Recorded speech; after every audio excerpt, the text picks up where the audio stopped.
Novel Stream presents Pride and Prejudice by Jane Austen. Chapter 1. It is a truth universally acknowledged that a single man in possession of a good fortune must be in want of a wife.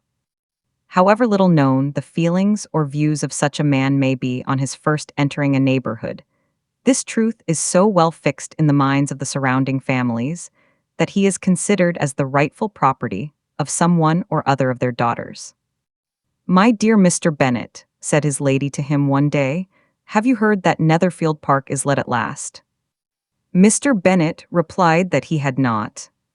"But it is," returned she, "for Mrs. Long has just been here, and she told me all about it." Mr. Bennet made no answer. "Do not you want to know who has taken it?" cried his wife impatiently. "You want to tell me, and I have no objection to hearing it." This was invitation enough. "Why, my dear, you must know.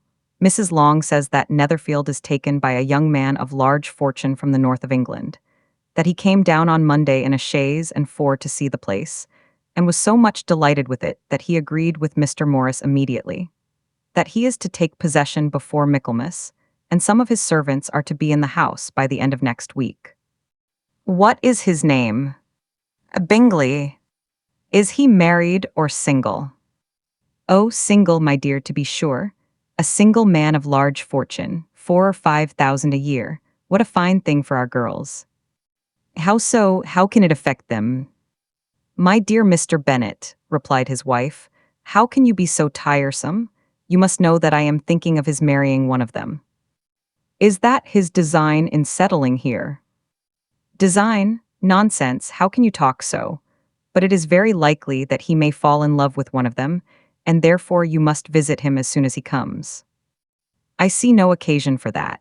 You and the girls may go, or you may send them by themselves, which perhaps will be still better, for as you are as handsome as any of them, Mr. Bingley might like you the best of the party."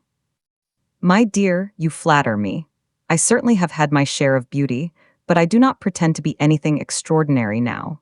When a woman has 5 grown-up daughters, she ought to give over thinking of her own beauty. In such cases, a woman has not often much beauty to think of. But, my dear, you must indeed go and see Mr. Bingley when he comes into the neighborhood. It is more than I engage for, I assure you. But consider your daughters. Only think what an establishment it would be for one of them. Sir William and Lady Lucas are determined to go, merely on that account, for in general, you know, they visit no newcomers. Indeed you must go, for it will be impossible for us to visit him, if you do not. You are over-scrupulous, surely. I dare say Mr. Bingley will be very glad to see you, and I will send a few lines by you to assure him of my hearty consent to his marrying whichever he chooses of the girls, though I must throw in a good word for my little Lizzie. I desire you will do no such thing. Lizzie is not a bit better than the others, and I am sure she is not half so handsome as Jane, nor half so good-humored as Lydia. But you are always giving her the preference." "They have none of them much to recommend them," replied he. "They are all silly and ignorant like other girls, but Lizzie has something more of quickness than her sisters." "Mr. Bennet, how can you abuse your own children in such a way? You take delight in vexing me. You have no compassion on my poor nerves." "You mistake me, my dear. I have a high respect for your nerves. They are my old friends. I have heard you mention them with consideration these 20 years at least. Ah, you do not know what I suffer. But I hope you will get over it, and live to see many young men of 4,000 a year come into the neighborhood. It will be no use to us if 20 such should come, since you will not visit them. Depend upon it, my dear, that when there are 20 I will visit them all." Mr. Bennet was so odd a mixture of quick parts, sarcastic humor, reserve, and caprice, that the experience of 23 years had been insufficient to make his wife understand his character. Her mind was less difficult to develop. She was a woman of mean understanding, little information, and uncertain temper. When she was discontented, she fancied herself nervous. The business of her life was to get her daughters married. Its solace was visiting and news. In Chapter 2, Mr. Bennet was among the earliest of those who waited on Mr. Bingley. He had always intended to visit him, though to the last always assuring his wife that he should not go. Until the evening after the visit was paid, she had no knowledge of it. It was then disclosed in the following manner. Observing his second daughter employed in trimming a hat, he suddenly addressed her with, "I hope Mr. Bingley will like it, Lizzie." "We are not in a way to know what Mr. Bingley likes," said her mother resentfully, "since we are not to visit." "But you forget, mamma," said Elizabeth, "that we shall meet him at the assemblies and that Mrs. Long has promised to introduce him." "I do not believe Mrs. Long will do any such thing. She has two nieces of her own. She is a selfish, hypocritical woman, and I have no opinion of her." "No more have I," said Mr. Bennet, "and I am glad to find that you do not depend on her serving you." Mrs. Bennet deigned not to make any reply, but, unable to contain herself, began scolding one of her daughters.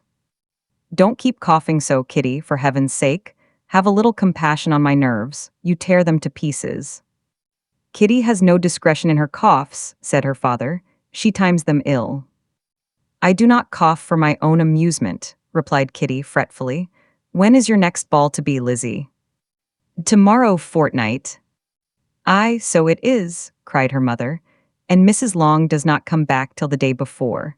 So, it will be impossible for her to introduce him, for she will not know him herself." "Then, my dear, you may have the advantage of your friend, and introduce Mr. Bingley to her." "Impossible, Mr. Bennet, impossible, when I am not acquainted with him myself. How can you be so teasing?" "I honor your circumspection.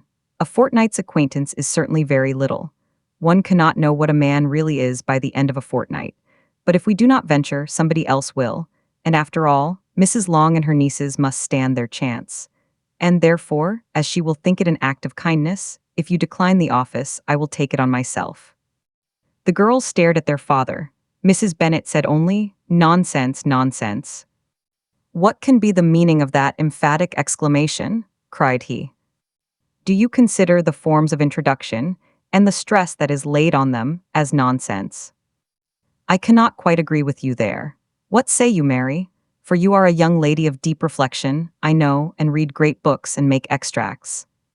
Mary wished to say something very sensible, but knew not how. "While Mary is adjusting her ideas," he continued, "let us return to Mr. Bingley." "I am sick of Mr. Bingley," cried his wife. "I am sorry to hear that, but why did you not tell me so before?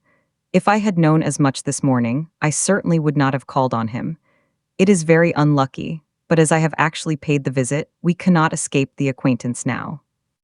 The astonishment of the ladies was just what he wished, that of Mrs. Bennet perhaps surpassing the rest, though when the first tumult of joy was over, she began to declare that it was what she had expected all the while.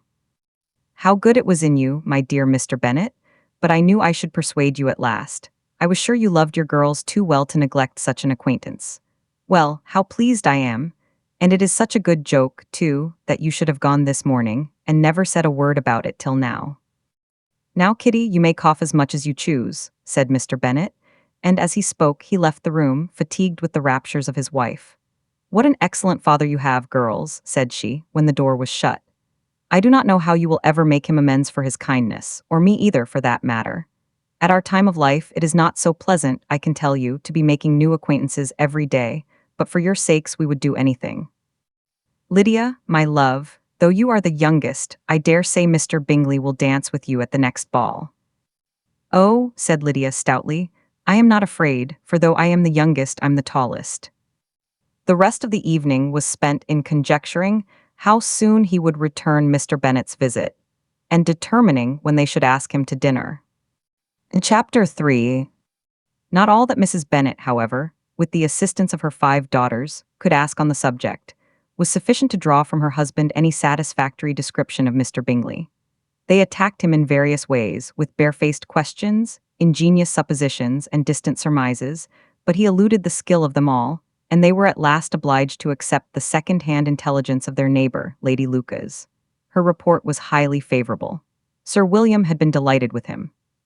He was quite young, wonderfully handsome, extremely agreeable, and to crown the whole, he meant to be at the next assembly with a large party. Nothing could be more delightful. To be fond of dancing was a certain step towards falling in love, and very lively hopes of Mr. Bingley's heart were entertained. "If I can but see one of my daughters happily settled at Netherfield," said Mrs. Bennet to her husband, "and all the others equally well married, I shall have nothing to wish for." In a few days Mr. Bingley returned Mr. Bennet's visit, and sat about 10 minutes with him in his library. He had entertained hopes of being admitted to a sight of the young ladies, of whose beauty he had heard much, but he saw only the father. The ladies were somewhat more fortunate, for they had the advantage of ascertaining, from an upper window, that he wore a blue coat and rode a black horse. An invitation to dinner was soon afterwards dispatched, and already had Mrs. Bennet planned the courses that were to do credit to her housekeeping, when an answer arrived which deferred it all. Mr. Bingley was obliged to be in town the following day, and consequently unable to accept the honor of their invitation, etc. Mrs. Bennet was quite disconcerted. She could not imagine what business he could have in town so soon after his arrival in Hertfordshire, and she began to fear that he might always be flying about from one place to another, and never settled at Netherfield as he ought to be. Lady Lucas quieted her fears a little by starting the idea of his being gone to London, only to get a large party for the ball, and a report soon followed that Mr. Bingley was to bring 12 ladies and 7 gentlemen with him to the assembly. The girls grieved over such a number of ladies, but were comforted the day before the ball by hearing that, instead of 12, he had brought only 6 with him from London, his 5 sisters and a cousin. And when the party entered the assembly room, it consisted of only 5 altogether: Mr. Bingley, his 2 sisters, the husband of the eldest, and another young man. Mr. Bingley was good-looking and gentlemanlike. He had a pleasant countenance and easy, unaffected manners. His sisters were fine women with an air of decided fashion. His brother-in-law, Mr. Hurst, merely looked the gentleman, but his friend Mr. Darcy soon drew the attention of the room by his fine, tall person, handsome features, noble mien, and the report, which was in general circulation within 5 minutes after his entrance, of his having 10,000 a year. The gentlemen pronounced him to be a fine figure of a man, the ladies declared he was much handsomer than Mr. Bingley, and he was looked at with great admiration for about half the evening, till his manners gave a disgust which turned the tide of his popularity. For he was discovered to be proud, to be above his company, and above being pleased. And not all his large estate in Derbyshire could save him from having a most forbidding, disagreeable countenance, and being unworthy to be compared with his friend. Mr. Bingley had soon made himself acquainted with all the principal people in the room. He was lively and unreserved, danced every dance, was angry that the ball closed so early, and talked of giving one himself at Netherfield. Such amiable qualities must speak for themselves. What a contrast between him and his friend! Mr. Darcy danced only once with Mrs. Hurst and once with Miss Bingley, declined being introduced to any other lady, and spent the rest of the evening in walking about the room, speaking occasionally to one of his own party. His character was decided. He was the proudest, most disagreeable man in the world, and everybody hoped that he would never come there again. Amongst the most violent against him was Mrs. Bennet, whose dislike of his general behavior was sharpened into particular resentment by his having slighted one of her daughters. Elizabeth Bennet had been obliged, by the scarcity of gentlemen, to sit down for 2 dances, and during part of that time, Mr. Darcy had been standing near enough for her to overhear a conversation between him and Mr. Bingley, who came from the dance for a few minutes to press his friend to join it. "Come, Darcy," said he, "I must have you dance. I hate to see you standing about by yourself in this stupid manner. You had much better dance." "I certainly shall not. You know how I detest it unless I am particularly acquainted with my partner. At such an assembly as this it would be insupportable. Your sisters are engaged, and there is not another woman in the room whom it would not be a punishment to me to stand up with." "I would not be so fastidious as you are," cried Bingley, "for a kingdom. Upon my honor, I never met with so many pleasant girls in my life as I have this evening, and there are several of them, you see, uncommonly pretty." "You are dancing with the only handsome girl in the room," said Mr. Darcy, looking at the eldest Miss Bennet. "Oh, she is the most beautiful creature I ever beheld, but there is one of her sisters sitting down just behind you, who is very pretty, and I dare say very agreeable. Do let me ask my partner to introduce you." "Which do you mean?" and turning round, he looked for a moment at Elizabeth, till catching her eye, he withdrew his own and coldly said, "She is tolerable, but not handsome enough to tempt me, and I am in no humor at present to give consequence to young ladies who are slighted by other men. You had better return to your partner and enjoy her smiles, for you are wasting your time with me." Mr. Bingley followed his advice. Mr. Darcy walked off, and Elizabeth remained with no very cordial feelings towards him. She told the story, however, with great spirit among her friends, for she had a lively, playful disposition which delighted in anything ridiculous. The evening altogether passed off pleasantly to the whole family.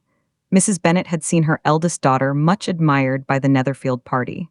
Mr. Bingley had danced with her twice, and she had been distinguished by his sisters.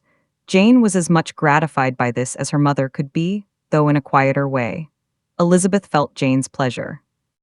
Mary had heard herself mentioned to Miss Bingley as the most accomplished girl in the neighbourhood, and Catherine and Lydia had been fortunate enough to be never without partners, which was all that they had yet learnt to care for at a ball. They returned, therefore, in good spirits to Longbourn, the village where they lived, and of which they were the principal inhabitants. They found Mr. Bennet still up. With a book, he was regardless of time, and on the present occasion he had a good deal of curiosity as to the event of an evening which had raised such splendid expectations. He had rather hoped that all his wife's views on the stranger would be disappointed, but he soon found that he had a very different story to hear. "Oh, my dear Mr. Bennet," as she entered the room, "we have had a most delightful evening, a most excellent ball. I wish you had been there. Jane was so admired, nothing could be like it. Everybody said how well she looked, and Mr. Bingley thought her quite beautiful and danced with her twice. Only think of that, my dear. He actually danced with her twice, and she was the only creature in the room that he asked a second time. First of all, he asked Miss Lucas. I was so vexed to see him stand up with her. But however, he did not admire her at all. Indeed, nobody can, you know, and he seemed quite struck with Jane as she was going down the dance. So he inquired who she was and got introduced and asked her for the two next. Then the 2/3 he danced with Miss King, and the 2/4 with Maria Lucas, and the 2/5 with Jane again, and the 2/6 with Lizzie and the Boulanger. If he had had any compassion for me, cried her husband impatiently, he would not have danced half so much. For God's sake, say no more of his partners. Oh, that he had sprained his ankle in the first dance. Oh, my dear, continued Mrs. Bennet, I am quite delighted with him. He is so excessively handsome, and his sisters are charming women. I never in my life saw anything more elegant than their dresses. I dare say the lace upon Mrs. Hurst's gown. Here she was interrupted again. Mr. Bennet protested against any description of finery. She was therefore obliged to seek another branch of the subject, and related, with much bitterness of spirit, and some exaggeration, the shocking rudeness of Mr. Darcy. But I can assure you, she added, that Lizzie does not lose much by not suiting his fancy, for he is a most disagreeable, horrid man, not at all worth pleasing. So high and so conceited that there was no enduring him. He walked here and he walked there, fancying himself so very great, not handsome enough to dance with. I wish you had been there, my dear, to have given him one of your set-downs. I quite detest the man. Chapter 4. When Jane and Elizabeth were alone, the former, who had been cautious in her praise of Mr. Bingley before, expressed to her sister how very much she admired him. He is just what a young man ought to be, said she, sensible, good-humoured, lively, and I never saw such happy manners, so much ease with such perfect good breeding. He is also handsome, replied Elizabeth, which a young man ought likewise to be if he possibly can. His character is thereby complete. I was very much flattered by his asking me to dance a second time. I did not expect such a compliment. Did not you? I did for you, but that is one great difference between us. Compliments always take you by surprise, and me never. What could be more natural than his asking you again? He could not help seeing that you were about 5 times as pretty as every other woman in the room. No thanks to his gallantry for that. Well, he certainly is very agreeable, and I give you leave to like him. You have liked many a stupider person. Dear Lizzie. Oh, you are a great deal too apt, to like people in general. You never see a fault in anybody. All the world are good and agreeable in your eyes. I never heard you speak ill of a human being in my life. I would wish not to be hasty in censuring anyone, but I always speak what I think. I know you do, and it is that which makes the wonder. With your good sense, to be so honestly blind to the follies and nonsense of others. Affectation of candor is common enough. One meets with it everywhere. But to be candid without ostentation or design to take the good of everybody's character and make it still better, and say nothing of the bad belongs to you alone. And so, you like this man's sisters too, do you? Their manners are not equal to his. Certainly not at first, but they are very pleasing women when you converse with them. Miss Bingley is to live with her brother and keep his house, and I am much mistaken if we shall not find a very charming neighbor in her. Elizabeth listened in silence but was not convinced. Their behavior at the assembly had not been calculated to please in general, and with more quickness of observation and less pliancy of temper than her sister, and with a judgment, too, unassailed by any attention to herself, she was very little disposed to approve them. They were, in fact, very fine ladies, not deficient in good humor when they were pleased, nor in the power of being agreeable where they chose it, but proud and conceited. They were rather handsome, had been educated in one of the first private seminaries in town, had a fortune of £20,000, were in the habit of spending more than they ought, and of associating with people of rank, and were, therefore, in every respect entitled to think well of themselves and meanly of others. They were of a respectable family in the north of England, a circumstance more deeply impressed on their memories than that their brother's fortune and their own had been acquired by trade. Mr. Bingley inherited property to the amount of nearly £100,000 from his father, who had intended to purchase an estate, but did not live to do it. Mr. Bingley intended it likewise, and sometimes made choice of his county. But, as he was now provided with a good house and the liberty of a manor, it was doubtful to many of those who best knew the easiness of his temper, whether he might not spend the remainder of his days at Netherfield, and leave the next generation to purchase. His sisters were very anxious for his having an estate of his own, but though he was now established only as a tenant, Miss Bingley was by no means unwilling to preside at his table, nor was Mrs. Hurst, who had married a man of more fashion than fortune, less disposed to consider his house as her home when it suited her. Mr. Bingley had not been of age 2 years when he was tempted, by an accidental recommendation, to look at Netherfield House. He did look at it and into it for half an hour, was pleased with the situation and the principal rooms, satisfied with what the owner said in its praise, and took it immediately. Between him and Darcy there was a very steady friendship, in spite of a great opposition of character. Bingley was endeared to Darcy by the easiness, openness, and ductility of his temper, though no disposition could offer a greater contrast to his own, and though with his own he never appeared dissatisfied. On the strength of Darcy's regard, Bingley had the firmest reliance, and of his judgment the highest opinion. In understanding, Darcy was the superior. Bingley was by no means deficient, but Darcy was clever. He was at the same time haughty, reserved, and fastidious, and his manners, though well-bred, were not inviting. In that respect his friend had greatly the advantage. Bingley was sure of being liked wherever he appeared. Darcy was continually giving offence. The manner in which they spoke of the Meryton assembly was sufficiently characteristic. Bingley had never met with pleasanter people or prettier girls in his life. Everybody had been most kind and attentive to him. There had been no formality, no stiffness.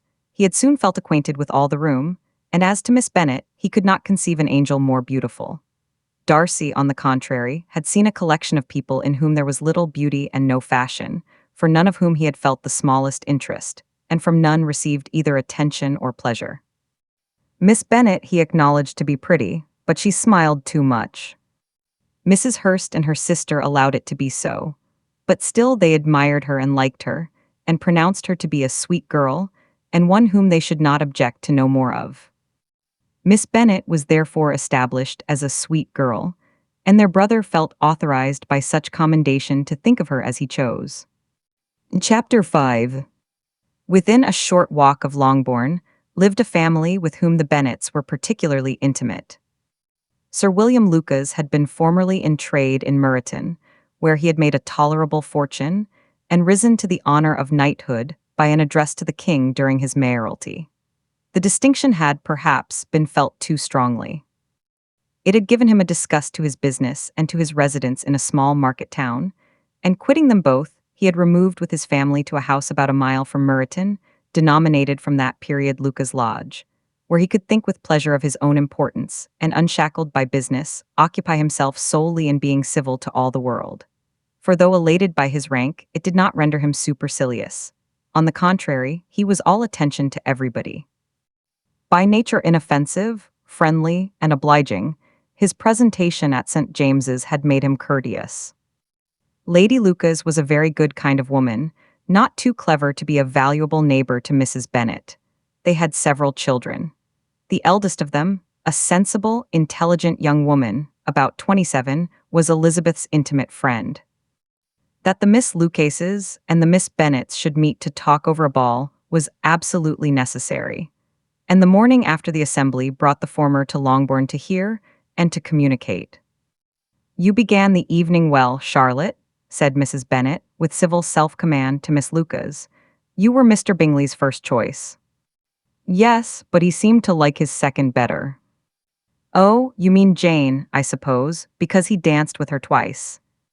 "To be sure, that did seem as if he admired her. Indeed, I rather believe he did. I heard something about it, but I hardly know what something about Mr. Robinson." "Perhaps you mean what I overheard between him and Mr. Robinson.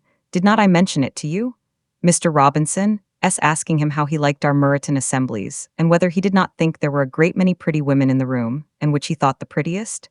And his answering immediately to the last question, 'Oh, the eldest Miss Bennet, beyond a doubt, there cannot be two opinions on that point. Upon my word.' Well, that was very decided, indeed. That does seem as if, but, however, it may all come to nothing, you know." "My overhearings were more to the purpose than yours, Eliza," said Charlotte. "Mr. Darcy is not so well worth listening to as his friend, is he? Poor Eliza, to be only just tolerable. I beg you will not put it into Lizzie's head to be vexed by his ill-treatment, for he is such a disagreeable man that it would be quite a misfortune to be liked by him. Mrs. Long told me last night that he sat close to her for half an hour, without once opening his lips." "Are you quite sure, ma'am? Is not there a little mistake?" said Jane. "I certainly saw Mr. Darcy speaking to her." "Aye, because she asked him at last how he liked Netherfield, and he could not help answering her. But she said he seemed very angry at being spoke to." "Miss Bingley told me," said Jane, "that he never speaks much unless among his intimate acquaintance. With them he is remarkably agreeable." "I do not believe a word of it, my dear. If he had been so very agreeable, he would have talked to Mrs. Long. But I can guess how it was. Everybody says that he is eat up with pride, and I dare say he had heard somehow that Mrs. Long does not keep a carriage, and had to come to the ball in a hack chaise." "I do not mind his not talking to Mrs. Long," said Miss Lucas, "but I wish he had danced with Eliza." "Another time, Lizzie," said her mother, "I would not dance with him if I were you." "I believe, ma'am, I may safely promise you never to dance with him." "His pride," said Miss Lucas, "does not offend me so much as pride often does, because there is an excuse for it. One cannot wonder that so very fine a young man, with family, fortune, everything in his favor, should think highly of himself. If I may so express it, he has a right to be proud." "That is very true," replied Elizabeth, "and I could easily forgive his pride if he had not mortified mine." "Pride," observed Mary, who piqued herself upon the solidity of her reflections, "is a very common failing, I believe. By all that I have ever read, I am convinced that it is very common indeed, that human nature is particularly prone to it, and that there are very few of us who do not cherish a feeling of self-complacency on the score of some quality or other, real or imaginary. Vanity and pride are different things, though the words are often used synonymously. A person may be proud without being vain. Pride relates more to our opinion of ourselves, vanity to what we would have others think of us. If I were as rich as Mr. Darcy," cried a young Lucas, who came with his sisters, "I should not care how proud I was. I would keep a pack of foxhounds and drink a bottle of wine every day." "Then you would drink a great deal more than you ought," said Mrs. Bennet, "and if I were to see you at it, I should take away your bottle directly." The boy protested that she should not. She continued to declare that she would, and the argument ended only with the visit. In Chapter 6, the ladies of Longbourn soon waited on those of Netherfield. The visit was returned in due form. Miss Bennet's pleasing manners grew on the goodwill of Mrs. Hurst and Miss Bingley, and though the mother was found to be intolerable, and the younger sisters not worth speaking to, a wish of being better acquainted with them was expressed towards the two eldest. By Jane this attention was received with the greatest pleasure, but Elizabeth still saw superciliousness in their treatment of everybody, hardly excepting even her sister, and could not like them, though their kindness to Jane, such as it was, had a value as arising, in all probability, from the influence of their brother's admiration. It was generally evident, whenever they met, that he did admire her, and to her it was equally evident that Jane was yielding to the preference which she had begun to entertain for him from the first, and was in a way to be very much in love. But she considered with pleasure that it was not likely to be discovered by the world in general, since Jane united with great strength of feeling, a composure of temper, and an uniform cheerfulness of manner, which would guard her from the suspicions of the impertinent. She mentioned this to her friend, Miss Lucas. "It may, perhaps, be pleasant," replied Charlotte, "to be able to impose on the public in such a case, but it is sometimes a disadvantage to be so very guarded. If a woman conceals her affection with the same skill from the object of it, she may lose the opportunity of fixing him, and it will then be but poor consolation to believe the world equally in the dark. There is so much of gratitude or vanity in almost every attachment that it is not safe to leave any to itself. We can all begin freely. A slight preference is natural enough, but there are very few of us who have heart enough to be really in love without encouragement. In 9 cases out of 10, a woman had better show more affection than she feels. Bingley likes your sister undoubtedly, but he may never do more than like her if she does not help him on. But she does help him on, as much as her nature will allow. If I can perceive her regard for him, he must be a simpleton indeed not to discover it too. Remember, Eliza, that he does not know Jane's disposition as you do. But if a woman is partial to a man, and does not endeavor to conceal it, he must find it out. Perhaps he must, if he sees enough of her. But though Bingley and Jane meet tolerably often, it is never for many hours together, and as they always see each other in large mixed parties, it is impossible that every moment should be employed in conversing together. Jane should therefore make the most of every half-hour in which she can command his attention. When she is secure of him, there will be leisure for falling in love as much as she chooses. "Your plan is a good one," replied Elizabeth, "where nothing is in question but the desire of being well married, and if I were determined to get a rich husband, or any husband, I dare say I should adopt it. But these are not Jane's feelings. She is not acting by design. As yet she cannot even be certain of the degree of her own regard, nor of its reasonableness. She has known him only a fortnight. She danced 4 dances with him at Meryton. She saw him one morning at his own house, and has since dined in company with him 4 times. This is not quite enough to make her understand his character. Not as you represent it. Had she merely dined with him, she might only have discovered whether he had a good appetite. But you must remember that 4 evenings have been also spent together, and 4 evenings may do a great deal. Yes, these 4 evenings have enabled them to ascertain that they both like Vington better than commerce, but with respect to any other leading characteristic, I do not imagine that much has been unfolded.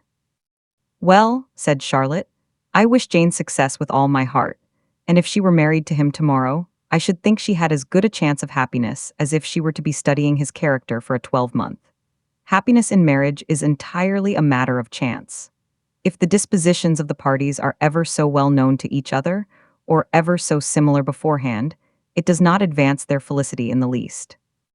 They always continue to grow sufficiently, unlike afterwards, to have their share of vexation. And it is better to know as little as possible of the defects of the person with whom you are to pass your life. You make me laugh, Charlotte, but it is not sound. You know it is not sound, and that you would never act in this way yourself." Occupied in observing Mr. Bingley's attention to her sister, Elizabeth was far from suspecting that she was herself becoming an object of some interest in the eyes of his friend. Mr. Darcy had at first scarcely allowed her to be pretty. He had looked at her without admiration at the ball, and when they next met, he looked at her only to criticize. But no sooner had he made it clear to himself and his friends that she had hardly a good feature in her face. Then he began to find it was rendered uncommonly intelligent by the beautiful expression of her dark eyes. To this discovery succeeded some others equally mortifying. Though he had detected with a critical eye more than one failure of perfect symmetry in her form, he was forced to acknowledge her figure to be light and pleasing. And in spite of his asserting that her manners were not those of the fashionable world, he was caught by their easy playfulness. Of this she was perfectly unaware. To her, he was only the man who made himself agreeable nowhere, and who had not thought her handsome enough to dance with. He began to wish to know more of her, and, as a step towards conversing with her himself, attended to her conversation with others. His doing so drew her notice. It was at Sir William Lucas's, where a large party were assembled. "What does Mr. Darcy mean," said she to Charlotte, "by listening to my conversation with Colonel Forster?" "That is a question which Mr. Darcy only can answer. But if he does it any more, I shall certainly let him know that I see what he is about. He has a very satirical eye, and if I do not begin by being impertinent myself, I shall soon grow afraid of him." On his approaching them soon afterwards, though without seeming to have any intention of speaking, Miss Lucas defied her friend to mention such a subject to him, which immediately provoking Elizabeth to do it, she turned to him and said, "Did not you think, Mr. Darcy, that I expressed myself uncommonly well just now, when I was teasing Colonel Forster to give us a ball at Meryton?"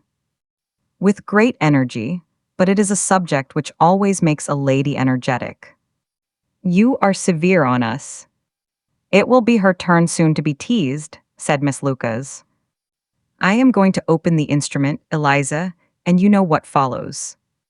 You are a very strange creature by way of a friend, always wanting me to play and sing before anybody and everybody.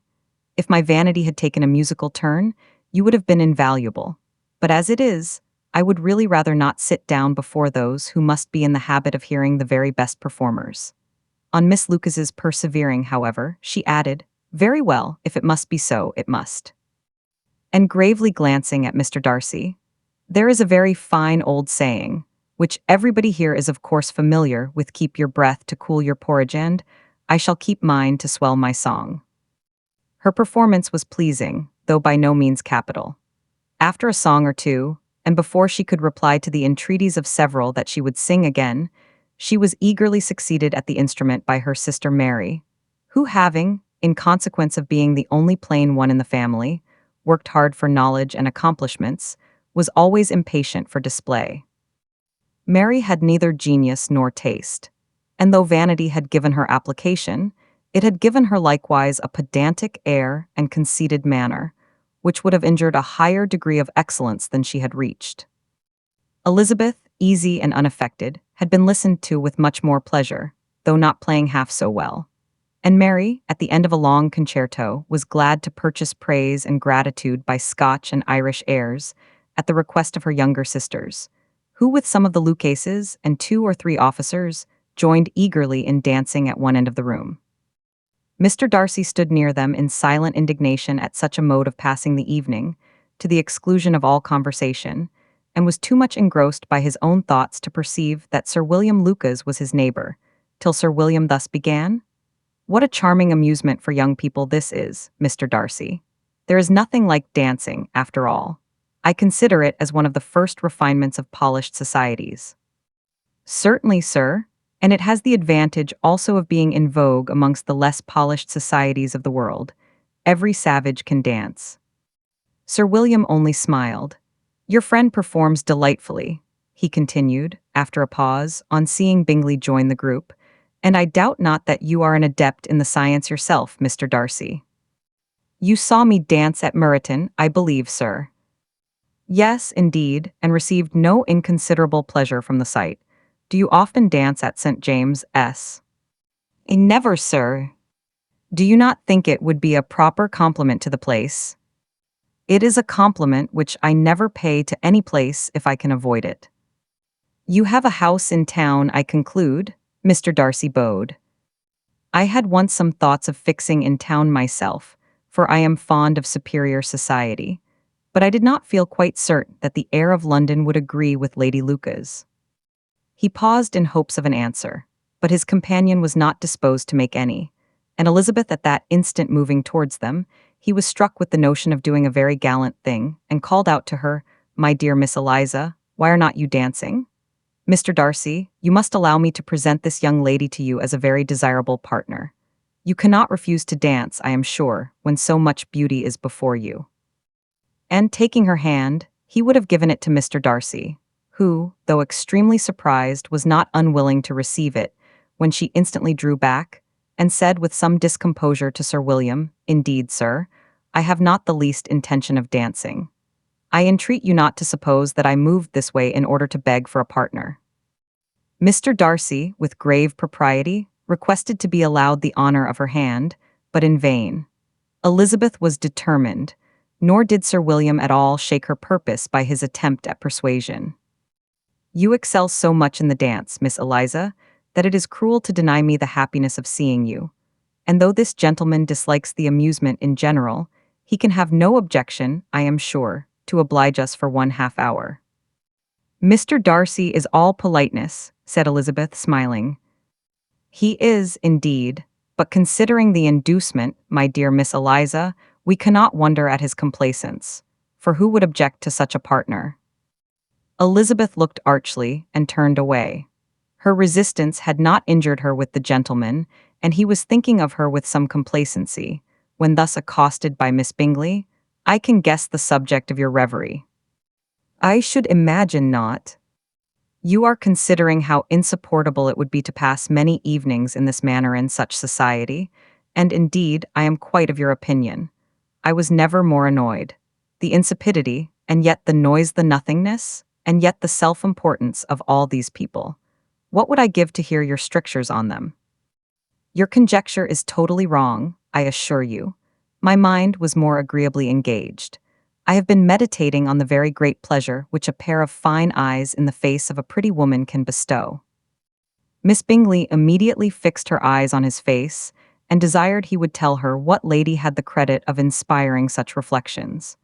Mr. Darcy replied, with great intrepidity, "Miss Elizabeth Bennet." "Miss Elizabeth Bennet," repeated Miss Bingley. "I am all astonishment. How long has she been such a favourite? And pray when am I to wish you joy?" "That is exactly the question which I expected you to ask. A lady's imagination is very rapid. It jumps from admiration to love, from love to matrimony, in a moment. I knew you would be wishing me joy. Nay, if you are so serious about it, I shall consider the matter as absolutely settled. You will have a charming mother-in-law, indeed, and of course she will be always at Pemberley with you." He listened to her with perfect indifference, while she chose to entertain herself in this manner, and as his composure convinced her that all was safe, her wit flowed along. Chapter 7. Mr. Bennet's property consisted almost entirely in an estate of 2,000 a year, which, unfortunately for his daughters, was entailed, in default of heirs male, on a distant relation, and their mother's fortune, though ample for her situation in life, could but ill supply the deficiency of his. Her father had been an attorney in Meryton, and had left her £4,000. She had a sister married to a Mr. Phillips, who had been a clerk to their father and succeeded him in the business, and a brother settled in London in a respectable line of trade. The village of Longbourn was only 1 mile from Meryton, a most convenient distance for the young ladies, who were usually tempted thither 3 or 4 times a week, to pay their duty to their aunt, and to a milliner's shop just over the way. The 2 youngest of the family, Catherine and Lydia, were particularly frequent in these attentions. Their minds were more vacant than their sisters', and when nothing better offered, a walk to Meryton was necessary to amuse their morning hours and furnish conversation for the evening. And, however bare of news the country in general might be, they always contrived to learn some from their aunt. At present, indeed, they were well supplied both with news and happiness by the recent arrival of a militia regiment in the neighbourhood. It was to remain the whole winter, and Meryton was the headquarters. Their visits to Mrs. Phillips were now productive of the most interesting intelligence. Every day added something to their knowledge of the officers' names and connections.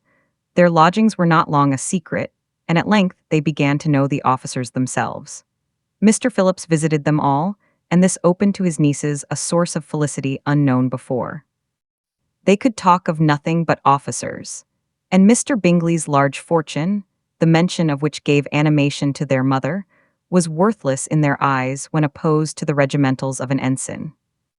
After listening one morning to their effusions on this subject, Mr. Bennet coolly observed, "From all that I can collect by your manner of talking, you must be two of the silliest girls in the country. I have suspected it some time, but I am now convinced."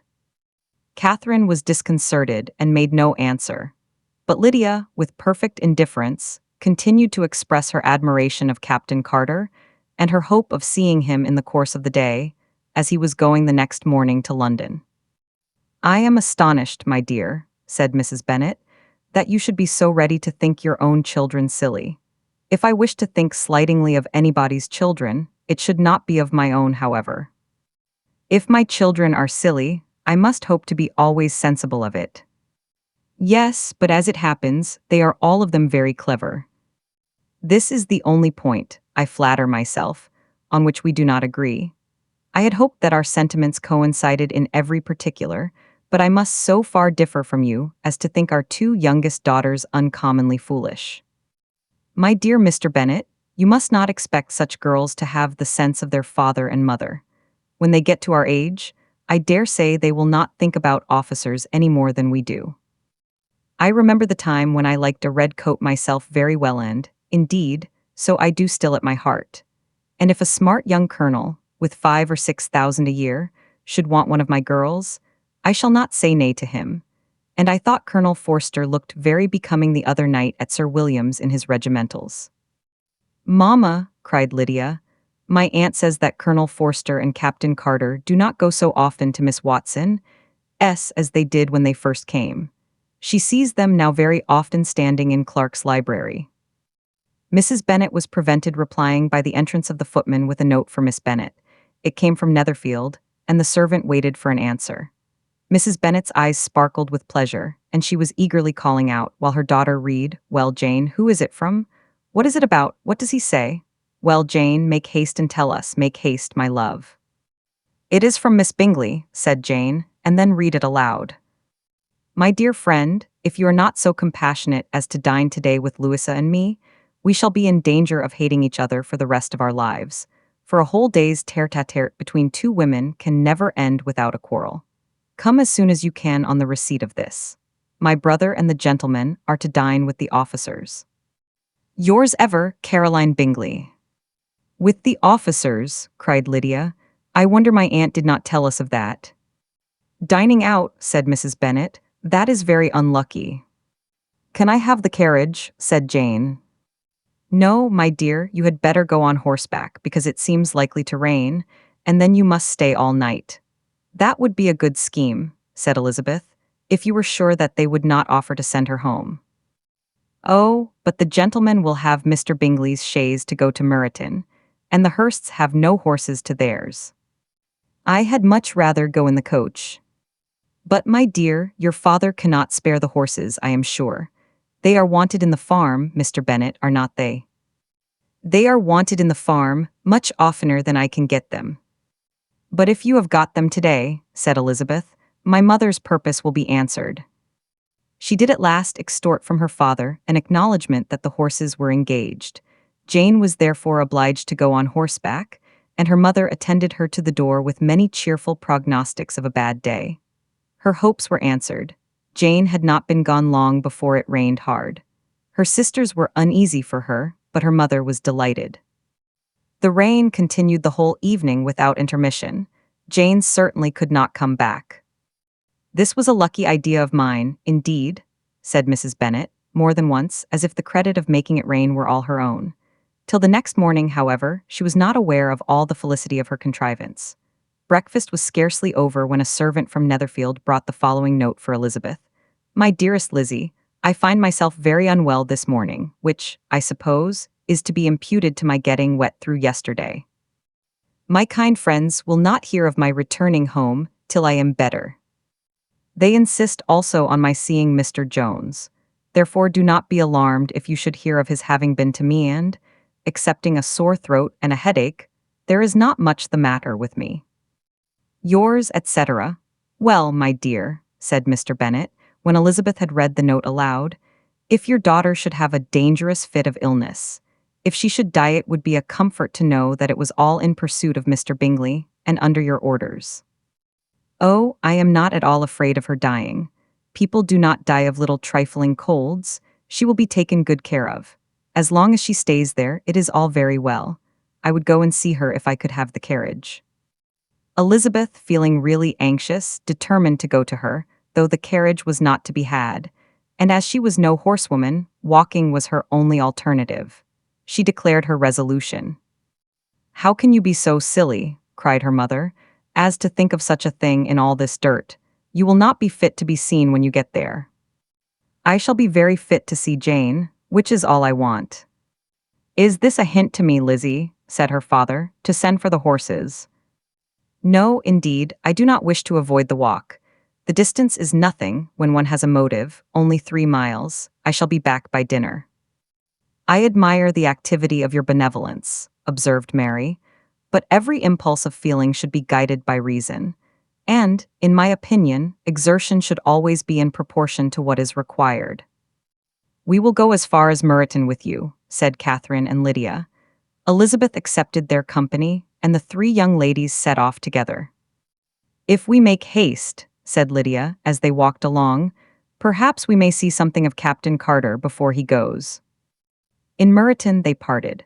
The 2 youngest repaired to the lodgings of one of the officers' wives, and Elizabeth continued her walk alone, crossing field after field at a quick pace, jumping over stiles and springing over puddles with impatient activity, and finding herself at last within view of the house, with weary ankles, dirty stockings, and a face glowing with the warmth of exercise. She was shown into the breakfast parlor, where all but Jane were assembled, and where her appearance created a great deal of surprise. That she should have walked 3 miles so early in the day in such dirty weather, and by herself, was almost incredible to Mrs. Hurst and Miss Bingley, and Elizabeth was convinced that they held her in contempt for it. She was received, however, very politely by them, and in their brother's manners there was something better than politeness. There was good humor and kindness. Mr. Darcy said very little, and Mr. Hurst nothing at all. The former was divided between admiration of the brilliancy which exercise had given to her complexion, and doubt as to the occasions justifying her coming so far alone. The latter was thinking only of his breakfast. Her inquiries after her sister were not very favorably answered. Miss Bennet had slept ill, and though up, was very feverish and not well enough to leave her room. Elizabeth was glad to be taken to her immediately, and Jane, who had only been withheld by the fear of giving alarm or inconvenience, from expressing in her note how much she longed for such a visit, was delighted at her entrance. She was not equal, however, to much conversation, and when Miss Bingley left them together, could attempt little beside expressions of gratitude for the extraordinary kindness she was treated with. Elizabeth silently attended her. When breakfast was over, they were joined by the sisters, and Elizabeth began to like them herself when she saw how much affection and solicitude they showed for Jane. The apothecary came, and having examined his patient, said, as might be supposed, that she had caught a violent cold, and that they must endeavor to get the better of it, advised her to return to bed, and promised her some draughts. The advice was followed readily, for the feverish symptoms increased, and her head ached acutely. Elizabeth did not quit her room for a moment, nor were the other ladies often absent. The gentlemen being out, they had in fact nothing to do elsewhere. When the clock struck 3, Elizabeth felt that she must go, and very unwillingly said so. Miss Bingley offered her the carriage, and she only wanted a little pressing to accept it, when Jane testified such concern at parting with her that Miss Bingley was obliged to convert the offer of the chaise into an invitation to remain at Netherfield for the present. Elizabeth most thankfully consented, and a servant was dispatched to Longbourn, to acquaint the family with her stay, and bring back a supply of clothes. In Chapter 8.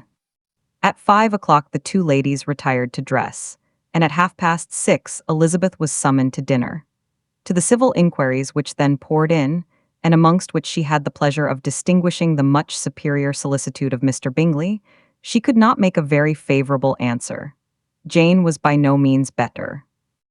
The sisters, on hearing this, repeated 3 or 4 times how much they were grieved, how shocking it was to have a bad cold, and how excessively they disliked being ill themselves, and then thought no more of the matter.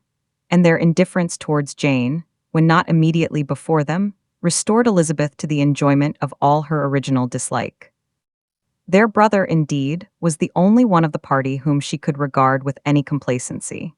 His anxiety for Jane was evident, and his attentions to herself most pleasing, and they prevented her feeling herself so much an intruder as she believed she was considered by the others. She had very little notice from any but him. Miss Bingley was engrossed by Mr. Darcy, her sister scarcely less so. And as for Mr. Hurst, by whom Elizabeth sat, he was an indolent man who lived only to eat, drink, and play at cards, who, when he found her prefer a plain dish to a ragout, had nothing to say to her. When dinner was over, she returned directly to Jane, and Miss Bingley began abusing her as soon as she was out of the room.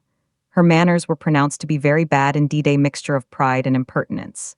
She had no conversation, no style, no taste, no beauty.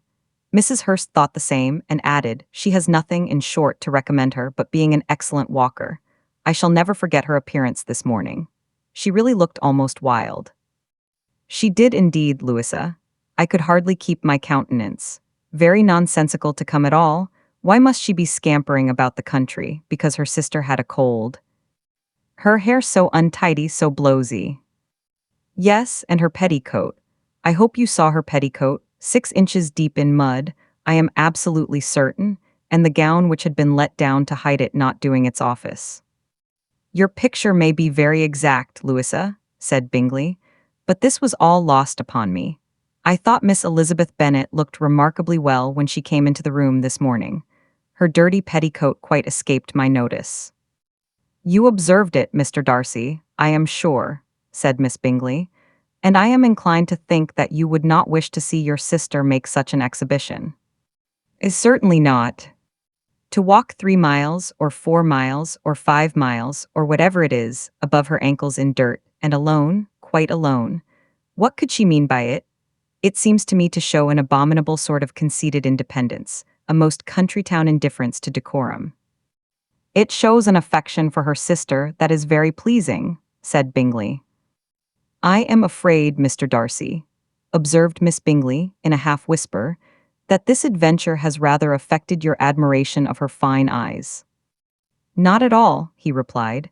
"They were brightened by the exercise." A short pause followed this speech, and Mrs. Hurst began again, "I have an excessive regard for Jane Bennet.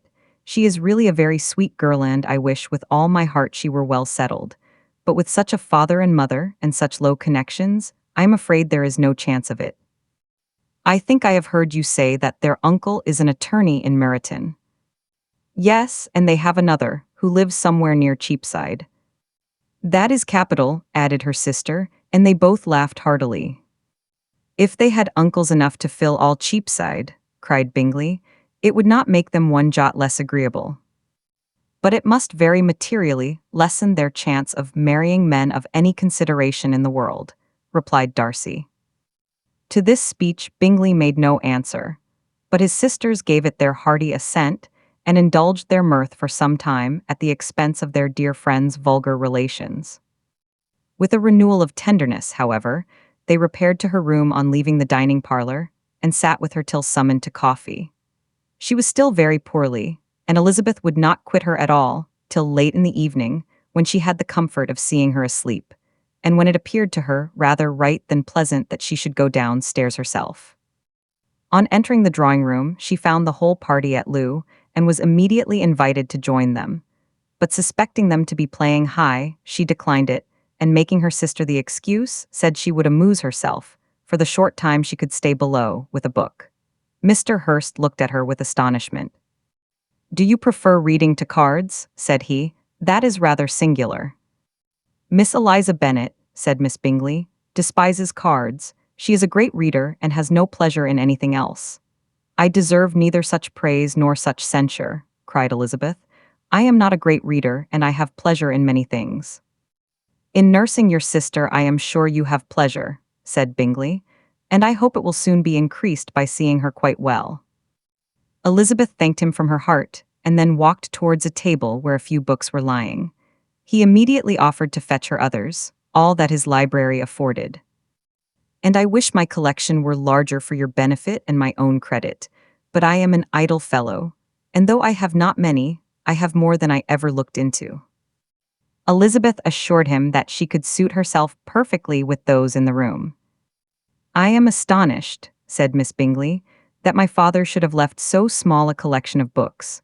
What a delightful library you have at Pemberley, Mr. Darcy." "It ought to be good," he replied. "It has been the work of many generations. And then you have added so much to it yourself. You are always buying books. I cannot comprehend the neglect of a family library in such days as these." "Neglect, I am sure you neglect nothing that can add to the beauties of that noble place. Charles, when you build your house, I wish it may be half as delightful as Pemberley."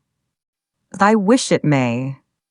But I would really advise you to make your purchase in that neighborhood and take Pemberley for a kind of model. There is not a finer county in England than Derbyshire." "With all my heart, I will buy Pemberley itself if Darcy will sell it." "I am talking of possibilities, Charles." "Upon my word, Caroline, I should think it more possible to get Pemberley by purchase than by imitation." Elizabeth was so much caught by what passed as to leave her very little attention for her book, and soon laying it wholly aside, she drew near the card table and stationed herself between Mr. Bingley and his eldest sister to observe the game. "Is Miss Darcy much grown since the spring?" said Miss Bingley. "Will she be as tall as I am?" "I think she will. She is now about Miss Elizabeth Bennet's height, or rather taller. How I long to see her again. I never met with anybody who delighted me so much. Such a countenance, such manners, and so extremely accomplished for her age. Her performance on the pianoforte is exquisite." "It is amazing to me," said Bingley, "how young ladies can have patience to be so very accomplished as they all are." "All young ladies accomplished? My dear Charles, what do you mean?" "Yes, all of them, I think. They all paint tables, cover screens, and net purses. I scarcely know anyone who cannot do all this, and I am sure I never heard a young lady spoken of for the first time, without being informed that she was very accomplished." "Your list of the common extent of accomplishments," said Darcy, "has too much truth. The word is applied to many a woman who deserves it no otherwise than by netting a purse or covering a screen, but I am very far from agreeing with you in your estimation of ladies in general. I cannot boast of knowing more than half a dozen in the whole range of my acquaintance that are really accomplished." "Nor I am sure," said Miss Bingley. "Then," observed Elizabeth, "you must comprehend a great deal in your idea of an accomplished woman." "Yes, I do comprehend a great deal in it." "Oh, certainly," cried his faithful assistant. "No one can be really esteemed accomplished who does not greatly surpass what is usually met with. A woman must have a thorough knowledge of music, singing, drawing, dancing, and the modern languages to deserve the word. And besides all this, she must possess a certain something in her air and manner of walking, the tone of her voice, her address and expressions, or the word will be but half deserved." "All this she must possess," added Darcy, "and to all she must yet add something more substantial in the improvement of her mind by extensive reading. I am no longer surprised at your knowing only 6 accomplished women. I rather wonder now at your knowing any. Are you so severe upon your own sex as to doubt the possibility of all this? I never saw such a woman. I never saw such capacity, and taste, and application, and elegance as you describe united." Mrs. Hurst and Miss Bingley both cried out against the injustice of her implied doubt, and were both protesting that they knew many women who answered this description, when Mr. Hurst called them to order, with bitter complaints of their inattention to what was going forward. As all conversation was thereby at an end, Elizabeth soon afterwards left the room. "Eliza Bennet," said Miss Bingley, when the door was closed on her, "is one of those young ladies who seek to recommend themselves to the other sex by undervaluing their own, and with many men, I dare say, it succeeds. But, in my opinion, it is a paltry device, a very mean art." "Undoubtedly," replied Darcy, to whom this remark was chiefly addressed, "there is meanness in all the arts which ladies sometimes condescend to employ for captivation. Whatever bears affinity to cunning is despicable." Miss Bingley was not so entirely satisfied with this reply as to continue the subject. Elizabeth joined them again, only to say that her sister was worse, and that she could not leave her. Bingley urged Mr. Jones's being sent for immediately, while his sisters, convinced that no country advice could be of any service, recommended an express to town for one of the most eminent physicians. This she would not hear of, but she was not so unwilling to comply with their brother's proposal, and it was settled that Mr. Jones should be sent for early in the morning if Miss Bennet were not decidedly better. Bingley was quite uncomfortable. His sisters declared that they were miserable. They solaced their wretchedness, however, by duets after supper, while he could find no better relief to his feelings than by giving his housekeeper directions that every possible attention might be paid to the sick lady and her sister. Chapter 9. Elizabeth passed the chief of the night in her sister's room, and in the morning had the pleasure of being able to send a tolerable answer to the inquiries, which she very early received from Mr. Bingley by a housemaid, and some time afterwards from the two elegant ladies who waited on his sisters. In spite of this amendment, however, she requested to have a note sent to Longbourn, desiring her mother to visit Jane and form her own judgment of her situation. The note was immediately dispatched, and its contents as quickly complied with. Mrs. Bennet, accompanied by her two youngest girls, reached Netherfield soon after the family breakfast. Had she found Jane in any apparent danger, Mrs. Bennet would have been very miserable, but being satisfied on seeing her that her illness was not alarming, she had no wish of her recovering immediately, as her restoration to health would probably remove her from Netherfield.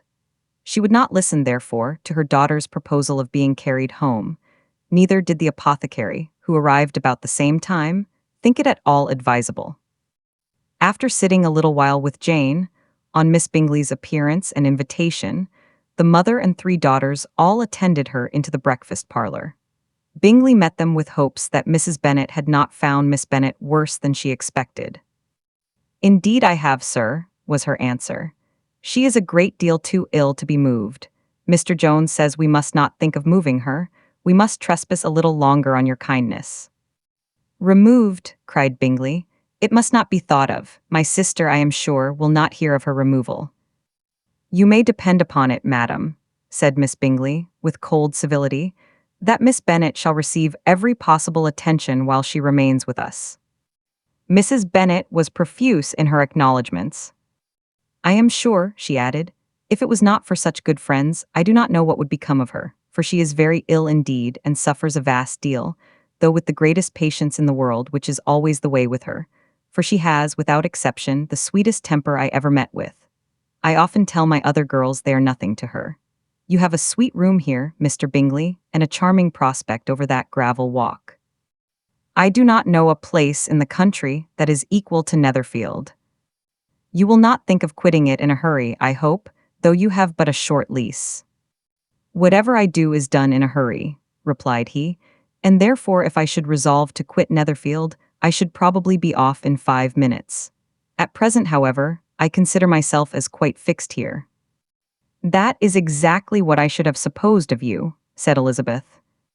"You begin to comprehend me, do you?" cried he, turning towards her. "Oh, yes, I understand you perfectly. I wish I might take this for a compliment, but to be so easily seen through, I am afraid, is pitiful. That is as it happens. It does not necessarily follow that a deep, intricate character is more or less estimable than such a one as yours." "Lizzie," cried her mother, "remember where you are, and do not run on in the wild manner that you are suffered to do at home." "I did not know before," continued Bingley immediately, "that you were a studier of character. It must be an amusing study." "Yes, but intricate characters are the most amusing. They have at least that advantage." "The country," said Darcy, "can in general supply but few subjects for such a study. In a country neighborhood you move in a very confined and unvarying society. But people themselves alter so much that there is something new to be observed in them forever." "Yes, indeed," cried Mrs. Bennet, offended by his manner of mentioning a country neighborhood. "I assure you there is quite as much of that going on in the country as in town." Everybody was surprised, and Darcy, after looking at her for a moment, turned silently away. Mrs. Bennet, who fancied she had gained a complete victory over him, continued her triumph, I cannot see that London has any great advantage over the country, for my part, except the shops and public places. The country is a vast deal pleasanter, is not it, Mr. Bingley? When I am in the country, he replied, I never wish to leave it, and when I am in town, it is pretty much the same. They have each their advantages, and I can be equally happy in either. That is because you have the right disposition. But that gentleman, looking at Darcy, seemed to think the country was nothing at all. Indeed, mamma, you are mistaken, said Elizabeth, blushing for her mother. You quite mistook Mr. Darcy. He only meant that there was not such a variety of people to be met with in the country as in town, which you must acknowledge to be true. Certainly, my dear, nobody said there were, but as to not meeting with many people in this neighborhood, I believe there are few neighborhoods larger. I know we dine with 24 families. Nothing but concern for Elizabeth could enable Bingley to keep his countenance. His sister was less delicate, and directed her eye towards Mr. Darcy with a very expressive smile. Elizabeth, for the sake of saying something that might turn her mother's thoughts, now asked her if Charlotte Lucas had been at Longbourn since her coming away. Yes, she called yesterday with her father. What an agreeable man Sir William is, Mr. Bingley, is not he? So much the man of fashion, so genteel and so easy, he has always something to say to everybody. That is my idea of good breeding, and those persons who fancy themselves very important and never open their mouths quite mistake the matter. Did Charlotte dine with you? No, she would go home. I fancy she was wanted about them in spies. For my part, Mr. Bingley, I always keep servants that can do their own work. My daughters are brought up differently. But everybody is to judge for themselves, and the Lucases are a very good sort of girls, I assure you. It is a pity they are not handsome. Not that I think Charlotte so very plain, but then she is our particular friend. She seems a very pleasant young woman, said Bingley. Oh dear, yes, but you must own she is very plain. Lady Lucas herself has often said so, and envied me Jane's beauty. I do not like to boast of my own child, but to be sure, Jane one does not often see anybody better looking. It is what everybody says. I do not trust my own partiality. When she was only 15, there was a gentleman at my brother Gardiner's in town so much in love with her, that my sister-in-law was sure he would make her an offer before we came away. But however, he did not. Perhaps he thought her too young. However, he wrote some verses on her, and very pretty they were. And so ended his affection, said Elizabeth, impatiently. There has been many a one, I fancy, overcome in the same way. I wonder who first discovered the efficacy of poetry in driving away love. I have been used to consider poetry as the food of love, said Darcy. Of a fine, stout, healthy love it may. Everything nourishes what is strong already. But if it be only a slight, thin sort of inclination, I am convinced that one good sonnet will starve it entirely away. Darcy only smiled, and the general pause which ensued made Elizabeth tremble lest her mother should be exposing herself again. She longed to speak, but could think of nothing to say, and after a short silence, Mrs. Bennet began repeating her thanks to Mr. Bingley for his kindness to Jane, with an apology for troubling him also with Lizzie. Mr. Bingley was unaffectedly civil in his answer, and forced his younger sister to be civil also, and say what the occasion required. She performed her part, indeed, without much graciousness, but Mrs. Bennet was satisfied, and soon afterwards ordered her carriage. Upon this signal, the youngest of her daughters put herself forward. The two girls had been whispering to each other during the whole visit, and the result of it was that the youngest should tax Mr. Bingley with having promised on his first coming into the country to give a ball at Netherfield. Lydia was a stout, well-grown girl of 15, with a fine complexion and good-humored countenance, a favorite with her mother, whose affection had brought her into public at an early age. She had high animal spirits and a sort of natural self-consequence, which the attentions of the officers, to whom her uncle's good dinners and her own easy manners recommended her, had increased into assurance. She was very equal, therefore, to address Mr. Bingley on the subject of the ball, and abruptly reminded him of his promise, adding that it would be the most shameful thing in the world if he did not keep it. His answer to this sudden attack was delightful to her mother's ear. I am perfectly ready, I assure you, to keep my engagement, And when your sister is recovered, you shall, if you please, name the very day of the ball. But you would not wish to be dancing while she is ill." Lydia declared herself satisfied. Oh yes, it would be much better to wait till Jane was well, and by that time, most likely, Captain Carter would be at Meryton again. "And when you have given your ball," she added, "I shall insist on their giving one also. I shall tell Colonel Forster it will be quite a shame if he does not."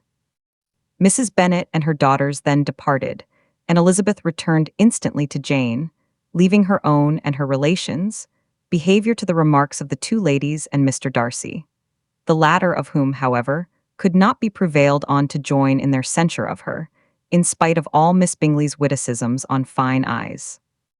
Chapter 10. The day passed much as the day before had done. Mrs. Hurst and Miss Bingley had spent some hours of the morning with the invalid, who continued, though slowly, to mend, and, in the evening, Elizabeth joined their party in the drawing-room. The loo table, however, did not appear. Mr. Darcy was writing, and Miss Bingley, seated near him, was watching the progress of his letter, and repeatedly calling off his attention by messages to his sister. Mr. Hurst and Mr. Bingley were at piquet, and Mrs. Hurst was observing their game. Elizabeth took up some needlework, and was sufficiently amused in attending to what passed between Darcy and his companion. The perpetual commendations of the lady either on his handwriting, or on the evenness of his lines, or on the length of his letter, with the perfect unconcern with which her praises were received, formed a curious dialogue, and was exactly in unison with her opinion of each. "How delighted Miss Darcy will be to receive such a letter." "He made no answer." "You write uncommonly fast." "You are mistaken, I write rather slowly." "How many letters you must have occasion to write in the course of a year. Letters of business, too, how odious I should think them." "It is fortunate, then, that they fall to my lot instead of to yours." "Pray tell your sister that I long to see her." "I have already told her so once by your desire." "I am afraid you do not like your pen. Let me mend it for you. I mend pens remarkably well." "Thank you, but I always mend my own." "How can you contrive to write so even?" He was silent. "Tell your sister I am delighted to hear of her improvement on the harp, and pray let her know that I am quite in raptures with her beautiful little design for a table, and I think it infinitely superior to Miss Grantley's. Will you give me leave to defer your raptures till I write again? At present I have not room to do them justice." "Oh, it is of no consequence. I shall see her in January. But do you always write such charming long letters to her, Mr. Darcy?" "They are generally long, but whether always charming, it is not for me to determine. It is a rule with me, that a person who can write a long letter with ease cannot write ill." "That will not do for a compliment to Darcy, Caroline," cried her brother, "because he does not write with ease. He studies too much for words of 4 syllables. Do not you, Darcy?" "My style of writing is very different from yours." "Oh," cried Miss Bingley, "Charles writes in the most careless way imaginable. He leaves out half his words and blots the rest. My ideas flow so rapidly that I have not time to express them, by which means my letters sometimes convey no ideas at all to my correspondents." "Your humility, Mr. Bingley," said Elizabeth, "must disarm reproof." "Nothing is more deceitful," said Darcy, "than the appearance of humility. It is often only carelessness of opinion and sometimes an indirect boast." "And which of the two do you call my little recent piece of modesty?" "The indirect boast, for you are really proud of your defects in writing, because you consider them as proceeding from a rapidity of thought and carelessness of execution, which, if not estimable, you think at least highly interesting. The power of doing anything with quickness is always much prized by the possessor, and often without any attention to the imperfection of the performance.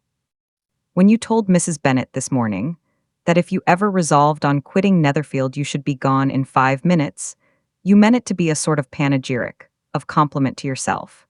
And yet what is there so very laudable in a precipitance which must leave very necessary business undone, and can be of no real advantage to yourself or anyone else?" "Nay," cried Bingley, This is too much to remember at night all the foolish things that were said in the morning. And yet, upon my honor, I believed what I said of myself to be true, and I believe it at this moment. At least, therefore, I did not assume the character of needless precipitance merely to show off before the ladies. I dare say you believed it, but I am by no means convinced that you would be gone with such celerity.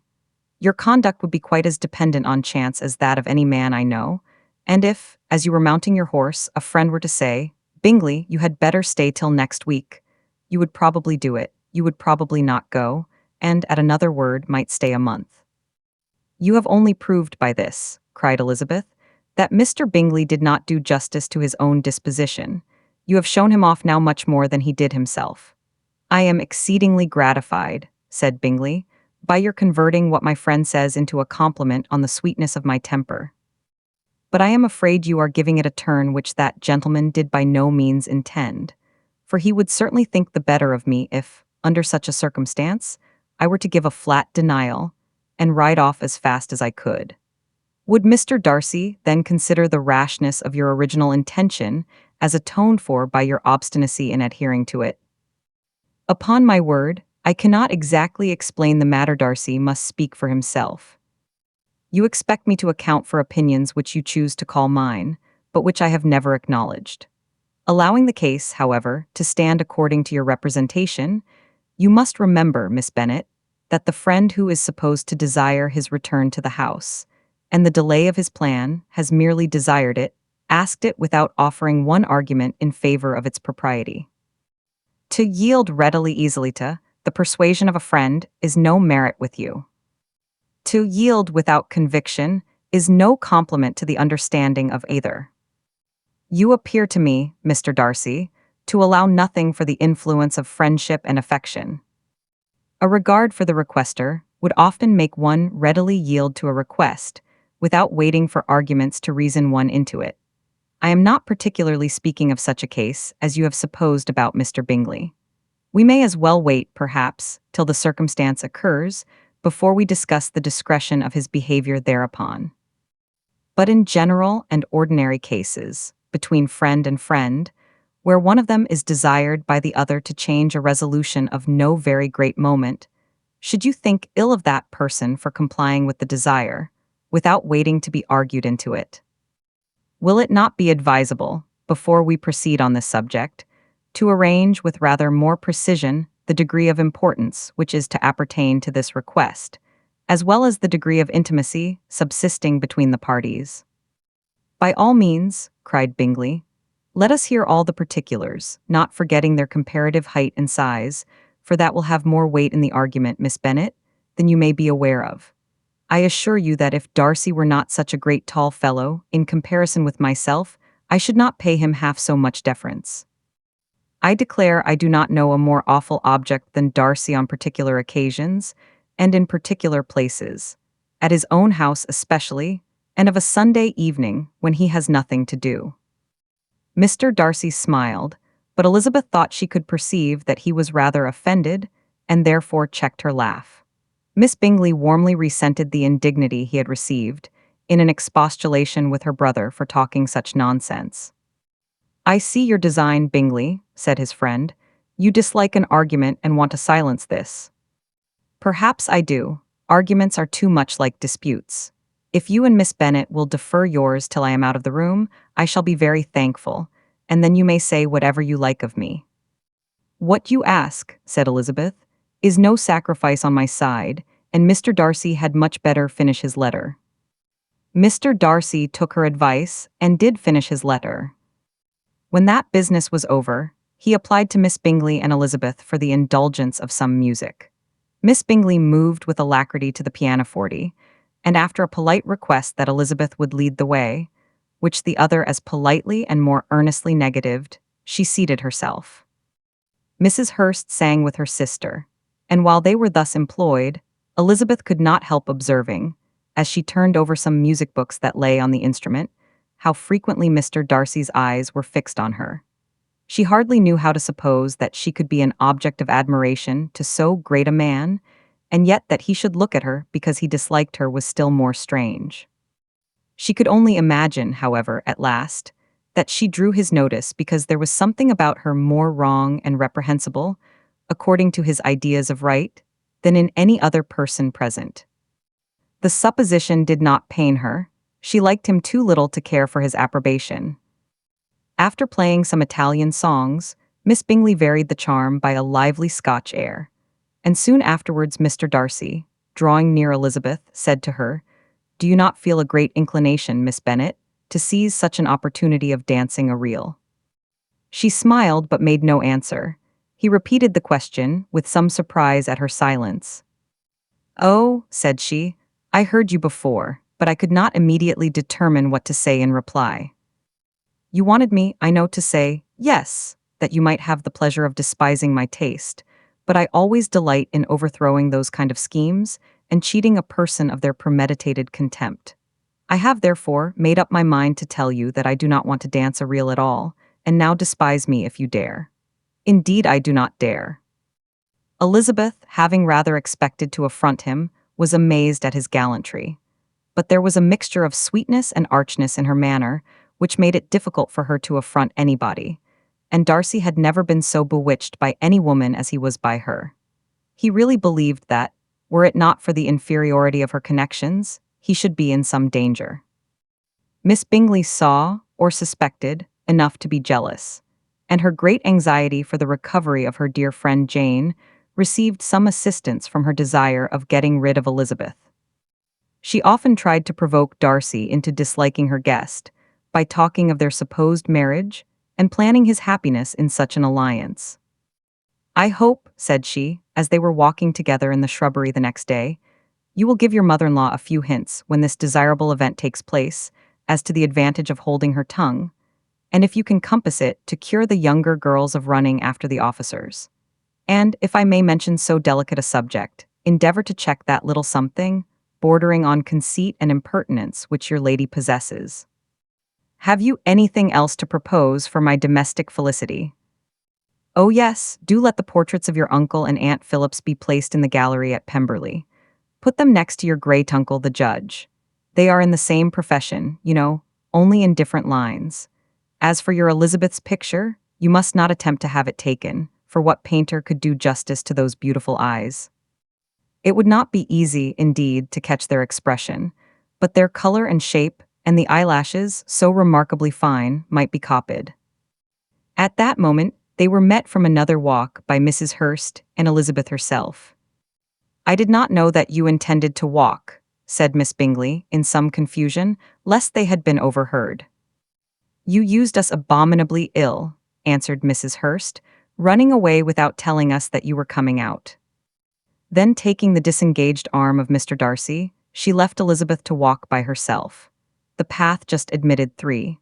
Mr. Darcy felt their rudeness and immediately said, "This walk is not wide enough for our party.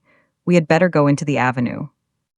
But Elizabeth, who had not the least inclination to remain with them, laughingly answered, "No, no, stay where you are.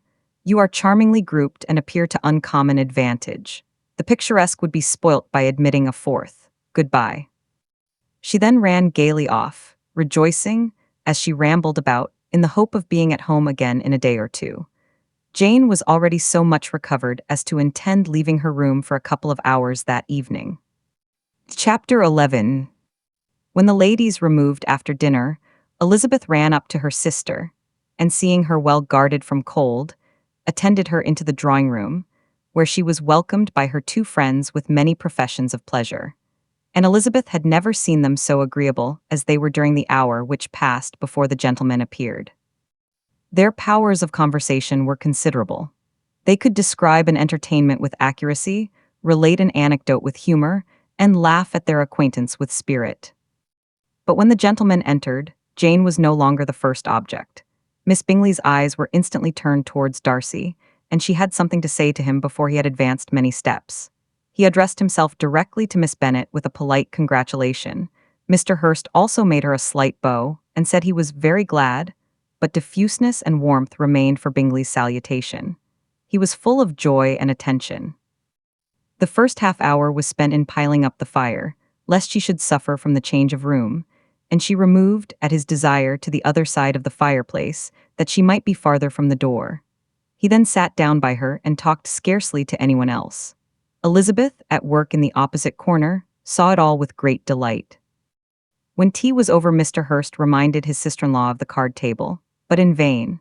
She had obtained private intelligence that Mr. Darcy did not wish for cards, and Mr. Hurst soon found even his open petition rejected. She assured him that no one intended to play, and the silence of the whole party on the subject seemed to justify her. Mr. Hurst had, therefore, nothing to do but to stretch himself on one of the sofas and go to sleep. Darcy took up a book. Miss Bingley did the same, and Mrs. Hurst, principally occupied in playing with her bracelets and rings, joined now and then in her brother's conversation with Miss Bennet. Miss Bingley's attention was quite as much engaged in watching Mr. Darcy's progress through his book as in reading her own, and she was perpetually either making some inquiry or looking at his page. She could not win him, however, to any conversation. He merely answered her question and read on. At length, quite exhausted by the attempt to be amused with her own book, which she had only chosen because it was the second volume of his, she gave a great yawn and said, "How pleasant it is to spend an evening in this way. I declare, after all, there is no enjoyment like reading. How much sooner one tires of anything than of a book. When I have a house of my own, I shall be miserable if I have not an excellent library." No one made any reply. She then yawned again, threw aside her book, and cast her eyes round the room in quest of some amusement, when, hearing her brother mentioning a ball to Miss Bennet, she turned suddenly towards him and said, "By the by, Charles, are you really serious in meditating a dance at Netherfield? I would advise you, before you determine on it, to consult the wishes of the present party. I am much mistaken if there are not some among us to whom a ball would be rather a punishment than a pleasure." "If you mean Darcy," cried her brother, "he may go to bed if he chooses before it begins. But as for the ball, it is quite a settled thing, and as soon as Nishalls has made white soup enough, I shall send round my cards." "I should like balls infinitely better," she replied, "if they were carried on in a different manner, but there is something insufferably tedious in the usual process of such a meeting. It would surely be much more rational if conversation, instead of dancing, made the order of the day." "Much more rational, my dear Caroline, I dare say, but it would not be near so much like a ball." Miss Bingley made no answer, and soon afterwards got up and walked about the room. Her figure was elegant, and she walked well, but Darcy, at whom it was all aimed, was still inflexibly studious. In the desperation of her feelings, she resolved on one effort more, and turning to Elizabeth, said, "Miss Eliza Bennet, let me persuade you to follow my example, and take a turn about the room. I assure you it is very refreshing after sitting so long in one attitude." Elizabeth was surprised, but agreed to it immediately. Miss Bingley succeeded no less in the real object of her civility. Mr. Darcy looked up. He was as much awake to the novelty of attention in that quarter as Elizabeth herself could be, and unconsciously closed his book.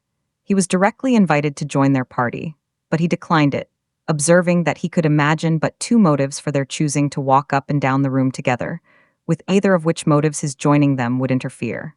What could he mean? She was dying to know what could be his meaning and asked Elizabeth whether she could at all understand him. "Not at all," was her answer.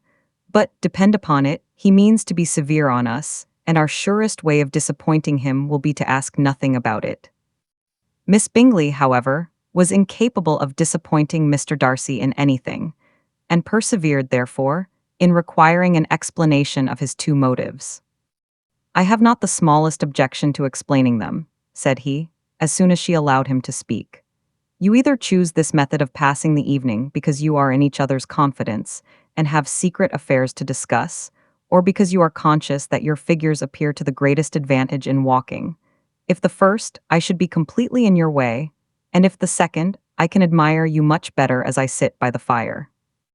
"Oh, shocking!" cried Miss Bingley. "I never heard anything so abominable. How shall we punish him for such a speech?" "Nothing so easy if you have but the inclination," said Elizabeth. "We can all plague and punish one another, tease him, laugh at him. Intimate as you are, you must know how it is to be done." "But upon my honor I do not. I do assure you that my intimacy has not yet taught me that. Tease calmness of temper and presence of mind? No, no, I feel he may defy us there. And as to laughter, we will not expose ourselves, if you please, by attempting to laugh without a subject. Mr. Darcy may hug himself." Mr. Darcy is not to be laughed at, cried Elizabeth. That is an uncommon advantage, and uncommon I hope it will continue, for it would be a great loss to me to have many such acquaintance. I dearly love a laugh. Miss Bingley, said he, has given me credit for more than can be. The wisest and best of men may, the wisest and best of their actions may, be rendered ridiculous by a person whose first object in life is a joke.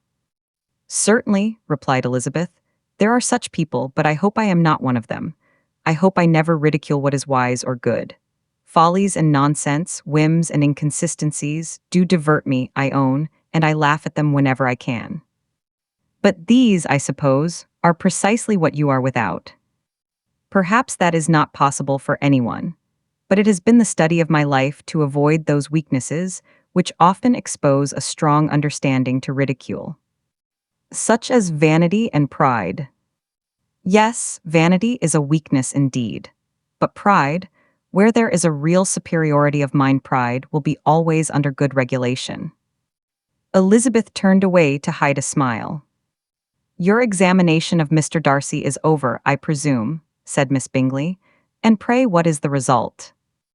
I am perfectly convinced by it that Mr. Darcy has no defect. He owns it himself without disguise. No, said Darcy, I have made no such pretension. I have faults enough, but they are not, I hope, of understanding. My temper I dare not vouch for. It is, I believe, too little yielding, certainly too little for the convenience of the world. I cannot forget the follies and vices of others so soon as I ought, nor their offenses against myself. My feelings are not puffed about with every attempt to move them. My temper would perhaps be called resentful. My good opinion once lost is lost forever. That is a failing indeed, cried Elizabeth. Implacable resentment is a shade in a character. But you have chosen your fault well. I really cannot laugh at it. You are safe from me. There is, I believe, in every disposition a tendency to some particular evil, a natural defect, which not even the best education can overcome.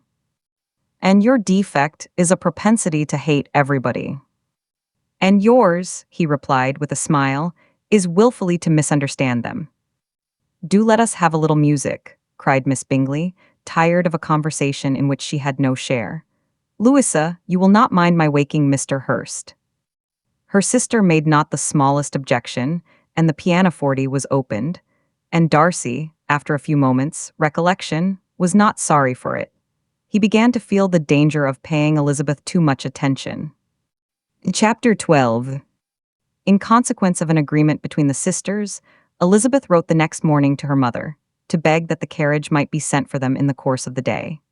But Mrs. Bennet, who had calculated on her daughters remaining at Netherfield till the following Tuesday, which would exactly finish Jane's week, could not bring herself to receive them with pleasure before.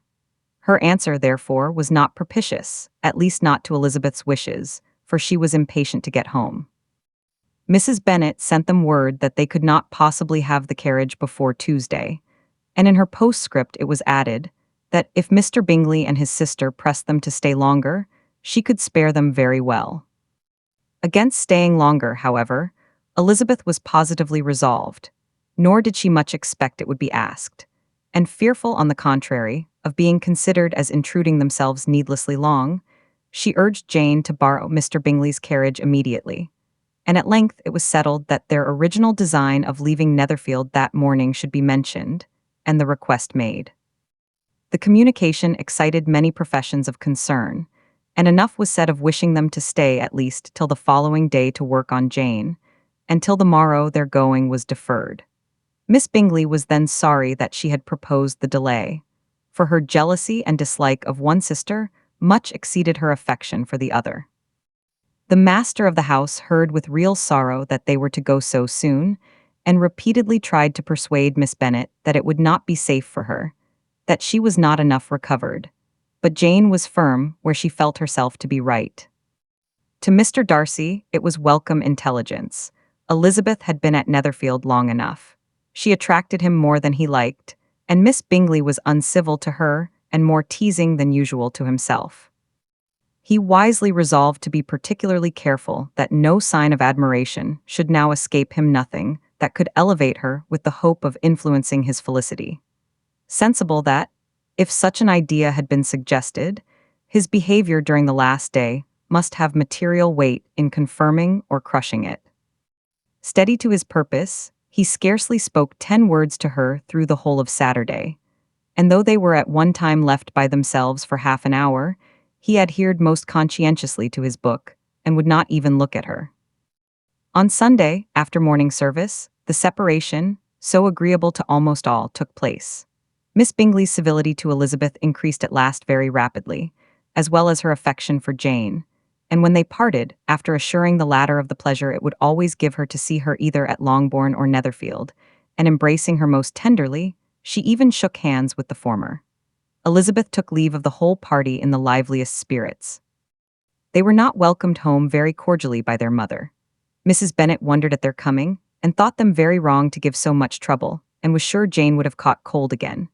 But their father, though very laconic in his expressions of pleasure, was really glad to see them. He had felt their importance in the family circle. The evening conversation, when they were all assembled, had lost much of its animation, and almost all its sense, by the absence of Jane and Elizabeth. They found Mary, as usual, deep in the study of thoroughbass and human nature, and had some new extracts to admire and some new observations of threadbare morality to listen to. Catherine and Lydia had information for them of a different sort. Much had been done, and much had been said in the regiment since the preceding Wednesday. Several of the officers had dined lately with their uncle. A private had been flogged, and it had actually been hinted that Colonel Forster was going to be married. Chapter 13. "I hope, my dear," said Mr. Bennet to his wife, as they were at breakfast the next morning, "that you have ordered a good dinner today, because I have reason to expect an addition to our family party." "Who do you mean, my dear? I know of nobody that is coming, I am sure, unless Charlotte Lucas should happen to call in, and I hope my dinners are good enough for her. I do not believe she often sees such at home. The person of whom I speak is a gentleman and a stranger." Mrs. Bennet's eyes sparkled. "A gentleman and a stranger? It is Mr. Bingley, I am sure. Why, Jane, you never dropped a word of this, you sly thing. Well, I am sure I shall be extremely glad to see Mr. Bingley. But good Lord, how unlucky. There is not a bit of fish to be got today. Lydia, my love, ring the bell. I must speak to Hill this moment." "It is not Mr. Bingley," said her husband. "It is a person whom I never saw in the whole course of my life." This roused a general astonishment, and he had the pleasure of being eagerly questioned by his wife and 5 daughters at once. After amusing himself some time with their curiosity, he thus explained: "About a month ago I received this letter, and about a fortnight ago I answered it, for I thought it a case of some delicacy, and requiring early attention. It is from my cousin, Mr. Collins, who, when I am dead, may turn you all out of this house as soon as he pleases." "Oh, my dear," cried his wife, "I cannot bear to hear that mentioned. Pray do not talk of that odious man. I do think it is the hardest thing in the world, that your estate should be entailed away from your own children, and I am sure, if I had been you, I should have tried long ago to do something or other about it." Jane and Elizabeth attempted to explain to her the nature of an entail. They had often attempted it before, but it was a subject on which Mrs. Bennet was beyond the reach of reason, and she continued to rail bitterly against the cruelty of settling an estate away from a family of 5 daughters, in favor of a man whom nobody cared anything about. "It certainly is a most iniquitous affair," said Mr. Bennet, "and nothing can clear Mr. Collins from the guilt of inheriting Longbourn. But if you will listen to his letter, you may, perhaps, be a little softened by his manner of expressing himself." "No, that I am sure I shall not, and I think it was very impertinent of him to write to you at all, and very hypocritical. I hate such false friends. Why could not he keep on quarreling with you, as his father did before him? Why, indeed, he does seem to have had some filial scruples on that head, as you will hear." "Hunsford, near Westerham, Kent, 15th of October. "Dear Sir, the disagreement subsisting between yourself and my late honored father always gave me much uneasiness, and, since I have had the misfortune to lose him, I have frequently wished to heal the breach. But, for some time, I was kept back by my own doubts, fearing lest it might seem disrespectful to his memory for me to be on good terms with anyone with whom it had always pleased him to be at variance. There, Mrs. Bennet." My mind, however, is now made up on the subject.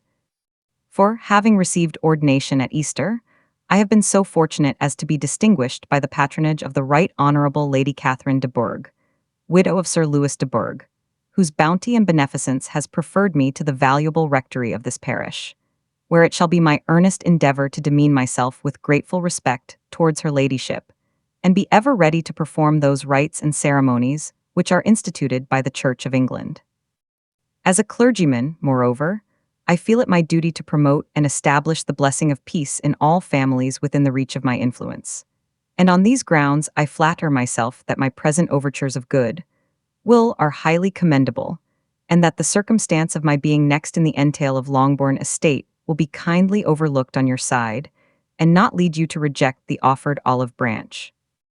I cannot be otherwise than concerned at being the means of injuring your amiable daughters, and beg leave to apologize for it, as well as to assure you of my readiness to make them every possible amends, but of this hereafter. If you should have no objection to receive me into your house, I propose myself the satisfaction of waiting on you and your family, Monday, November 18th, by 4 o'clock, and shall probably trespass on your hospitality till the Saturday sennight following, which I can do without any inconvenience, as Lady Catherine is far from objecting to my occasional absence on a Sunday, provided that some other clergyman is engaged to do the duty of the day. I remain, dear sir, with respectful compliments to your lady and daughters, your well-wisher and friend, William Collins. At 4 o'clock, therefore, we may expect this peacemaking gentleman, said Mr. Bennet, as he folded up the letter. He seems to be a most conscientious and polite young man, upon my word, and, I doubt not, will prove a valuable acquaintance, especially if Lady Catherine should be so indulgent as to let him come to us again. There is some sense in what he says about the girls, however, and, if he is disposed to make them any amends, I shall not be the person to discourage him. Though it is difficult, said Jane, to guess in what way he can mean to make us the atonement he thinks our due, the wish is certainly to his credit. Elizabeth was chiefly struck with his extraordinary deference for Lady Catherine, and his kind intention of christening, marrying, and burying his parishioners whenever it were required. He must be an oddity, I think, said she. I cannot make him out. There is something very pompous in his style. And what can he mean by apologizing for being next in the entail? We cannot suppose he would help it if he could. Can he be a sensible man, sir? No, my dear, I think not. I have great hopes of finding him quite the reverse. There is a mixture of servility and self-importance in his letter which promises well. I am impatient to see him. In point of composition, said Mary, his letter does not seem defective. The idea of the olive branch perhaps is not wholly new, yet I think it is well expressed. To Catherine and Lydia, neither the letter nor its writer were in any degree interesting. It was next to impossible that their cousin should come in a scarlet coat, and it was now some weeks since they had received pleasure from the society of a man in any other color. As for their mother, Mr. Collins's letter had done away much of her ill will, and she was preparing to see him with a degree of composure which astonished her husband and daughters. Mr. Collins was punctual to his time, and was received with great politeness by the whole family. Mr. Bennet indeed said little, but the ladies were ready enough to talk, and Mr. Collins seemed neither in need of encouragement, nor inclined to be silent himself. He was a tall, heavy-looking young man of 25. His air was grave and stately, and his manners were very formal. He had not been long seated before he complimented Mrs. Bennet on having so fine a family of daughters, said he had heard much of their beauty, but that, in this instance, fame had fallen short of the truth, and added that he did not doubt her seeing them all in due time well disposed of in marriage. This gallantry was not much to the taste of some of his hearers, but Mrs. Bennet, who quarrelled with no compliments, answered most readily, "You are very kind, sir, I am sure, and I wish with all my heart it may prove so, for else they will be destitute enough. Things are settled so oddly." "You allude, perhaps, to the entail of this estate." "Ah, sir, I do indeed. It is a grievous affair to my poor girls, you must confess. Not that I mean to find fault with you, for such things, I know, are all chance in this world. There is no knowing how estates will go when once they come to be entailed. I am very sensible, madam, of the hardship to my fair cousins, and could say much on the subject, but that I am cautious of appearing forward and precipitate. But I can assure the young ladies that I come prepared to admire them. At present I will not say more, but, perhaps, when we are better acquainted, he was interrupted by a summons to dinner, and the girls smiled on each other. They were not the only objects of Mr. Collins's admiration. The hall, the dining room, and all its furniture were examined and praised, and his commendation of everything would have touched Mrs. Bennet's heart, but for the mortifying supposition of his viewing it all as his own future property. The dinner, too, in its turn, was highly admired, and he begged to know to which of his fair cousins the excellence of its cookery was owing. But here he was set right by Mrs. Bennet, who assured him, with some asperity, that they were very well able to keep a good cook, and that her daughters had nothing to do in the kitchen. He begged pardon for having displeased her. In a softened tone, she declared herself not at all offended, but he continued to apologize for about a quarter of an hour. Chapter 14. During dinner, Mr. Bennet scarcely spoke at all, but when the servants were withdrawn, he thought it time to have some conversation with his guest, and therefore started a subject in which he expected him to shine, by observing that he seemed very fortunate in his patroness. Lady Catherine de Bourgh's attention to his wishes and consideration for his comfort appeared very remarkable. Mr. Bennet could not have chosen better. Mr. Collins was eloquent in her praise. The subject elevated him to more than usual solemnity of manner, and with a most important aspect, he protested that he had never in his life witnessed such behavior in a person of rank, such affability and condescension, as he had himself experienced from Lady Catherine. She had been graciously pleased to approve of both the discourses which he had already had the honor of preaching before her. She had also asked him twice to dine at Rosings, and had sent for him only the Saturday before, to make up her pool of quadrille in the evening. Lady Catherine was reckoned proud by many people, he knew, but he had never seen anything but affability in her. She had always spoken to him as she would to any other gentleman. She made not the smallest objection to his joining in the society of the neighborhood, nor to his leaving his parish occasionally for a week or two to visit his relations. She had even condescended to advise him to marry as soon as he could, provided he chose with discretion, and had once paid him a visit in his humble parsonage, where she had perfectly approved all the alterations he had been making, and had even vouchsafed to suggest some shelves in the closets upstairs. "That is all very proper and civil, I am sure," said Mrs. Bennet, "and I dare say she is a very agreeable woman. It is a pity that great ladies in general are not more like her. Does she live near you, sir?" "The garden in which stands my humble abode is separated only by a lane from Rosings Park, her ladyship's residence." "I think you said she was a widow, sir. Has she any family?" "She has one only daughter, the heiress of Rosings, and a very extensive property." "Ah," cried Mrs. Bennet, shaking her head, "then she is better off than many girls. And what sort of young lady is she? Is she handsome?" "She is a most charming young lady, indeed. Lady Catherine herself says that, in point of true beauty, Miss de Bourgh is far superior to the handsomest of her sex, because there is that in her features which marks the young woman of distinguished birth. She is unfortunately of a sickly constitution, which has prevented her making that progress in many accomplishments which she could not otherwise have failed of, as I am informed by the lady who superintended her education, and who still resides with them.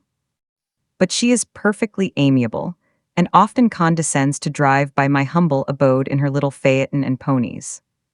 Has she been presented? I do not remember her name among the ladies at court. Her indifferent state of health unhappily prevents her being in town, and by that means, as I told Lady Catherine myself one day, has deprived the British court of its brightest ornament.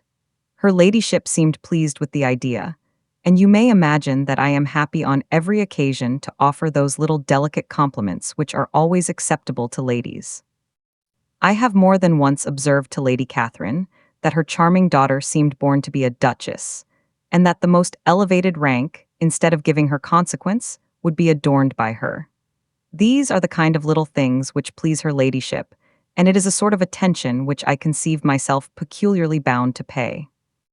"You judge very properly. said Mr. Bennet, "and it is happy for you that you possess the talent of flattering with delicacy. May I ask whether these pleasing attentions proceed from the impulse of the moment, or are the result of previous study?"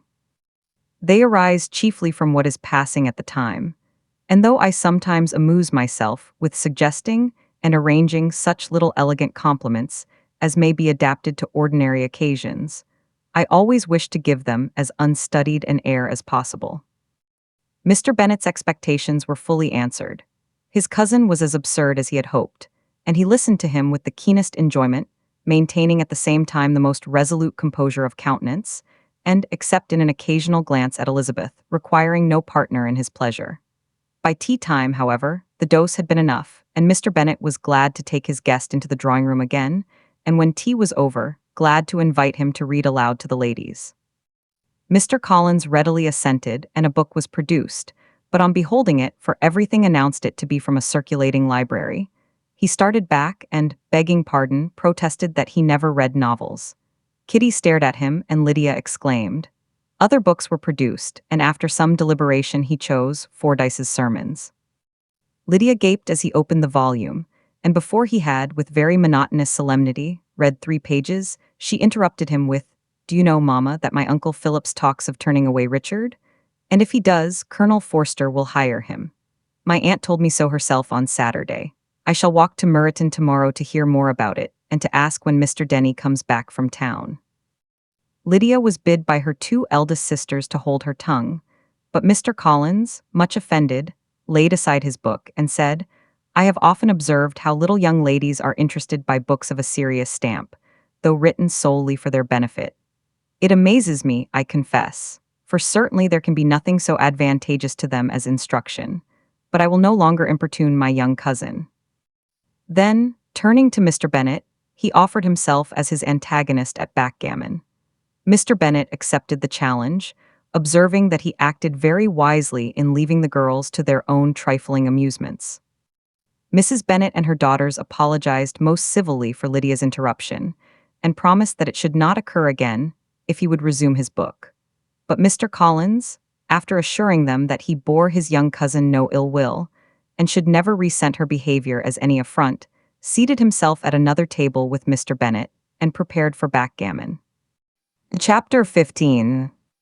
Mr. Collins was not a sensible man, and the deficiency of nature had been but little assisted by education or society, the greatest part of his life having been spent under the guidance of an illiterate and miserly father. And though he belonged to one of the universities, he had merely kept the necessary terms without forming at it any useful acquaintance. The subjection in which his father had brought him up had given him originally great humility of manner, but it was now a good deal counteracted by the self-conceit of a weak head, living in retirement, and the consequential feelings of early and unexpected prosperity. A fortunate chance had recommended him to Lady Catherine de Bourgh when the living of Hunsford was vacant, and the respect which he felt for her high rank, and his veneration for her as his patroness, mingling with a very good opinion of himself, of his authority as a clergyman, and his right as a rector, made him altogether a mixture of pride and obsequiousness, self-importance and humility. Having now a good house and a very sufficient income, he intended to marry, and in seeking a reconciliation with the Longbourn family he had a wife in view, as he meant to choose one of the daughters, if he found them as handsome and amiable as they were represented by common report. This was his plan of amends of atonement, for inheriting their father's estate, and he thought it an excellent one, full of eligibility and suitableness, and excessively generous and disinterested on his own part. His plan did not vary on seeing them. Miss Bennet's lovely face confirmed his views and established all his strictest notions of what was due to seniority, and for the first evening she was his settled choice.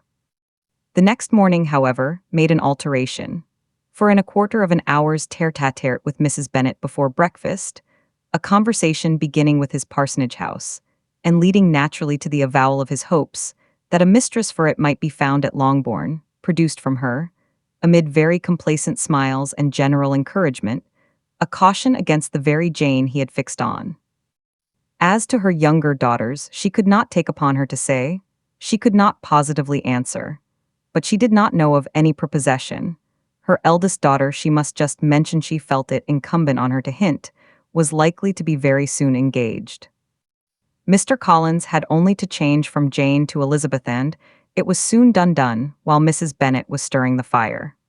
Elizabeth, equally next to Jane in birth and beauty, succeeded her, of course. Mrs. Bennet treasured up the hint, and trusted that she might soon have 2 daughters married, and the man whom she could not bear to speak of the day before was now high in her good graces. Lydia's intention of walking to Meryton was not forgotten. Every sister except Mary agreed to go with her, and Mr. Collins was to attend them, at the request of Mr. Bennet, who was most anxious to get rid of him and have his library to himself.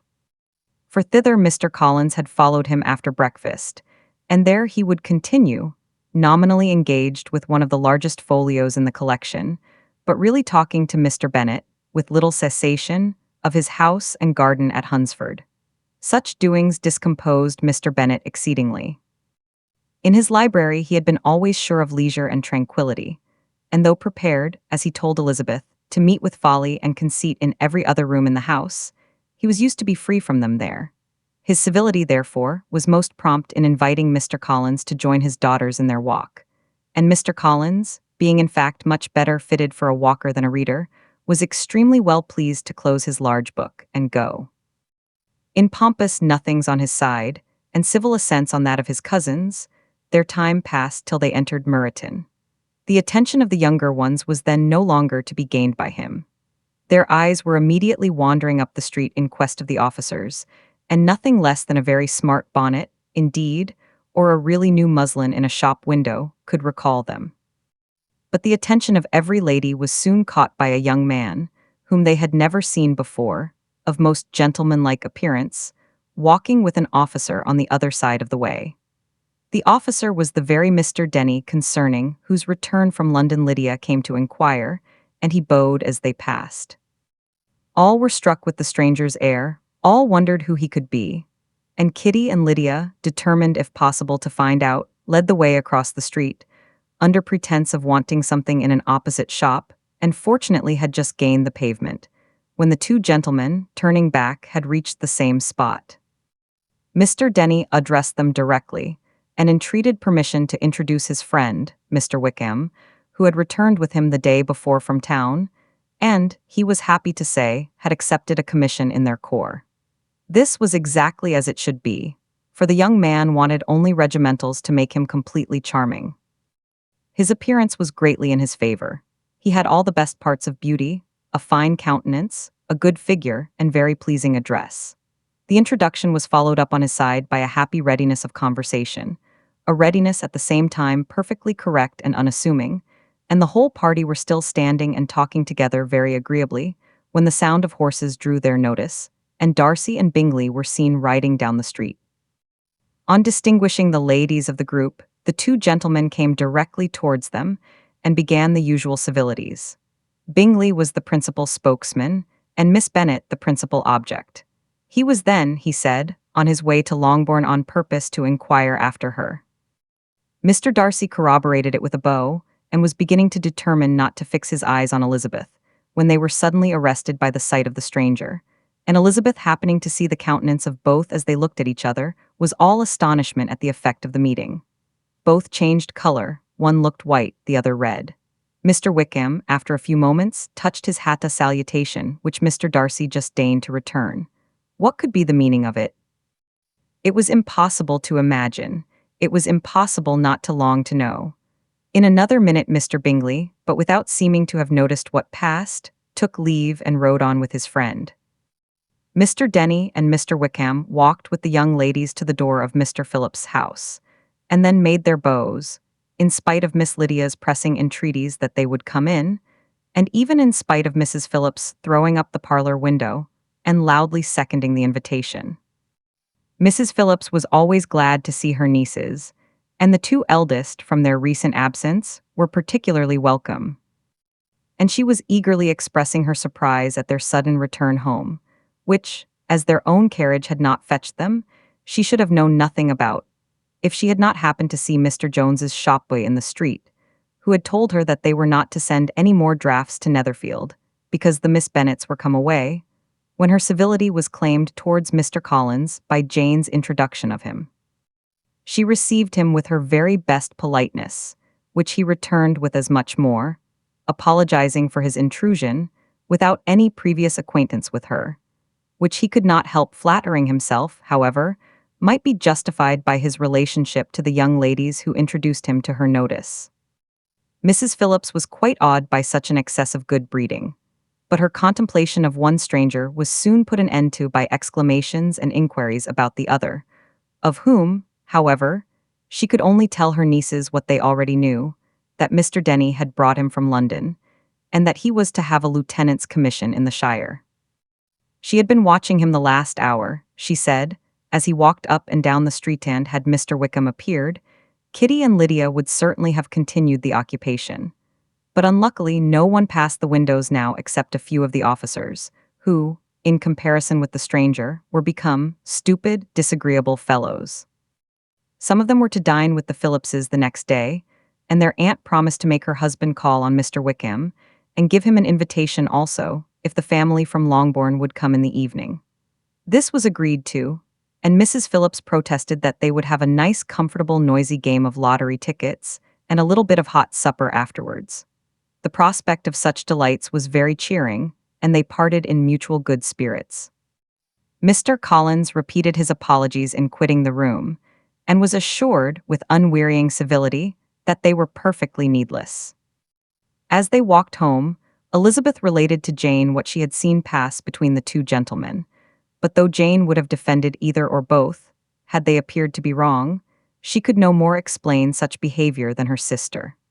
Mr. Collins, on his return, highly gratified Mrs. Bennet by admiring Mrs. Phillips's manners and politeness. He protested that, except Lady Catherine and her daughter, he had never seen a more elegant woman, for she had not only received him with the utmost civility, but had even pointedly included him in her invitation for the next evening, although utterly unknown to her before. Something, he supposed, might be attributed to his connection with them, but yet he had never met with so much attention in the whole course of his life. Chapter 16. As no objection was made to the young people's engagement with their aunt, and all Mr. Collins's scruples of leaving Mr. and Mrs. Bennet for a single evening during his visit were most steadily resisted, the coach conveyed him and his 5 cousins at a suitable hour to Meryton, and the girls had the pleasure of hearing, as they entered the drawing-room, that Mr. Wickham had accepted their uncle's invitation, and was then in the house. When this information was given, and they had all taken their seats, Mr. Collins was at leisure to look around him and admire, and he was so much struck with the size and furniture of the apartment that he declared he might almost have supposed himself in the small summer breakfast parlor at Rosings, a comparison that did not at first convey much gratification. But when Mrs. Phillips understood from him what Rosings was, and who was its proprietor, when she had listened to the description of only one of Lady Catherine's drawing-rooms, and found that the chimney-piece alone had cost £800, she felt all the force of the compliment, and would hardly have resented a comparison with the housekeeper's room. In describing to her all the grandeur of Lady Catherine and her mansion, with occasional digressions in praise of his own humble abode, and the improvements it was receiving, he was happily employed until the gentlemen joined them, and he found in Mrs. Phillips a very attentive listener, whose opinion of his consequence increased with what she heard, and who was resolving to retail it all among her neighbors as soon as she could. To the girls who could not listen to their cousin, and who had nothing to do but to wish for an instrument, and examine their own indifferent imitations of china on the mantelpiece, the interval of waiting appeared very long. It was over at last, however. The gentlemen did approach, and when Mr. Wickham walked into the room, Elizabeth felt that she had neither been seeing him before, nor thinking of him since, with the smallest degree of unreasonable admiration. The officers of the shire were in general a very creditable, gentlemanlike set, and the best of them were of the present party. But Mr. Wickham was as far beyond them all in person, countenance, air, and walk, as they were superior to the broad-faced, stuffy Uncle Phillips, breathing port wine, who followed them into the room. Mr. Wickham was the happy man towards whom almost every female eye was turned, and Elizabeth was the happy woman by whom he finally seated himself. and the agreeable manner in which he immediately fell into conversation, though it was only on its being a wet night, and on the probability of a rainy season, made her feel that the commonest, dullest, most threadbare topic might be rendered interesting by the skill of the speaker. With such rivals for the notice of the fair as Mr. Wickham and the officers, Mr. Collins seemed to sink into insignificance. To the young ladies he certainly was nothing, but he had still at intervals a kind listener in Mrs. Phillips, and was, by her watchfulness, most abundantly supplied with coffee and muffin. When the card tables were placed, he had an opportunity of obliging her, in return, by sitting down to whist. "I know little of the game at present," said he, "but I shall be glad to improve myself, for in my situation of life, Mrs. Phillips was very thankful for his compliance, but could not wait for his reason." Mr. Wickham did not play at whist, and with ready delight was he received at the other table between Elizabeth and Lydia. At first there seemed danger of Lydia's engrossing him entirely, for she was a most determined talker, but being likewise extremely fond of lottery tickets, she soon grew too much interested in the game, too eager in making bets and exclaiming after prizes, to have attention for anyone in particular. Allowing for the common demands of the game, Mr. Wickham was therefore at leisure to talk to Elizabeth, and she was very willing to hear him, though what she chiefly wished to hear she could not hope to be told, the history of his acquaintance with Mr. Darcy. She dared not even mention that gentleman. Her curiosity, however, was unexpectedly relieved. Mr. Wickham began the subject himself. He inquired how far Netherfield was from Meryton, and, after receiving her answer, asked in a hesitating manner how long Mr. Darcy had been staying there. "About a month," said Elizabeth, and then, unwilling to let the subject drop, added, "He is a man of very large property in Derbyshire, I understand." "Yes," replied Wickham, "his estate there is a noble one, a clear 10,000 per annum. You could not have met with a person more capable of giving you certain information on that head than myself, for I have been connected with his family, in a particular manner, from my infancy." Elizabeth could not but look surprised. "You may well be surprised, Miss Bennet, at such an assertion, after seeing, as you probably might, the very cold manner of our meeting yesterday. Are you much acquainted with Mr. Darcy?" "As much as I ever wished to be," cried Elizabeth warmly. "I have spent 4 days in the same house with him, and I think him very disagreeable." "I have no right to give my opinion," said Wickham. "As to his being agreeable or otherwise, I am not qualified to form one. I have known him too long and too well to be a fair judge. It is impossible for me to be impartial. But I believe your opinion of him would in general astonish, and, perhaps, you would not express it quite so strongly anywhere else. Here you are in your own family." "Upon my word, I say no more here than I might say in any house in the neighborhood, except Netherfield. He is not at all liked in Hertfordshire. Everybody is disgusted with his pride. You will not find him more favorably spoken of by anyone." "I cannot pretend to be sorry," said Wickham, after a short interruption, "that he or that any man should not be estimated beyond their deserts.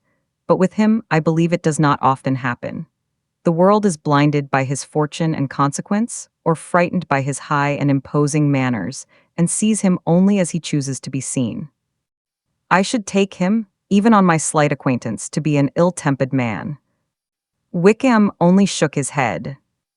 "I wonder," said he, at the next opportunity of speaking, "whether he is likely to be in this country much longer. I do not at all know, but I heard nothing of his going away when I was at Netherfield. I hope your plans in favor of the shire will not be affected by his being in the neighborhood."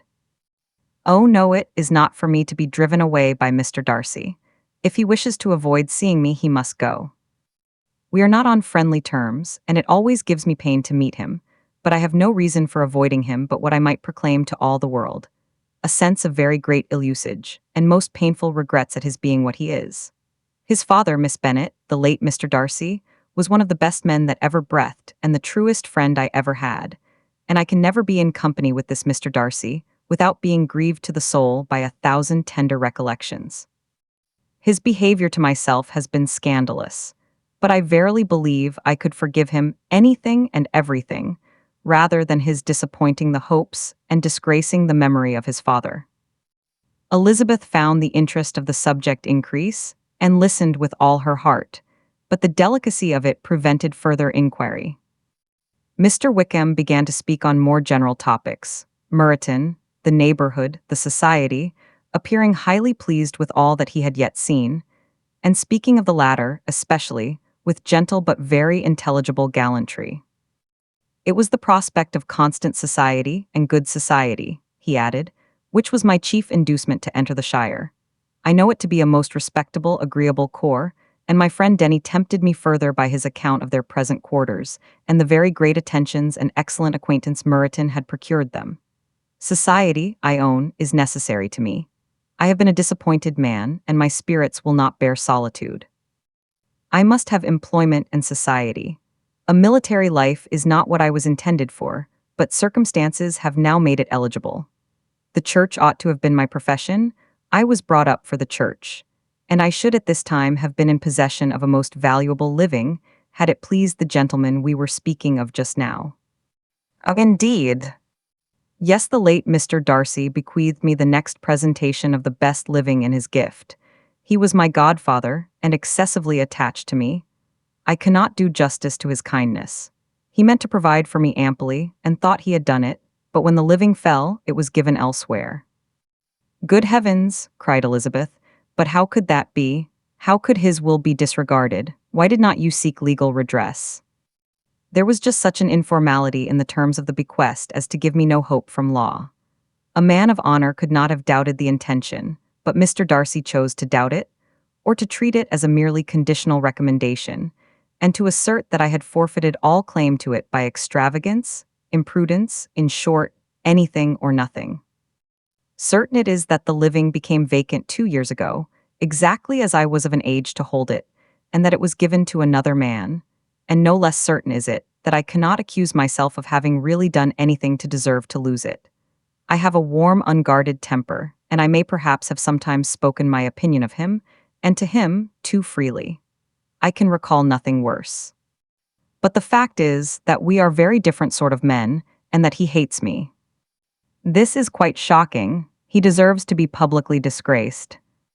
Some time or other he will be, but it shall not be by me. Till I can forget his father, I can never defy or expose him. Elizabeth honored him for such feelings, and thought him handsomer than ever as he expressed them. But what, said she, after a pause, can have been his motive? What can have induced him to behave so cruelly? A thorough, determined dislike of me, a dislike which I cannot but attribute in some measure to jealousy. Had the late Mr. Darcy liked me less, his son might have borne with me better, but his father's uncommon attachment to me irritated him, I believe, very early in life. He had not a temper to bear the sort of competition in which we stood, the sort of preference which was often given me. I had not thought Mr. Darcy so bad as this. Though I have never liked him, I had not thought so very ill of him. I had supposed him to be despising his fellow creatures in general, but did not suspect him of descending to such malicious revenge, such injustice, such inhumanity as this. After a few minutes' reflection, however, she continued, I do remember his boasting one day, at Netherfield, of the implacability of his resentments, of his having an unforgiving temper. His disposition must be dreadful. I will not trust myself on the subject, replied Wickham. I can hardly be just to him. Elizabeth was again deep in thought, and after a time exclaimed, to treat in such a manner the godson, the friend, the favorite of his father? She could have added, a young man, too, like you, whose very countenance may vouch for your being amiable. But she contented herself with, and one, too, who had probably been his own companion from childhood, connected together, as I think you said, in the closest manner. We were born in the same parish, within the same park. The greatest part of our youth was passed together, inmates of the same house, sharing the same amusements, objects of the same parental care.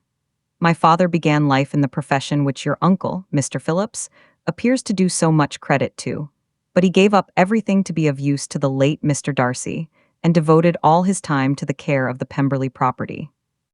He was most highly esteemed by Mr. Darcy, a most intimate, confidential friend. Mr. Darcy often acknowledged himself to be under the greatest obligations to my father's active superintendence, and when, immediately before my father's death, Mr. Darcy gave him a voluntary promise of providing for me. I am convinced that he felt it to be as much a debt of gratitude to him as of affection to myself." "How strange!" cried Elizabeth. "How abominable! I wonder that the very pride of this Mr. Darcy has not made him just to you. If from no better motive, that he should not have been too proud to be dishonest for dishonesty, I must call it." "It is wonderful," replied Wickham, "for almost all his actions may be traced to pride, and pride has often been his best friend. It has connected him nearer with virtue than any other feeling. But we are none of us consistent, and in his behavior to me there were stronger impulses even than pride. Can such abominable pride as his have ever done him good? Yes, it has often led him to be liberal and generous, to give his money freely, to display hospitality, to assist his tenants and relieve the poor. Family pride and filial pride, for he is very proud of what his father was, have done this. Not to appear to disgrace his family, to degenerate from the popular qualities, or lose the influence of the Pemberley house, is a powerful motive. He has also brotherly pride, which, with some brotherly affection, makes him a very kind and careful guardian of his sister, and you will hear him generally cried up as the most attentive and best of brothers. What sort of a girl is Miss Darcy?" He shook his head. "I wish I could call her amiable. It gives me pain to speak ill of a Darcy, but she is too much like her brother, very, very proud. As a child, she was affectionate and pleasing and extremely fond of me, and I have devoted hours and hours to her amusement. But she is nothing to me now. She is a handsome girl, about 15 or 16, and, I understand, highly accomplished. Since her father's death, her home has been London, where a lady lives with her and superintends her education." After many pauses and many trials of other subjects, Elizabeth could not help reverting once more to the first, and saying, "I am astonished at his intimacy with Mr. Bingley. How can Mr. Bingley, who seems good humor itself, and is, I really believe, truly amiable, be in friendship with such a man? How can they suit each other? Do you know Mr. Bingley?" "Not at all." "He is a sweet-tempered, amiable, charming man. He cannot know what Mr. Darcy is." "Probably not, but Mr. Darcy can please where he chooses. He does not want abilities. He can be a conversable companion if he thinks it worth his while. Among those who are at all his equals in consequence, he is a very different man from what he is to the less prosperous. His pride never deserts him, but with the rich he is liberal-minded, just sincere, rational, honorable, and perhaps agreeable, allowing something for fortune and figure." The whist party soon afterwards breaking up, the players gathered round the other table, and Mr. Collins took his station between his cousin Elizabeth and Mrs. Phillips. The usual inquiries as to his success were made by the latter. It had not been very great. He had lost every point. But when Mrs. Phillips began to express her concern thereupon, he assured her, with much earnest gravity, that it was not of the least importance, that he considered the money as a mere trifle, and begged she would not make herself uneasy. "I know very well, madam," said he, "that when persons sit down to a card table, they must take their chance of these things, and, happily, I am not in such circumstances as to make 5 shillings any object. There are, undoubtedly, many who could not say the same, but, thanks to Lady Catherine de Bourgh, I am removed far beyond the necessity of regarding little matters." Mr. Wickham's attention was caught, and after observing Mr. Collins for a few moments, he asked Elizabeth in a low voice whether her relations were very intimately acquainted with the family of de Bourgh. "Lady Catherine de Bourgh," she replied, "has very lately given him a living. I hardly know how Mr. Collins was first introduced to her notice, but he certainly has not known her long. You know, of course, that Lady Catherine de Bourgh and Lady Anne Darcy were sisters, consequently that she is aunt to the present Mr. Darcy." "No, indeed, I did not. I knew nothing at all of Lady Catherine's connections. I never heard of her existence till the day before yesterday. Her daughter, Miss de Bourgh, will have a very large fortune, and it is believed that she and her cousin will unite the two estates." This information made Elizabeth smile, as she thought of poor Miss Bingley. Vain, indeed, must be all her attentions, vain and useless her affection for his sister and her praise of himself, if he were already self-destined to another. "Mr. Collins," said she, "speaks highly both of Lady Catherine and her daughter, But from some particulars that he has related of her ladyship, I suspect his gratitude misleads him, and that, in spite of her being his patroness, she is an arrogant, conceited woman. I believe her to be both in a great degree, replied Wickham. I have not seen her for many years, but I very well remember that I never liked her, and that her manners were dictatorial and insolent.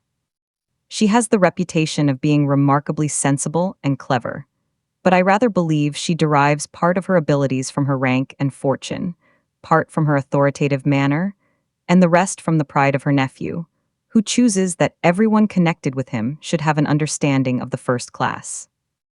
Elizabeth allowed that he had given a very rational account of it, and they continued talking together with mutual satisfaction till supper put an end to cards, and gave the rest of the ladies their share of Mr. Wickham's attentions.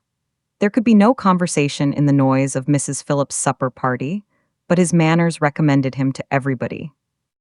Whatever he said was said well, and whatever he did done gracefully. Elizabeth went away with her head full of him. She could think of nothing but of Mr. Wickham and of what he had told her all the way home, but there was not time for her even to mention his name as they went, for neither Lydia nor Mr. Collins were once silent. Lydia talked incessantly of lottery tickets, of the fish she had lost and the fish she had won. And Mr. Collins, in describing the civility of Mr. and Mrs. Phillips, protesting that he did not in the least regard his losses at whist, enumerating all the dishes at supper, and repeatedly fearing that he crowded his cousins, had more to say than he could well manage before the carriage stopped at Longbourn House. Chapter 17. Elizabeth related to Jane, the next day, what had passed between Mr. Wickham and herself. Jane listened with astonishment and concern.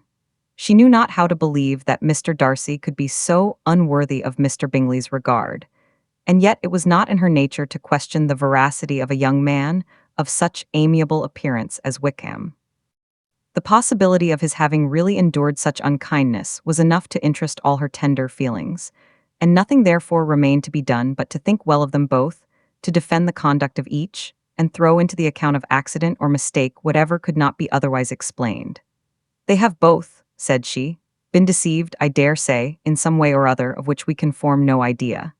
Interested people have perhaps misrepresented each to the other.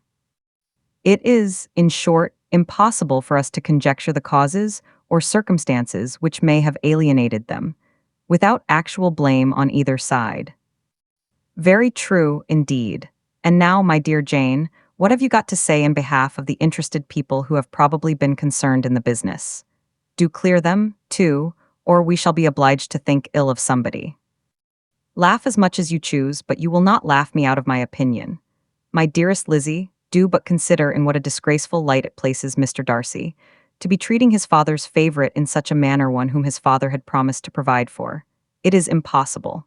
No man of common humanity, no man who had any value for his character, could be capable of it. Can his most intimate friends be so excessively deceived in him? Oh no. I can much more easily believe Mr. Bingley's being imposed on than that Mr. Wickham should invent such a history of himself as he gave me last night. Names, facts, everything mentioned without ceremony. If it be not so, let Mr. Darcy contradict it. Besides, there was truth in his looks. It is difficult, indeed, it is distressing. One does not know what to think. I beg your pardon, one knows exactly what to think. But Jane could think with certainty on only one point, that Mr. Bingley, if he had been imposed on, would have much to suffer when the affair became public. The two young ladies were summoned from the shrubbery, where this conversation passed, by the arrival of some of the very persons of whom they had been speaking. Mr. Bingley and his sisters came to give their personal invitation for the long-expected ball at Netherfield, which was fixed for the following Tuesday. The two ladies were delighted to see their dear friend again, called it an age since they had met, and repeatedly asked what she had been doing with herself since their separation. To the rest of the family they paid little attention, avoiding Mrs. Bennet as much as possible, saying not much to Elizabeth and nothing at all to the others. They were soon gone again, rising from their seats with an activity which took their brother by surprise, and hurrying off as if eager to escape from Mrs. Bennet's civilities. The prospect of the Netherfield ball was extremely agreeable to every female of the family. Mrs. Bennet chose to consider it as given in compliment to her eldest daughter, and was particularly flattered by receiving the invitation from Mr. Bingley himself, instead of a ceremonious card. Jane pictured to herself a happy evening in the society of her two friends and the attentions of their brother, and Elizabeth thought with pleasure of dancing a great deal with Mr. Wickham, and of seeing a confirmation of everything in Mr. Darcy's look and behavior. The happiness anticipated by Catherine and Lydia depended less on any single event or any particular person, for though they each, like Elizabeth, meant to dance half the evening with Mr. Wickham, he was by no means the only partner who could satisfy them, and a ball was, at any rate, a ball. And even Mary could assure her family that she had no disinclination for it. "While I can have my mornings to myself," said she, "it is enough. I think it is no sacrifice to join occasionally in evening engagements. Society has claims on us all, and I profess myself one of those who consider intervals of recreation and amusement as desirable for everybody." Elizabeth's spirits were so high on the occasion that though she did not often speak unnecessarily to Mr. Collins, she could not help asking him whether he intended to accept Mr. Bingley's invitation, and if he did, whether he would think it proper to join in the evening's amusement. And she was rather surprised to find that he entertained no scruple whatever on that head, and was very far from dreading a rebuke, either from the Archbishop or Lady Catherine de Bourgh, by venturing to dance. "I am by no means of opinion, I assure you," said he, "that a ball of this kind, given by a young man of character, to respectable people, can have any evil tendency, and I am so far from objecting to dancing myself, that I shall hope to be honored with the hands of all my fair cousins in the course of the evening, and I take this opportunity of soliciting yours, Miss Elizabeth, for the two first dances especially. A preference which I trust my cousin Jane will attribute to the right cause, and not to any disrespect for her." Elizabeth felt herself completely taken in. She had fully proposed being engaged by Wickham for those very dances, and to have Mr. Collins instead, her liveliness had been never worse timed. There was no help for it, however. Mr. Wickham's happiness and her own was perforce delayed a little longer, and Mr. Collins's proposal accepted with as good a grace as she could. She was not the better pleased with his gallantry, from the idea it suggested of something more. It now first struck her that she was selected from among her sisters as worthy of being the mistress of Hunsford Parsonage, and of assisting to form a quadrille table at Rosings, in the absence of more eligible visitors. The idea soon reached to conviction, as she observed his increasing civilities towards herself, and heard his frequent attempt at a compliment on her wit and vivacity, and though more astonished than gratified herself by this effect of her charms, it was not long before her mother gave her to understand that the probability of their marriage was exceedingly agreeable to her. Elizabeth, however, did not choose to take the hint, being well aware that a serious dispute must be the consequence of any reply. Mr. Collins might never make the offer, and, till he did, it was useless to quarrel about him. If there had not been a Netherfield ball to prepare for and talk of, the younger Miss Bennets would have been in a pitiable state at this time, for, from the day of the invitation to the day of the ball, there was such a succession of rain as prevented their walking to Meryton once. No aunt, no officers, no news could be sought after. The very shoe roses for Netherfield were got by proxy. Even Elizabeth might have found some trial of her patience in weather which totally suspended the improvement of her acquaintance with Mr. Wickham, and nothing less than a dance on Tuesday could have made such a Friday, Saturday, Sunday, and Monday endurable to Kitty and Lydia. Chapter 18. Till Elizabeth entered the drawing-room at Netherfield, and looked in vain for Mr. Wickham among the cluster of red coats there assembled, a doubt of his being present had never occurred to her.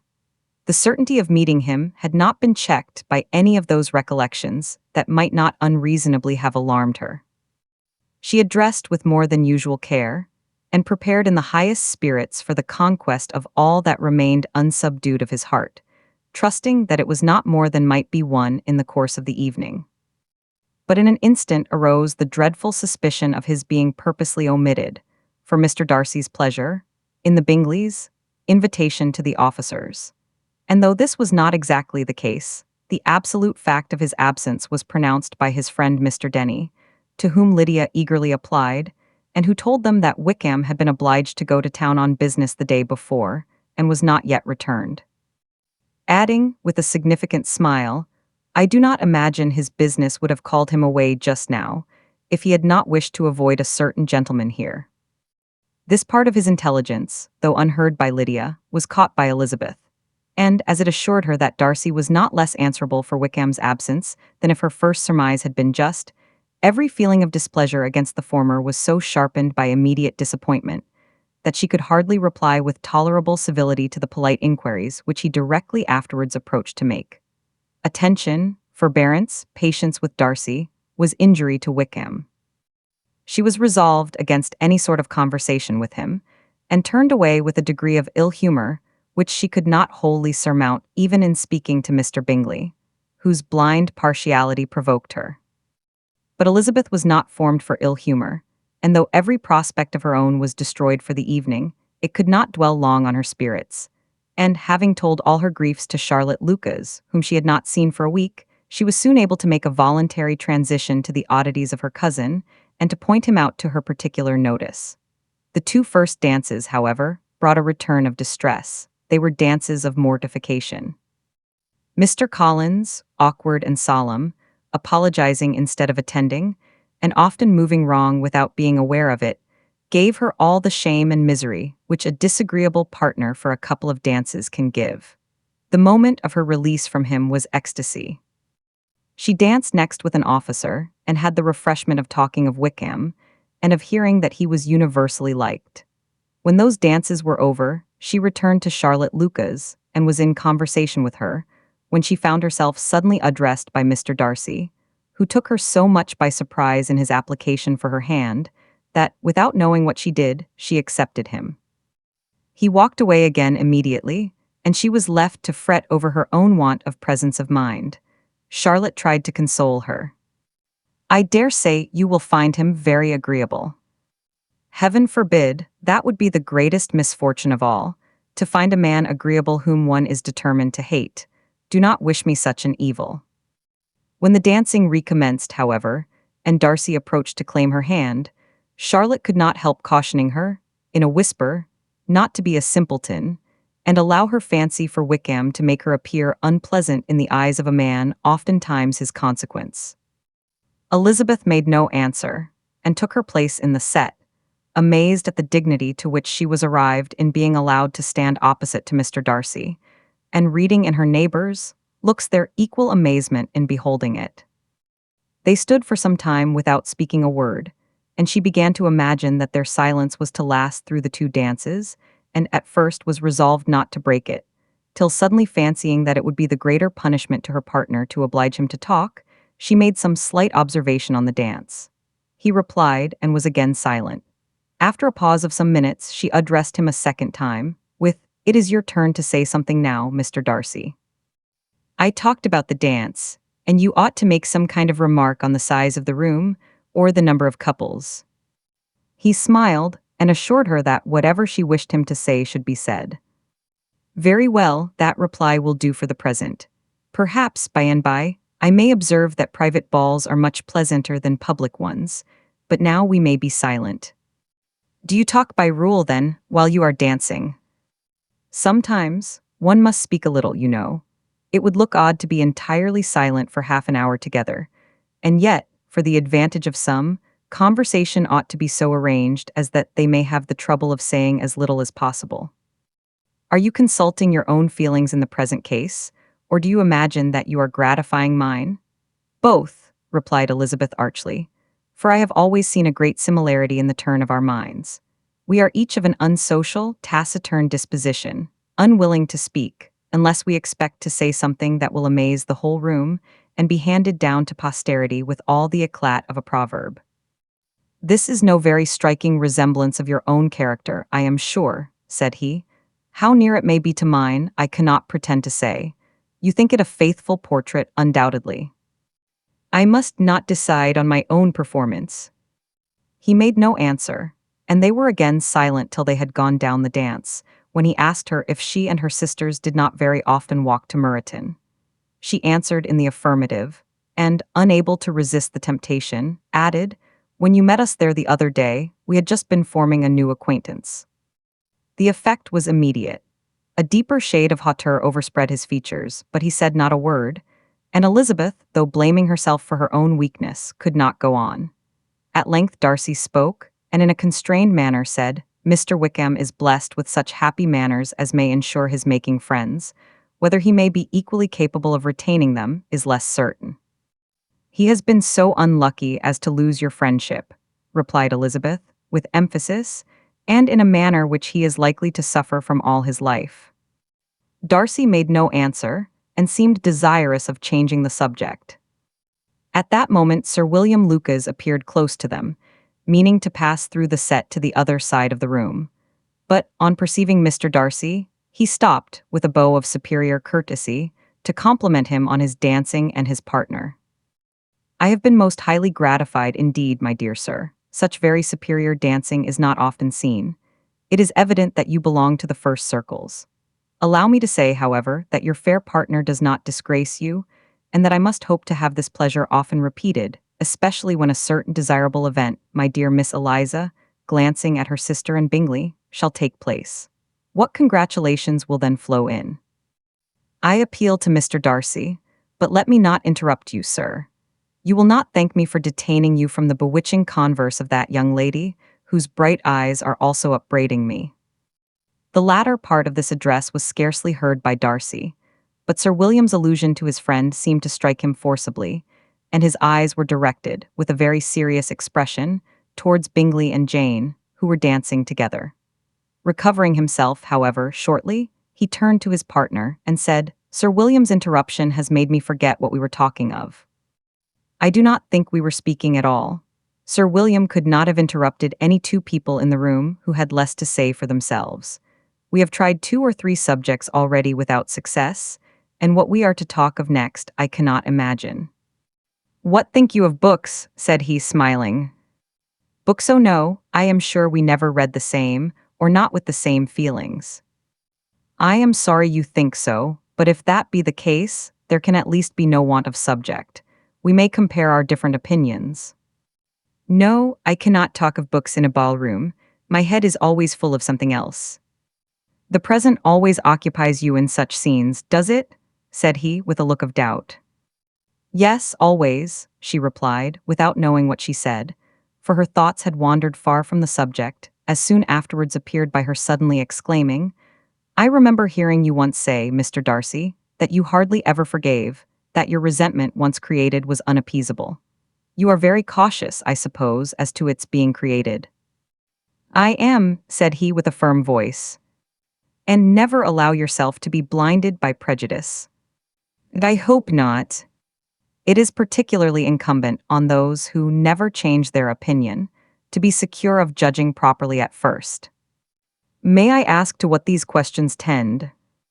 "Merely to the illustration of your character," said she, endeavoring to shake off her gravity. "I am trying to make it out." "And what is your success?" She shook her head. "I do not get on at all. I hear such different accounts of you as puzzle me exceedingly." "I can readily believe," answered he, gravely, "that reports may vary greatly with respect to me. And I could wish, Miss Bennet, that you were not to sketch my character at the present moment, as there is reason to fear that the performance would reflect no credit on either. But if I do not take your likeness now, I may never have another opportunity." "I would by no means suspend any pleasure of yours," he coldly replied. She said no more, and they went down the other dance and parted in silence, on each side dissatisfied, though not to an equal degree. For in Darcy's breast there was a tolerably powerful feeling towards her, which soon procured her pardon and directed all his anger against another. They had not long separated when Miss Bingley came towards her, and, with an expression of civil disdain, thus accosted her. "So, Miss Eliza, I hear you are quite delighted with George Wickham. Your sister has been talking to me about him, and asking me 1,000 questions, and I find that the young man forgot to tell you, among his other communications, that he was the son of old Wickham, the late Mr. Darcy's steward. Let me recommend you, however, as a friend, not to give implicit confidence to all his assertions, for, as to Mr. Darcy's using him ill, it is perfectly false. for, on the contrary, he has been always remarkably kind to him, though George Wickham has treated Mr. Darcy in a most infamous manner. I do not know the particulars, but I know very well that Mr. Darcy is not in the least to blame, that he cannot bear to hear George Wickham mentioned, and that though my brother thought he could not well avoid including him in his invitation to the officers, he was excessively glad to find that he had taken himself out of the way. His coming into the country at all is a most insolent thing, indeed, and I wonder how he could presume to do it. I pity you, Miss Eliza, for this discovery of your favourite's guilt, but really, considering his descent, one could not expect much better. His guilt and his descent appear, by your account, to be the same, said Elizabeth, angrily. For I have heard you accuse him of nothing worse than of being the son of Mr. Darcy's steward, and of that, I can assure you, he informed me himself. I beg your pardon, replied Miss Bingley, turning away with a sneer. Excuse my interference, it was kindly meant. Insolent girl, said Elizabeth to herself. You are much mistaken if you expect to influence me by such a paltry attack as this. I see nothing in it but your own wilful ignorance and the malice of Mr. Darcy. She then sought her eldest sister, who had undertaken to make inquiries on the same subject of Bingley. Jane met her with a smile of such sweet complacency, a glow of such happy expression, as sufficiently marked how well she was satisfied with the occurrences of the evening. Elizabeth instantly read her feelings, and, at that moment, solicitude for Wickham, resentment against his enemies, and everything else, gave way before the hope of Jane's being in the fairest way for happiness. I want to know, said she, with a countenance no less smiling than her sister's, what you have learned about Mr. Wickham. But perhaps you have been too pleasantly engaged to think of any third person, in which case you may be sure of my pardon. No, replied Jane, I have not forgotten him, but I have nothing satisfactory to tell you. Mr. Bingley does not know the whole of his history, and is quite ignorant of the circumstances which have principally offended Mr. Darcy. But he will vouch for the good conduct, the probity and honor of his friend, and is perfectly convinced that Mr. Wickham has deserved much less attention from Mr. Darcy than he has received, and I am sorry to say that by his account, as well as his sister. Mr. Wickham is by no means a respectable young man. I am afraid he has been very imprudent, and has deserved to lose Mr. Darcy's regard. Mr. Bingley does not know Mr. Wickham himself. No, he never saw him till the other morning at Meryton. This account, then, is what he has received from Mr. Darcy. I am perfectly satisfied, but what does he say of the living? He does not exactly recollect the circumstances, though he has heard them from Mr. Darcy more than once, but he believes that it was left to him conditionally only. I have not a doubt of Mr. Bingley's sincerity, said Elizabeth warmly, but you must excuse my not being convinced by assurances only. Mr. Bingley's defense of his friend was a very able one, I dare say, but since he is unacquainted with several parts of the story, and has learnt the rest from that friend himself, I shall venture still to think of both gentlemen as I did before. She then changed the discourse to one more gratifying to each, and on which there could be no difference of sentiment. Elizabeth listened with delight to the happy though modest hopes which Jane entertained of Bingley's regard, and said all in her power to heighten her confidence in it. On their being joined by Mr. Bingley himself, Elizabeth withdrew to Miss Lucas, to whose inquiry after the pleasantness of her last partner she had scarcely replied, before Mr. Collins came up to them, and told her with great exultation that he had just been so fortunate as to make a most important discovery. I have found out, said he, by a singular accident, that there is now in the room a near relation to my patroness. I happened to overhear the gentleman himself mentioning to the young lady, who does the honours of this house, the names of his cousin Miss de Bourgh, and of her mother, Lady Catherine. How wonderfully these sort of things occur! Who would have thought of my meeting with perhaps a nephew of Lady Catherine de Bourgh in this assembly? I am most thankful that the discovery is made in time for me to pay my respects to him, which I am now going to do, and trust he will excuse my not having done it before. My total ignorance of the connection must plead my apology. You are not going to introduce yourself to Mr. Darcy. Indeed I am. I shall entreat his pardon for not having done it earlier. I believe him to be Lady Catherine's nephew. It will be in my power to assure him that her ladyship was quite well yesterday se'nnight. Elizabeth tried hard to dissuade him from such a scheme, assuring him that Mr. Darcy would consider his addressing him without introduction as an impertinent freedom, rather than a compliment to his aunt, that it was not in the least necessary there should be any notice on either side, and that if it were, it must belong to Mr. Darcy, the superior in consequence, to begin the acquaintance. Mr. Collins listened to her with the determined air of following his own inclination, and when she ceased speaking, replied thus: "My dear Miss Elizabeth, I have the highest opinion in the world of your excellent judgment in all matters within the scope of your understanding, but permit me to say that there must be a wide difference between the established forms of ceremony amongst the laity and those which regulate the clergy. For, give me leave to observe that I consider the clerical office as equal in point of dignity, with the highest rank in the kingdom, provided that a proper humility of behavior is at the same time maintained. You must, therefore, allow me to follow the dictates of my conscience on this occasion, which lead me to perform what I look on as a point of duty. Pardon me for neglecting to profit by your advice, which on every other subject shall be my constant guide, though in the case before us I consider myself more fitted by education and habitual study to decide on what is right than a young lady like yourself." And with a low bow he left her to attack Mr. Darcy, whose reception of his advances she eagerly watched, and whose astonishment at being so addressed was very evident.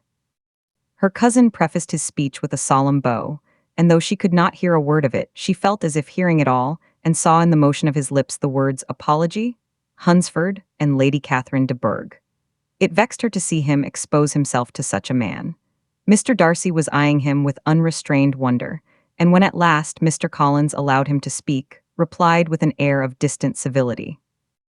Mr. Collins, however, was not discouraged from speaking again, and Mr. Darcy's contempt seemed abundantly increasing with the length of his second speech, and at the end of it he only made him a slight bow and moved another way. Mr. Collins then returned to Elizabeth. "I have no reason, I assure you," said he, "to be dissatisfied with my reception." Mr. Darcy seemed much pleased with the attention. He answered me with the utmost civility, and even paid me the compliment of saying that he was so well convinced of Lady Catherine's discernment as to be certain she could never bestow a favor unworthily. It was really a very handsome thought. Upon the whole, I am much pleased with him. As Elizabeth had no longer any interest of her own to pursue, she turned her attention almost entirely on her sister and Mr. Bingley, and the train of agreeable reflections which her observations gave birth to made her perhaps almost as happy as Jane. She saw her an idea settled in that very house, in all the felicity which a marriage of true affection could bestow, and she felt capable, under such circumstances, of endeavoring even to like Bingley's two sisters. Her mother's thoughts she plainly saw were bent the same way, and she determined not to venture near her, lest she might hear too much. When they sat down to supper, therefore, she considered it a most unlucky perverseness which placed them within one of each other, and deeply was she vexed to find that her mother was talking to that one person, Lady Lucas, freely, openly, and of nothing else but of her expectation that Jane would be soon married to Mr. Bingley. It was an animating subject, and Mrs. Bennet seemed incapable of fatigue while enumerating the advantages of the match. His being such a charming young man, and so rich, and living but 3 miles from them, were the first points of self-gratulation, and then it was such a comfort to think how fond the two sisters were of Jane, and to be certain that they must desire the connection as much as she could do. It was, moreover, such a promising thing for her younger daughters, as Jane's marrying so greatly must throw them in the way of other rich men. And lastly, it was so pleasant at her time of life to be able to consign her single daughters to the care of their sister, that she might not be obliged to go into company more than she liked. It was necessary to make this circumstance a matter of pleasure, because on such occasions it is the etiquette, but no one was less likely than Mrs. Bennet to find comfort in staying at home at any period of her life. She concluded with many good wishes that Lady Lucas might soon be equally fortunate, though evidently and triumphantly believing there was no chance of it. In vain did Elizabeth endeavor to check the rapidity of her mother's words, or persuade her to describe her felicity in a less audible whisper, for to her inexpressible vexation she could perceive that the chief of it was overheard by Mr. Darcy, who sat opposite to them. Her mother only scolded her for being nonsensical. "What is Mr. Darcy to me, pray, that I should be afraid of him? I am sure we owe him no such particular civility as to be obliged to say nothing he may not like to hear." "For heaven's sake, madam, speak lower. What advantage can it be to you to offend Mr. Darcy? You will never recommend yourself to his friend by so doing." Nothing that she could say, however, had any influence. Her mother would talk of her views in the same intelligible tone. Elizabeth blushed and blushed again with shame and vexation. She could not help frequently glancing her eye at Mr. Darcy, though every glance convinced her of what she dreaded. For though he was not always looking at her mother, she was convinced that his attention was invariably fixed by her. The expression of his face changed gradually from indignant contempt to a composed and steady gravity. At length, however, Mrs. Bennet had no more to say, and Lady Lucas, who had been long yawning at the repetition of delights which she saw no likelihood of sharing, was left to the comforts of cold ham and chicken. Elizabeth now began to revive, but not long was the interval of tranquillity, for when supper was over, singing was talked of, and she had the mortification of seeing Mary, after very little entreaty, preparing to oblige the company. By many significant looks and silent entreaties did she endeavor to prevent such a proof of complaisance, but in vain. Mary would not understand them. Such an opportunity of exhibiting was delightful to her, and she began her song. Elizabeth's eyes were fixed on her, with most painful sensations, and she watched her progress through the several stanzas with an impatience which was very ill rewarded at their close. For Mary, on receiving amongst the thanks of the table the hint of a hope that she might be prevailed on to favor them again, after the pause of half a minute began another. Mary's powers were by no means fitted for such a display. Her voice was weak, and her manner affected. Elizabeth was in agonies. She looked at Jane to see how she bore it, but Jane was very composedly talking to Bingley. She looked at his two sisters and saw them making signs of derision at each other, and at Darcy, who continued, however, impenetrably grave. She looked at her father to entreat his interference, lest Mary should be singing all night. He took the hint, and when Mary had finished her second song, said aloud, "That will do extremely well, child. You have delighted us long enough.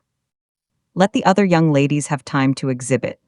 Mary, though pretending not to hear, was somewhat disconcerted, and Elizabeth, sorry for her, and sorry for her father's speech, was afraid her anxiety had done no good. Others of the party were now applied to. "If I," said Mr. Collins, "were so fortunate as to be able to sing, I should have great pleasure, I am sure, in obliging the company with an air, for I consider music as a very innocent diversion, and perfectly compatible with the profession of a clergyman. I do not mean, however, to assert that we can be justified in devoting too much of our time to music, for there are certainly other things to be attended to. The rector of a parish has much to do. In the first place, he must make such an agreement for tithes as may be beneficial to himself, and not offensive to his patron. He must write his own sermons, and the time that remains will not be too much for his parish duties, and the care and improvement of his dwelling, which he cannot be excused from making as comfortable as possible. And I do not think it of light importance that he should have attentive and conciliatory manners towards everybody, especially towards those to whom he owes his preferment. I cannot acquit him of that duty, nor could I think well of the man who should omit an occasion of testifying his respect towards anybody connected with the family." And with a bow to Mr. Darcy, he concluded his speech, which had been spoken so loud as to be heard by half the room. Many stared, many smiled, but no one looked more amused than Mr. Bennet himself, while his wife seriously commended Mr. Collins for having spoken so sensibly, and observed, in a half-whisper to Lady Lucas, that he was a remarkably clever, good kind of young man. To Elizabeth it appeared that had her family made an agreement to expose themselves as much as they could during the evening, it would have been impossible for them to play their parts with more spirit or finer success. And happy did she think it for Bingley and her sister that some of the exhibition had escaped his notice, and that his feelings were not of a sort to be much distressed by the folly which he must have witnessed. That his two sisters and Mr. Darcy, however, should have such an opportunity of ridiculing her relations was bad enough, and she could not determine whether the silent contempt of the gentlemen or the insolent smiles of the ladies were more intolerable. The rest of the evening brought her little amusement.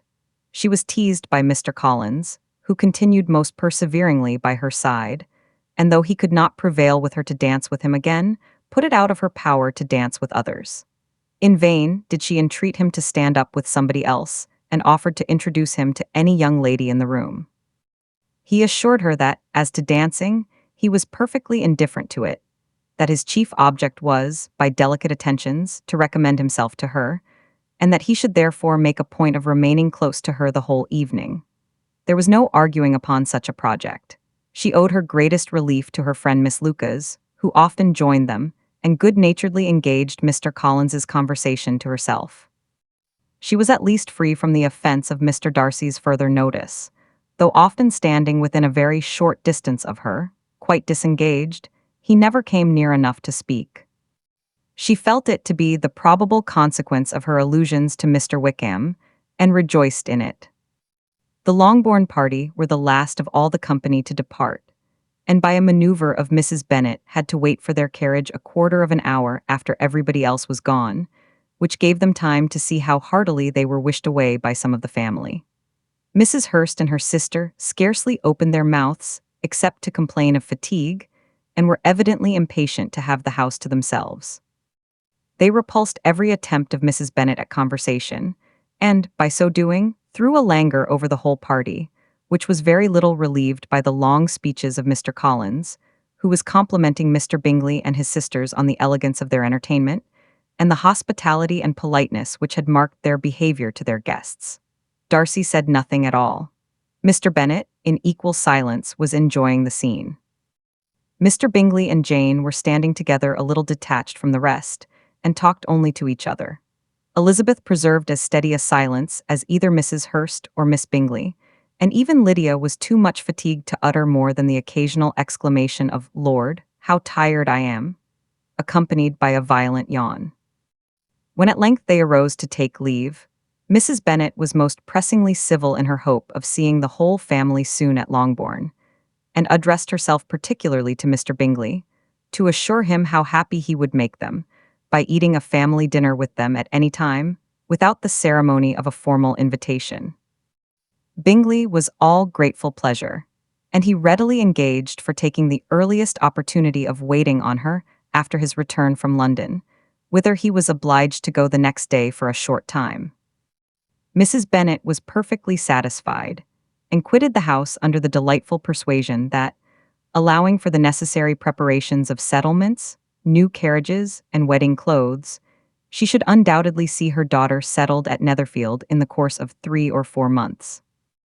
Of having another daughter married to Mr. Collins she thought with equal certainty, and with considerable, though not equal, pleasure. Elizabeth was the least dear to her of all her children, and though the man and the match were quite good enough for her, the worth of each was eclipsed by Mr. Bingley and Netherfield. Chapter 19. The next day opened a new scene at Longbourn. Mr. Collins made his declaration in form, having resolved to do it without loss of time, as his leave of absence extended only to the following Saturday, and having no feelings of diffidence to make it distressing to himself even at the moment, he set about it in a very orderly manner, with all the observances which he supposed a regular part of the business. On finding Mrs. Bennet, Elizabeth, and one of the younger girls together, soon after breakfast, he addressed the mother in these words: "May I hope, madam, for your interest with your fair daughter Elizabeth, when I solicit for the honor of a private audience with her in the course of this morning." Before Elizabeth had time for anything but a blush of surprise, Mrs. Bennet instantly answered, "Oh dear. Yes, certainly, I am sure Lizzie will be very happy. I am sure she can have no objection. Come, Kitty, I want you upstairs." And gathering her work together, she was hastening away when Elizabeth called out, "Dear ma'am, do not go. I beg you will not go. Mr. Collins must excuse me. He can have nothing to say to me that anybody need not hear. I am going away myself." "No, no, nonsense, Lizzie. I desire you will stay where you are." And upon Elizabeth seeming really, with vexed and embarrassed looks, about to escape, she added, "Lizzie, I insist upon your staying and hearing Mr. Collins." Elizabeth would not oppose such an injunction, and a moment's consideration making her also sensible that it would be wisest to get it over as soon and as quietly as possible, she sat down again, and tried to conceal, by incessant employment, the feelings which were divided between distress and diversion. Mrs. Bennet and Kitty walked off, and as soon as they were gone, Mr. Collins began, "Believe me, my dear Miss Elizabeth, that your modesty, so far from doing you any disservice, rather adds to your other perfections. You would have been less amiable in my eyes had there not been this little unwillingness, but allow me to assure you that I have your respected mother's permission for this address. You can hardly doubt the purport of my discourse, however your natural delicacy may lead you to dissemble. My attentions have been too marked to be mistaken. Almost as soon as I entered the house, I singled you out as the companion of my future life. But before I am run away with by my feelings on this subject, perhaps it will be advisable for me to state my reasons for marrying and, moreover, for coming into Hertfordshire with the design of selecting a wife, as I certainly did." The idea of Mr. Collins, with all his solemn composure, being run away with by his feelings, made Elizabeth so near laughing that she could not use the short pause he allowed in any attempt to stop him farther, and he continued, "My reasons for marrying are, first, that I think it a right thing for every clergyman in easy circumstances, like myself, to set the example of matrimony in his parish. Secondly, that I am convinced it will add very greatly to my happiness. And thirdly, which perhaps I ought to have mentioned earlier, that it is the particular advice and recommendation of the very noble lady whom I have the honor of calling patroness. Twice has she condescended to give me her opinion unasked too, on this subject, and it was but the very Saturday night before I left Hunsford, between our pools at quadrille, while Mrs. Jenkinson was arranging Miss de Bourgh's footstool, that she said, 'Mr. Collins, you must marry. A clergyman like you must marry. Choose properly, choose a gentlewoman for my sake and for your own. Let her be an active, useful sort of person, not brought up high, but able to make a small income go a good way. This is my advice. Find such a woman as soon as you can, bring her to Hunsford, and I will visit her. Allow me, by the way, to observe, my fair cousin, that I do not reckon the notice and kindness of Lady Catherine de Bourgh as among the least of the advantages in my power to offer. You will find her manners beyond anything I can describe, and your wit and vivacity, I think, must be acceptable to her, especially when tempered with the silence and respect which her rank will inevitably excite. Thus much for my general intention in favor of matrimony. It remains to be told why my views were directed to Longbourn instead of my own neighborhood, where I assure you there are many amiable young women. But the fact is, that being, as I am, to inherit this estate after the death of your honored father, who, however, may live many years longer, I could not satisfy myself without resolving to choose a wife from among his daughters, that the loss to them might be as little as possible when the melancholy event takes place, which, however, as I have already said, may not be for several years. This has been my motive, my fair cousin, and I flatter myself it will not sink me in your esteem. And now nothing remains for me but to assure you in the most animated language of the violence of my affection. To fortune I am perfectly indifferent, and shall make no demand of that nature on your father, since I am well aware that it could not be complied with, and that £1,000 in the 4%, which will not be yours till after your mother's decease, is all that you may ever be entitled to. On that head, therefore, I shall be uniformly silent, and you may assure yourself that no ungenerous reproach shall ever pass my lips when we are married." It was absolutely necessary to interrupt him now. "You are too hasty, sir," she cried. "You forget that I have made no answer. Let me do it without further loss of time. Accept my thanks for the compliment you are paying me. I am very sensible of the honor of your proposals, but it is impossible for me to do otherwise than decline them." "I am not now to learn," replied Mr. Collins, with a formal wave of the hand, "that it is usual with young ladies to reject the addresses of the man whom they secretly mean to accept when he first applies for their favor, and that sometimes the refusal is repeated a second or even a third time. I am, therefore, by no means discouraged by what you have just said, and shall hope to lead you to the altar ere long." "Upon my word, sir," cried Elizabeth, "your hope is rather an extraordinary one after my declaration. I do assure you that I am not one of those young ladies, if such young ladies there are, who are so daring as to risk their happiness on the chance of being asked a second time. I am perfectly serious in my refusal. You could not make me happy, and I am convinced that I am the last woman in the world who would make you so. Nay, were your friend Lady Catherine to know me, I am persuaded she would find me in every respect ill qualified for the situation." "Were it certain that Lady Catherine would think so," said Mr. Collins, very gravely, "but I cannot imagine that her ladyship would at all disapprove of you. And you may be certain that, when I have the honor of seeing her again, I shall speak in the highest terms of your modesty, economy, and other amiable qualifications. Indeed, Mr. Collins, all praise of me will be unnecessary. You must give me leave to judge for myself, and pay me the compliment of believing what I say. I wish you very happy and very rich, and by refusing your hand, do all in my power to prevent your being otherwise. In making me the offer, you must have satisfied the delicacy of your feelings with regard to my family, and may take possession of Longbourn estate whenever it falls, without any self-reproach. This matter may be considered, therefore, as finally settled."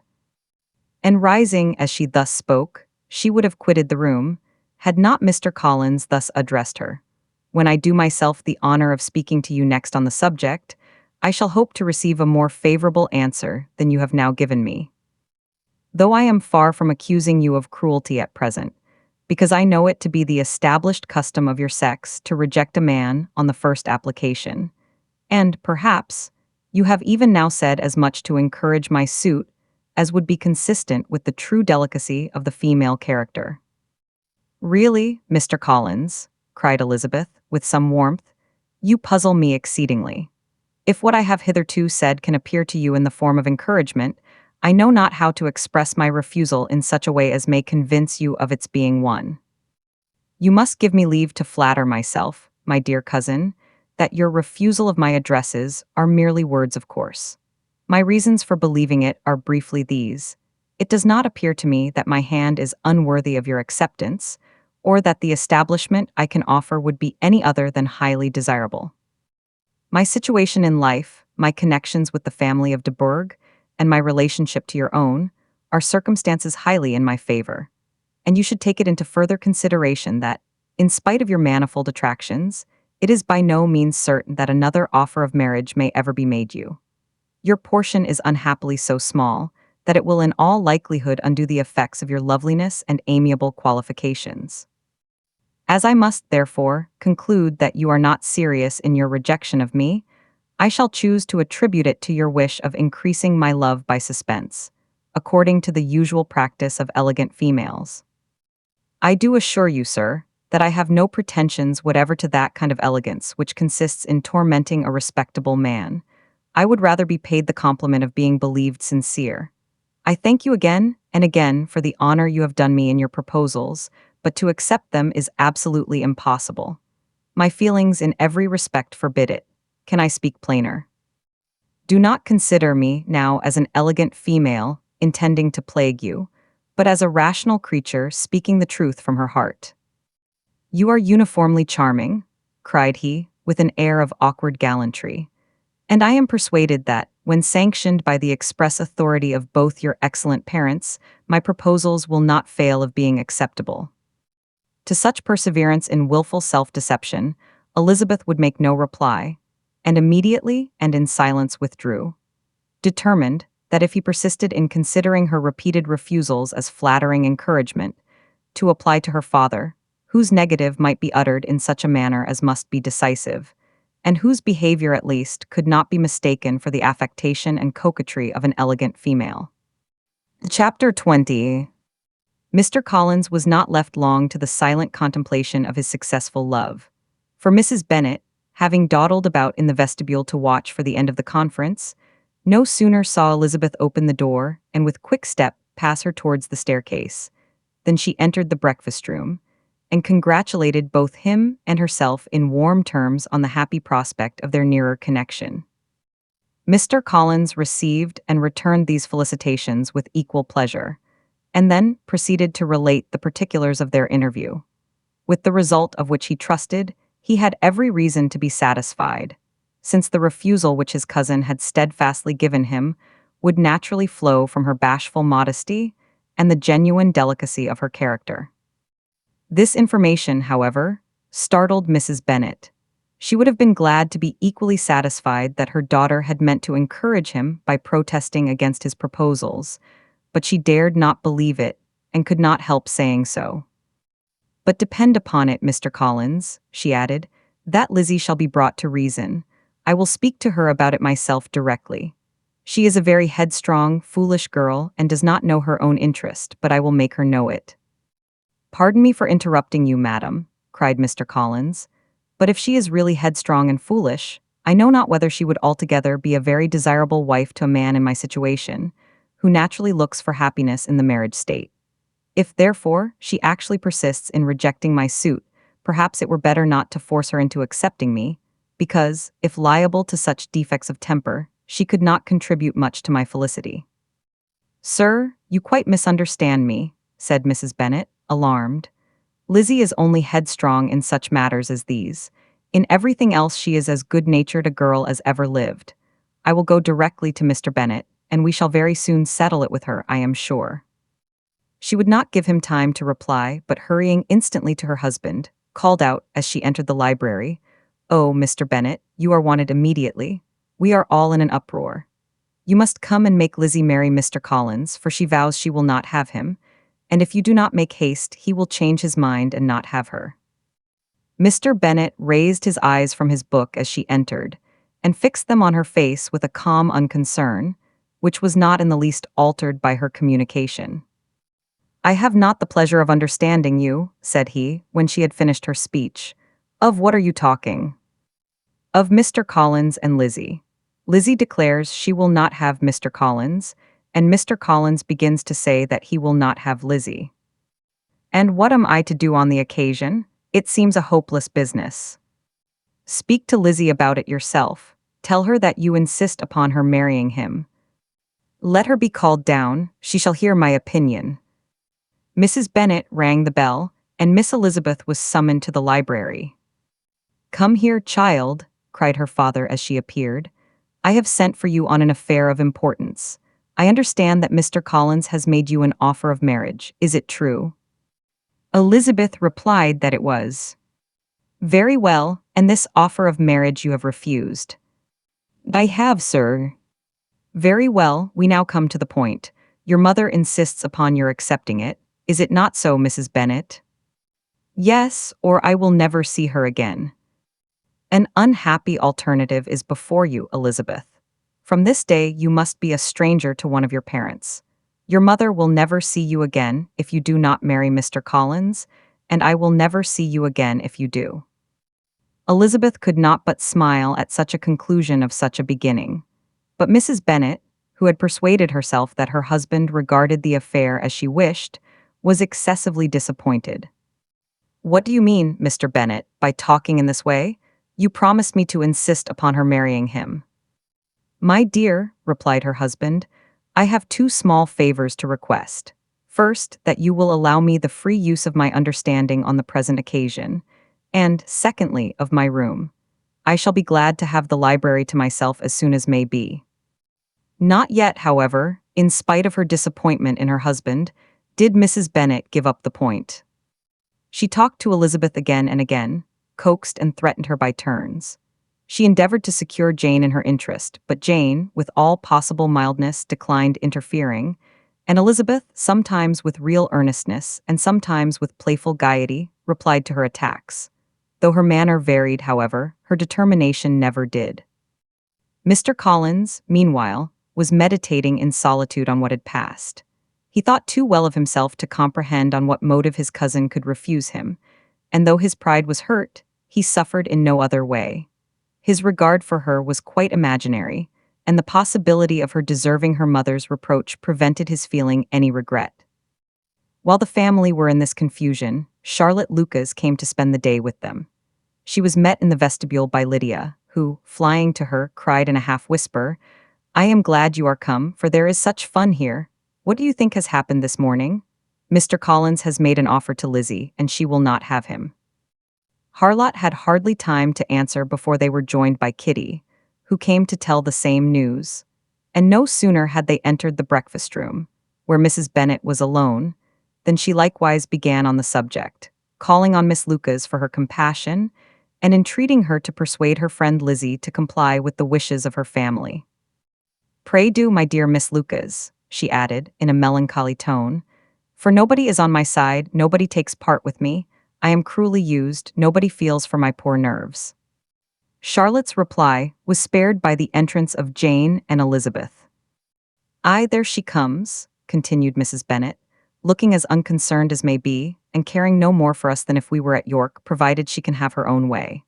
"But I tell you what, Miss Lizzie, if you take it into your head to go on refusing every offer of marriage in this way, you will never get a husband at all, and I am sure I do not know who is to maintain you when your father is dead.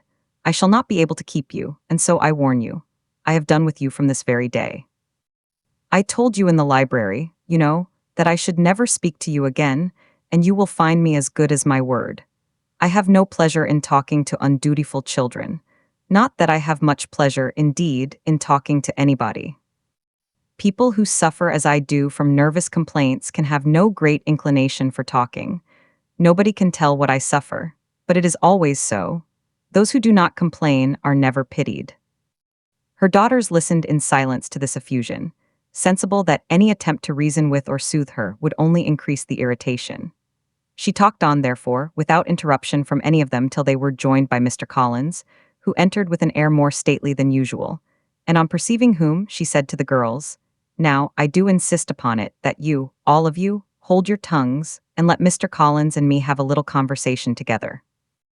Elizabeth passed quietly out of the room, Jane and Kitty followed, but Lydia stood her ground, determined to hear all she could, and Charlotte, detained first by the civility of Mr. Collins, whose inquiries after herself and all her family were very minute, and then by a little curiosity, satisfied herself with walking to the window and pretending not to hear.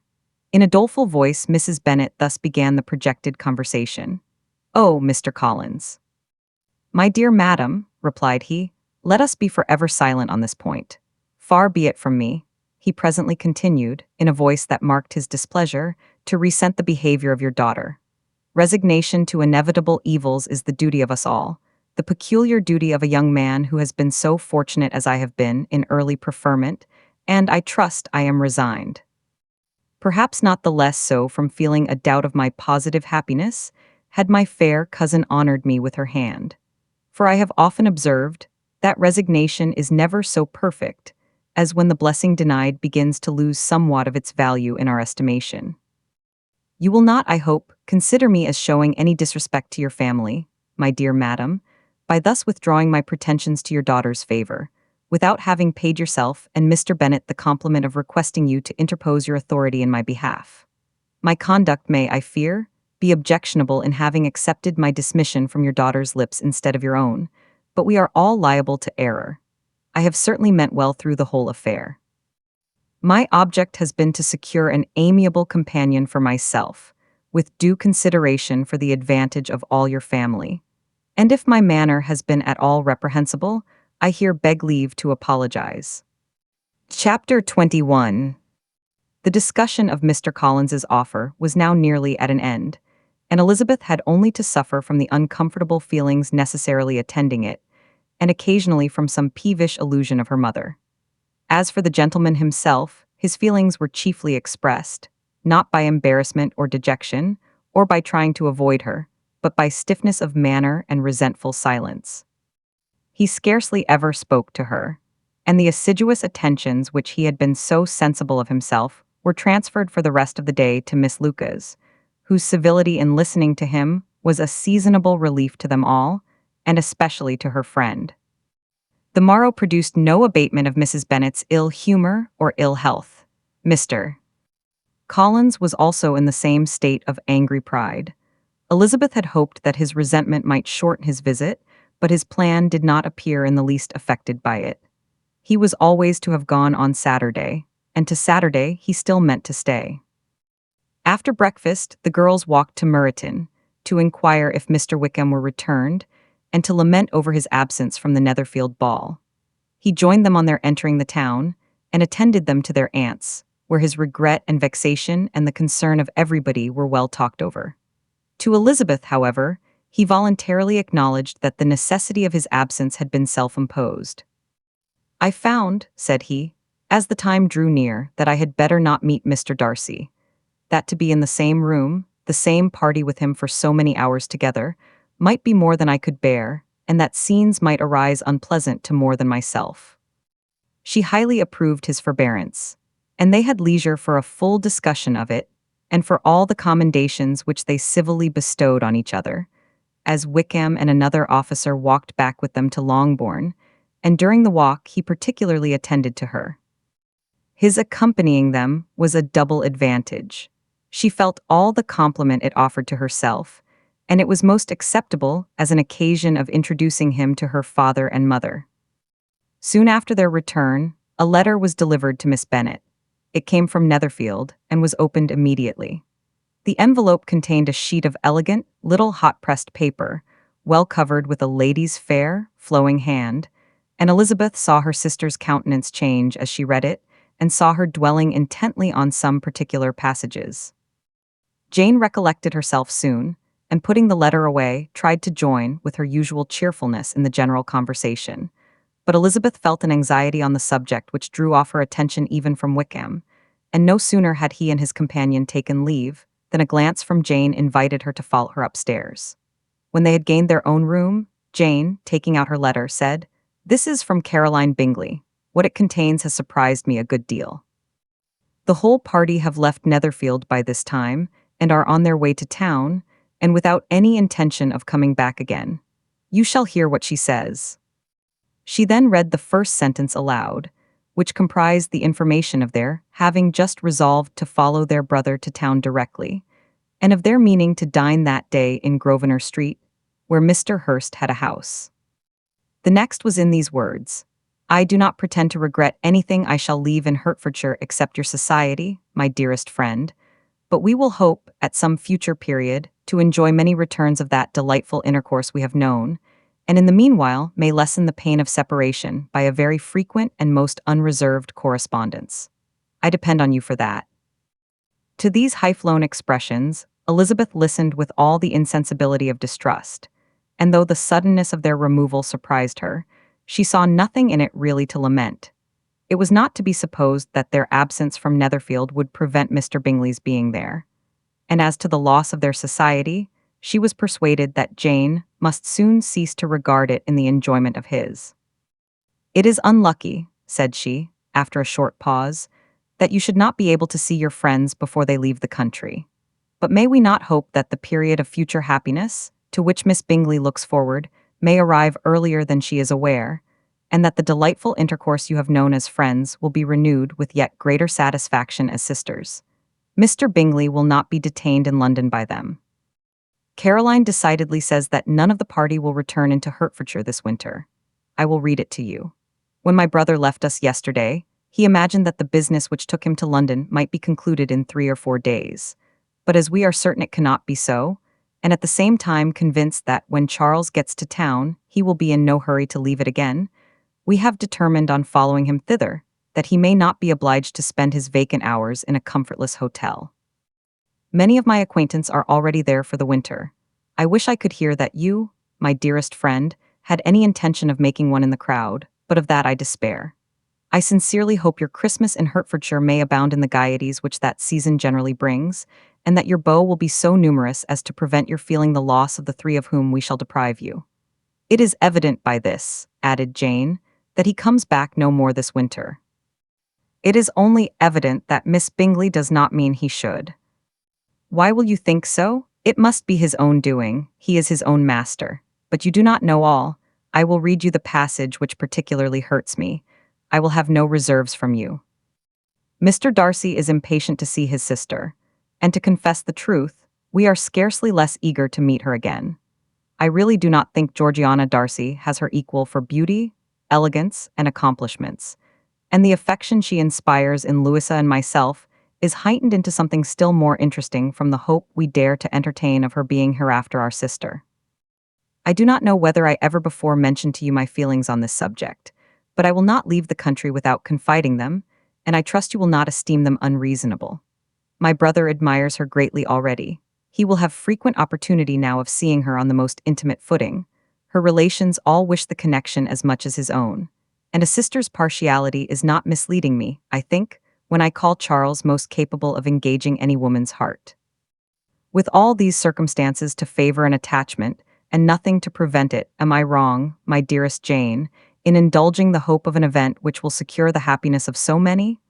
What think you of this sentence, my dear Lizzie? said Jane as she finished it.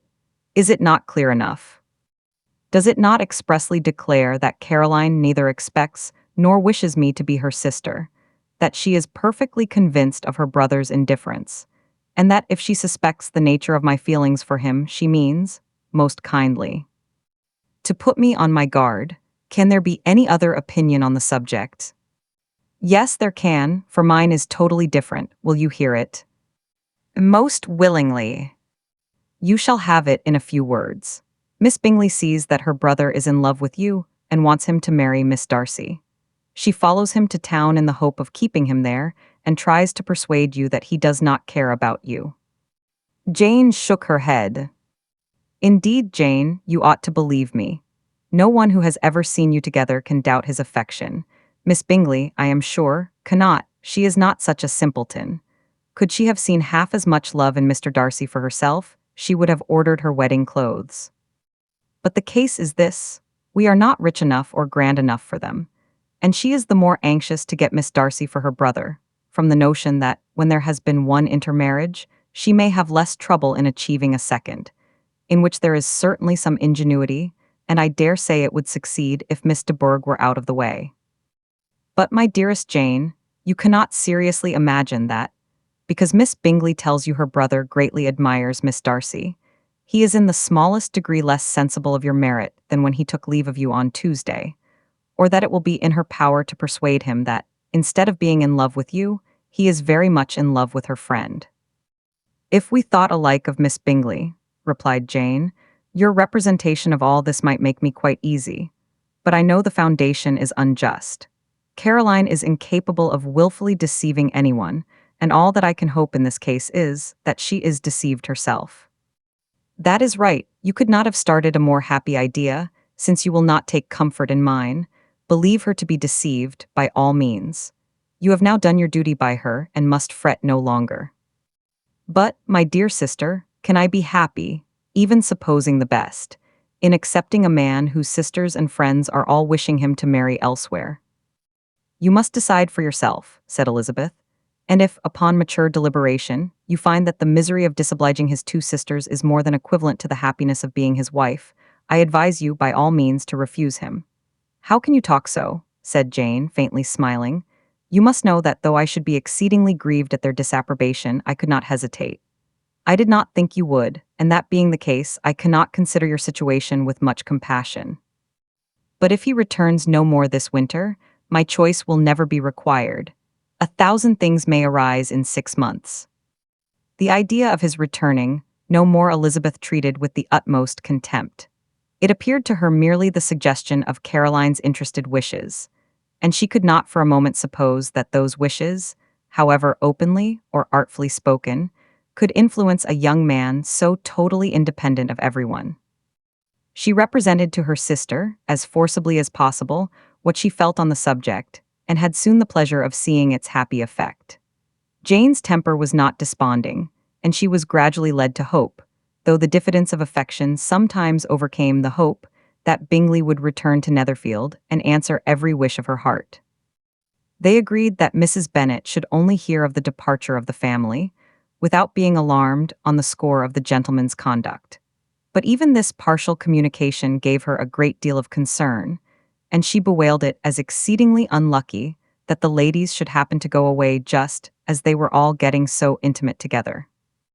After lamenting it, however, at some length, she had the consolation of thinking that Mr. Bingley would be soon down again, and soon dining at Longbourn.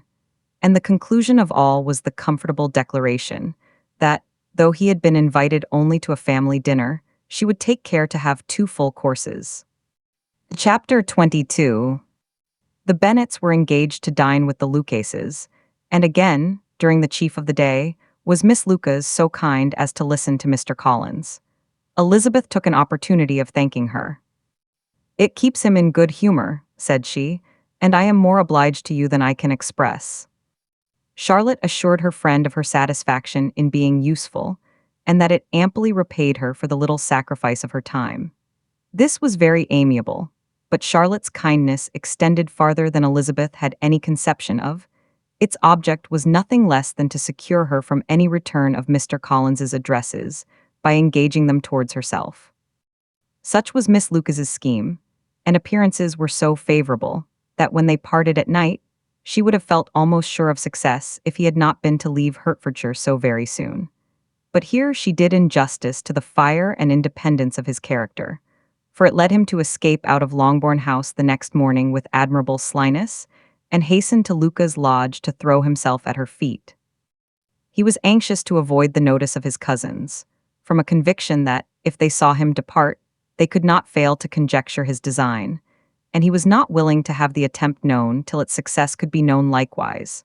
For, though feeling almost secure, and with reason, for Charlotte had been tolerably encouraging, he was comparatively diffident since the adventure of Wednesday. His reception, however, was of the most flattering kind. Miss Lucas perceived him from an upper window as he walked towards the house, and instantly set out to meet him accidentally in the lane. But little had she dared to hope that so much love and eloquence awaited her there. In as short a time as Mr. Collins's long speeches would allow, everything was settled between them to the satisfaction of both. And as they entered the house, he earnestly entreated her to name the day that was to make him the happiest of men.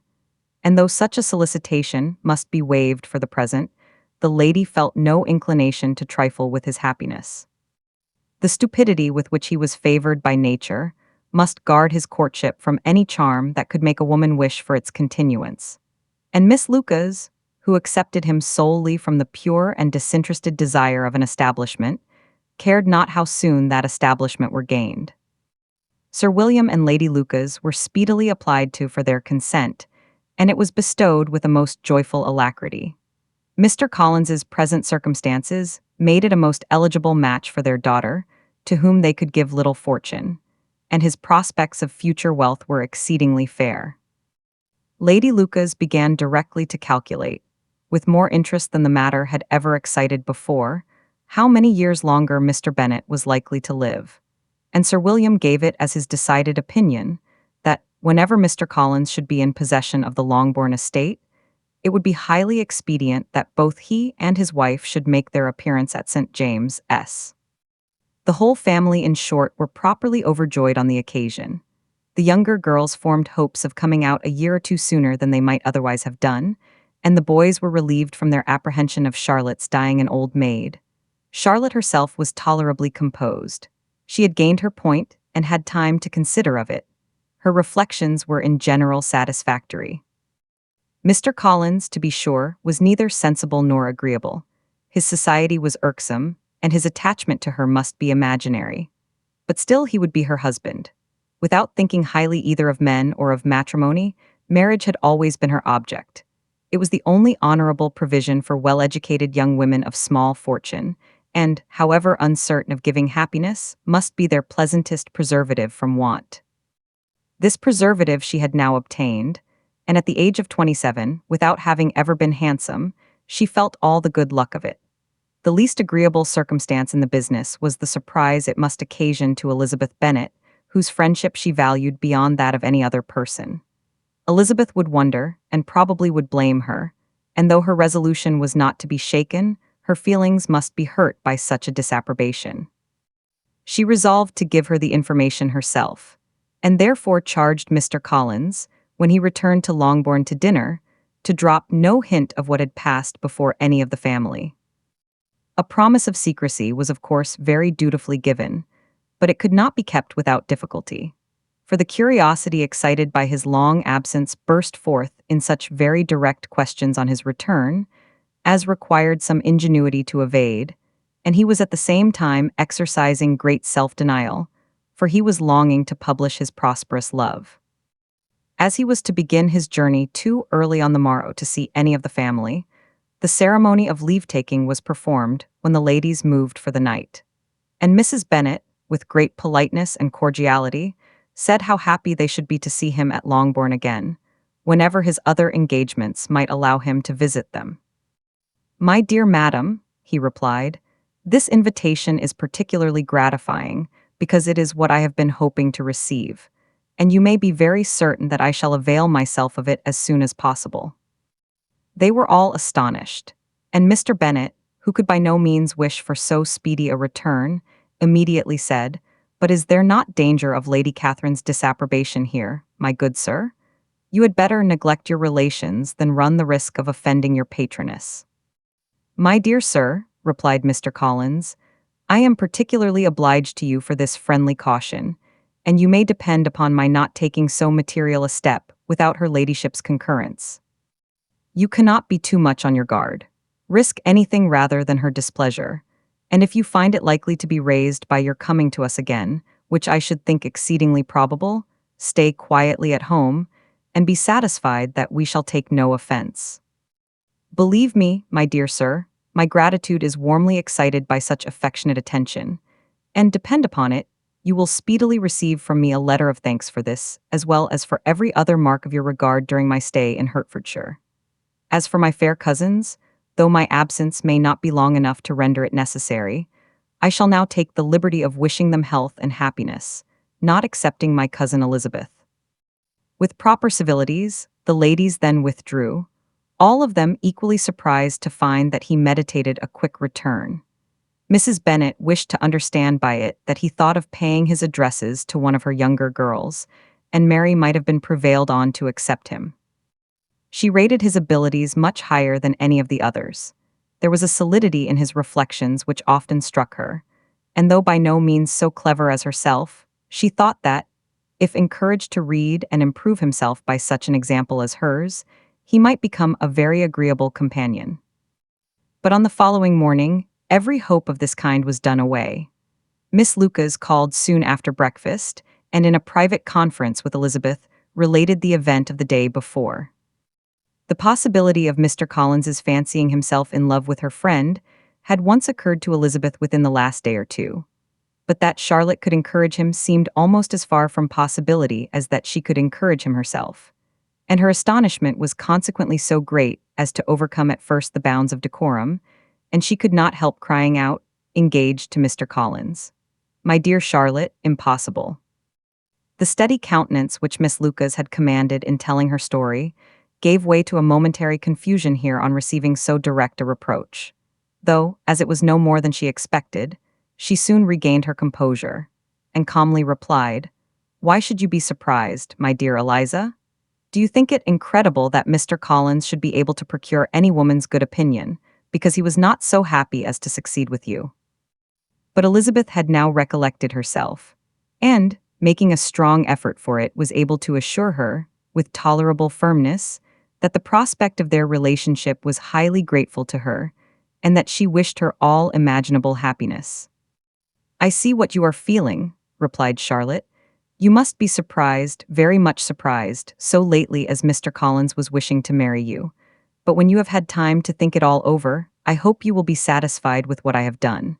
I am not romantic, you know. I never was. I ask only a comfortable home, and considering Mr. Collins's character, connections, and situation in life, I am convinced that my chance of happiness with him is as fair as most people can boast on entering the marriage state." Elizabeth quietly answered, "Undoubtedly," and after an awkward pause, they returned to the rest of the family. Charlotte did not stay much longer, and Elizabeth was then left to reflect on what she had heard.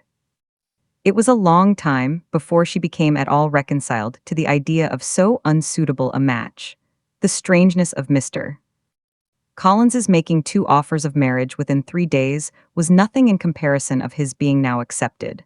She had always felt that Charlotte's opinion of matrimony was not exactly like her own, but she could not have supposed it possible that, when called into action, she would have sacrificed every better feeling to worldly advantage. Charlotte, the wife of Mr. Collins, was a most humiliating picture. And to the pang of a friend disgracing herself, and sunk in her esteem, was added the distressing conviction that it was impossible for that friend to be tolerably happy in the lot she had chosen. Chapter 23. Elizabeth was sitting with her mother and sisters, reflecting on what she had heard, and doubting whether she was authorized to mention it, when Sir William Lucas himself appeared, sent by his daughter to announce her engagement to the family. With many compliments to them, and much self-gratulation on the prospect of a connection between the houses, he unfolded the matter to an audience not merely wondering, but incredulous. For Mrs. Bennet, with more perseverance than politeness, protested he must be entirely mistaken, and Lydia, always unguarded and often uncivil, boisterously exclaimed, "Good Lord! Sir William, how can you tell such a story? Do not you know that Mr. Collins wants to marry Lizzie?" Nothing less than the complacence of a courtier could have borne without anger such treatment, but Sir William's good breeding carried him through it all, and though he begged leave to be positive as to the truth of his information, he listened to all their impertinence with the most forbearing courtesy. Elizabeth, feeling it incumbent on her to relieve him from so unpleasant a situation, now put herself forward to confirm his account by mentioning her prior knowledge of it from Charlotte herself, and endeavored to put a stop to the exclamations of her mother and sisters by the earnestness of her congratulations to Sir William, in which she was readily joined by Jane, and by making a variety of remarks on the happiness that might be expected from the match, the excellent character of Mr. Collins, and the convenient distance of Hunsford from London. Mrs. Bennet was, in fact, too much overpowered to say a great deal while Sir William remained, but no sooner had he left them than her feelings found a rapid vent. In the first place, she persisted in disbelieving the whole of the matter. Secondly, she was very sure that Mr. Collins had been taken in. Thirdly, she trusted that they would never be happy together. And fourthly, that the match might be broken off. Two inferences, however, were plainly deduced from the whole. One, that Elizabeth was the real cause of all the mischief, and the other, that she herself had been barbarously used by them all, and on these two points she principally dwelt during the rest of the day. Nothing could console and nothing appease her, nor did that day wear out her resentment. A week elapsed before she could see Elizabeth without scolding her. A month passed away before she could speak to Sir William or Lady Lucas without being rude, and many months were gone before she could at all forgive their daughter. Mr. Bennet's emotions were much more tranquil on the occasion, and such as he did experience he pronounced to be of a most agreeable sort. For it gratified him, he said, to discover that Charlotte Lucas, whom he had been used to think tolerably sensible, was as foolish as his wife and more foolish than his daughter. Jane confessed herself a little surprised at the match, but she said less of her astonishment than of her earnest desire for their happiness, nor could Elizabeth persuade her to consider it as improbable. Kitty and Lydia were far from envying Miss Lucas, for Mr. Collins was only a clergyman, and it affected them in no other way than as a piece of news to spread at Meryton. Lady Lucas could not be insensible of triumph on being able to retort on Mrs. Bennet the comfort of having a daughter well married, and she called at Longbourn rather oftener than usual to say how happy she was, though Mrs. Bennet's sour looks and ill-natured remarks might have been enough to drive happiness away. Between Elizabeth and Charlotte, there was a restraint which kept them mutually silent on the subject, and Elizabeth felt persuaded that no real confidence could ever subsist between them again. Her disappointment in Charlotte made her turn with fonder regard to her sister, of whose rectitude and delicacy she was sure her opinion could never be shaken, and for whose happiness she grew daily more anxious, as Bingley had now been gone a week, and nothing was heard of his return. Jane had sent Caroline an early answer to her letter, and was counting the days till she might reasonably hope to hear again. The promised letter of thanks from Mr. Collins arrived on Tuesday, addressed to their father, and written with all the solemnity of gratitude which a 12 months' abode in the family might have prompted. After discharging his conscience on that head, he proceeded to inform them, with many rapturous expressions, of his happiness in having obtained the affection of their amiable neighbor, Miss Lucas, and then explained that it was merely with the view of enjoying her society that he had been so ready to close with their kind wish of seeing him again at Longbourn, whither he hoped to be able to return on Monday fortnight. For Lady Catherine, he added, so heartily approved his marriage that she wished it to take place as soon as possible, which he trusted would be an unanswerable argument with his amiable Charlotte to name an early day for making him the happiest of men. Mr. Collins's return into Hertfordshire was no longer a matter of pleasure to Mrs. Bennet. On the contrary, she was as much disposed to complain of it as her husband. It was very strange that he should come to Longbourn instead of to Lucas Lodge. It was also very inconvenient and exceedingly troublesome. She hated having visitors in the house while her health was so indifferent, and lovers were of all people the most disagreeable. Such were the gentle murmurs of Mrs. Bennet, and they gave way only to the greater distress of Mr. Bingley's continued absence. Neither Jane nor Elizabeth were comfortable on this subject. Day after day passed away without bringing any other tidings of him than the report which shortly prevailed in Meryton of his coming no more to Netherfield the whole winter, a report which highly incensed Mrs. Bennet, and which she never failed to contradict as a most scandalous falsehood. Even Elizabeth began to fear, not that Bingley was indifferent, but that his sisters would be successful in keeping him away. Unwilling as she was to admit an idea so destructive to Jane's happiness and so dishonorable to the stability of her lover, she could not prevent its frequently recurring. The united efforts of his two unfeeling sisters, and of his overpowering friend, assisted by the attractions of Miss Darcy and the amusements of London, might be too much, she feared, for the strength of his attachment. As for Jane, her anxiety under this suspense was, of course, more painful than Elizabeth's. But whatever she felt she was desirous of concealing, and between herself and Elizabeth, therefore, the subject was never alluded to.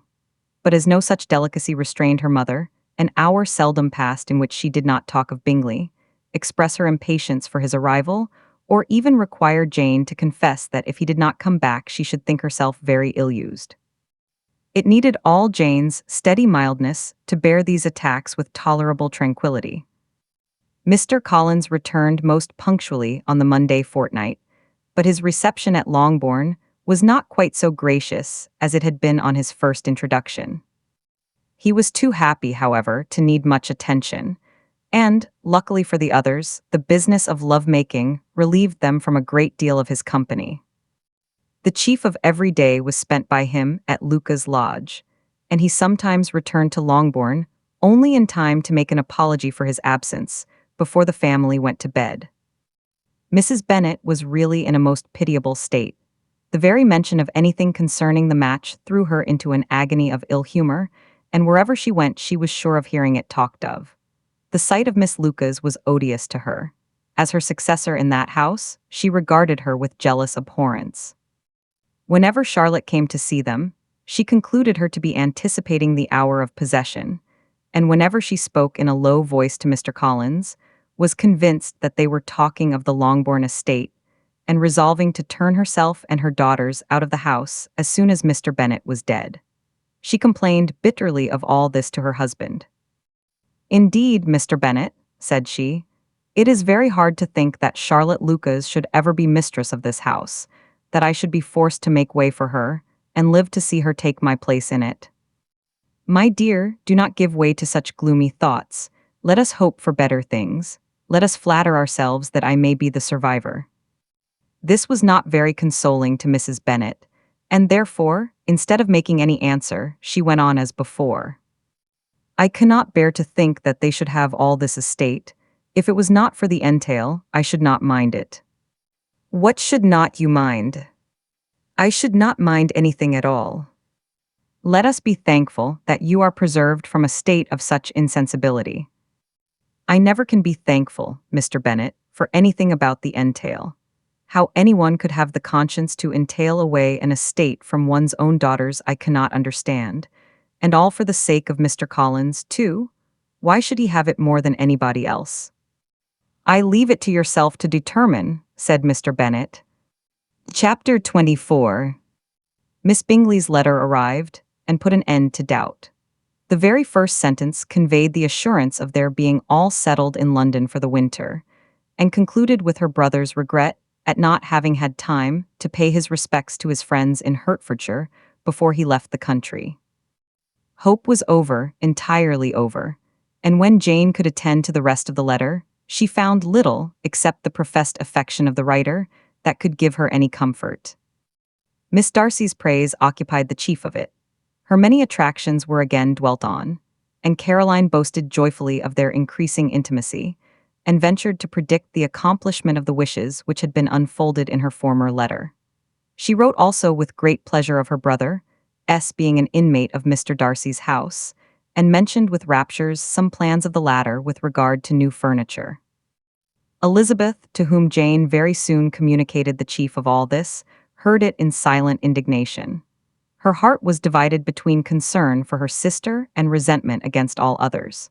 To Caroline's assertion of her brother, S being partial to Miss Darcy, she paid no credit. That he was really fond of Jane, she doubted no more than she had ever done. And much as she had always been disposed to like him, she could not think without anger, hardly without contempt, on that easiness of temper, that want of proper resolution, which now made him the slave of his designing friends, and led him to sacrifice his own happiness to the caprice of their inclinations. Had his own happiness, however, been the only sacrifice, he might have been allowed to sport with it in whatever manner he thought best. But her sister's was involved in it, as she thought he must be sensible himself. It was a subject, in short, on which reflection would be long indulged, and must be unavailing. She could think of nothing else, and yet, whether Bingley's regard had really died away, or were suppressed by his friend's interference, whether he had been aware of Jane's attachment, or whether it had escaped his observation, whichever were the case, though her opinion of him must be materially affected by the difference, her sister's situation remained the same, her peace equally wounded. A day or two passed before Jane had courage to speak of her feelings to Elizabeth. But at last, on Mrs. Bennet's leaving them together, after a longer irritation than usual about Netherfield and its master, she could not help saying, "Oh, that my dear mother had more command over herself. She can have no idea of the pain she gives me by her continual reflections on him. But I will not repine. It cannot last long, he will be forgot, and we shall all be as we were before." Elizabeth looked at her sister with incredulous solicitude, but said nothing. "You doubt me," cried Jane, slightly coloring. "Indeed, you have no reason.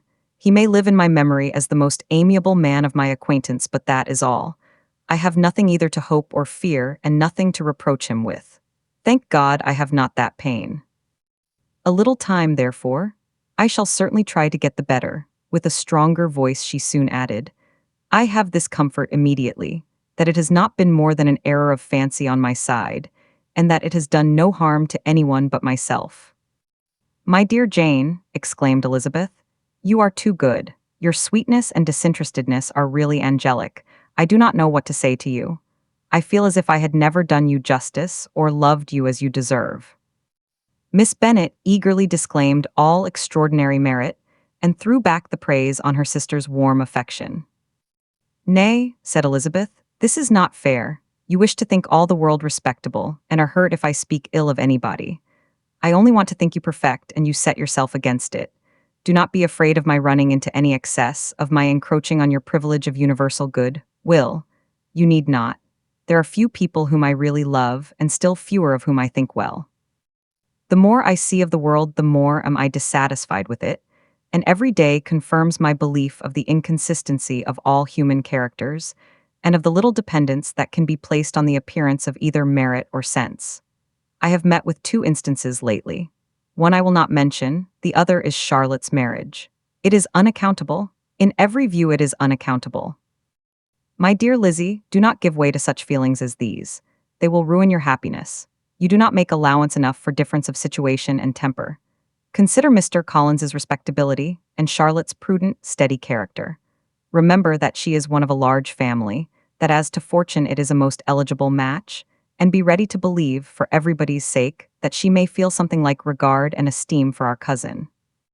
To oblige you, I would try to believe almost anything, but no one else could be benefited by such a belief as this. For were I persuaded that Charlotte had any regard for him, I should only think worse of her understanding than I now do of her heart. My dear Jane, Mr. Collins is a conceited, pompous, narrow-minded, silly man. You know he is, as well as I do. And you must feel, as well as I do, that the woman who marries him cannot have a proper way of thinking. You shall not defend her, though it is Charlotte Lucas. You shall not, for the sake of one individual, change the meaning of principle and integrity, nor endeavor to persuade yourself or me that selfishness is prudence and insensibility of danger security for happiness. I must think your language too strong in speaking of both, replied Jane, and I hope you will be convinced of it by seeing them happy together. But enough of this. You alluded to something else. You mentioned 2 instances. I cannot misunderstand you, but I entreat you, dear Lizzie, not to pain me by thinking that person to blame, and saying your opinion of him is sunk. We must not be so ready to fancy ourselves intentionally injured. We must not expect a lively young man to be always so guarded and circumspect. It is very often nothing but our own vanity that deceives us. Women fancy admiration means more than it does. And men take care that they should. If it is designedly done, they cannot be justified. But I have no idea of there being so much design in the world as some persons imagine. I am far from attributing any part of Mr. Bingley's conduct to design, said Elizabeth. But without scheming to do wrong or to make others unhappy, there may be error and there may be misery. Thoughtlessness, want of attention to other people's feelings, and want of resolution will do the business. And do you impute it to either of those? Yes, to the last. But if I go on, I shall displease you by saying what I think of persons you esteem. Stop me whilst you can. You persist, then, in supposing his sisters influence him. Yes, in conjunction with his friend. I cannot believe it. Why should they try to influence him? They can only wish his happiness, and if he is attached to me, no other woman can secure it. Your first position is false. They may wish many things besides his happiness. They may wish his increase of wealth and consequence. They may wish him to marry a girl who has all the importance of money, great connections, and pride. Beyond a doubt they do wish him to choose Miss Darcy, replied Jane, but this may be from better feelings than you are supposing. They have known her much longer than they have known me. No wonder if they love her better. But whatever may be their own wishes, it is very unlikely they should have opposed their brothers. What sister would think herself at liberty to do it, unless there were something very objectionable? If they believed him attached to me, they would not try to part us. If he were so, they could not succeed. By supposing such an affection, you make everybody acting unnaturally and wrong, and me most unhappy. Do not distress me by the idea. I am not ashamed of having been mistaken, or, at least, it is slight. It is nothing in comparison of what I should feel in thinking ill of him or his sisters. Let me take it in the best light, in the light in which it may be understood. Elizabeth could not oppose such a wish, and from this time, Mr. Bingley's name was scarcely ever mentioned between them. Mrs. Bennet still continued to wonder and repine at his returning no more. And though a day seldom passed in which Elizabeth did not account for it clearly, there seemed little chance of her ever considering it with less perplexity. Her daughter endeavored to convince her of what she did not believe herself, that his attentions to Jane had been merely the effect of a common and transient liking, which ceased when he saw her no more. But though the probability of the statement was admitted at the time, she had the same story to repeat every day. Mrs. Bennet's best comfort was that Mr. Bingley must be down again in the summer. Mr. Bennet treated the matter differently. So, Lizzie, said he one day, your sister is crossed in love, I find. I congratulate her. Next to being married, a girl likes to be crossed in love a little now and then. It is something to think of and gives her a sort of distinction among her companions. When is your turn to come? You will hardly bear to be long outdone by Jane. Now is your time. Here are officers enough at Meryton to disappoint all the young ladies in the country. Let Wickham be your man. He is a pleasant fellow, and would jilt you creditably. Thank you, sir, but a less agreeable man would satisfy me. We must not all expect Jane's good fortune. True, said Mr. Bennet, but it is a comfort to think that, whatever of that kind may befall you, you have an affectionate mother who will always make the most of it. Mr. Wickham's society was of material service in dispelling the gloom which the late perverse occurrences had thrown on many of the Longbourn family. They saw him often, and to his other recommendations was now added that of general unreserve.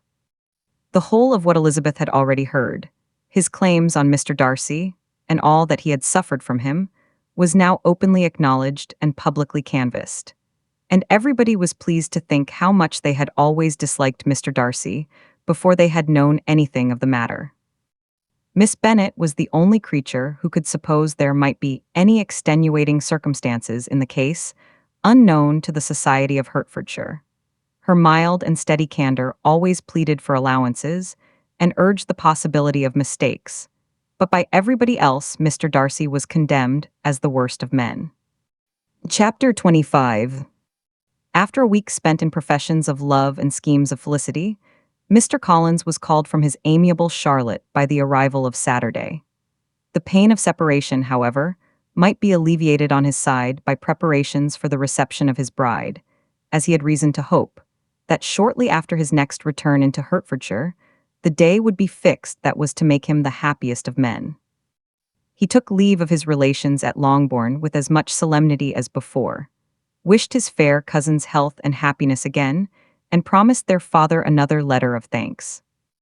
On the following Monday, Mrs. Bennet had the pleasure of receiving her brother and his wife, who came, as usual, to spend the Christmas at Longbourn. Mr. Gardiner was a sensible, gentlemanlike man, greatly superior to his sister, as well by nature as education. The Netherfield ladies would have had difficulty in believing that a man who lived by trade, and within view of his own warehouses, could have been so well-bred and agreeable. Mrs. Gardiner, who was several years younger than Mrs. Bennet and Mrs. Phillips, was an amiable, intelligent, elegant woman, and a great favorite with her Longbourn nieces. Between the two eldest and herself especially, there subsisted a very particular regard. They had frequently been staying with her in town. The first part of Mrs. Gardiner's business, on her arrival, was to distribute her presents and describe the newest fashions. When this was done, she had a less active part to play. It became her turn to listen. Mrs. Bennet had many grievances to relate and much to complain of. They had all been very ill-used since she last saw her sister. 2 of her girls had been on the point of marriage, and after all there was nothing in it. "I do not blame Jane," she continued, "for Jane would have got Mr. Bingley if she could.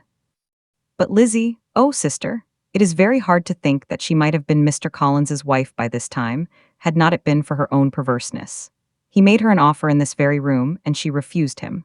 The consequence of it is that Lady Lucas will have a daughter married before I have, and that Longbourn estate is just as much entailed as ever. The Lucases are very artful people indeed, sister. They are all for what they can get. I am sorry to say it of them, but so it is. It makes me very nervous and poorly, to be thwarted so in my own family, and to have neighbors who think of themselves before anybody else. However, your coming just at this time is the greatest of comforts, and I am very glad to hear what you tell us of long sleeves." Mrs. Gardiner, to whom the chief of this news had been given before, in the course of Jane and Elizabeth's correspondence with her, made her sister a slight answer, and, in compassion to her nieces, turned the conversation. When alone with Elizabeth afterwards, she spoke more on the subject. "It seems likely to have been a desirable match for Jane," said she. "I am sorry it went off. But these things happen so often. A young man, such as you describe Mr. Bingley, so easily falls in love with a pretty girl for a few weeks, and, when accident separates them, so easily forgets her, that these sort of inconstancies are very frequent." "An excellent consolation in its way," said Elizabeth. "But it will not do for us. We do not suffer by accident. It does not often happen that the interference of friends will persuade a young man of independent fortune to think no more of a girl whom he was violently in love with only a few days before. But that expression of violently in love is so hackneyed, so doubtful, so indefinite, that it gives me very little idea. It is as often applied to feelings which arise only from a half-hour's acquaintance as to a real, strong attachment. Pray, how violent was Mr. Bingley's love? I never saw a more promising inclination. He was growing quite inattentive to other people, and wholly engrossed by her. Every time they met, it was more decided and remarkable. At his own ball, he offended 2 or 3 young ladies by not asking them to dance, and I spoke to him twice myself without receiving an answer. Could there be finer symptoms? Is not general incivility the very essence of love? Oh yes, of that kind of love which I suppose him to have felt. Poor Jane, I am sorry for her because, with her disposition, she may not get over it immediately. It had better have happened to you, Lizzie. You would have laughed yourself out of it sooner. But do you think she would be prevailed on to go back with us? Change of scene might be of service, and perhaps a little relief from home may be as useful as anything." Elizabeth was exceedingly pleased with this proposal, and felt persuaded of her sister's ready acquiescence. "I hope," added Mrs. Gardiner, "that no consideration with regard to this young man will influence her. We live in so different a part of town, all our connections are so different, And, as you well know, we go out so little that it is very improbable they should meet at all, unless he really comes to see her. And that is quite impossible, for he is now in the custody of his friend, and Mr. Darcy would no more suffer him to call on Jane in such a part of London. My dear aunt, how could you think of it? Mr. Darcy may, perhaps, have heard of such a place as Gracechurch Street, but he would hardly think a month's ablution enough to cleanse him from its impurities, were he once to enter it. And depend upon it, Mr. Bingley never stirs without him. So much the better. I hope they will not meet at all. But does not Jane correspond with his sister? She will not be able to help calling. She will drop the acquaintance entirely. But in spite of the certainty in which Elizabeth affected to place this point, as well as the still more interesting one of Bingley's being withheld from seeing Jane, she felt a solicitude on the subject which convinced her, on examination, that she did not consider it entirely hopeless. It was possible, and sometimes she thought it probable, that his affection might be reanimated, and the influence of his friends successfully combated by the more natural influence of Jane's attractions. Miss Bennet accepted her aunt's invitation with pleasure, and the Bingleys were no otherwise in her thoughts at the same time than as she hoped. By Caroline's not living in the same house with her brother, she might occasionally spend a morning with her, without any danger of seeing him. The Gardiners stayed a week at Longbourn, and what with the Phillipses, the Lucases, and the officers, there was not a day without its engagement.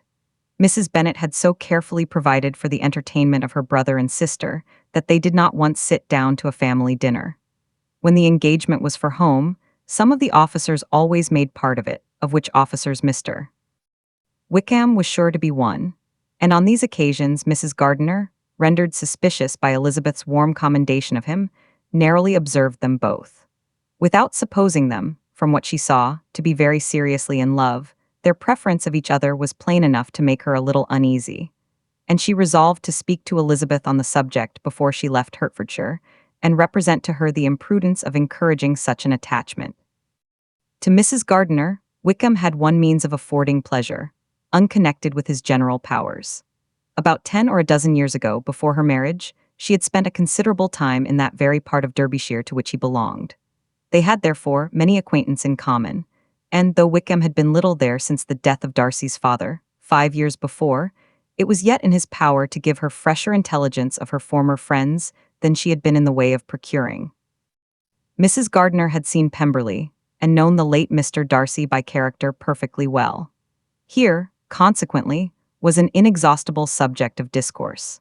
In comparing her recollection of Pemberley with the minute description which Wickham could give, and in bestowing her tribute of praise on the character of its late possessor, she was delighting both him and herself.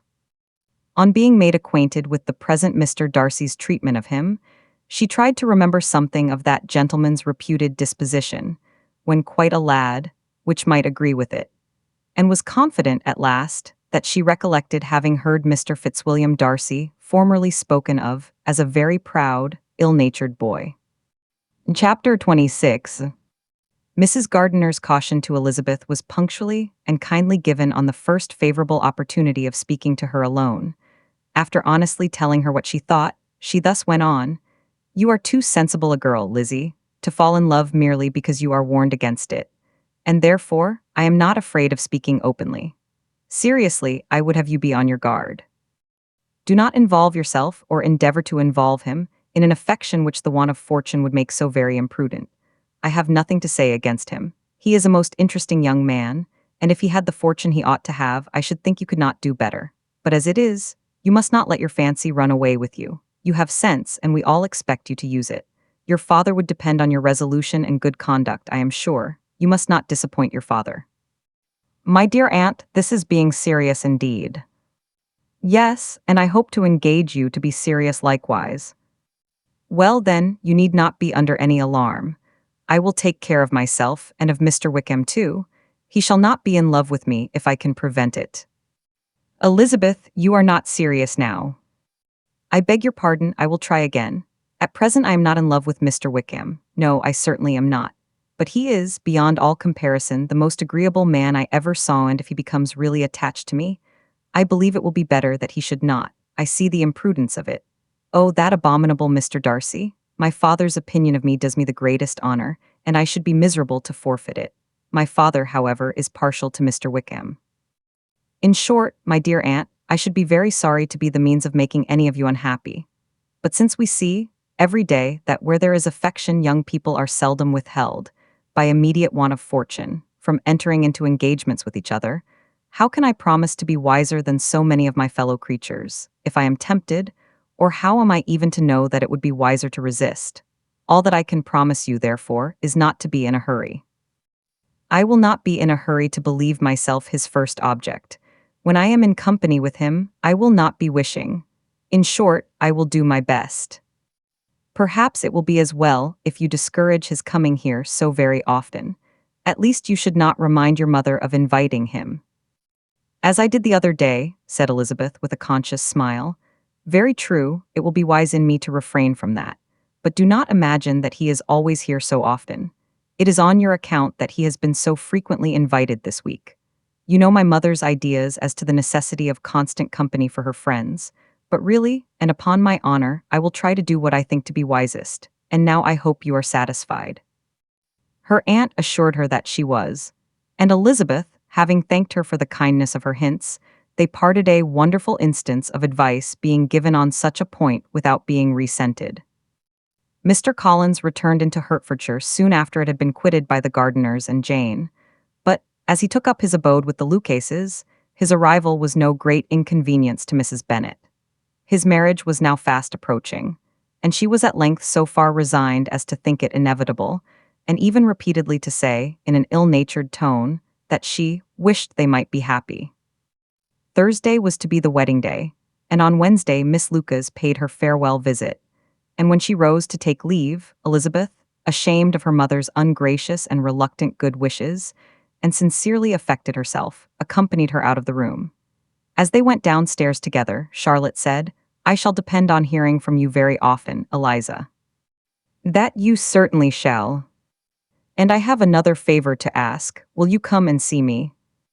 We shall often meet, I hope, in Hertfordshire. I am not likely to leave Kent for some time. Promise me, therefore, to come to Hunsford."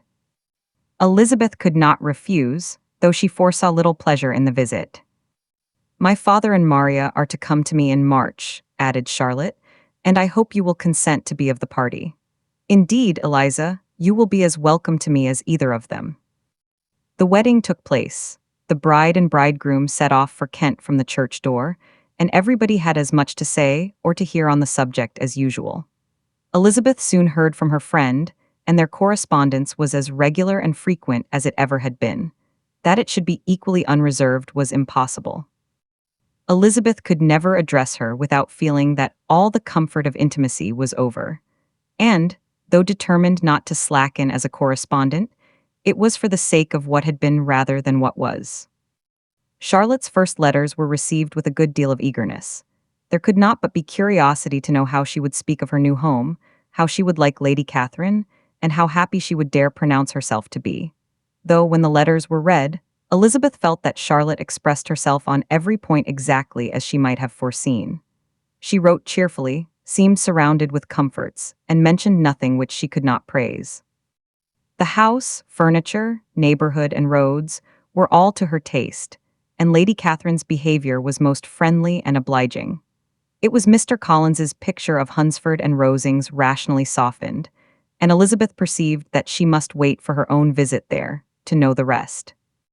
Jane had already written a few lines to her sister to announce their safe arrival in London, and when she wrote again, Elizabeth hoped it would be in her power to say something of the Bingleys. Her impatience for this second letter was as well rewarded as impatience generally is. Jane had been a week in town, without either seeing or hearing from Caroline. She accounted for it, however, by supposing that her last letter to her friend from Longbourn had by some accident been lost. "My aunt," she continued, "is going tomorrow into that part of the town, and I shall take the opportunity of calling in Grosvenor Street." She wrote again when the visit was paid and she had seen Miss Bingley. "I did not think Caroline in spirits," were her words, "but she was very glad to see me, and reproached me for giving her no notice of my coming to London. I was right, therefore, my last letter had never reached her. I inquired after their brother, of course. He was well, but so much engaged with Mr. Darcy that they scarcely ever saw him. I found that Miss Darcy was expected to dinner. I wish I could see her. My visit was not long, as Caroline and Mrs. Hurst were going out. I dare say I shall soon see them here. Elizabeth shook her head over this letter. It convinced her that accident only could discover to Mr. Bingley her sister's being in town. 4 weeks passed away, and Jane saw nothing of him.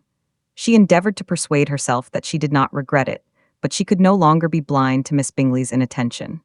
After waiting at home every morning for a fortnight, and inventing every evening a fresh excuse for her, the visitor did at last appear. But the shortness of her stay, and, yet more, the alteration of her manner, would allow Jane to deceive herself no longer. The letter which she wrote on this occasion to her sister will prove what she felt. My dearest Lizzie will, I am sure, be incapable of triumphing in her better judgment, at my expense, when I confess myself to have been entirely deceived in Miss Bingley's regard for me. But my dear sister, though the event has proved you right, do not think me obstinate if I still assert that, considering what her behavior was, my confidence was as natural as your suspicion. I do not at all comprehend her reason for wishing to be intimate with me, but if the same circumstances were to happen again, I am sure I should be deceived again. Caroline did not return my visit till yesterday, and not a note, not a line, did I receive in the meantime. When she did come, it was very evident that she had no pleasure in it. She made a slight, formal apology for not calling before, said not a word of wishing to see me again, and was, in every respect, so altered a creature, that when she went away I was perfectly resolved to continue the acquaintance no longer. I pity, though I cannot help blaming her. She was very wrong in singling me out as she did. I can safely say that every advance to intimacy began on her side. But I pity her because she must feel that she has been acting wrong, and because I am very sure that anxiety for her brother is the cause of it. I need not explain myself farther, and though we know this anxiety to be quite needless, yet if she feels it, it will easily account for her behavior to me. And so deservedly dear as he is to his sister, whatever anxiety she may feel on his behalf is natural and amiable. I cannot but wonder, however, at her having any such fears now, because if he had at all cared about me, we must have met long, long ago. He knows of my being in town, I am certain, from something she said herself, and yet it would seem, by her manner of talking, as if she wanted to persuade herself that he is really partial to Miss Darcy. I cannot understand it. If I were not afraid of judging harshly, I should be almost tempted to say that there is a strong appearance of duplicity in all this. I will endeavor to banish every painful thought, and think only of what will make me happy, your affection, and the invariable kindness of my dear uncle and aunt. Let me hear from you very soon. Miss Bingley said something of his never returning to Netherfield again, of giving up the house, but not with any certainty. We had better not mention it. I am extremely glad that you have such pleasant accounts from our friends at Hunsford. Pray go to see them with Sir William and Maria. I am sure you will be very comfortable there. Yours, etc. This letter gave Elizabeth some pain, but her spirits returned, as she considered that Jane would no longer be duped, by the sister at least. All expectation from the brother was now absolutely over. She would not even wish for any renewal of his attentions. His character sunk on every review of it, and, as a punishment for him, as well as a possible advantage to Jane, she seriously hoped he might really soon marry Mr. Darcy's sister, as, by Wickham's account, she would make him abundantly regret what he had thrown away. Mrs. Gardiner about this time reminded Elizabeth of her promise concerning that gentleman, and required information, and Elizabeth had such to send as might rather give contentment to her aunt than to herself. His apparent partiality had subsided, his attentions were over, he was the admirer of someone else. Elizabeth was watchful enough to see it all, but she could see it and write of it without material pain. Her heart had been but slightly touched, and her vanity was satisfied with believing that she would have been his only choice, had fortune permitted it. The sudden acquisition of £10,000 was the most remarkable charm of the young lady to whom he was now rendering himself agreeable. But Elizabeth, less clear-sighted perhaps in this case than in Charlotte's, did not quarrel with him for his wish of independence. Nothing, on the contrary, could be more natural, and, while able to suppose that it cost him a few struggles to relinquish her, she was ready to allow it a wise and desirable measure for both, and could very sincerely wish him happy. All this was acknowledged to Mrs. Gardiner, and after relating the circumstances, she thus went on, I am now convinced, my dear aunt, that I have never been much in love, for had I really experienced that pure and elevating passion, I should at present detest his very name and wish him all manner of evil. But my feelings are not only cordial towards him, they are even impartial towards Miss King. I cannot find out that I hate her at all, or that I am in the least unwilling to think her a very good sort of girl. There can be no love in all this. My watchfulness has been effectual, and though I should certainly be a more interesting object to all my acquaintance, were I distractedly in love with him, I cannot say that I regret my comparative insignificance. Importance may sometimes be purchased too dearly. Kitty and Lydia take his defection much more to heart than I do. They are young in the ways of the world, and not yet open to the mortifying conviction that handsome young men must have something to live on as well as the plain. Chapter 27. With no greater events than these in the Longbourn family, and otherwise diversified by little beyond the walks to Meryton, sometimes dirty and sometimes cold, did January and February pass away. March was to take Elizabeth to Hunsford. She had not at first thought very seriously of going thither, but Charlotte, she soon found, was depending on the plan, and she gradually learned to consider it herself with greater pleasure as well as greater certainty. Absence had increased her desire of seeing Charlotte again, and weakened her disgust of Mr. Collins. There was novelty in the scheme, and as, with such a mother and such uncompanionable sisters, home could not be faultless, a little change was not unwelcome for its own sake. The journey would, moreover, give her a peep at Jane, and in short, as the time drew near, she would have been very sorry for any delay. Everything, however, went on smoothly, and was finally settled according to Charlotte's first sketch. She was to accompany Sir William and his second daughter. The improvement of spending a night in London was added in time, and the plan became as perfect as plan could be. The only pain was in leaving her father, who would certainly miss her, and who, when it came to the point, so little liked her going, that he told her to write to him, and almost promised to answer her letter. The farewell between herself and Mr. Wickham was perfectly friendly, on his side even more. His present pursuit could not make him forget that Elizabeth had been the first to excite and to deserve his attention, the first to listen and to pity, the first to be admired. And in his manner of bidding her adieu, wishing her every enjoyment, reminding her of what she was to expect in Lady Catherine de Bourgh, and trusting their opinion of her their opinion of everybody, would always coincide, there was a solicitude, an interest, which she felt must ever attach her to him with a most sincere regard. And she parted from him convinced that, whether married or single, he must always be her model of the amiable and pleasing. Her fellow travelers the next day were not of a kind to make her think him less agreeable. Sir William Lucas and his daughter Maria, a good-humored girl, but as empty-headed as himself, had nothing to say that could be worth hearing, and were listened to with about as much delight as the rattle of the chaise. Elizabeth loved absurdities, but she had known Sir William's too long. He could tell her nothing new of the wonders of his presentation and knighthood, and his civilities were worn out, like his information. It was a journey of only 24 miles, and they began it so early as to be in Gracechurch Street by noon. As they drove to Mr. Gardiner's door, Jane was at a drawing-room window watching their arrival. When they entered the passage, she was there to welcome them, and Elizabeth, looking earnestly in her face, was pleased to see it healthful and lovely as ever. On the stairs were a troop of little boys and girls, whose eagerness for their cousin's appearance would not allow them to wait in the drawing-room, and whose shyness, as they had not seen her for a 12-month, prevented their coming lower. All was joy and kindness. The day passed most pleasantly away, the morning in bustle and shopping, and the evening at one of the theatres. Elizabeth then contrived to sit by her aunt.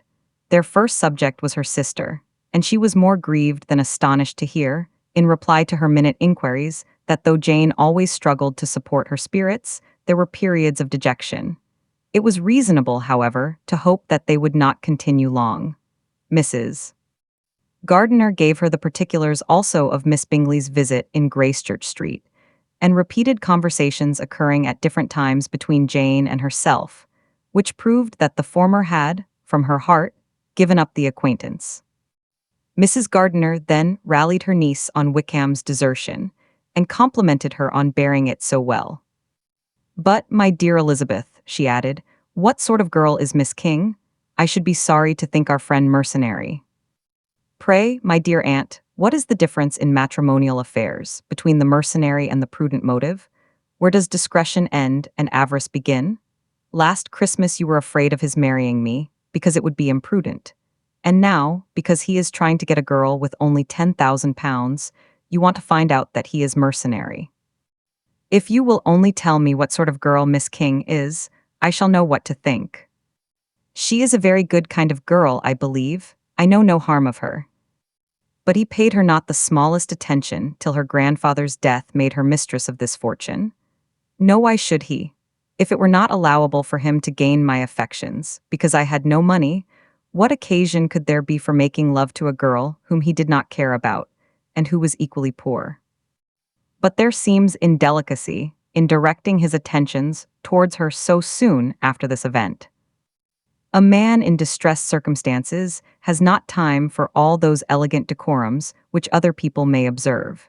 If she does not object to it, why should we? Her not objecting does not justify him. It only shows her being deficient in something herself sense or feeling. Well, cried Elizabeth, have it as you choose. He shall be mercenary and she shall be foolish. No, Lizzie, that is what I do not choose. I should be sorry, you know, to think ill of a young man who has lived so long in Derbyshire.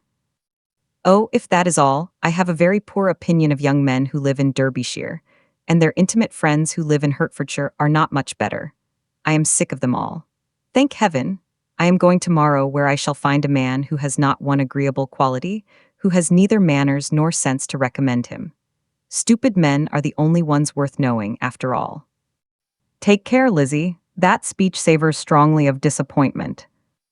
Before they were separated by the conclusion of the play, she had the unexpected happiness of an invitation to accompany her uncle and aunt in a tour of pleasure, which they proposed taking in the summer. We have not quite determined how far it shall carry us, said Mrs. Gardiner, but perhaps to the lakes. No scheme could have been more agreeable to Elizabeth, and her acceptance of the invitation was most ready and grateful. My dear, dear aunt, she rapturously cried, what delight, what felicity, you give me fresh life and vigor. Adieu to disappointment and spleen. What are men to rocks and mountains? Oh, what hours of transport we shall spend. And when we do return, it shall not be like other travelers, without being able to give one accurate idea of anything. We will know where we have gone, we will recollect what we have seen. Lakes, mountains, and rivers shall not be jumbled together in our imaginations. Nor, when we attempt to describe any particular scene, will we begin quarreling about its relative situation. Let our first effusions be less insupportable than those of the generality of travelers. Chapter 28. Every object in the next day's journey was new and interesting to Elizabeth, and her spirits were in a state of enjoyment, for she had seen her sister looking so well as to banish all fear for her health, and the prospect of her northern tour was a constant source of delight.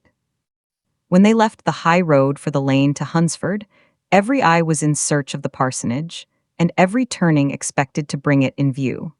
The paling of Rosings Park was their boundary on one side. Elizabeth smiled at the recollection of all that she had heard of its inhabitants.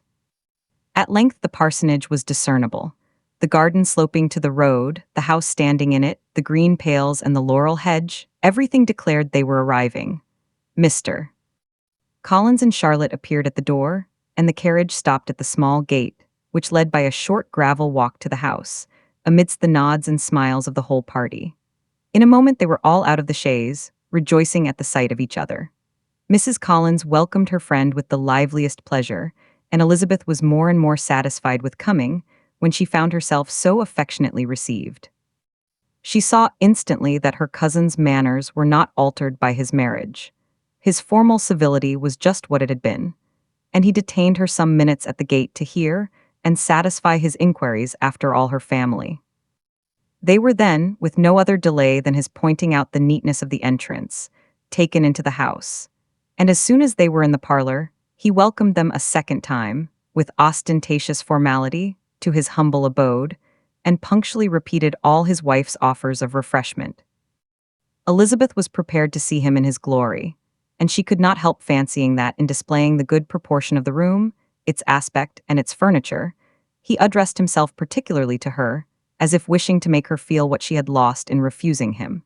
But though everything seemed neat and comfortable, she was not able to gratify him by any sigh of repentance, and rather looked with wonder at her friend that she could have so cheerful an air with such a companion.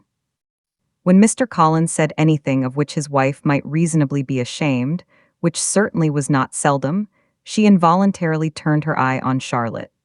Once or twice she could discern a faint blush, but in general Charlotte wisely did not hear. After sitting long enough to admire every article of furniture in the room, from the sideboard to the fender, to give an account of their journey, and of all that had happened in London, Mr. Collins invited them to take a stroll in the garden, which was large and well laid out, and to the cultivation of which he attended himself. To work in his garden was one of his most respectable pleasures, and Elizabeth admired the command of countenance with which Charlotte talked of the healthfulness of the exercise, and owned she encouraged it as much as possible. Here, leading the way through every walk and cross-walk, and scarcely allowing them an interval to utter the praises he asked for, every view was pointed out with a minuteness which left beauty entirely behind. He could number the fields in every direction, and could tell how many trees there were in the most distant clump. But of all the views which his garden, or which the country or the kingdom could boast, none were to be compared with the prospect of Rosings, afforded by an opening in the trees that bordered the park nearly opposite the front of his house. It was a handsome modern building, well situated on rising ground. From his garden, Mr. Collins would have led them round his 2 meadows, but the ladies, not having shoes to encounter the remains of a white frost, turned back, and while Sir William accompanied him, Charlotte took her sister and friend over the house, extremely well pleased, probably, to have the opportunity of showing it without her husband's help. It was rather small, but well built and convenient, and everything was fitted up and arranged with a neatness and consistency, of which Elizabeth gave Charlotte all the credit. When Mr. Collins could be forgotten, there was really a great air of comfort throughout, and by Charlotte's evident enjoyment of it, Elizabeth supposed he must be often forgotten. She had already learnt that Lady Catherine was still in the country. It was spoken of again while they were at dinner, when Mr. Collins, joining in, observed, "Yes, Miss Elizabeth, you will have the honour of seeing Lady Catherine de Bourgh on the ensuing Sunday at church, and I need not say you will be delighted with her. She is all affability and condescension, and I doubt not but you will be honoured with some portion of her notice when service is over. I have scarcely any hesitation in saying that she will include you and my sister Maria in every invitation with which she honours us during your stay here. Her behaviour to my dear Charlotte is charming. We dine at Rosings twice every week and are never allowed to walk home. Her ladyship's carriage is regularly ordered for us. I should say, one of her ladyship's carriages, for she has several. Lady Catherine is a very respectable, sensible woman, indeed," added Charlotte, "and a most attentive neighbour." "Very true, my dear. That is exactly what I say. She is the sort of woman whom one cannot regard with too much deference." The evening was spent chiefly in talking over Hertfordshire news, and telling again what had been already written. And when it closed, Elizabeth, in the solitude of her chamber, had to meditate upon Charlotte's degree of contentment, to understand her address in guiding, and composure in bearing with, her husband, and to acknowledge that it was all done very well. She had also to anticipate how her visit would pass, the quiet tenor of their usual employments, the vexatious interruptions of Mr. Collins, and the gaieties of their intercourse with Rosings. A lively imagination soon settled it all. About the middle of the next day, as she was in her room getting ready for a walk, a sudden noise below seemed to speak the whole house in confusion, and after listening a moment, she heard somebody running upstairs in a violent hurry and calling loudly after her. She opened the door and met Maria in the landing place, who, breathless with agitation, cried out, "Oh, my dear Eliza, pray make haste and come into the dining room, for there is such a sight to be seen. I will not tell you what it is. Make haste and come down this moment." Elizabeth asked questions in vain. Maria would tell her nothing more, and down they ran into the dining room which fronted the lane, in quest of this wonder. It was 2 ladies, stopping in a low phaeton at the garden gate. "And is this all?" cried Elizabeth. I expected at least that the pigs were got into the garden, and here is nothing but Lady Catherine and her daughter." "La, my dear," said Maria, quite shocked at the mistake, "it is not Lady Catherine. The old lady is Mrs. Jenkinson, who lives with them. The other is Miss de Bourgh. Only look at her. She is quite a little creature. Who would have thought she could be so thin and small? She is abominably rude to keep Charlotte out of doors in all this wind. Why does she not come in?" "Oh, Charlotte says she hardly ever does. It is the greatest of favors when Miss de Bourgh comes in." "I like her appearance," said Elizabeth, struck with other ideas. "She looks sickly and cross. Yes, she will do for him very well. She will make him a very proper wife." Mr. Collins and Charlotte were both standing at the gate in conversation with the ladies, and Sir William, to Elizabeth's high diversion, was stationed in the doorway, in earnest contemplation of the greatness before him, and constantly bowing whenever Miss de Bourgh looked that way. At length there was nothing more to be said. The ladies drove on, and the others returned into the house. Mr. Collins no sooner saw the two girls than he began to congratulate them on their good fortune, which Charlotte explained by letting them know that the whole party was asked to dine at Rosings the next day. Chapter 29. Mr. Collins's triumph, in consequence of this invitation, was complete. The power of displaying the grandeur of his patroness to his wondering visitors, and of letting them see her civility towards himself and his wife, was exactly what he had wished for, and that an opportunity of doing it should be given so soon was such an instance of Lady Catherine's condescension as he knew not how to admire enough. "I confess," said he, "that I should not have been at all surprised by her ladyship's asking us on Sunday to drink tea and spend the evening at Rosings. I rather expected, from my knowledge of her affability, that it would happen. But who could have foreseen such an attention as this? Who could have imagined that we should receive an invitation to dine there, an invitation, moreover, including the whole party, so immediately after your arrival?" "I am the less surprised at what has happened," replied Sir William, "from that knowledge of what the manners of the great really are, which my situation in life has allowed me to acquire. About the court, such instances of elegant breeding are not uncommon. Scarcely anything was talked of the whole day or next morning, but their visit to Rosings. Mr. Collins was carefully instructing them in what they were to expect, that the sight of such rooms, so many servants, and so splendid a dinner, might not wholly overpower them. When the ladies were separating for the toilette, he said to Elizabeth, "Do not make yourself uneasy, my dear cousin, about your apparel. Lady Catherine is far from requiring that elegance of dress in us which becomes herself and daughter. I would advise you merely to put on whatever of your clothes is superior to the rest. There is no occasion for anything more. Lady Catherine will not think the worse of you for being simply dressed. She likes to have the distinction of rank preserved."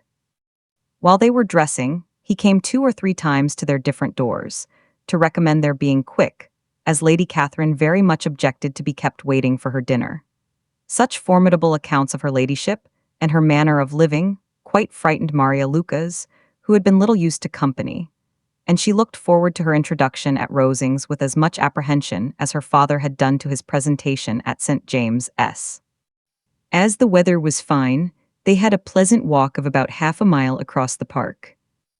Every park has its beauty and its prospects, and Elizabeth saw much to be pleased with, though she could not be in such raptures as Mr. Collins expected the scene to inspire, and was but slightly affected by his enumeration of the windows in front of the house, and his relation of what the glazing altogether had originally cost Sir Louis de Bourgh.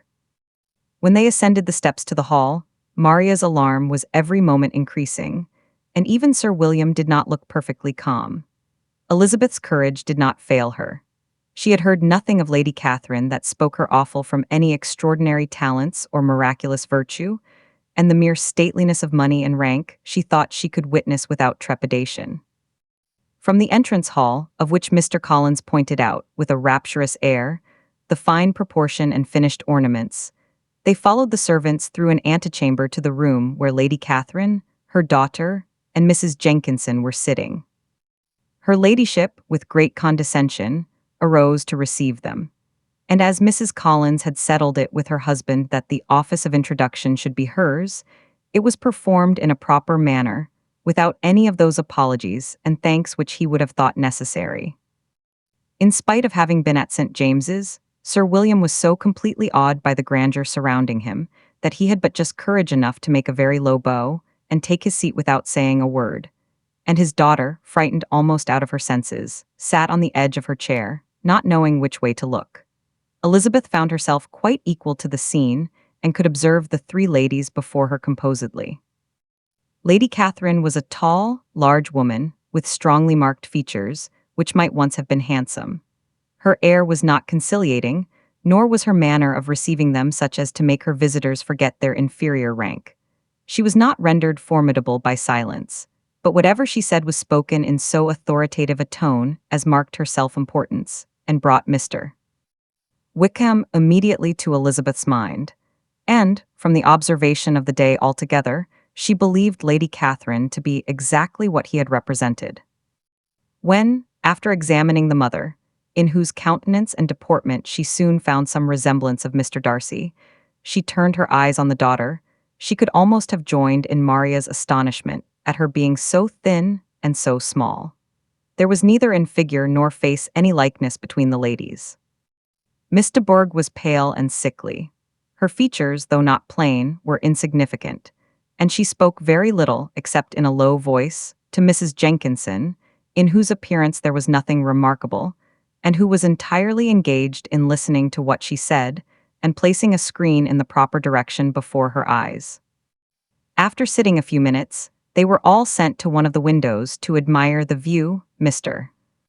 Collins attending them to point out its beauties, and Lady Catherine kindly informing them that it was much better worth looking at in the summer. The dinner was exceedingly handsome, and there were all the servants, and all the articles of plate which Mr. Collins had promised.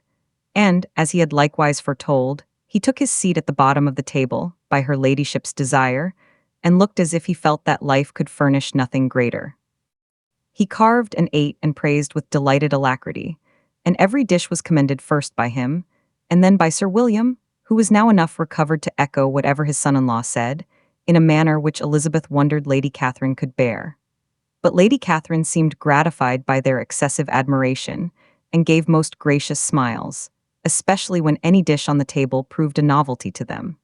The party did not supply much conversation. Elizabeth was ready to speak whenever there was an opening, but she was seated between Charlotte and Miss de Bourgh, the former of whom was engaged in listening to Lady Catherine, and the latter said not a word to her all the dinner time.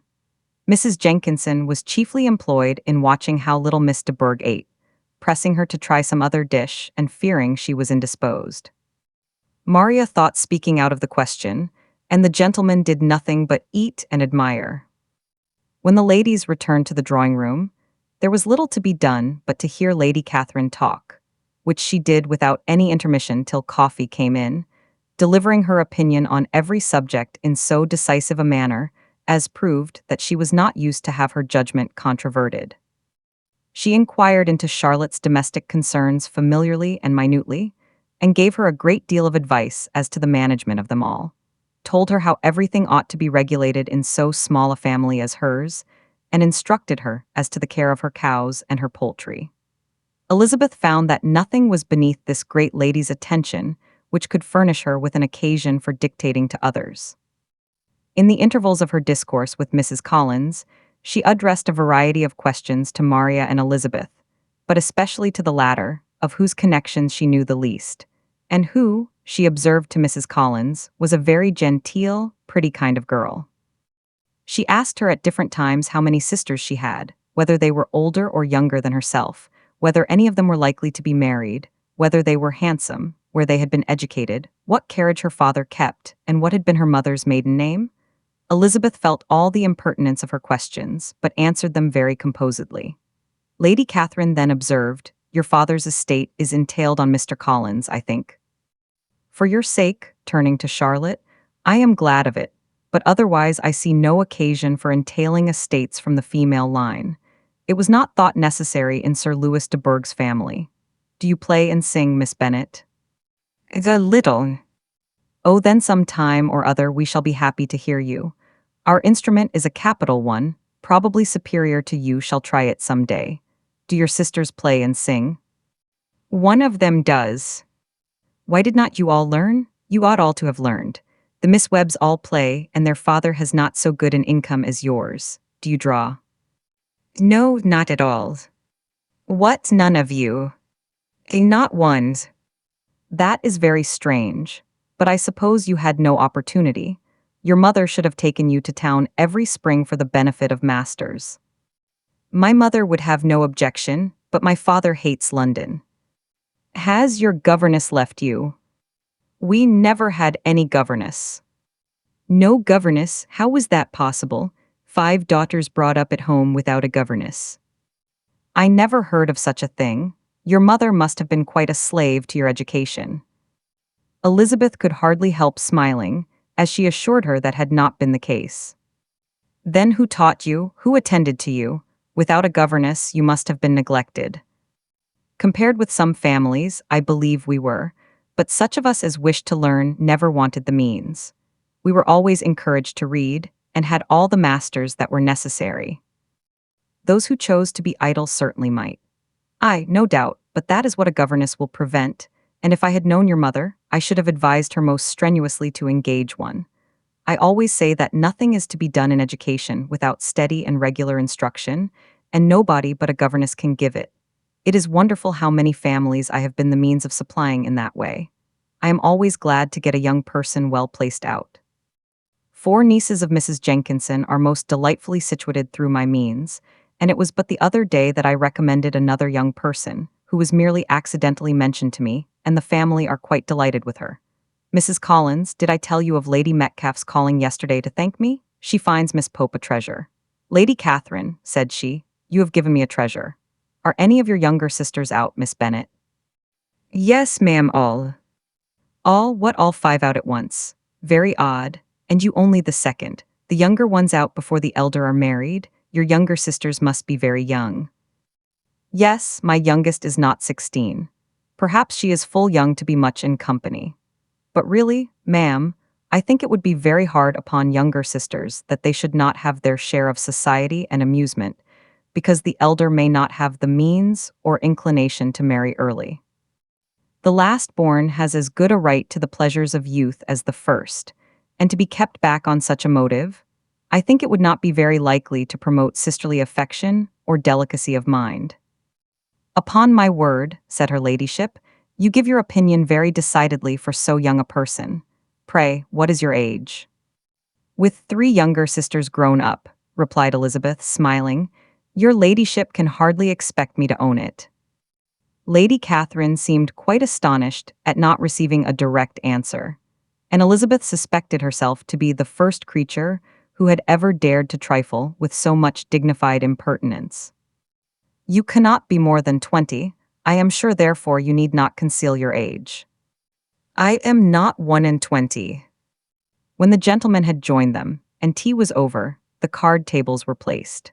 Lady Catherine, Sir William, and Mr. and Mrs. Collins sat down to quadrille, and as Miss de Bourgh chose to play at casino, the 2 girls had the honor of assisting Mrs. Jenkinson to make up her party.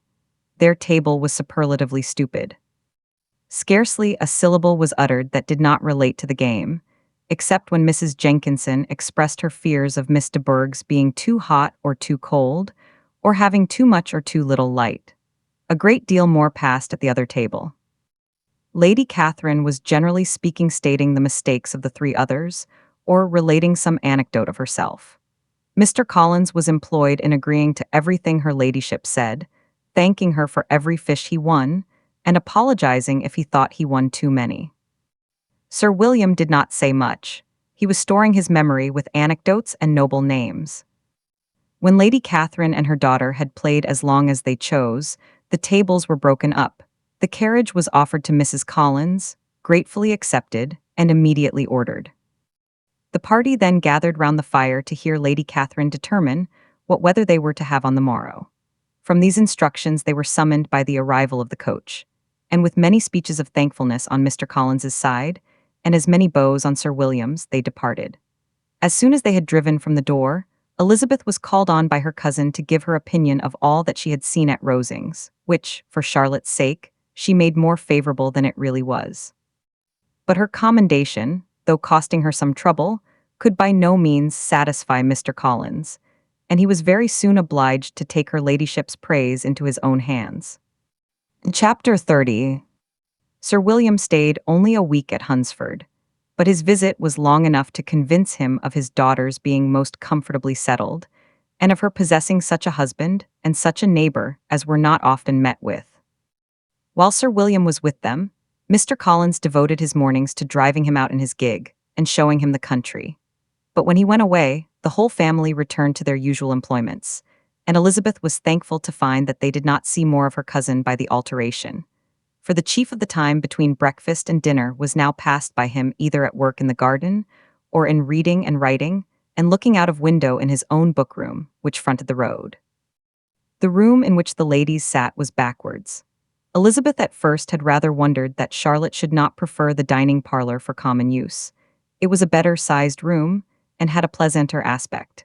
But she soon saw that her friend had an excellent reason for what she did, for Mr. Collins would undoubtedly have been much less in his own apartment had they sat in one equally lively, and she gave Charlotte credit for the arrangement.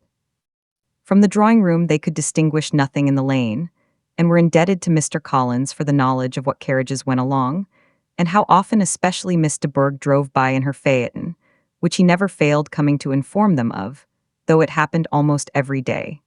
She not unfrequently stopped at the parsonage, and had a few minutes' conversation with Charlotte, but was scarcely ever prevailed on to get out. Very few days passed in which Mr. Collins did not walk to Rosings, and not many in which his wife did not think it necessary to go likewise, until Elizabeth recollected that there might be other family livings to be disposed of. She could not understand the sacrifice of so many hours. Now and then they were honored with a call from her ladyship, and nothing escaped her observation that was passing in the room during these visits. She examined into their employments, looked at their work, and advised them to do it differently, found fault with the arrangement of the furniture, or detected the housemaid in negligence, and if she accepted any refreshment, seemed to do it only for the sake of finding out that Mrs. Collins's joints of meat were too large for her family. Elizabeth soon perceived that though this great lady was not in the commission of the peace for the county, she was a most active magistrate in her own parish, the minutest concerns of which were carried to her by Mr. Collins, and whenever any of the cottagers were disposed to be quarrelsome, discontented, or too poor, she sallied forth into the village to settle their differences, silence their complaints, and scold them into harmony and plenty. The entertainment of dining at Rosings was repeated about twice a week, and, allowing for the loss of Sir William, and there being only one card table in the evening, every such entertainment was the counterpart of the first. Their other engagements were few, as the style of living of the neighborhood in general was beyond the Collinses' reach. This, however, was no evil to Elizabeth, and upon the whole she spent her time comfortably enough. There were half-hours of pleasant conversation with Charlotte, and the weather was so fine for the time of year that she had often great enjoyment out of doors. Her favorite walk, and where she frequently went while the others were calling on Lady Catherine, was along the open grove which edged that side of the park, where there was a nice sheltered path, which no one seemed to value but herself, and where she felt beyond the reach of Lady Catherine's curiosity. In this quiet way, the first fortnight of her visit soon passed away. Easter was approaching, and the week preceding it was to bring an addition to the family at Rosings, which in so small a circle must be important. Elizabeth had heard, soon after her arrival, that Mr. Darcy was expected there in the course of a few weeks. And though there were not many of her acquaintance whom she did not prefer, his coming would furnish one comparatively new to look at in their Rosings parties, and she might be amused in seeing how hopeless Miss Bingley's designs on him were, by his behavior to his cousin, for whom he was evidently destined by Lady Catherine, who talked of his coming with the greatest satisfaction, spoke of him in terms of the highest admiration, and seemed almost angry to find that he had already been frequently seen by Miss Lucas and herself. His arrival was soon known at the parsonage, for Mr. Collins was walking the whole morning within view of the lodges opening into Hunsford Lane, in order to have the earliest assurance of it, and, after making his bow as the carriage turned into the park, hurried home with the great intelligence. On the following morning, he hastened to Rosings to pay his respects. There were 2 nephews of Lady Catherine to require them, for Mr. Darcy had brought with him a Colonel Fitzwilliam, the younger son of his uncle, a lord, and to the great surprise of all the party, when Mr. Collins returned, the gentlemen accompanied him. Charlotte had seen them from her husband's room, crossing the road, and immediately running into the other, told the girls what an honor they might expect, adding, "I may thank you, Eliza, for this piece of civility. Mr. Darcy would never have come so soon to wait upon me." Elizabeth had scarcely time to disclaim all right to the compliment before their approach was announced by the doorbell, and shortly afterwards the 3 gentlemen entered the room. Colonel Fitzwilliam, who led the way, was about 30, not handsome, but in person and address most truly the gentleman. Mr. Darcy looked just as he had been used to look in Hertfordshire, paid his compliments, with his usual reserve, to Mrs. Collins, and whatever might be his feelings towards her friend, met her with every appearance of composure. Elizabeth merely courtesied to him, without saying a word. Colonel Fitzwilliam entered into conversation directly, with the readiness and ease of a well-bred man, and talked very pleasantly. But his cousin, after having addressed a slight observation on the house and garden to Mrs. Collins, sat for some time without speaking to anybody. At length, however, his civility was so far awakened as to inquire of Elizabeth after the health of her family. She answered him in the usual way, and, after a moment's pause, added, "My eldest sister has been in town these 3 months. Have you never happened to see her there?" She was perfectly sensible that he never had, but she wished to see whether he would betray any consciousness of what had passed between the Bingleys and Jane, and she thought he looked a little confused as he answered that he had never been so fortunate as to meet Miss Bennet. The subject was pursued no further, and the gentlemen soon afterwards went away. Chapter 31. Colonel Fitzwilliam's manners were very much admired at the parsonage, and the ladies all felt that he must add considerably to the pleasure of their engagements at Rosings.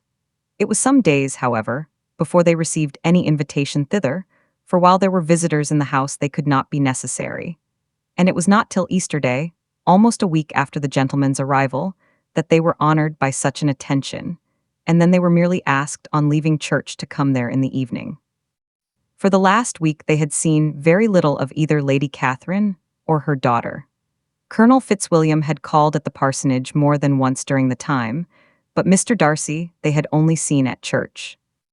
The invitation was accepted, of course, and at a proper hour they joined the party in Lady Catherine's drawing-room. Her ladyship received them civilly, but it was plain that their company was by no means so acceptable as when she could get nobody else, and she was, in fact, almost engrossed by her nephews, speaking to them, especially to Darcy, much more than to any other person in the room. Colonel Fitzwilliam seemed really glad to see them. Anything was a welcome relief to him at Rosings, and Mrs. Collins's pretty friend had, moreover, caught his fancy very much. He now seated himself by her, and talked so agreeably of Kent and Hertfordshire, of travelling and staying at home, of new books and music, that Elizabeth had never been half so well entertained in that room before, and they conversed with so much spirit and flow as to draw the attention of Lady Catherine herself, as well as of Mr. Darcy. His eyes had been soon and repeatedly turned towards them with a look of curiosity, and that her ladyship, after a while, shared the feeling, was more openly acknowledged, for she did not scruple to call out, "What is that you are saying, Fitzwilliam? What is it you are talking of? What are you telling Miss Bennet? Let me hear what it is." "We were talking of music, madam," said he, when no longer able to avoid a reply. "Of music, then pray speak aloud. It is of all subjects my delight. I must have my share in the conversation, if you are speaking of music. There are few people in England, I suppose, who have more true enjoyment of music than myself, or a better natural taste. If I had ever learnt, I should have been a great proficient, and so would Anne, if her health had allowed her to apply. I am confident that she would have performed delightfully. How does Georgiana get on, Darcy?" Mr. Darcy spoke with affectionate praise of his sister's proficiency. "I am very glad to hear such a good account of her," said Lady Catherine, "and pray tell her from me that she cannot expect to excel if she does not practice a great deal." "I assure you, madam," he replied, "that she does not need such advice. She practices very constantly. So much the better. It cannot be done too much, and when I next write to her, I shall charge her not to neglect it on any account. I often tell young ladies that no excellence in music is to be acquired without constant practice. I have told Miss Bennet several times that she will never play really well unless she practices more, and though Mrs. Collins has no instrument, she is very welcome, as I have often told her, to come to Rosings every day and play on the pianoforte in Mrs. Jenkinson's room. She would be in nobody's way, in that part of the house. Mr. Darcy looked a little ashamed of his aunt's ill-breeding and made no answer. When coffee was over, Colonel Fitzwilliam reminded Elizabeth of having promised to play to him, and she sat down directly to the instrument. He drew a chair near her. Lady Catherine listened to half a song, and then talked, as before, to her other nephew, till the latter walked away from her, and moving with his usual deliberation towards the pianoforte, stationed himself so as to command a full view of the fair performer's countenance. Elizabeth saw what he was doing, and at the first convenient pause turned to him with an arch smile, and said, "You mean to frighten me, Mr. Darcy, by coming in all this state to hear me. But I will not be alarmed, though your sister does play so well. There is a stubbornness about me that never can bear to be frightened at the will of others. My courage always rises with every attempt to intimidate me." "I shall not say that you are mistaken," he replied, "because you could not really believe me to entertain any design of alarming you, and I have had the pleasure of your acquaintance long enough to know that you find great enjoyment in occasionally professing opinions which, in fact, are not your own." Elizabeth laughed heartily at this picture of herself, and said to Colonel Fitzwilliam, "Your cousin will give you a very pretty notion of me, and teach you not to believe a word I say. I am particularly unlucky in meeting with a person so well able to expose my real character, in a part of the world where I had hoped to pass myself off with some degree of credit. Indeed, Mr. Darcy, it is very ungenerous in you to mention all that you knew to my disadvantage in Hertfordshire and, give me leave to say, very impolitic too, for it is provoking me to retaliate, and such things may come out as will shock your relations to hear." "I am not afraid of you," said he, smilingly. "Pray let me hear what you have to accuse him of," cried Colonel Fitzwilliam. "I should like to know how he behaves among strangers." "You shall hear, then, but prepare for something very dreadful. The first time of my ever seeing him in Hertfordshire, you must know, was at a ball, and at this ball, what do you think he did? He danced only 4 dances? I am sorry to pain you, but so it was. He danced only 4 dances, though gentlemen were scarce, and, to my certain knowledge, more than one young lady was sitting down in want of a partner. Mr. Darcy, you cannot deny the fact. I had not at that time the honor of knowing any lady in the assembly beyond my own party. True, and nobody can ever be introduced in a ballroom. Well, Colonel Fitzwilliam, what do I play next? My fingers wait your orders." "Perhaps," said Darcy, "I should have judged better had I sought an introduction, but I am ill qualified to recommend myself to strangers." "Shall we ask your cousin the reason of this?" said Elizabeth, still addressing Colonel Fitzwilliam. "Shall we ask him why a man of sense and education, and who has lived in the world, is ill qualified to recommend himself to strangers?" "I can answer your question," said Fitzwilliam, without applying to him. "It is because he will not give himself the trouble." "I certainly have not the talent which some people possess," said Darcy, "of conversing easily with those I have never seen before. I cannot catch their tone of conversation, or appear interested in their concerns, as I often see done." "My fingers," said Elizabeth, "do not move over this instrument in the masterly manner which I see so many women's do. They have not the same force or rapidity, and do not produce the same expression. But then I have always supposed it to be my own fault, because I would not take the trouble of practicing. It is not that I do not believe my fingers as capable as any other woman's of superior execution." Darcy smiled and said, "You are perfectly right. You have employed your time much better. No one admitted to the privilege of hearing you can think anything wanting. We neither of us perform to strangers." Here they were interrupted by Lady Catherine, who called out to know what they were talking of. Elizabeth immediately began playing again. Lady Catherine approached, and after listening for a few minutes said to Darcy, "Miss Bennet would not play at all amiss if she practiced more, and could have the advantage of a London master. She has a very good notion of fingering, though her taste is not equal to Anne's. Anne would have been a delightful performer had her health allowed her to learn. Elizabeth looked at Darcy to see how cordially he assented to his cousin's praise. But neither at that moment nor at any other could she discern any symptom of love, and from the whole of his behavior to Miss de Bourgh, she derived this comfort for Miss Bingley, that he might have been just as likely to marry her had she been his relation. Lady Catherine continued her remarks on Elizabeth's performance, mixing with them many instructions on execution and taste. Elizabeth received them with all the forbearance of civility, and at the request of the gentleman, remained at the instrument till her ladyship's carriage was ready to take them all home. Chapter 32. Elizabeth was sitting by herself the next morning, and writing to Jane, while Mrs. Collins and Maria were gone on business into the village, when she was startled by a ring at the door, the certain signal of a visitor. As she had heard no carriage, she thought it not unlikely to be Lady Catherine, and under that apprehension was putting away her half-finished letter that she might escape all impertinent questions, when the door opened, and to her very great surprise Mr. Darcy, and Mr. Darcy only, entered the room. He seemed astonished, too, on finding her alone, and apologized for his intrusion, by letting her know that he had understood all the ladies to be within. They then sat down, and when her inquiries after Rosings were made, seemed in danger of sinking into total silence. It was absolutely necessary, therefore, to think of something, and in this emergency recollecting when she had seen him last in Hertfordshire, and feeling curious to know what he would say on the subject of their hasty departure, she observed, "How very suddenly you all quitted Netherfield last November, Mr. Darcy. It must have been a most agreeable surprise to Mr. Bingley to see you all after him so soon, for, if I recollect right, he went but the day before.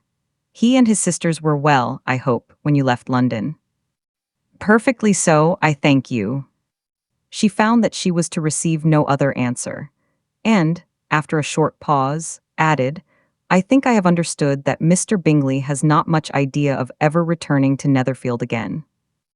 I have never heard him say so, but it is probable that he may spend very little of his time there in future.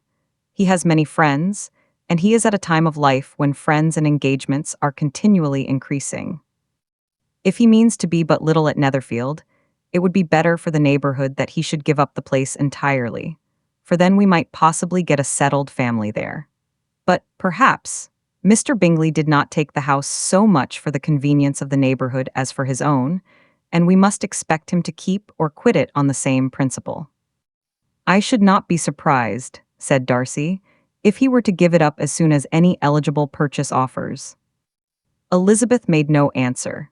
She was afraid of talking longer of his friend, and, having nothing else to say, was now determined to leave the trouble of finding a subject to him. He took the hint and soon began with, "This seems a very comfortable house. Lady Catherine, I believe, did a great deal to it when Mr. Collins first came to Hunsford." "I believe she did, and I am sure she could not have bestowed her kindness on a more grateful object. Mr. Collins appears very fortunate in his choice of a wife." "Yes, indeed, his friends may well rejoice in his having met with one of the very few sensible women who would have accepted him, or have made him happy if they had. My friend has an excellent understanding, though I am not certain that I consider her marrying Mr. Collins as the wisest thing she ever did. She seems perfectly happy, however, and, in a prudential light, it is certainly a very good match for her. It must be very agreeable to her to be settled within so easy a distance of her own family and friends." "An easy distance, do you call it? It is nearly 50 miles. "And what is 50 miles of good road? Little more than half a day's journey. Yes, I call it a very easy distance." "I should never have considered the distance as one of the advantages of the match," cried Elizabeth. "I should never have said Mrs. Collins was settled near her family. It is a proof of your own attachment to Hertfordshire. Anything beyond the very neighborhood of Longbourn, I suppose, would appear far." As he spoke there was a sort of smile, which Elizabeth fancied she understood. He must be supposing her to be thinking of Jane and Netherfield, and she blushed as she answered, "I do not mean to say that a woman may not be settled too near her family. The far and the near must be relative and depend on many varying circumstances. Where there is fortune to make the expense of traveling unimportant, distance becomes no evil. But that is not the case here. Mr. and Mrs. Collins have a comfortable income, but not such a one as will allow of frequent journeys, and I am persuaded my friend would not call herself near her family under less than half the present distance. Mr. Darcy drew his chair a little towards her and said, "You cannot have a right to such very strong local attachment. You cannot have been always at Longbourn." Elizabeth looked surprised. The gentleman experienced some change of feeling. He drew back his chair, took a newspaper from the table, and, glancing over it, said, in a colder voice, "Are you pleased with Kent?" A short dialogue on the subject of the country ensued, on either side calm and concise, and soon put an end to by the entrance of Charlotte and her sister, just returned from their walk. The tete-a-tete surprised them. Mr. Darcy related the mistake which had occasioned his intruding on Miss Bennet, and, after sitting a few minutes longer, without saying much to anybody, went away. "What can be the meaning of this?" said Charlotte as soon as he was gone. "My dear Eliza, he must be in love with you, or he would never have called on us in this familiar way." But when Elizabeth told of his silence, it did not seem very likely, even to Charlotte's wishes, to be the case, and, after various conjectures, they could at last only suppose his visit to proceed from the difficulty of finding anything to do, which was the more probable from the time of year. All field sports were over. Within doors there was Lady Catherine, books, and a billiard table, but gentlemen cannot be always within doors, and in the nearness of the parsonage, or the pleasantness of the walk to it, or of the people who lived in it, the two cousins found a temptation from this period of walking thither almost every day. They called at various times of the morning, sometimes separately, sometimes together, and now and then accompanied by their aunt.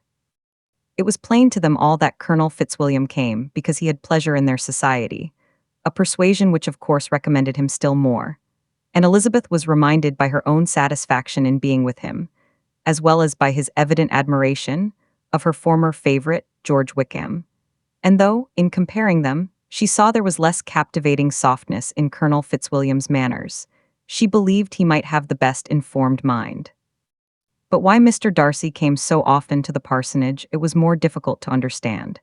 It could not be for society, as he frequently sat there 10 minutes together without opening his lips, and when he did speak, it seemed the effect of necessity rather than of choice, a sacrifice to propriety, not a pleasure to himself. He seldom appeared really animated. Mrs. Collins knew not what to make of him. Colonel Fitzwilliam's occasionally laughing at his stupidity proved that he was generally different, which her own knowledge of him could not have told her, and as she would have liked to believe this changed the effect of love, and the object of that love her friend Eliza, she set herself seriously to work to find it out. She watched him whenever they were at Rosings, and whenever he came to Hunsford, but without much success. He certainly looked at her friend a great deal, but the expression of that look was disputable. It was an earnest, steadfast gaze, but she often doubted whether there were much admiration in it, and sometimes it seemed nothing but absence of mind. She had once or twice suggested to Elizabeth the possibility of his being partial to her, but Elizabeth always laughed at the idea, and Mrs. Collins did not think it right to press the subject, from the danger of raising expectations which might only end in disappointment. For in her opinion it admitted not of a doubt that all her friend's dislike would vanish if she could suppose him to be in her power. In her kind schemes for Elizabeth, she sometimes planned her marrying Colonel Fitzwilliam. He was, beyond comparison, the pleasantest man. He certainly admired her, and his situation in life was most eligible. But to counterbalance these advantages, Mr. Darcy had considerable patronage in the church, and his cousin could have none at all. Chapter 33. More than once did Elizabeth, in her ramble within the park, unexpectedly meet Mr. Darcy. She felt all the perverseness of the mischance that should bring him where no one else was brought, and, to prevent its ever happening again, took care to inform him at first that it was a favorite haunt of hers. How it could occur a second time, therefore, was very odd. Yet it did, and even the third. It seemed like willful ill nature or a voluntary penance. For on these occasions it was not merely a few formal inquiries and an awkward pause, and then away, but he actually thought it necessary to turn back and walk with her. He never said a great deal, nor did she give herself the trouble of talking or of listening much. But it struck her in the course of their third encounter that he was asking some odd unconnected questions about her pleasure in being at Hunsford, her love of solitary walks, and her opinion of Mr. and Mrs. Collins's happiness, and that in speaking of Rosings, and her not perfectly understanding the house, he seemed to expect that whenever she came into Ken again, she would be staying there too. His words seemed to imply it. Could he have Colonel Fitzwilliam in his thoughts? She supposed, if he meant anything, he must mean an allusion to what might arise in that quarter. It distressed her a little, and she was quite glad to find herself at the gate in the Pales opposite the parsonage. She was engaged one day, as she walked, in reperusing Jane's last letter, and dwelling on some passages which proved that Jane had not written in spirits, when, instead of being again surprised by Mr. Darcy, she saw, on looking up, that Colonel Fitzwilliam was meeting her. Putting away the letter immediately, and forcing a smile, she said, "I did not know before that you ever walked this way." "I have been making the tour of the park," he replied, "as I generally do every year, and intended to close it with a call at the parsonage. Are you going much farther?" "No, I should have turned in a moment." And accordingly she did turn, and they walked towards the parsonage together. "Do you certainly leave Kent on Saturday?" said she. "Yes, if Darcy does not put it off again, but I am at his disposal. He arranges the business just as he pleases. And if not able to please himself in the arrangement, he has at least great pleasure in the power of choice. I do not know anybody who seems more to enjoy the power of doing what he likes than Mr. Darcy." "He likes to have his own way very well," replied Colonel Fitzwilliam, "but so we all do. It is only that he has better means of having it than many others, because he is rich and many others are poor. I speak feelingly. A younger son, you know, must be inured to self-denial and dependence. In my opinion, the younger son of an earl can know very little of either. Now, seriously, what have you ever known of self-denial and dependence? When have you been prevented by want of money from going wherever you chose or procuring anything you had a fancy for? These are home questions, and perhaps I cannot say that I have experienced many hardships of that nature, but in matters of greater weight, I may suffer from the want of money. Younger sons cannot marry where they like, unless where they like women of fortune, which I think they very often do. Our habits of expense make us too dependent, and there are not many in my rank of life who can afford to marry without some attention to money. Is this, thought Elizabeth, meant for me? And she colored at the idea, but, recovering herself, said in a lively tone, "And pray, what is the usual price of an earl's younger son? Unless the elder brother is very sickly, I suppose you would not ask above £50,000. He answered her in the same style, and the subject dropped. To interrupt a silence which might make him fancy her affected with what had passed, she soon afterwards said, "I imagine your cousin brought you down with him chiefly for the sake of having somebody at his disposal. I wonder he does not marry, to secure a lasting convenience of that kind. But perhaps his sister does as well for the present, and, as she is under his sole care, he may do what he likes with her." "No," said Colonel Fitzwilliam, "that is an advantage which he must divide with me. I am joined with him in the guardianship of Miss Darcy." "Are you, indeed? And pray what sort of a guardian do you make? Does your charge give you much trouble? Young ladies of her age are sometimes a little difficult to manage, and if she has the true Darcy spirit, she may like to have her own way." As she spoke, she observed him looking at her earnestly, and the manner in which he immediately asked her why she supposed Miss Darcy likely to give them any uneasiness convinced her that she had somehow or other got pretty near the truth. She directly replied, "You need not be frightened. I never heard any harm of her, and I dare say she is one of the most tractable creatures in the world. She is a very great favorite with some ladies of my acquaintance, Mrs. Hurst and Miss Bingley. I think I have heard you say that you know them. I know them a little. Their brother is a pleasant, gentlemanlike man. He is a great friend of Darcy's." "Oh, yes," said Elizabeth dryly, "Mr. Darcy is uncommonly kind to Mr. Bingley, and takes a prodigious deal of care of him." "Care of him? Yes, I really believe Darcy does take care of him in those points where he most wants care. From something that he told me in our journey hither, I have reason to think Bingley very much indebted to him. But I ought to beg his pardon, for I have no right to suppose that Bingley was the person meant. It was all conjecture. What is it you mean? It is a circumstance which Darcy, of course, could not wish to be generally known, because if it were to get round to the lady's family, it would be an unpleasant thing. You may depend upon my not mentioning it, and remember that I have not much reason for supposing it to be Bingley. What he told me was merely this, that he congratulated himself on having lately saved a friend from the inconveniences of a most imprudent marriage, but without mentioning names or any other particulars. And I only suspected it to be Bingley from believing him the kind of young man to get into a scrape of that sort, and from knowing them to have been together the whole of last summer. Did Mr. Darcy give you his reasons for this interference? I understood that there were some very strong objections against the lady. And what arts did he use to separate them? He did not talk to me of his own arts, said Fitzwilliam, smiling. He only told me what I have now told you. Elizabeth made no answer, and walked on, her heart swelling with indignation. After watching her a little, Fitzwilliam asked her why she was so thoughtful. I am thinking of what you have been telling me, said she.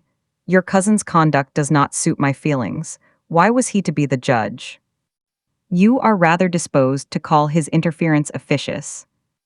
I do not see what right Mr. Darcy had to decide on the propriety of his friend's inclination, or why, upon his own judgment alone, he was to determine and direct in what manner that friend was to be happy. But, she continued, recollecting herself, as we know none of the particulars, it is not fair to condemn him. It is not to be supposed that there was much affection in the case. That is not an unnatural surmise, said Fitzwilliam, but it is lessening the honor of my cousin's triumph very sadly. This was spoken jestingly, but it appeared to her so just a picture of Mr. Darcy that she would not trust herself with an answer, and therefore, abruptly changing the conversation, talked on indifferent matters till they reached the parsonage. There, shut into her own room, as soon as their visitor left them, she could think without interruption of all that she had heard. It was not to be supposed that any other people could be meant than those with whom she was connected. There could not exist in the world two men over whom Mr. Darcy could have such boundless influence. That he had been concerned in the measures taken to separate Mr. Bingley and Jane, she had never doubted, but she had always attributed to Miss Bingley the principal design and arrangement of them. If his own vanity, however, did not mislead him, he was the cause his pride and caprice were the cause of all that Jane had suffered, and still continued to suffer. He had ruined for a while every hope of happiness for the most affectionate, generous heart in the world, and no one could say how lasting an evil he might have inflicted. There were some very strong objections against the lady, were Colonel Fitzwilliam's words, and these strong objections probably were, her having one uncle who was a country attorney, and another who was in business in London. To Jane herself, she exclaimed, there could be no possibility of objection, all loveliness and goodness as she is. Her understanding excellent, her mind improved, and her manners captivating. Neither could anything be urged against my father, who, though with some peculiarities, has abilities which Mr. Darcy himself need not disdain, and respectability which he will probably never reach. When she thought of her mother, indeed, her confidence gave way a little, but she would not allow that any objections there had material weight with Mr. Darcy, whose pride, she was convinced, would receive a deeper wound from the want of importance in his friends' connections than from their want of sense. And she was quite decided at last that he had been partly governed by this worst kind of pride, and partly by the wish of retaining Mr. Bingley for his sister. The agitation and tears which the subject occasioned brought on a headache, and it grew so much worse towards the evening that, added to her unwillingness to see Mr. Darcy, it determined her not to attend her cousins to Rosings, where they were engaged to drink tea. Mrs. Collins, seeing that she was really unwell, did not press her to go, and as much as possible prevented her husband from pressing her. But Mr. Collins could not conceal his apprehension of Lady Catherine's being rather displeased by her staying at home. Chapter 34. When they were gone, Elizabeth, as if intending to exasperate herself as much as possible against Mr. Darcy chose for her employment the examination of all the letters which Jane had written to her since her being in Kent. They contained no actual complaint, nor was there any revival of past occurrences or any communication of present suffering. But in all, and in almost every line of each, there was a want of that cheerfulness which had been used to characterize her style, and which, proceeding from the serenity of a mind at ease with itself, and kindly disposed towards everyone, had been scarcely ever clouded. Elizabeth noticed every sentence conveying the idea of uneasiness, with an attention which it had hardly received on the first perusal. Mr. Darcy's shameful boast of what misery he had been able to inflict gave her a keener sense of her sister's sufferings. It was some consolation to think that his visit to Rosings was to end on the day after the next, and a still greater that in less than a fortnight she should herself be with Jane again, and enabled to contribute to the recovery of her spirits, by all that affection could do. She could not think of Darcy's leaving Kent without remembering that his cousin was to go with him, but Colonel Fitzwilliam had made it clear that he had no intentions at all, and, agreeable as he was, she did not mean to be unhappy about him. While settling this point, she was suddenly roused by the sound of the doorbell, and her spirits were a little fluttered by the idea of its being Colonel Fitzwilliam himself, who had once before called late in the evening, and might now come to inquire particularly after her. But this idea was soon banished, and her spirits were very differently affected, when, to her utter amazement, she saw Mr. Darcy walk into the room. In a hurried manner he immediately began an inquiry after her health, imputing his visit to a wish of hearing that she were better. She answered him with cold civility. He sat down for a few moments and then getting up walked about the room. Elizabeth was surprised but said not a word. After a silence of several minutes he came towards her in an agitated manner and thus began, "In vain have I struggled. It will not do. My feelings will not be repressed. You must allow me to tell you how ardently I admire and love you." Elizabeth's astonishment was beyond expression. She stared, colored, doubted, and was silent. This he considered sufficient encouragement, and the avowal of all that he felt and had long felt for her immediately followed. He spoke well, but there were feelings besides those of the heart to be detailed, and he was not more eloquent on the subject of tenderness than of pride. His sense of her inferiority, of its being a degradation, of the family obstacles which judgment had always opposed to inclination, were dwelt on with a warmth which seemed due to the consequence he was wounding, but was very unlikely to recommend his suit. In spite of her deeply rooted dislike, she could not be insensible to the compliment of such a man's affection, and though her intentions did not vary for an instant, she was at first sorry for the pain he was to receive, till roused to resentment by his subsequent language, she lost all compassion in anger. She tried, however, to compose herself to answer him with patience when he should have done. He concluded with representing to her the strength of that attachment which, in spite of all his endeavors, he had found impossible to conquer, and with expressing his hope that it would now be rewarded by her acceptance of his hand. As he said this, she could easily see that he had no doubt of a favorable answer. He spoke of apprehension and anxiety, but his countenance expressed real security.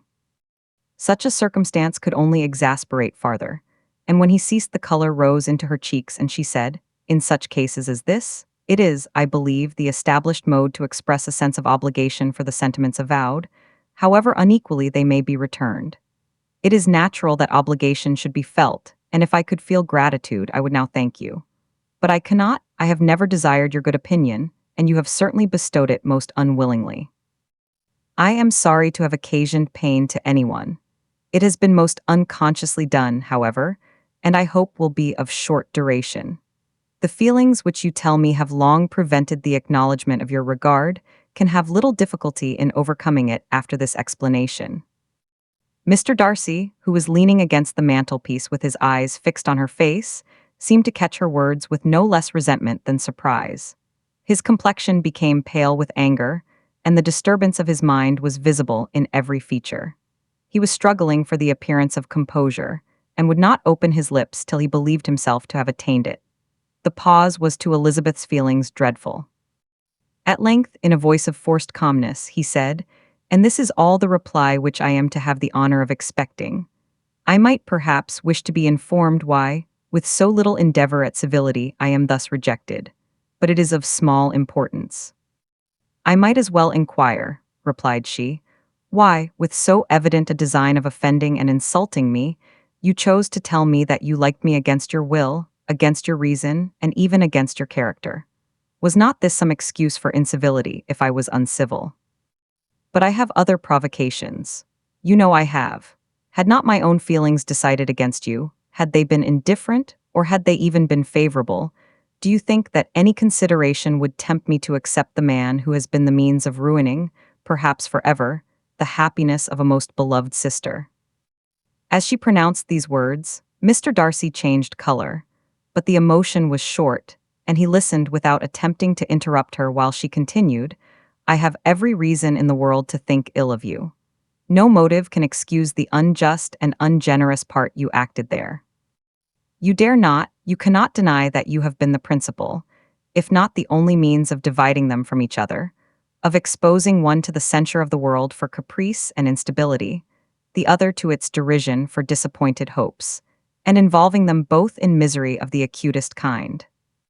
She paused and saw with no slight indignation that he was listening with an air which proved him wholly unmoved by any feeling of remorse.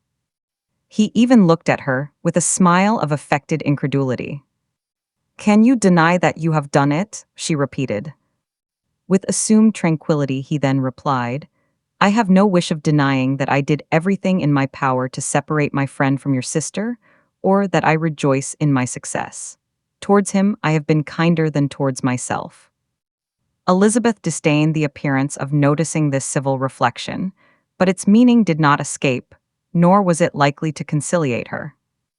But it is not merely this affair, she continued, on which my dislike is founded. Long before it had taken place, my opinion of you was decided. Your character was unfolded in the recital which I received many months ago from Mr. Wickham. On this subject, what can you have to say? In what imaginary act of friendship can you here defend yourself? Or, under what misrepresentation can you here impose upon others? You take an eager interest in that gentleman's concerns, said Darcy, in a less tranquil tone and with a heightened color. Who that knows what his misfortunes have been can help feeling an interest in him. His misfortunes, repeated Darcy contemptuously. Yes, his misfortunes have been great indeed. And of your infliction, cried Elizabeth with energy, you have reduced him to his present state of poverty, comparative poverty. You have withheld the advantages which you must know to have been designed for him. You have deprived the best years of his life of that independence which was no less his due than his desert. You have done all this. And yet you can treat the mention of his misfortunes with contempt and ridicule. And this, cried Darcy, as he walked with quick steps across the room, is your opinion of me. This is the estimation in which you hold me. I thank you for explaining it so fully. My faults, according to this calculation, are heavy indeed. But perhaps, added he, stopping in his walk and turning towards her, these offenses might have been overlooked had not your pride been hurt by my honest confession of the scruples that had long prevented my forming any serious design. These bitter accusations might have been suppressed, had I, with greater policy, concealed my struggles, and flattered you into the belief of my being impelled by unqualified, unalloyed inclination, by reason, by reflection, by everything. But disguise of every sort is my abhorrence. Nor am I ashamed of the feelings I related. They were natural and just. Could you expect me to rejoice in the inferiority of your connections, to congratulate myself on the hope of relations whose condition in life is so decidedly beneath my own? Elizabeth felt herself growing more angry every moment. Yet she tried to the utmost to speak with composure when she said, You are mistaken, Mr. Darcy, if you suppose that the mode of your declaration affected me in any other way than as it spared me the concern which I might have felt in refusing you, had you behaved in a more gentlemanlike manner. She saw him start at this, but he said nothing, and she continued, You could not have made me the offer of your hand in any possible way that would have tempted me to accept it. Again, his astonishment was obvious, and he looked at her with an expression of mingled incredulity and mortification. She went on from the very beginning, from the first moment, I may almost say, of my acquaintance with you, your manners impressing me with the fullest belief of your arrogance, your conceit, and your selfish disdain of the feelings of others, were such as to form that groundwork of disapprobation, on which succeeding events have built so immovable a dislike. And I had not known you a month before I felt that you were the last man in the world whom I could ever be prevailed on to marry. You have said quite enough, madam. I perfectly comprehend your feelings, and have now only to be ashamed of what my own have been. Forgive me for having taken up so much of your time, and accept my best wishes for your health and happiness.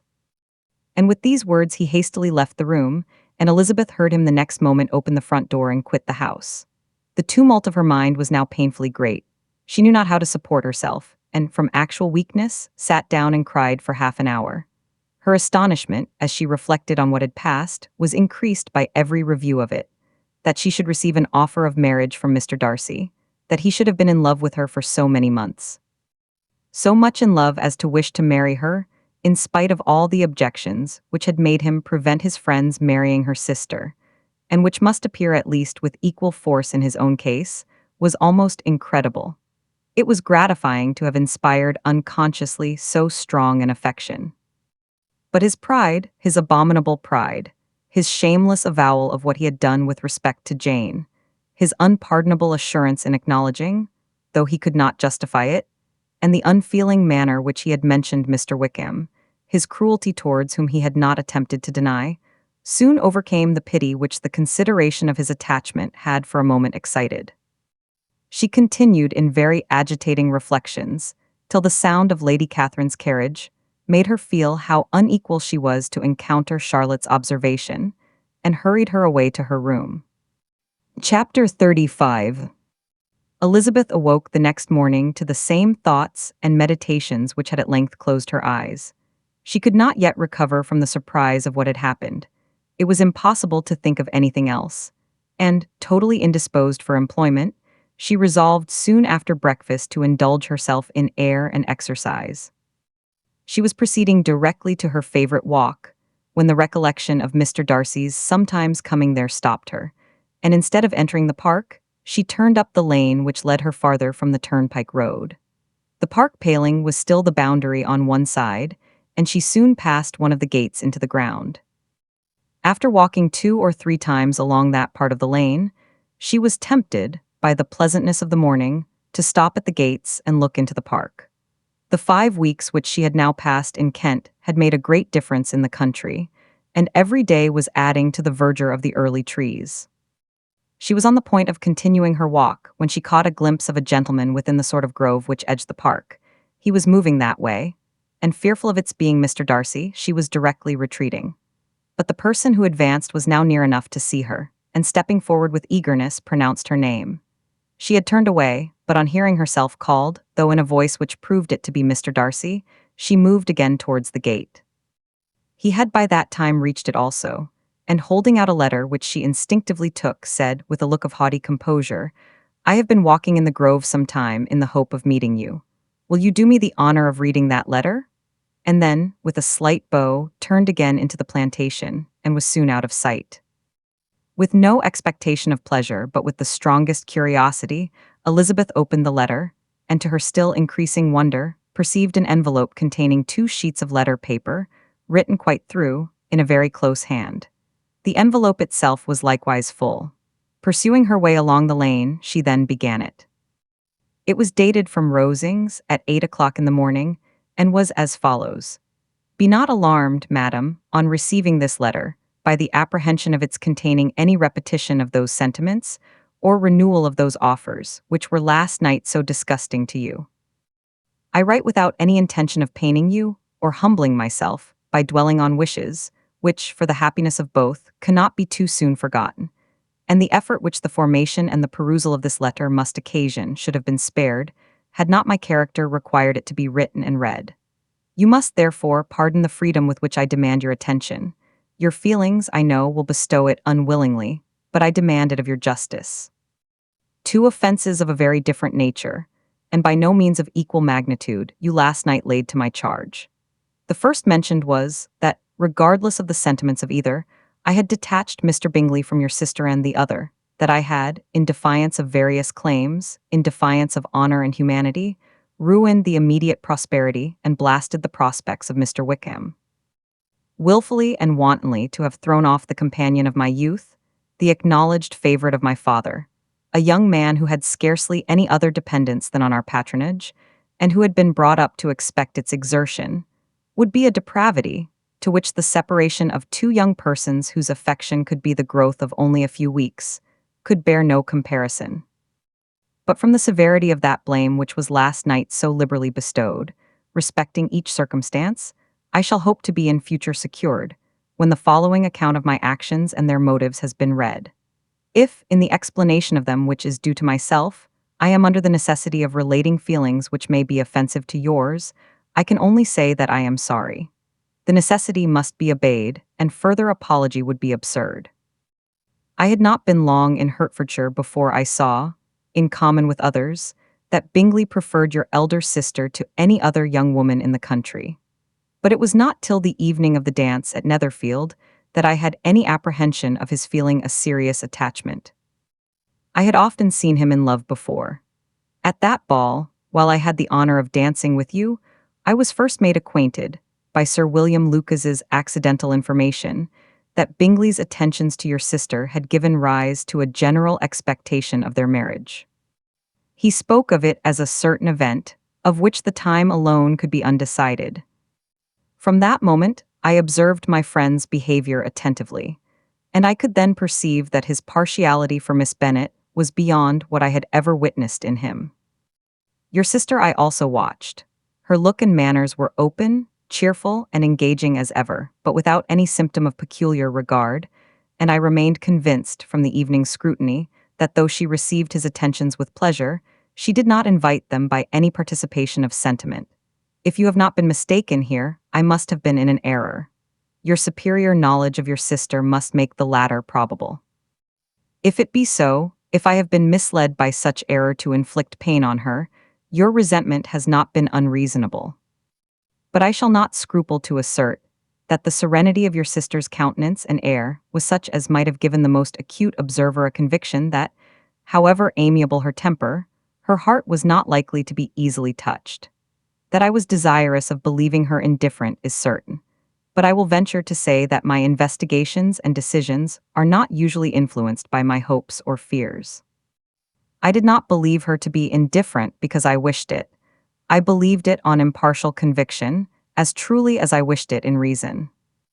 My objections to the marriage were not merely those which I last night acknowledged to have required the utmost force of passion to put aside in my own case. The want of connection could not be so great an evil to my friend as to me. But there were other causes of repugnance, causes which, though still existing, and existing to an equal degree in both instances, I had myself endeavored to forget, because they were not immediately before me. These causes must be stated, though briefly. The situation of your mother's family, though objectionable, was nothing in comparison of that total want of propriety so frequently, so almost uniformly betrayed by herself, by your three younger sisters, and occasionally even by your father.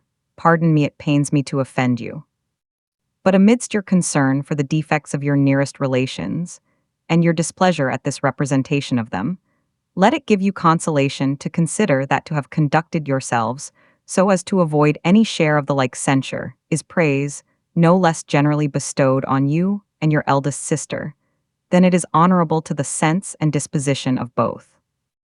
I will only say, farther, that from what passed that evening, my opinion of all parties was confirmed, and every inducement heightened, which could have led me before to preserve my friend from what I esteemed a most unhappy connection.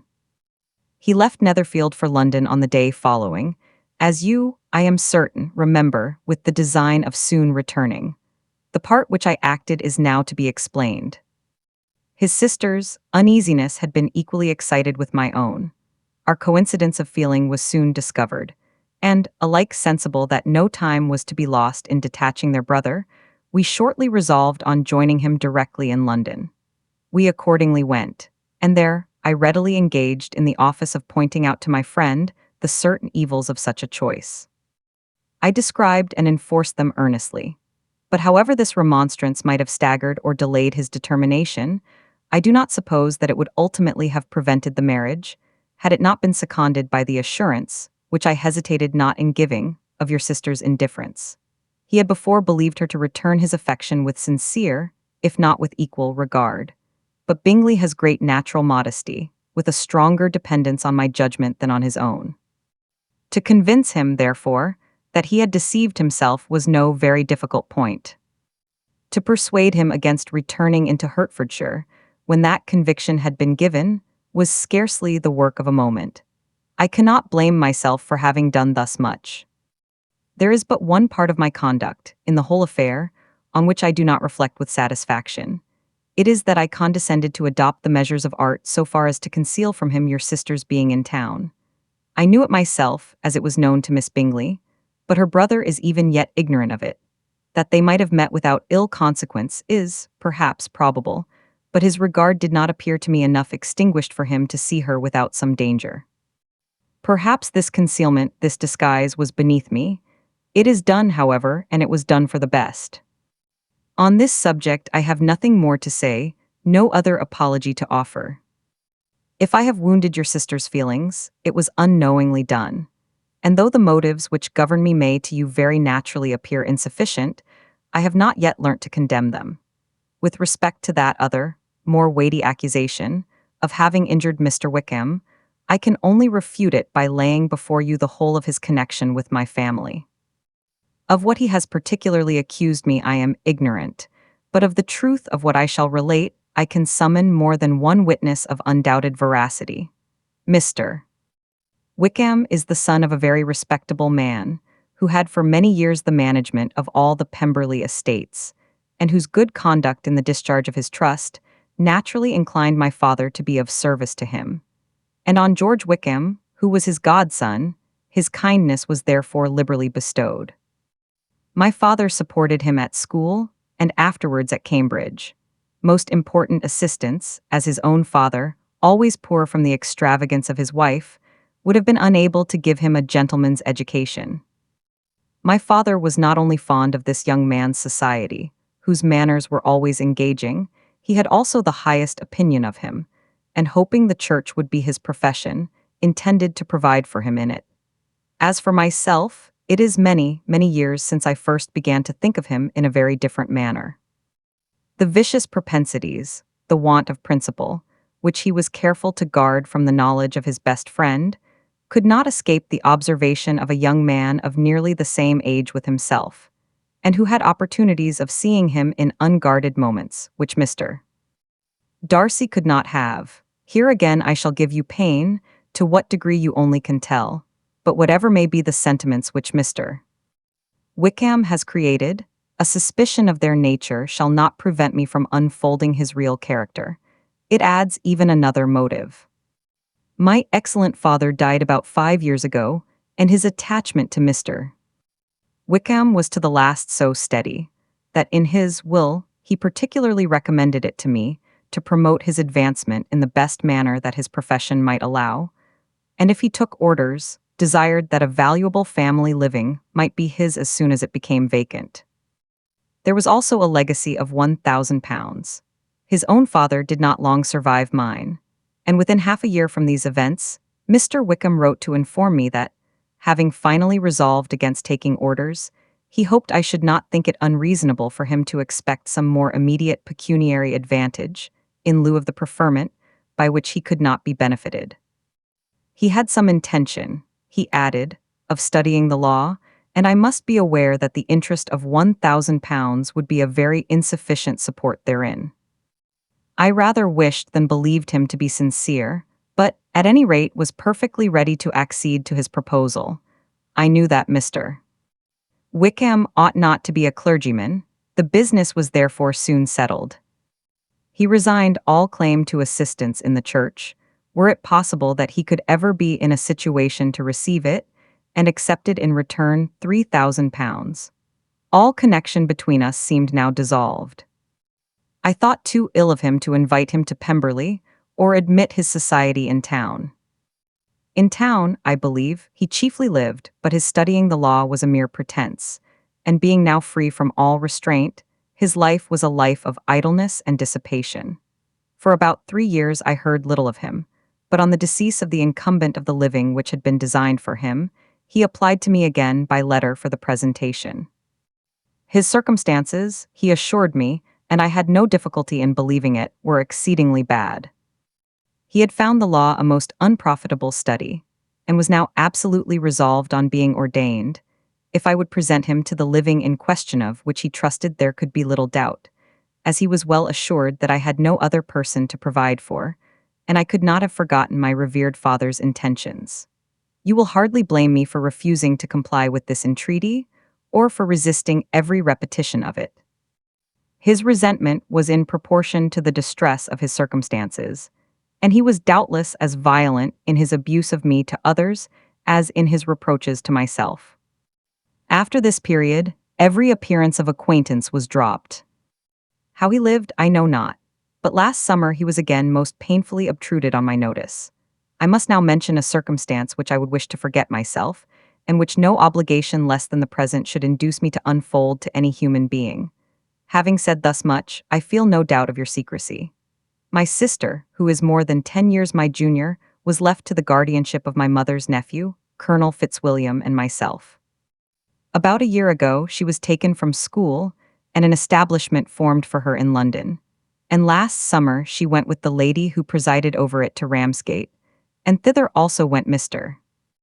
Wickham, undoubtedly by design, for there proved to have been a prior acquaintance between him and Mrs. Young, in whose character we were most unhappily deceived. And by her connivance and aid, he so far recommended himself to Georgiana, whose affectionate heart retained a strong impression of his kindness to her as a child, that she was persuaded to believe herself in love, and to consent to an elopement. She was then but 15, which must be her excuse, and after stating her imprudence, I am happy to add that I owed the knowledge of it to herself. I joined them unexpectedly a day or two before the intended elopement, and then Georgiana, unable to support the idea of grieving and offending a brother whom she almost looked up to as a father, acknowledged the whole to me. You may imagine what I felt and how I acted. Regard for my sister's credit and feelings prevented any public exposure, but I wrote to Mr. Wickham, who left the place immediately, and Mrs. Young was of course removed from her charge. Mr. Wickham's chief object was unquestionably my sister's fortune, which is £30,000, but I cannot help supposing that the hope of revenging himself on me was a strong inducement. His revenge would have been complete indeed. This, madam, is a faithful narrative of every event in which we have been concerned together, and if you do not absolutely reject it as false, you will, I hope, acquit me henceforth of cruelty towards Mr. Wickham. I know not in what manner, under what form of falsehood, he has imposed on you, but his success is not perhaps to be wondered at, ignorant as you previously were of everything concerning either. Detection could not be in your power, and suspicion certainly not in your inclination. You may possibly wonder why all this was not told you last night. But I was not then master enough of myself to know what could or ought to be revealed. For the truth of everything here related, I can appeal more particularly to the testimony of Colonel Fitzwilliam, who, from our near relationship and constant intimacy, and still more as one of the executors of my father's will, has been unavoidably acquainted with every particular of these transactions. If your abhorrence of me should make my assertions valueless, you cannot be prevented by the same cause from confiding in my cousin, and that there may be the possibility of consulting him, I shall endeavor to find some opportunity of putting this letter in your hands in the course of the morning. I will only add, God bless you. Fitzwilliam Darcy. Chapter 36.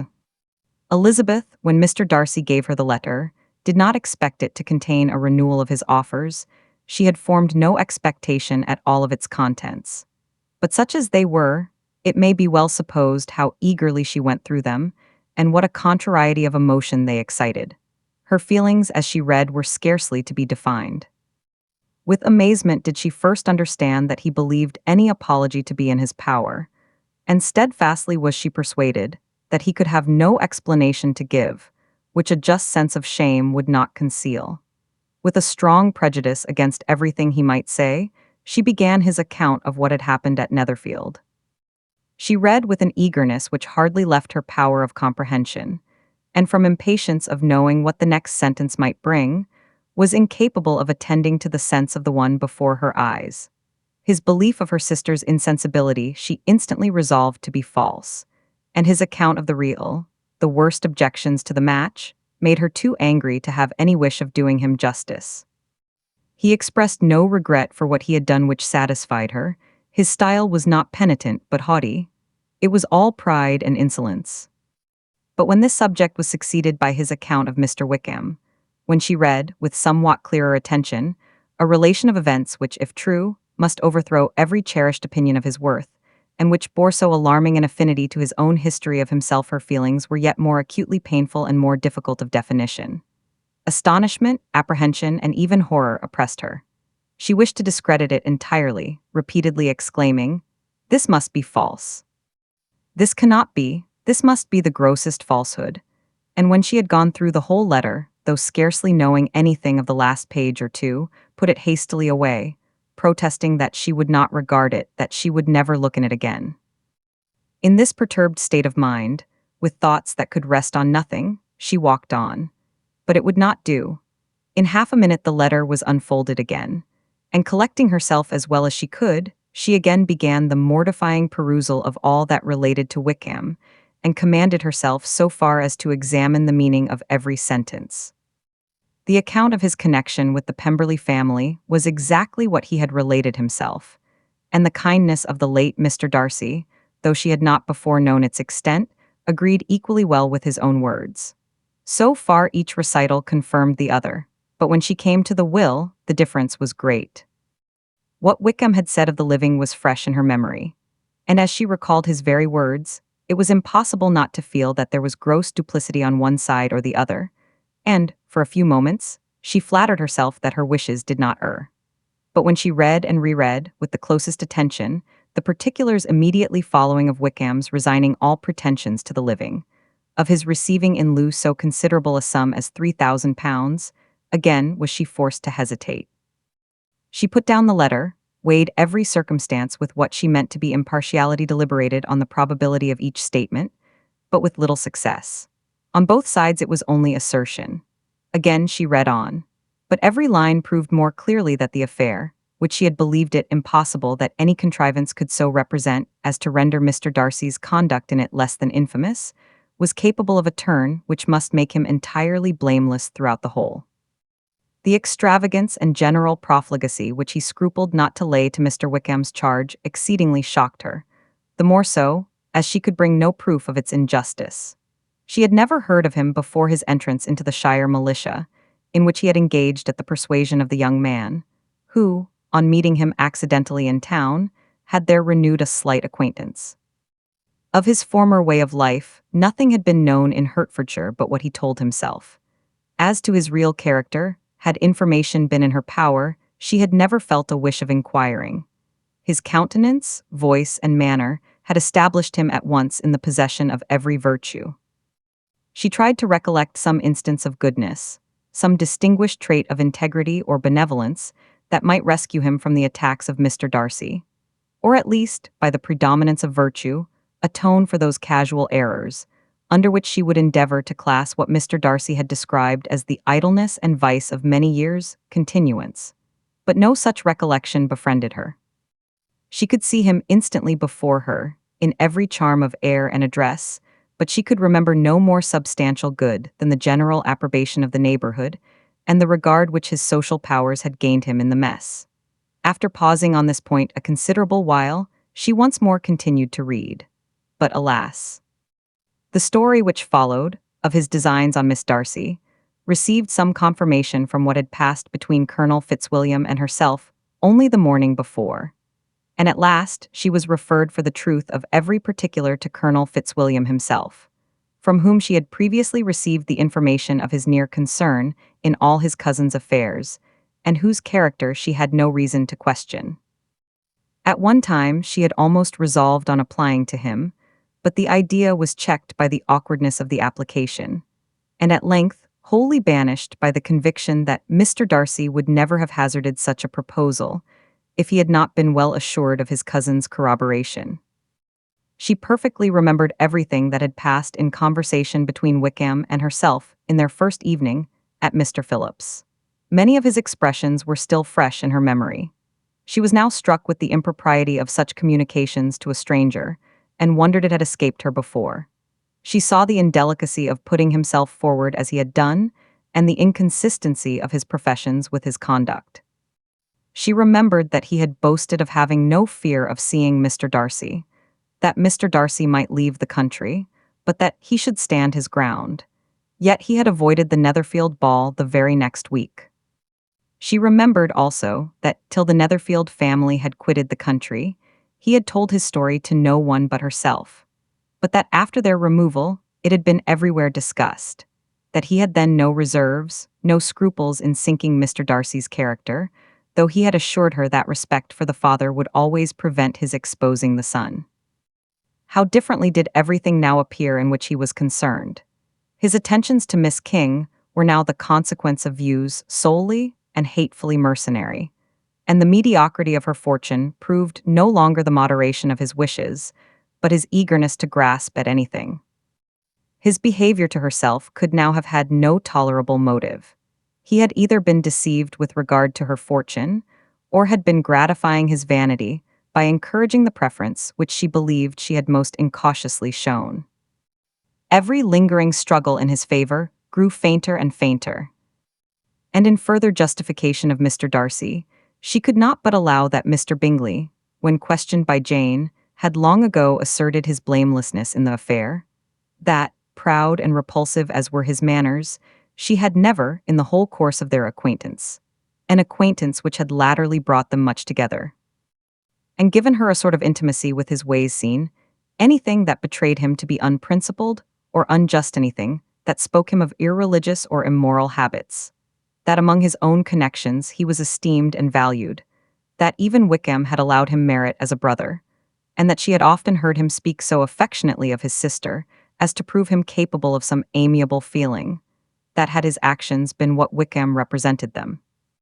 So gross a violation of everything right could hardly have been concealed from the world, and that friendship between a person capable of it and such an amiable man as Mr. Bingley was incomprehensible. She grew absolutely ashamed of herself. Of neither Darcy nor Wickham could she think, without feeling that she had been blind, partial, prejudiced, absurd. "How despicably have I acted," she cried. "I, who have prided myself on my discernment, I, who have valued myself on my abilities, who have often disdained the generous candor of my sister and gratified my vanity in useless or blameless distrust. How humiliating is this discovery! Yet how just a humiliation! Had I been in love, I could not have been more wretchedly blind. But vanity, not love, has been my folly. Pleased with the preference of one, and offended by the neglect of the other, on the very beginning of our acquaintance, I have courted prepossession and ignorance, and driven reason away where either were concerned. Till this moment I never knew myself. From herself to Jane, from Jane to Bingley, her thoughts were in a line which soon brought to her recollection that Mr. Darcy's explanation there had appeared very insufficient, and she read it again. Widely different was the effect of a second perusal. How could she deny that credit to his assertions, in one instance, which she had been obliged to give in the other? He declared himself to have been totally unsuspicious of her sister's attachment, and she could not help remembering what Charlotte's opinion had always been. Neither could she deny the justice of his description of Jane. She felt that Jane's feelings, though fervent, were little displayed, and that there was a constant complacency in her air and manner, not often united with great sensibility. When she came to that part of the letter in which her family were mentioned, in tones of such mortifying, yet merited, reproach, her sense of shame was severe. The justice of the charge struck her too forcibly for denial, and the circumstances to which he particularly alluded, as having passed at the Netherfield ball, and as confirming all his first disapprobation, could not have made a stronger impression on his mind than on hers. The compliment to herself and her sister was not unfelt. It soothed, but it could not console her for the contempt which had been thus self-attracted by the rest of her family, and as she considered that Jane's disappointment had, in fact, been the work of her nearest relations, and reflected how materially the credit of both must be hurt by such impropriety of conduct, she felt depressed beyond anything she had ever known before. After wandering along the lane for 2 hours, giving way to every variety of thought, reconsidering events, determining probabilities, and reconciling herself, as well as she could, to a change so sudden and so important, fatigue and a recollection of her long absence made her at length return home. And she entered the house with the wish of appearing cheerful as usual, and the resolution of repressing such reflections as must make her unfit for conversation. She was immediately told that the two gentlemen from Rosings had each called during her absence. Mr. Darcy, only for a few minutes to take leave, but that Colonel Fitzwilliam had been sitting with them at least an hour, hoping for her return and almost resolving to walk after her till she could be found. Elizabeth could but just affect concern in missing him. She really rejoiced at it. Colonel Fitzwilliam was no longer an object. She could think only of her letter. Chapter 37. The two gentlemen left Rosings the next morning, and Mr. Collins, having been in waiting near the lodges, to make them his parting obeisance, was able to bring home the pleasing intelligence of their appearing in very good health, and in as tolerable spirits as could be expected, after the melancholy scene so lately gone through at Rosings. To Rosings he then hastened to console Lady Catherine and her daughter, and on his return brought back, with great satisfaction, a message from her ladyship, importing that she felt herself so dull as to make her very desirous of having them all to dine with her. Elizabeth could not see Lady Catherine without recollecting that, had she chosen it, she might by this time have been presented to her as her future niece, nor could she think without a smile of what her ladyship's indignation would have been. What would she have said? How would she have behaved? Were the questions with which she amused herself. Their first subject was the diminution of the Rosings party. "I assure you I feel it exceedingly," said Lady Catherine. "I believe nobody feels the loss of friends so much as I do. But I am particularly attached to these young men, and know them to be so much attached to me. They were excessively sorry to go, but so they always are." The dear Colonel rallied his spirits tolerably till just at last, but Darcy seemed to feel it most acutely more, I think, than last year. His attachment to Rosings certainly increases. Mr. Collins had a compliment and an allusion to throw in here, which were kindly smiled on by the mother and daughter. Lady Catherine observed, after dinner, that Miss Bennet seemed out of spirits, and immediately accounting for it herself, by supposing that she did not like to go home again so soon, she added, "But if that is the case, you must write to your mother to beg that you may stay a little longer. Mrs. Collins will be very glad of your company, I am sure." "I am much obliged to your ladyship for your kind invitation," replied Elizabeth, "but it is not in my power to accept it. I must be in town next Saturday." "Why, at that rate, you will have been here only 6 weeks. I expected you to stay 2 months. I told Mrs. Collins so before you came. There can be no occasion for your going so soon. Mrs. Bennet could certainly spare you for another fortnight. But my father cannot. He wrote last week to hurry my return." "Oh, your father, of course, may spare you if your mother can. Daughters are never of so much consequence to a father. And if you will stay another month complete, it will be in my power to take one of you as far as London, for I am going there early in June for a week. And as Dawson does not object to the barouche box, there will be very good room for one of you. And indeed, if the weather should happen to be cool, I should not object to taking you both, as you are neither of you large." "You are all kindness, madam, but I believe we must abide by our original plan." Lady Catherine seemed resigned. "Mrs. Collins, you must send a servant with them. You know I always speak my mind, and I cannot bear the idea of 2 young women traveling post by themselves. It is highly improper. You must contrive to send somebody. I have the greatest dislike in the world to that sort of thing. Young women should always be properly guarded and attended, according to their situation in life. When my niece Georgiana went to Ramsgate last summer, I made a point of her having 2 men servants go with her.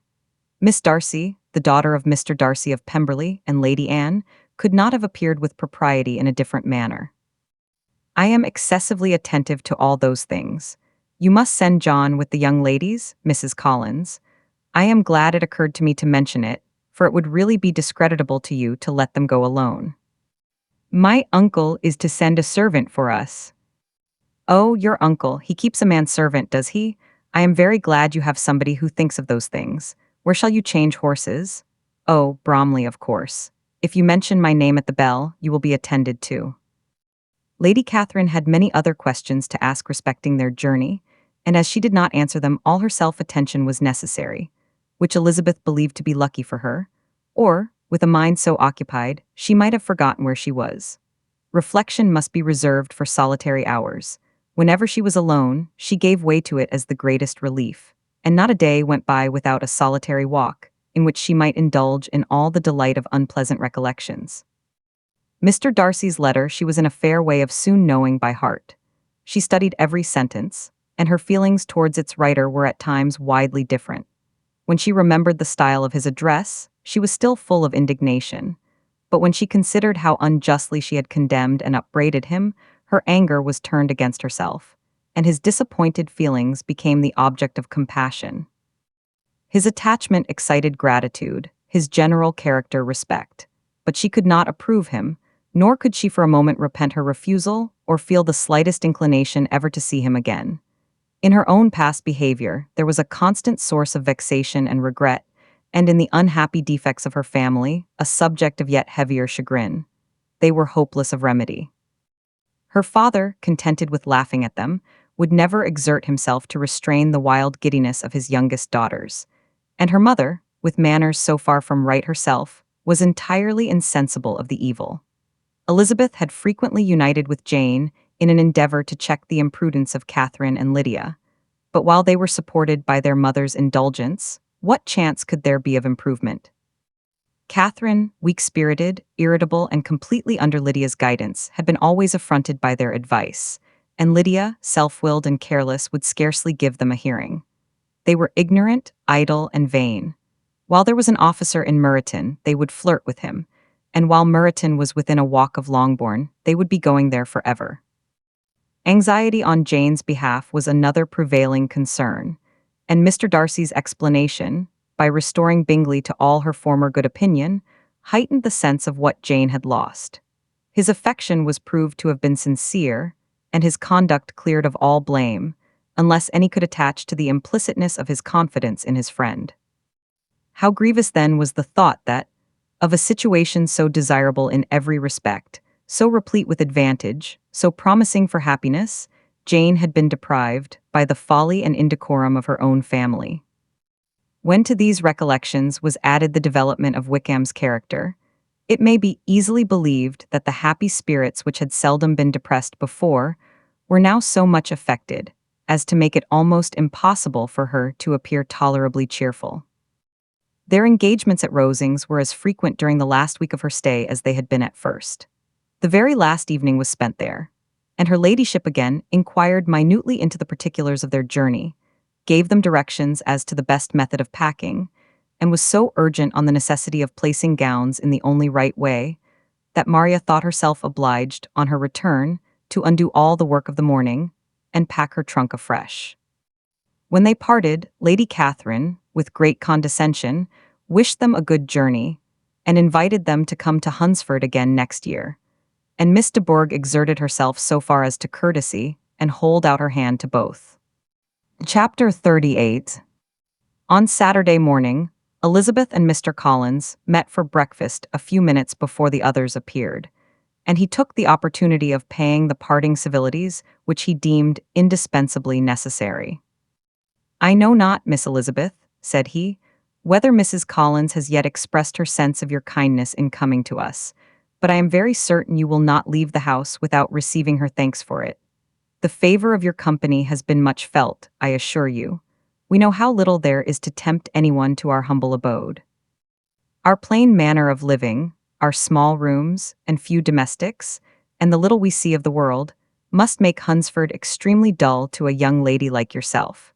But I hope you will believe us grateful for the condescension, and that we have done everything in our power to prevent you spending your time unpleasantly." Elizabeth was eager with her thanks and assurances of happiness. She had spent 6 weeks with great enjoyment, and the pleasure of being with Charlotte, and the kind attention she had received, must make her feel the obliged. Mr. Collins was gratified, and with a more smiling solemnity replied, It gives me the greatest pleasure to hear that you have passed your time, not disagreeably. We have certainly done our best, and most fortunately having it in our power to introduce you to very superior society, and from our connection with Rosings, the frequent means of varying the humble home scene, I think we may flatter ourselves that your Hunsford visit cannot have been entirely irksome. Our situation with regard to Lady Catherine's family is, indeed, the sort of extraordinary advantage and blessing which few can boast.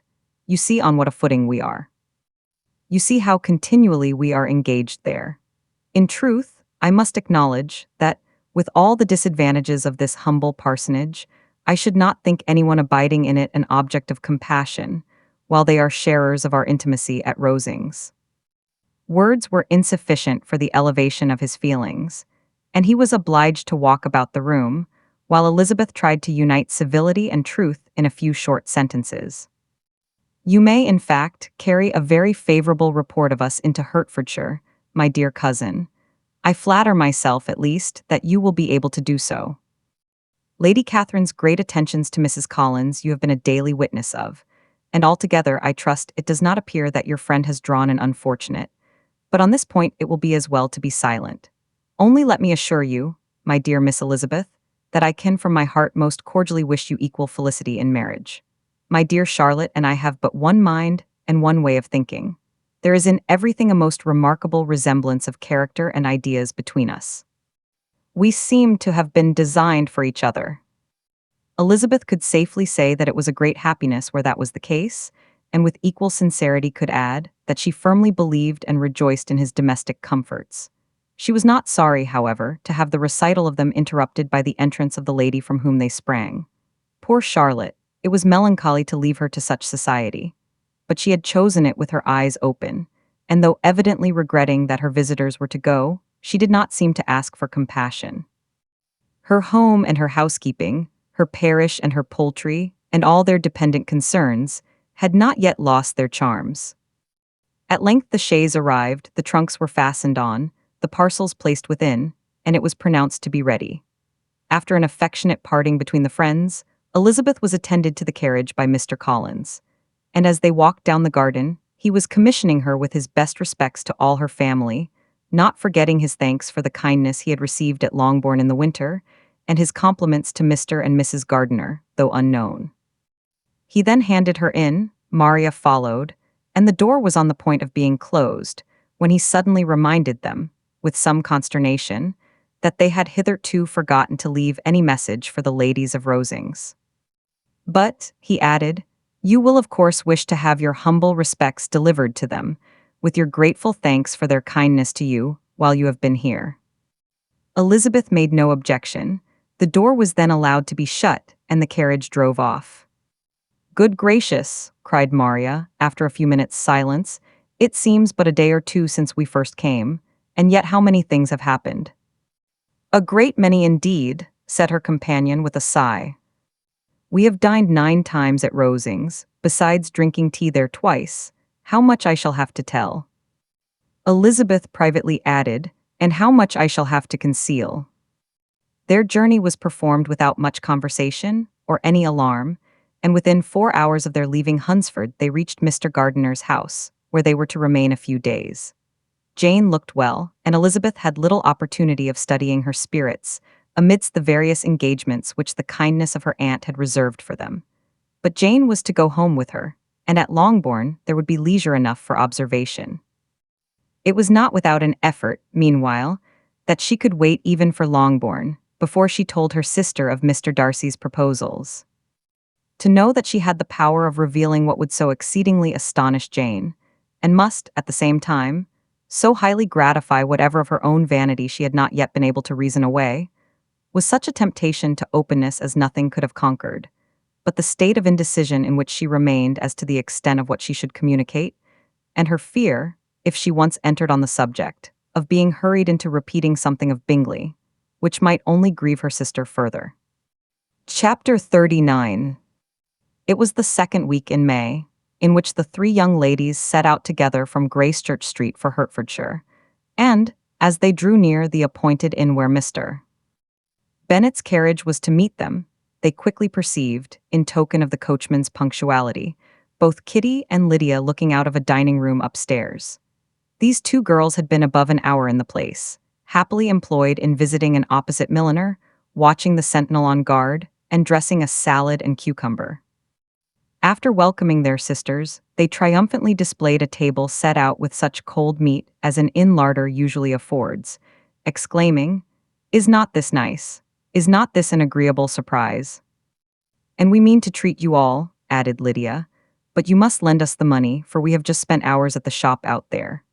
Then showing her purchases, "Look here, I have bought this bonnet. I do not think it is very pretty, but I thought I might as well buy it as not. I shall pull it to pieces as soon as I get home, and see if I can make it up any better." And when her sisters abused it as ugly, she added with perfect unconcern, "Oh, but there were 2 or 3 much uglier in the shop. And when I have bought some prettier colored satin to trim it with fresh, I think it will be very tolerable. Besides, it will not much signify what one wears this summer, after the Shire have left Meryton, and they are going in a fortnight." "Are they, indeed?" cried Elizabeth with the greatest satisfaction. "They are going to be encamped near Brighton, and I do so want Papa to take us all there for the summer. It would be such a delicious scheme, and I dare say would hardly cost anything at all. Mamma would like to go, too, of all things. Only think what a miserable summer else we shall have." "Yes," thought Elizabeth, "that would be a delightful scheme, indeed, and completely due for us at once. Good heaven! Brighton and a whole camp full of soldiers to us, who have been overset already by one poor regiment of militia, and the monthly balls of Meryton." "Now I have got some news for you," said Lydia, as they sat down to table. "What do you think? It is excellent news, capital news, and about a certain person that we all like." Jane and Elizabeth looked at each other, and the waiter was told that he need not stay. Lydia laughed and said, "Aye, that is just like your formality and discretion. You thought the waiter must not hear, as if he cared? I dare say he often hears worse things said than I am going to say. But he is an ugly fellow. I am glad he is gone. I never saw such a long chin in my life. Well, but now for my news. It is about dear Wickham, too good for the waiter, is not it? There is no danger of Wickham's marrying Mary King, there's for you. She is gone down to her uncle at Liverpool, gone to stay. Wickham is safe." "And Mary King is safe," added Elizabeth, "safe from a connection imprudent as to fortune. She is a great fool for going away if she liked him." "But I hope there is no strong attachment on either side," said Jane. "I am sure there is not on his. I will answer for it, he never cared 3 straws about her. Who could about such a nasty little freckled thing?" Elizabeth was shocked to think that, however incapable of such coarseness of expression herself, the coarseness of the sentiment was little other than her own breast had formerly harbored and fancied liberal. As soon as all had ate, and the elder ones paid, the carriage was ordered, and, after some contrivance, the whole party, with all their boxes, work-bags, and parcels, and the unwelcome addition of Kitty's and Lydia's purchases, were seated in it. "How nicely we are crammed in," cried Lydia. "I am glad I brought my bonnet, if it is only for the fun of having another bandbox. Well, now let us be quite comfortable and snug, and talk and laugh all the way home. And in the first place, let us hear what has happened to you all since you went away. Have you seen any pleasant men? Have you had any flirting? I was in great hopes that one of you would have got a husband before you came back. Jane will be quite an old maid soon, I declare. She is almost 23. Lord, how ashamed I should be of not being married before 23. My Aunt Phillips wants you so to get husbands you can't think. She says Lizzie had better have taken Mr. Collins, but I do not think there would have been any fun in it. Lord, how I should like to be married before any of you, and then I would chaperone you about to all the balls. Dear me, we had such a good piece of fun the other day at Colonel Forster's. Kitty and me were to spend the day there, and Mrs. Forster promised to have a little dance in the evening. By the by, Mrs. Forster and me are such friends. And so she asked the 2 Harringtons to come, but Harriet was ill, and so Pen was forced to come by herself. And then, what do you think we did? We dressed up Chamberlain in woman's clothes, on purpose to pass for a lady. Only think what fun. Not a soul knew of it but Colonel and Mrs. Forster, and Kitty and me, except my aunt, for we were forced to borrow one of her gowns, and you cannot imagine how well he looked. When Denny and Wickham and Pratt and 2 or 3 more of the men came in, they did not know him in the least. Lord, how I laughed, and so did Mrs. Forster. I thought I should have died. And that made the men suspect something, and then they soon found out what was the matter.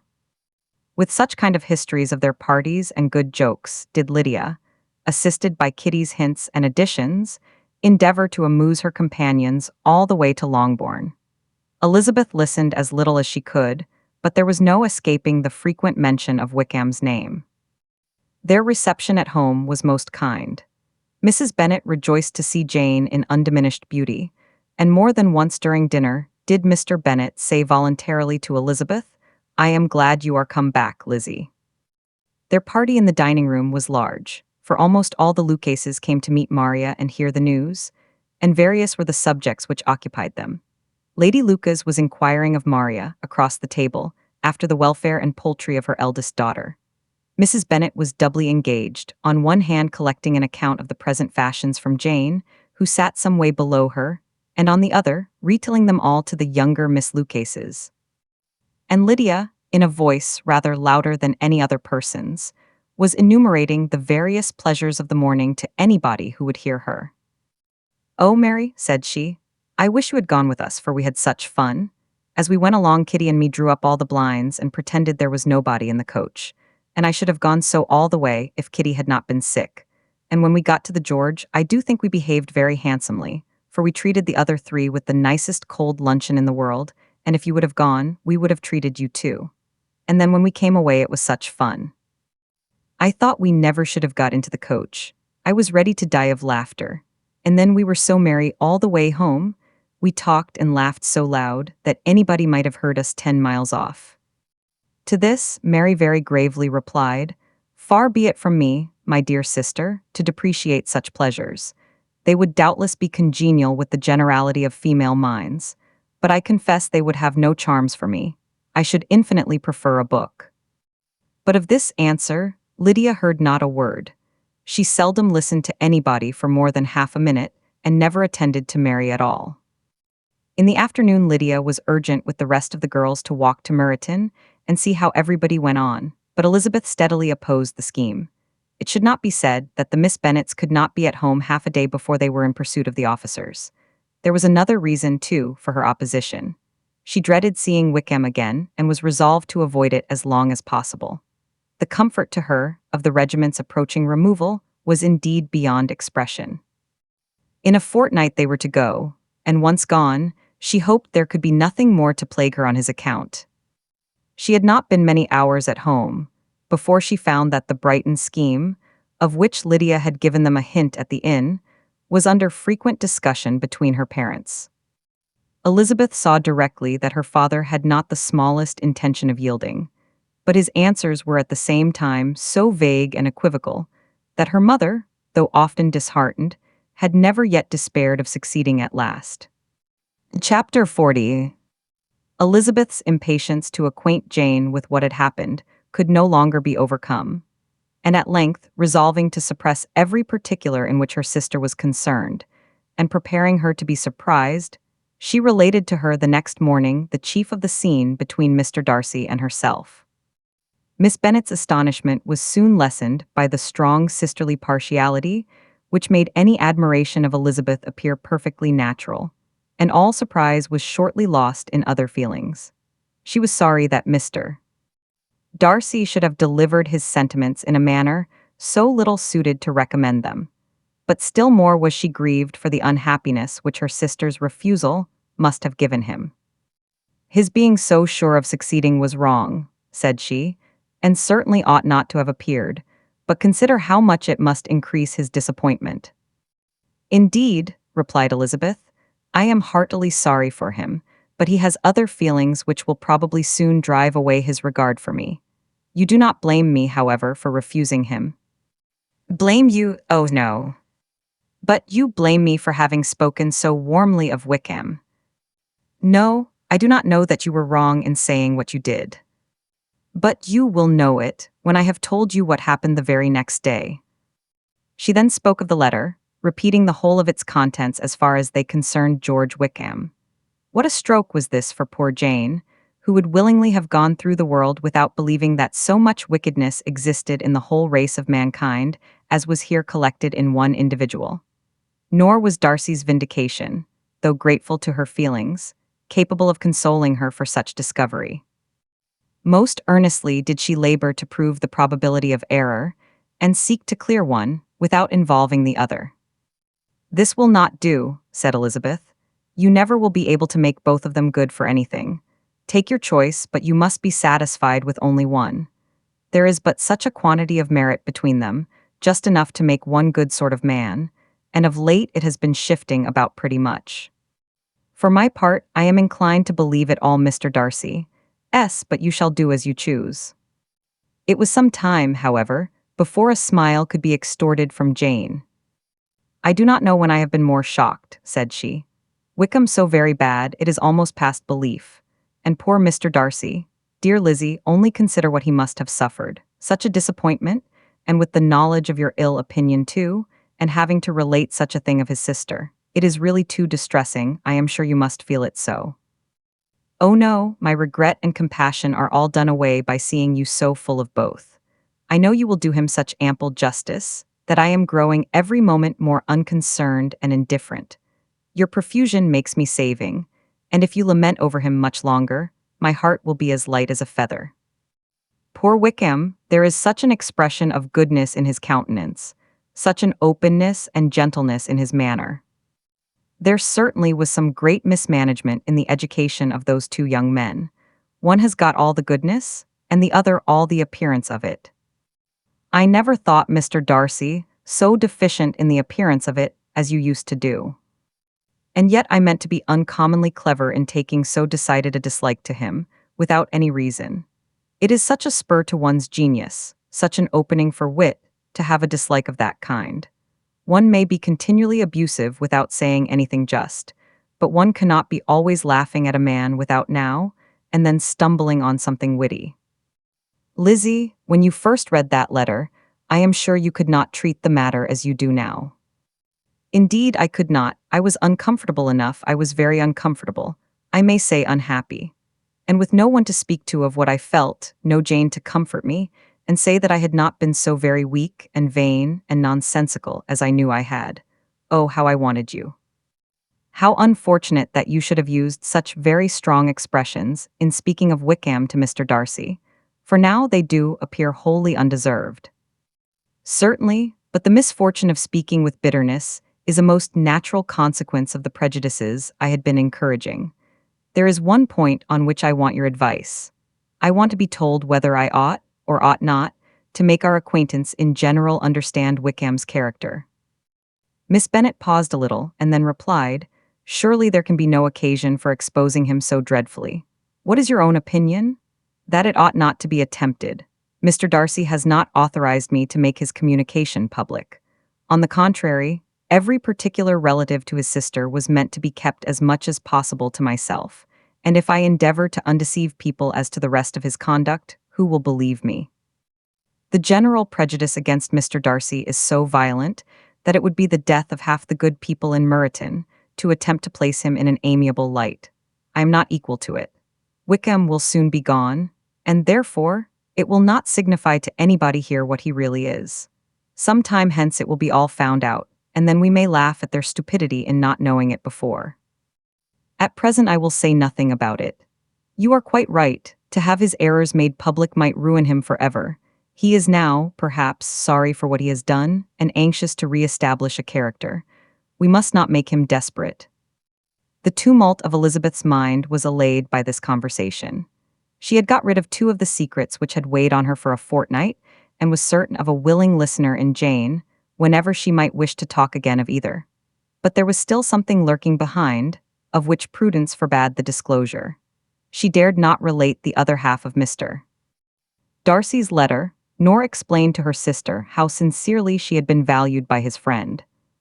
Here was knowledge in which no one could partake, and she was sensible that nothing less than a perfect understanding between the parties could justify her in throwing off this last encumbrance of mystery. "And then," said she, "if that very improbable event should ever take place, I shall merely be able to tell what Bingley may tell in a much more agreeable manner himself. The liberty of communication cannot be mine till it has lost all its value." She was now, on being settled at home, at leisure to observe the real state of her sister's spirits. Jane was not happy. She still cherished a very tender affection for Bingley. Having never even fancied herself in love before, her regard had all the warmth of first attachment, and from her age and disposition, greater steadiness than first attachments often boast. And so fervently did she value his remembrance, and prefer him to every other man, that all her good sense, and all her attention to the feelings of her friends, were requisite to check the indulgence of those regrets which must have been injurious to her own health and their tranquillity. "Well, Lizzie," said Mrs. Bennet one day, "what is your opinion now of this sad business of Jane S.? For my part, I am determined never to speak of it again to anybody. I told my sister Philip so the other day, but I cannot find out that Jane saw anything of him in London. Well, he is a very undeserving young man, and I do not suppose there is the least chance in the world of her ever getting him now. There is no talk of his coming to Netherfield again in the summer, and I have inquired of everybody, too, who is likely to know. I do not believe that he will ever live at Netherfield any more. Oh, well, it is just as he chooses. Nobody wants him to come, though I shall always say that he used my daughter extremely ill, and if I was her, I would not have put up with it. Well, my comfort is, I am sure Jane will die of a broken heart, and then he will be sorry for what he has done." But as Elizabeth could not receive comfort from any such expectation, she made no answer. "Well, Lizzie," continued her mother soon afterwards, "and so the Collinses live very comfortable, do they? Well, well, I only hope it will last. And what sort of table do they keep? Charlotte is an excellent manager, I dare say. If she is half as sharp as her mother, she is saving enough. There is nothing extravagant in their housekeeping, I dare say." "No, nothing at all. A great deal of good management, depend upon it. Yes, yes, they will take care not to outrun their income. They will never be distressed for money. Well, much good may it do them? And so, I suppose, they often talk of having Longbourn when your father is dead. They look upon it quite as their own, I dare say, whenever that happens." It was a subject which they could not mention before me. No, it would have been strange if they had, but I make no doubt they often talk of it between themselves. Well, if they can be easy with an estate that is not lawfully their own, so much the better. I should be ashamed of having one that was only entailed on me. Chapter 41. The first week of their return was soon gone. The second began. It was the last of the regiment's stay in Meryton, and all the young ladies in the neighborhood were drooping apace. The dejection was almost universal. The elder Miss Bennets alone were still able to eat, drink, and sleep, and pursue the usual course of their employments. Very frequently were they reproached for this insensibility by Kitty and Lydia, whose own misery was extreme, and who could not comprehend such hard-heartedness in any of the family. "Good heaven, what is to become of us? What are we to do?" would they often exclaim in the bitterness of woe. "How can you be smiling so, Lizzie?" Their affectionate mother shared all their grief. She remembered what she had herself endured on a similar occasion 25 years ago. "I am sure," said she, "I cried for 2 days together when Colonel Miller's regiment went away. I thought I should have broke my heart." "I am sure I shall break mine," said Lydia. "If one could but go to Brighton," observed Mrs. Bennet. "Oh yes, if one could but go to Brighton, but Papa is so disagreeable. A little sea-bathing would set me up for ever. And my Aunt Phillips is sure it would do me a great deal of good," added Kitty. Such were the kind of lamentations resounding perpetually through Longbourn House. Elizabeth tried to be diverted by them, but all sense of pleasure was lost in shame. She felt anew the justice of Mr. Darcy's objections, and never had she before been so much disposed to pardon his interference in the views of his friend. But the gloom of Lydia's prospect was shortly cleared away, for she received an invitation from Mrs. Forster, the wife of the colonel of the regiment, to accompany her to Brighton. This invaluable friend was a very young woman, and very lately married. A resemblance in good humor and good spirits had recommended her and Lydia to each other, and out of their 3 months' acquaintance they had been intimate too. The rapture of Lydia on this occasion, her adoration of Mrs. Forster, the delight of Mrs. Bennet, and the mortification of Kitty, are scarcely to be described. Wholly inattentive to her sister's feelings, Lydia flew about the house in restless ecstasy, calling for everyone's congratulations, and laughing and talking with more violence than ever, whilst the luckless Kitty continued in the parlor repining at her fate in terms as unreasonable as her accent was peevish. "I cannot see why Mrs. Forster should not ask me as well as Lydia," said she. "Though I am not her particular friend, I have just as much right to be asked as she has, and more too, for I am 2 years older." In vain did Elizabeth attempt to make her reasonable, and Jane to make her resigned. As for Elizabeth herself, this invitation was so far from exciting in her the same feelings as in her mother and Lydia, that she considered it as the death warrant of all possibility of common sense for the latter. And detestable as such a step must make her, were it known, she could not help secretly advising her father not to let her go. She represented to him all the improprieties of Lydia's general behavior, the little advantage she could derive from the friendship of such a woman as Mrs. Forster, and the probability of her being yet more imprudent with such a companion at Brighton, where the temptations must be greater than at home. He heard her attentively, and then said, "Lydia will never be easy till she has exposed herself in some public place or other, and we can never expect her to do it with so little expense or inconvenience to her family as under the present circumstances." "If you were aware," said Elizabeth, "of the very great disadvantage to us all, which must arise from the public notice of Lydia's unguarded and imprudent manner, nay, which has already arisen from it, I am sure you would judge differently in the affair." "Already arisen?" repeated Mr. Bennet. "What, has she frightened away some of your lovers? Poor little Lizzie, but do not be cast down. Such squeamish youths as cannot bear to be connected with a little absurdity are not worth a regret. Come, let me see the list of the pitiful fellows who have been kept aloof by Lydia's folly." "Indeed, you are mistaken. I have no such injuries to resent. It is not of peculiar, but of general evils which I am now complaining. Our importance, our respectability in the world, must be affected by the wild volatility, the assurance and disdain of all restraint which mark Lydia's character. Excuse me, for I must speak plainly. If you, my dear father, will not take the trouble of checking her exuberant spirits, and of teaching her that her present pursuits are not to be the business of her life, she will soon be beyond the reach of amendment. Her character will be fixed, and she will, at 16, be the most determined flirt that ever made herself and her family ridiculous. A flirt, too, in the worst and meanest degree of flirtation, without any attraction beyond youth and a tolerable person, and from the ignorance and emptiness of her mind, wholly unable to ward off any portion of that universal contempt which her rage for admiration will excite. In this danger Kitty is also comprehended. She will follow wherever Lydia leads. Vain, ignorant, idle, and absolutely uncontrolled. Oh, my dear father, can you suppose it possible that they will not be censured and despised wherever they are known, and that their sisters will not be often involved in the disgrace?"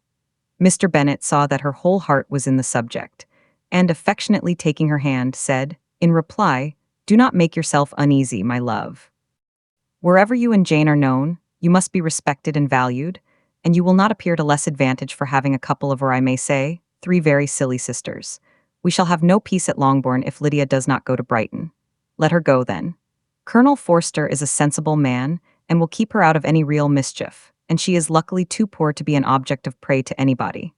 At Brighton she will be of less importance even as a common flirt than she has been here. The officers will find women better worth their notice. Let us hope, therefore, that her being there may teach her her own insignificance. At any rate, she cannot grow many degrees worse, without authorizing us to lock her up for the rest of her life." With this answer Elizabeth was forced to be content, but her own opinion continued the same, and she left him disappointed and sorry. It was not in her nature, however, to increase her vexations by dwelling on them. She was confident of having performed her duty, and to fret over unavoidable evils or augment them by anxiety was no part of her disposition. Had Lydia and her mother known the substance of her conference with her father, their indignation would hardly have found expression in their united volubility. In Lydia's imagination, a visit to Brighton comprised every possibility of earthly happiness. She saw, with the creative eye of fancy, the streets of that gay bathing place covered with officers. She saw herself the object of attention to tens, and to scores of them at present unknown. She saw all the glories of the camp. Its tents stretched forth in beauteous uniformity of lines, crowded with the young and the gay, and dazzling with scarlet. And to complete the view, she saw herself seated beneath a tent, tenderly flirting with at least 6 officers at once. Had she known that her sister sought to tear her from such prospects and such realities as these, what would have been her sensations? They could have been understood only by her mother, who might have felt nearly the same. Lydia's going to Brighton was all that consoled her for the melancholy conviction of her husband's never intending to go there himself. But they were entirely ignorant of what had passed, and their raptures continued, with little intermission, to the very day of Lydia's leaving home. Elizabeth was now to see Mr. Wickham for the last time. Having been frequently in company with him since her return, agitation was pretty well over, the agitations of former partiality entirely so. She had even learnt to detect, in the very gentleness which had first delighted her, an affectation and a sameness to disgust and weary. In his present behavior to herself, moreover, she had a fresh source of displeasure. For the inclination he soon testified of renewing those attentions which had marked the early part of their acquaintance could only serve, after what had since passed, to provoke her. She lost all concern for him in finding herself thus selected as the object of such idle and frivolous gallantry, and while she steadily repressed it, could not but feel the reproof contained in his believing that however long, and for whatever cause, his attentions had been withdrawn, her vanity would be gratified, and her preference secured at any time by their renewal. On the very last day of the regiment's remaining in Meryton, he dined, with others of the officers, at Longbourn, and so little was Elizabeth disposed to part from him in good humour, that, on his making some inquiry as to the manner in which her time had passed at Hunsford, she mentioned Colonel Fitzwilliam's and Mr. Darcy's having both spent 3 weeks at Rosings, and asked him if he were acquainted with the former. He looked surprised, displeased, alarmed, but with a moment's recollection and a returning smile, replied that he had formerly seen him often, and after observing that he was a very gentlemanlike man, asked her how she had liked him.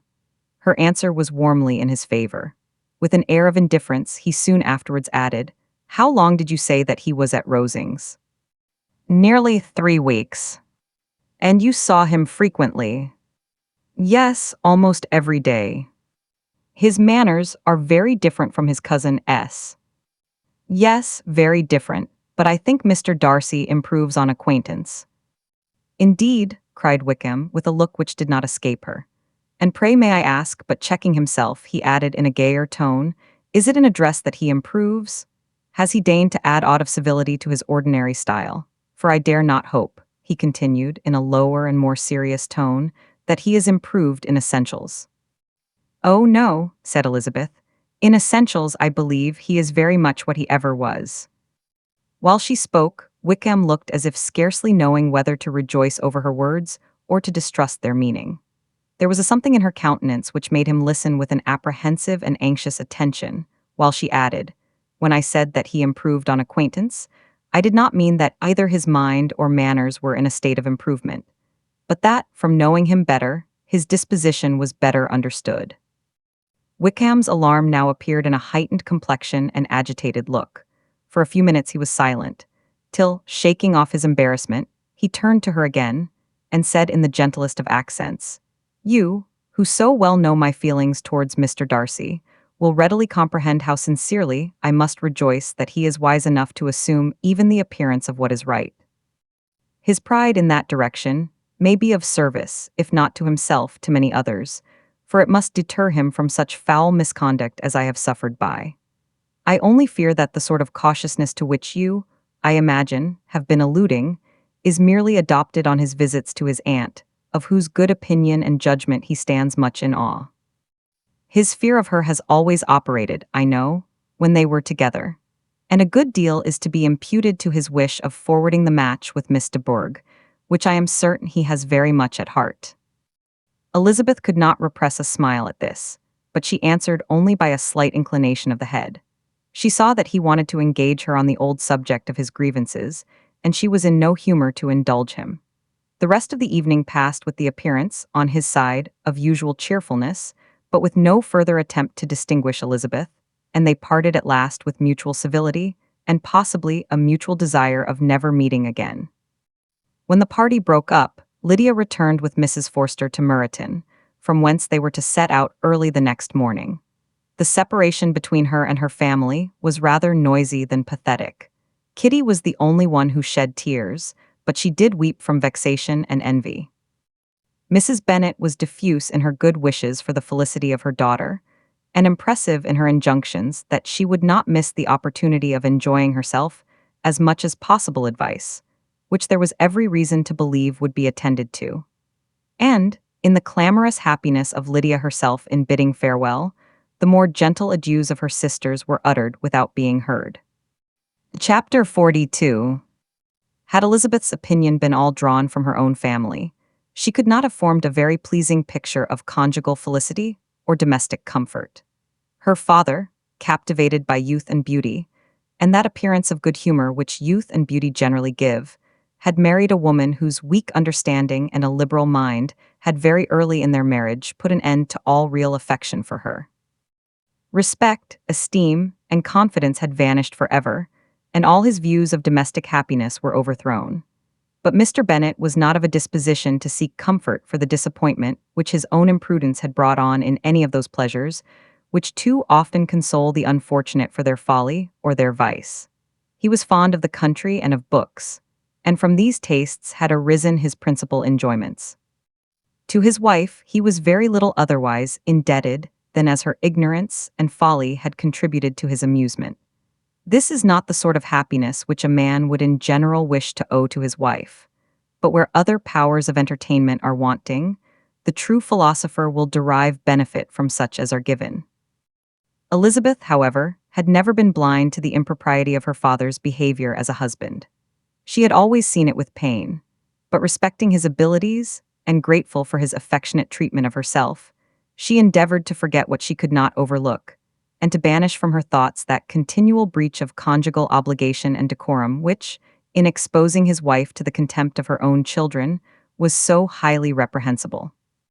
But she had never felt so strongly as now the disadvantages which must attend the children of so unsuitable a marriage, nor ever been so fully aware of the evils arising from so ill-judged a direction of talents, which, rightly used, might at least have preserved the respectability of his daughters, even if incapable of enlarging the mind of his wife. When Elizabeth had rejoiced over Wickham's departure, she found little other cause for satisfaction in the loss of the regiment. Their parties abroad were less varied than before, and at home she had a mother and sister, whose constant repinings at the dullness of everything around them threw a real gloom over their domestic circle. And though Kitty might in time regain her natural degree of sense, since the disturbers of her brain were removed, her other sister, from whose disposition greater evil might be apprehended, was likely to be hardened in all her folly and assurance by a situation of such double danger as a watering place and a camp. Upon the whole, therefore, she found, what has been sometimes found before, that an event to which she had looked forward with impatient desire did not, in taking place, bring all the satisfaction she had promised herself. It was consequently necessary to name some other period for the commencement of actual felicity, to have some other point on which her wishes and hopes might be fixed, and by again enjoying the pleasure of anticipation, console herself for the present, and prepare for another disappointment. Her tour to the lakes was now the object of her happiest thoughts. It was her best consolation for all the uncomfortable hours which the discontentedness of her mother and Kitty made inevitable. And could she have included Jane in the scheme, every part of it would have been perfect. But it is fortunate, thought she, that I have something to wish for. Were the whole arrangement complete, my disappointment would be certain. But here, by carrying with me one ceaseless source of regret in my sister's absence, I may reasonably hope to have all my expectations of pleasure realized. A scheme of which every part promises delight can never be successful, and general disappointment is only warded off by the defense of some little peculiar vexation. When Lydia went away, she promised to write very often and very minutely to her mother and Kitty, but her letters were always long expected, and always very short. Those to her mother contained little else than that they were just returned from the library, where such and such officers had attended them, and where she had seen such beautiful ornaments as made her quite wild. That she had a new gown, or a new parasol, which she would have described more fully, but was obliged to leave off in a violent hurry, as Mrs. Forster called her, and they were going to the camp. And from her correspondence with her sister there was still less to be learnt, for her letters to Kitty, though rather longer, were much too full of lines under the words to be made public. After the first fortnight or 3 weeks of her absence, health, good humour, and cheerfulness began to reappear at Longbourn. Everything wore a happier aspect. The families who had been in town for the winter came back again, and summer finery and summer engagements arose. Mrs. Bennet was restored to her usual querulous serenity, and by the middle of June, Kitty was so much recovered as to be able to enter Meryton without tears, an event of such happy promise as to make Elizabeth hope that by the following Christmas she might be so tolerably reasonable as not to mention an officer above once a day, unless, by some cruel and malicious arrangement at the War Office, another regiment should be quartered in Meryton. The time fixed for the beginning of their northern tour was now fast approaching, and a fortnight only was wanting of it, when a letter arrived from Mrs. Gardiner, which at once delayed its commencement and curtailed its extent. Mr. Gardiner would be prevented by business from setting out till a fortnight later in July, and must be in London again within a month. And as that left too short a period for them to go so far, and see so much as they had proposed, or at least to see it with the leisure and comfort they had built on, they were obliged to give up the lakes and substitute a more contracted tour, and, according to the present plan, were to go no farther northward than Derbyshire. In that county there was enough to be seen to occupy the chief of their 3 weeks, and to Mrs. Gardiner it had a peculiarly strong attraction. The town where she had formerly passed some years of her life, and where they were now to spend a few days, was probably as great an object of her curiosity as all the celebrated beauties of Matlock, Chatsworth, Dovedale, or the Peak. Elizabeth was excessively disappointed. She had set her heart on seeing the lakes, and still thought there might have been time enough. But it was her business to be satisfied, and certainly her temper to be happy, and all was soon right again. With the mention of Derbyshire, there were many ideas connected. It was impossible for her to see the word without thinking of Pemberley and its owner. "But surely," said she, "I may enter his county with impunity, and rob it of a few petrified spars, without his perceiving me." The period of expectation was now doubled. 4 weeks were to pass away before her uncle and aunt's arrival. But they did pass away, and Mr. and Mrs. Gardiner, with their 4 children, did at length appear at Longbourn.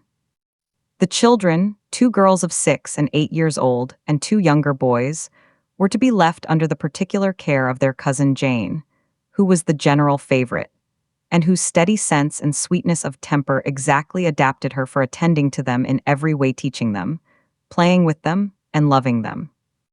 The Gardiners stayed only one night at Longbourn, and set off the next morning with Elizabeth in pursuit of novelty and amusement. One enjoyment was certain, that of suitableness as companions. A suitableness which comprehended health and temper to bear inconveniences, cheerfulness to enhance every pleasure and affection and intelligence, which might supply it among themselves if there were disappointments abroad. It is not the object of this work to give a description of Derbyshire, nor of any of the remarkable places through which their route thither lay. Oxford, Blenheim, Warwick, Kenilworth, Birmingham, etc., are sufficiently known. A small part of Derbyshire is all the present concern. To the little town of Lambton, the scene of Mrs. Gardiner's former residence, and where she had lately learned that some acquaintance still remained, they bent their steps, after having seen all the principal wonders of the country, and within 5 miles of Lambton, Elizabeth found from her aunt that Pemberley was situated. It was not in their direct road, nor more than a mile or 2 out of it. In talking over their route the evening before, Mrs. Gardiner expressed an inclination to see the place again. Mr. Gardiner declared his willingness, and Elizabeth was applied to for her approbation. "My love, should not you like to see a place of which you have heard so much?" said her aunt. "A place, too, with which so many of your acquaintance are connected. Wickham passed all his youth there, you know." Elizabeth was distressed. She felt that she had no business at Pemberley, and was obliged to assume a disinclination for seeing it. She must own that she was tired of great houses. After going over so many, she really had no pleasure in fine carpets or satin curtains. Mrs. Gardiner abused her stupidity. "If it were merely a fine house richly furnished," said she, "I should not care about it myself, but the grounds are delightful. They have some of the finest woods in the country." Elizabeth said no more, but her mind could not acquiesce. The possibility of meeting Mr. Darcy, while viewing the place, instantly occurred. It would be dreadful. She blushed at the very idea, and thought it would be better to speak openly to her aunt than to run such a risk. But against this there were objections, and she finally resolved that it could be the last resource if her private inquiries as to the absence of the family were unfavorably answered. Accordingly, when she retired at night, she asked the chambermaid whether Pemberley were not a very fine place, what was the name of its proprietor, and, with no little alarm, whether the family were down for the summer. A most welcome negative followed the last question, and her alarms being now removed, she was at leisure to feel a great deal of curiosity to see the house herself. And when the subject was revived the next morning, and she was again applied to, could readily answer, and with a proper air of indifference, that she had not really any dislike to the scheme. To Pemberley, therefore, they were to go. Chapter 43. Elizabeth, as they drove along, watched for the first appearance of Pemberley Woods with some perturbation, and when at length they turned in at the lodge, her spirits were in a high flutter. The park was very large, and contained great variety of ground. They entered it in one of its lowest points, and drove for some time through a beautiful wood stretching over a wide extent. Elizabeth's mind was too full for conversation, but she saw and admired every remarkable spot and point of view. They gradually ascended for half a mile, and then found themselves at the top of a considerable eminence, where the wood ceased, and the eye was instantly caught by Pemberley House, situated on the opposite side of the valley, into which the road with some abruptness wound. It was a large, handsome stone building, standing well on rising ground, and backed by a ridge of high woody hills, and in front a stream of some natural importance was swelled into greater, but without any artificial appearance. Its banks were neither formal nor falsely adorned. Elizabeth was delighted. She had never seen a place for which nature had done more, or where natural beauty had been so little counteracted by an awkward taste. They were all of them warm in their admiration, and at that moment she felt that to be mistress of Pemberley might be something. They descended the hill, crossed the bridge, and drove to the door, and, while examining the nearer aspect of the house, all her apprehension of meeting its owner returned. She dreaded lest the chambermaid had been mistaken. On applying to see the place, they were admitted into the hall, and Elizabeth, as they waited for the housekeeper, had leisure to wonder at her being where she was. The housekeeper came, a respectable-looking elderly woman, much less fine and more civil than she had any notion of finding her. They followed her into the dining parlor.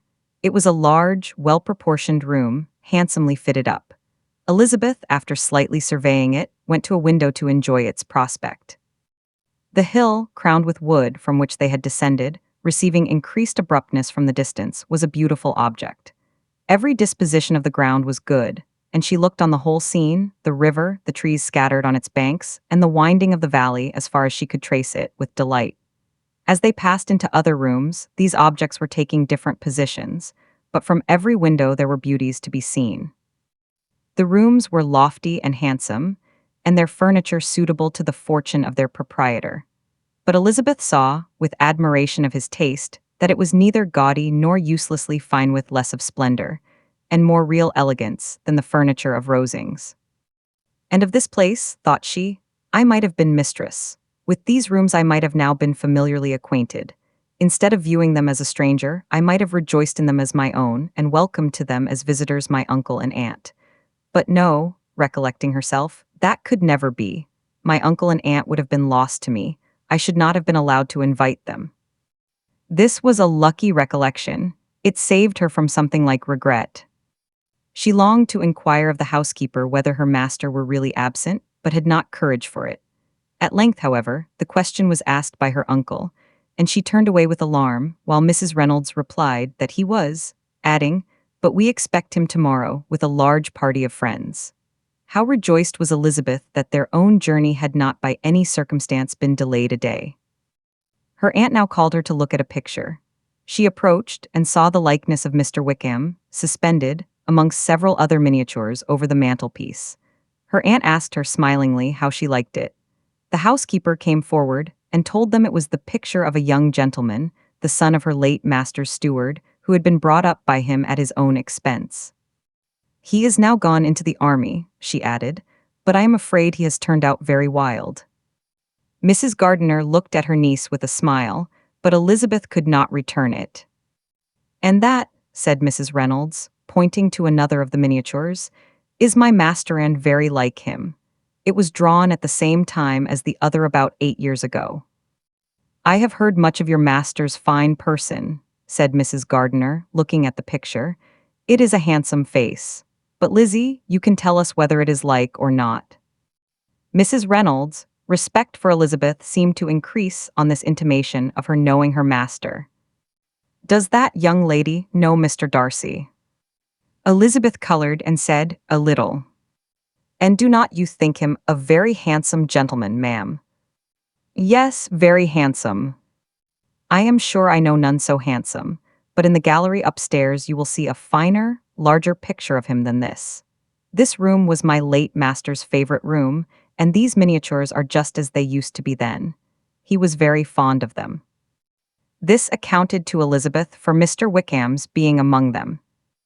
Mrs. Reynolds then directed their attention to one of Miss Darcy, drawn when she was only 8 years old. And is Miss Darcy as handsome as her brother? Said Mr. Gardiner. Oh, yes, the handsomest young lady that ever was seen, and so accomplished. She plays and sings all day long. In the next room is a new instrument just come down for her, a present from my master. She comes here tomorrow with him. Mr. Gardiner, whose manners were easy and pleasant, encouraged her communicativeness by his questions and remarks. Mrs. Reynolds, either from pride or attachment, had evidently great pleasure in talking of her master and his sister. Is your master much at Pemberley in the course of the year? Not so much as I could wish, sir, but I dare say he may spend half his time here, and Miss Darcy is always down for the summer months. Except, thought Elizabeth, when she goes to Ramsgate. If your master would marry, you might see more of him. Yes, sir, but I do not know when that will be. I do not know who is good enough for him. Mr. and Mrs. Gardiner smiled. Elizabeth could not help saying, it is very much to his credit, I am sure, that you should think so. I say no more than the truth, and what everybody will say that knows him, replied the other. Elizabeth thought this was going pretty far, and she listened with increasing astonishment as the housekeeper added, I have never had a cross word from him in my life, and I have known him ever since he was 4 years old. This was praise of all others most extraordinary, most opposite to her ideas. That he was not a good-tempered man had been her firmest opinion. Her keenest attention was awakened. She longed to hear more, and was grateful to her uncle for saying, there are very few people of whom so much can be said. You are lucky in having such a master. Yes, sir, I know I am. If I were to go through the world, I could not meet with a better. But I have always observed that they who are good-natured when children are good-natured when they grow up, and he was always the sweetest-tempered, most generous-hearted boy in the world. Elizabeth almost stared at her. Can this be Mr. Darcy? Thought she. His father was an excellent man, said Mrs. Gardiner. Yes, ma'am, that he was indeed, and his son will be just like him, just as affable to the poor. Elizabeth listened, wondered, doubted, and was impatient for more. Mrs. Reynolds could interest her on no other point. She related the subjects of the pictures, the dimensions of the rooms, and the price of the furniture in vain. Mr. Gardiner, highly amused by the kind of family prejudice to which he attributed her excessive commendation of her master, soon led again to the subject, and she dwelt with energy on his many merits as they proceeded together up the great staircase. He is the best landlord and the best master, said she, that ever lived. Not like the wild young men nowadays who think of nothing but themselves. There is not one of his tenants or servants but what will give him a good name. Some people call him proud, but I am sure I never saw anything of it.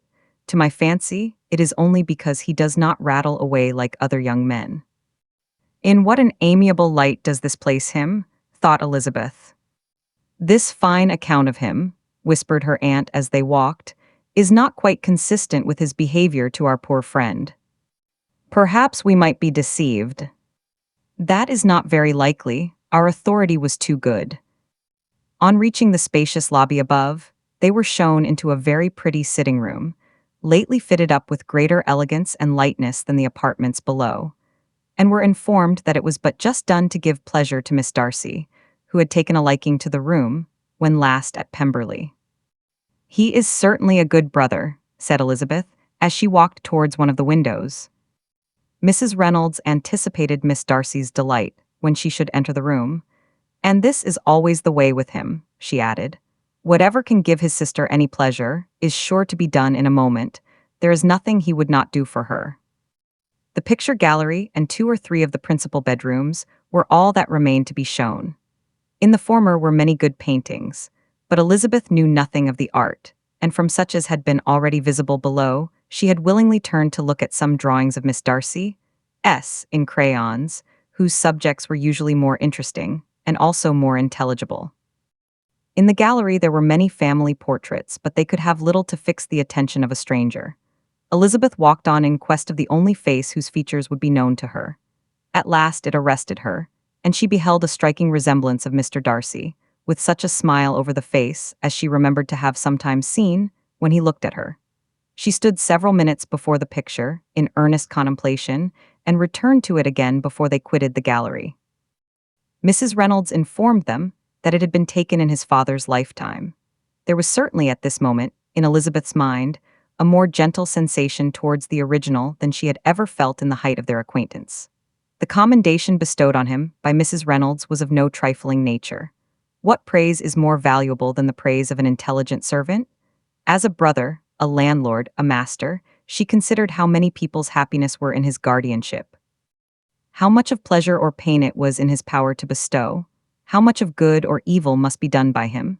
Every idea that had been brought forward by the housekeeper was favorable to his character, and as she stood before the canvas, on which he was represented, and fixed his eyes upon herself, she thought of his regard with a deeper sentiment of gratitude than it had ever raised before. She remembered its warmth, and softened its impropriety of expression. When all of the house that was open to general inspection had been seen, they returned downstairs, and, taking leave of the housekeeper, were consigned over to the gardener, who met them at the hall door. As they walked across the lawn towards the river, Elizabeth turned back to look again. Her uncle and aunt stopped also, and while the former was conjecturing as to the date of the building, the owner of it himself suddenly came forward from the road which led behind it to the stables. They were within 20 yards of each other, and so abrupt was his appearance that it was impossible to avoid his sight. Their eyes instantly met, and the cheeks of each were overspread with the deepest blush. He absolutely started, and for a moment seemed immovable from surprise, but shortly recovering himself, advanced towards the party and spoke to Elizabeth, if not in terms of perfect composure, at least of perfect civility. She had instinctively turned away, but stopping on his approach, received his compliments with an embarrassment impossible to be overcome.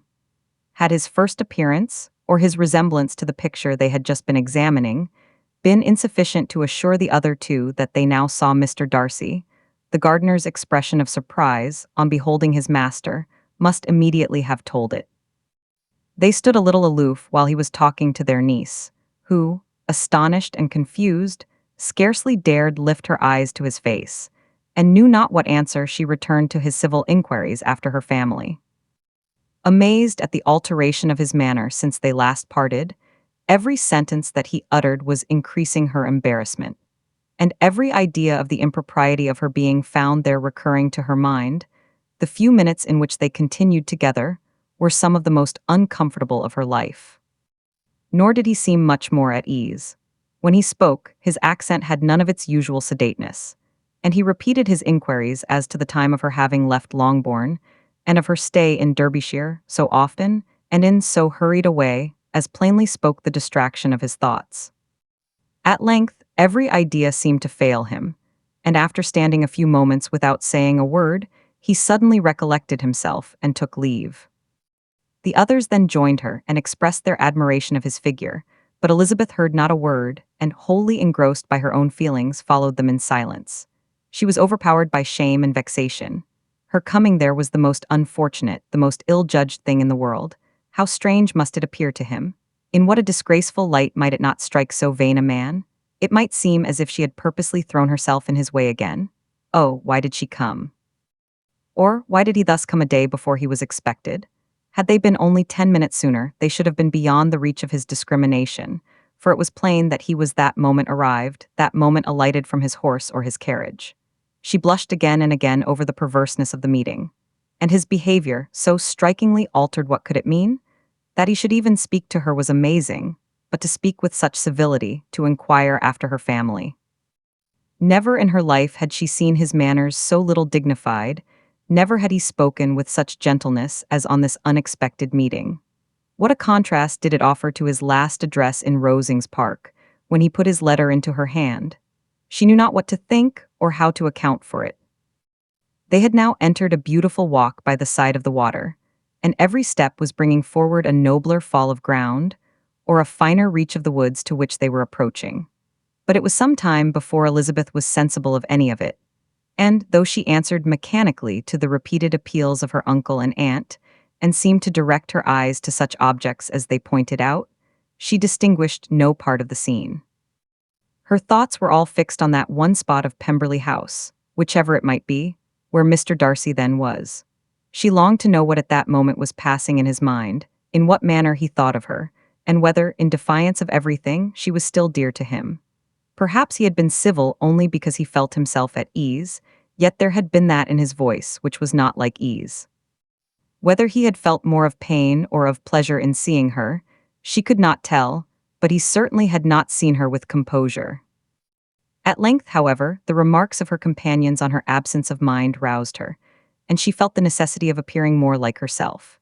They entered the woods, and, bidding adieu to the river for a while, ascended some of the higher grounds, whence, in spots where the opening of the trees gave the eye power to wander, were many charming views of the valley, the opposite hills, with the long range of woods overspreading many, and occasionally part of the stream.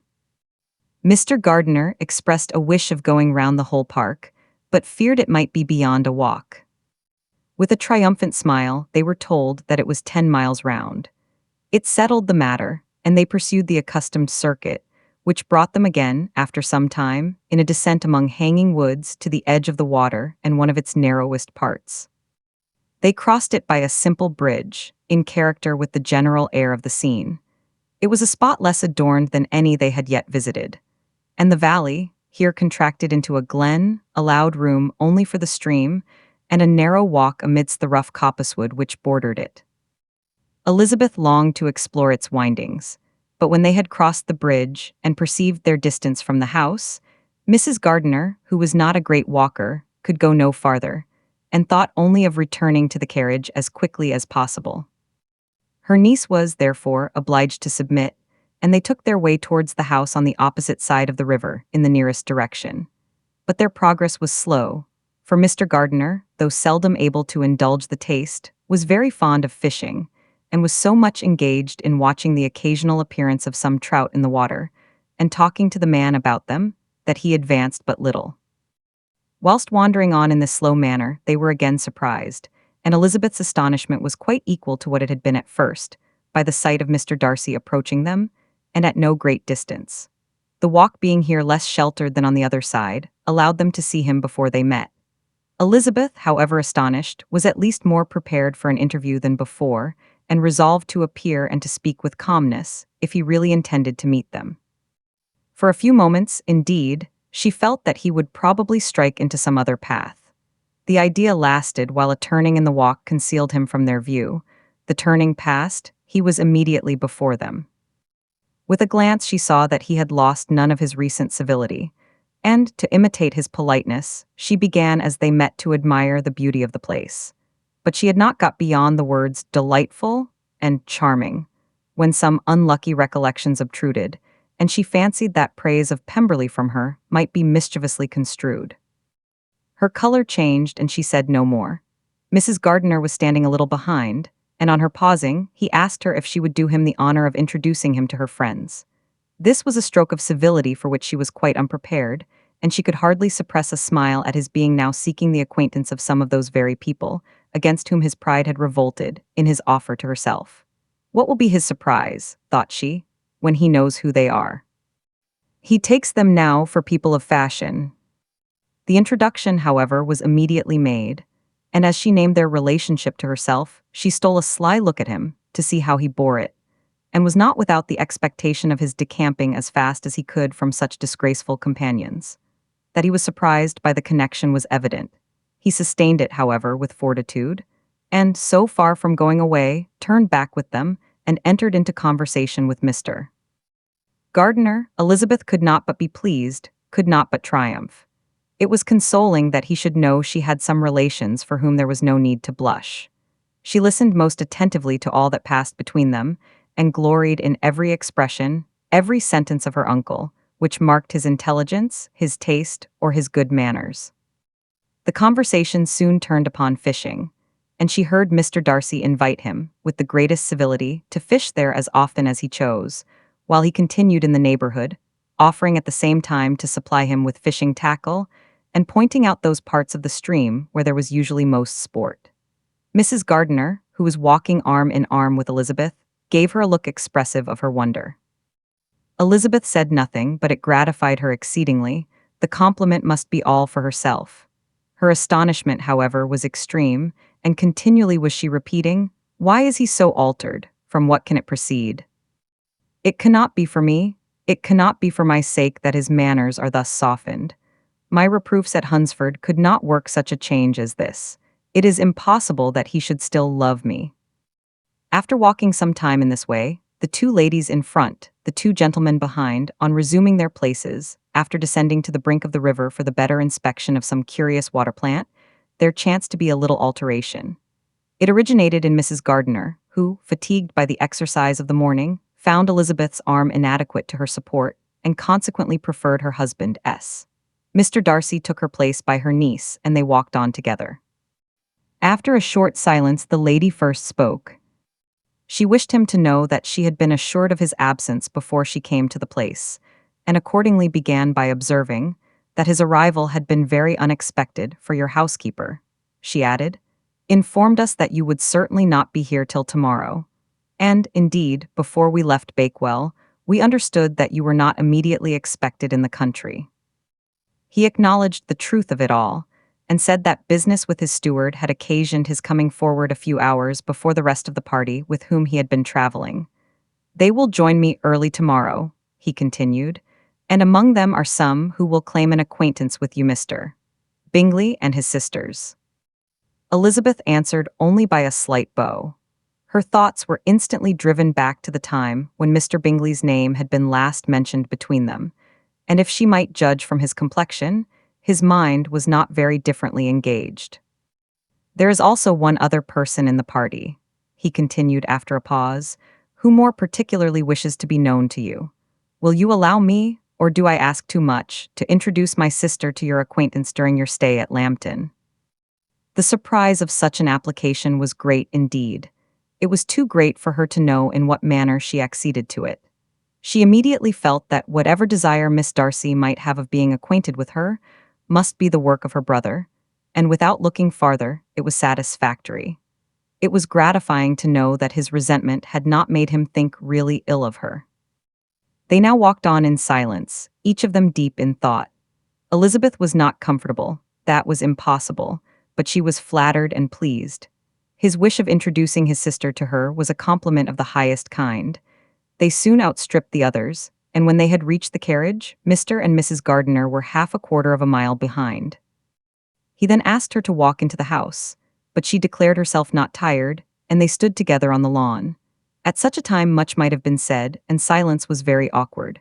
She wanted to talk, but there seemed an embargo on every subject. At last she recollected that she had been traveling, and they talked of Matlock and Dovedale with great perseverance. Yet time and her aunt moved slowly, and her patience and her ideas were nearly worn out before the tete-a-tete was over. On Mr. and Mrs. Gardiner's coming up, they were all pressed to go into the house and take some refreshment, but this was declined, and they parted on each side with the utmost politeness. Mr. Darcy handed the ladies into the carriage, and when it drove off, Elizabeth saw him walking slowly towards the house. The observations of her uncle and aunt now began, and each of them pronounced him to be infinitely superior to anything they had expected. "He is perfectly well-behaved, polite and unassuming," said her uncle. "There is something a little stately in him, to be sure," replied her aunt, "but it is confined to his air, and is not unbecoming. I can now say with the housekeeper, that though some people may call him proud, I have seen nothing of it. I was never more surprised than by his behavior to us. It was more than civil, it was really attentive, and there was no necessity for such attention.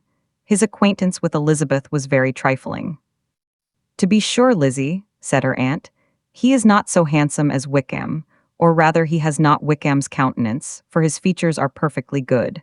But how came you to tell us that he was so disagreeable?" Elizabeth excused herself as well as she could, said that she had liked him better when they met in Kent than before, and that she had never seen him so pleasant as this morning. "But perhaps he may be a little whimsical in his civilities," replied her uncle. "Your great men often are, and therefore I shall not take him at his word about fishing, as he might change his mind another day and warn me off his grounds." Elizabeth felt that they had entirely mistaken his character, but said nothing. "From what we have seen of him," continued Mrs. Gardiner, "I really should not have thought that he could have behaved in so cruel a way by anybody as he has done by poor Wickham. He has not an ill-natured look. On the contrary, there is something pleasing about his mouth when he speaks, and there is something of dignity in his countenance that would not give one an unfavorable idea of his heart. But to be sure, the good lady who showed us the house did give him a most flaming character. I could hardly help laughing aloud sometimes. But he is a liberal master, I suppose, and that, in the eye of a servant, comprehends every virtue." Elizabeth here felt herself called on to say something in vindication of his behavior to Wickham, and therefore gave them to understand, in as guarded a manner as she could, that by what she had heard from his relations in Kent, his actions were capable of a very different construction, and that his character was by no means so faulty, nor Wickham's so amiable, as they had been considered in Hertfordshire.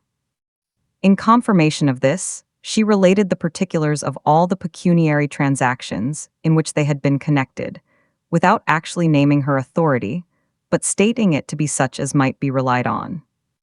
Mrs. Gardiner was surprised and concerned, but as they were now approaching the scene of her former pleasures, every idea gave way to the charm of recollection, and she was too much engaged in pointing out to her husband all the interesting spots in its environs to think of anything else. Fatigued as she had been by the morning's walk, they had no sooner dined than she set off again in quest of her former acquaintance, and the evening was spent in the satisfactions of an intercourse renewed after many years' discontinuance. The occurrences of the day were too full of interest to leave Elizabeth much attention for any of these new friends, and she could do nothing but think, and think with wonder, of Mr. Darcy's civility, and, above all, of his wishing her to be acquainted with his sister. Chapter 44. Elizabeth had settled it that Mr. Darcy would bring his sister to visit her the very day after her reaching Pemberley, and was, consequently, resolved not to be out of sight of thee in the whole of that morning. But her conclusion was false, for on the very morning after their own arrival at Lambton, these visitors came. They had been walking about the place with some of their new friends, and were just returned to the inn to dress themselves for dining with the same family, when the sound of a carriage drew them to a window, and they saw a gentleman and lady in a curricle driving up the street. Elizabeth, immediately recognizing the livery, guessed what it meant, and imparted no small degree of surprise to her relations, by acquainting them with the honor which she expected. Her uncle and aunt were all amazement, and the embarrassment of her manner as she spoke, joined to the circumstance itself, and many of the circumstances of the preceding day, opened to them a new idea on the business.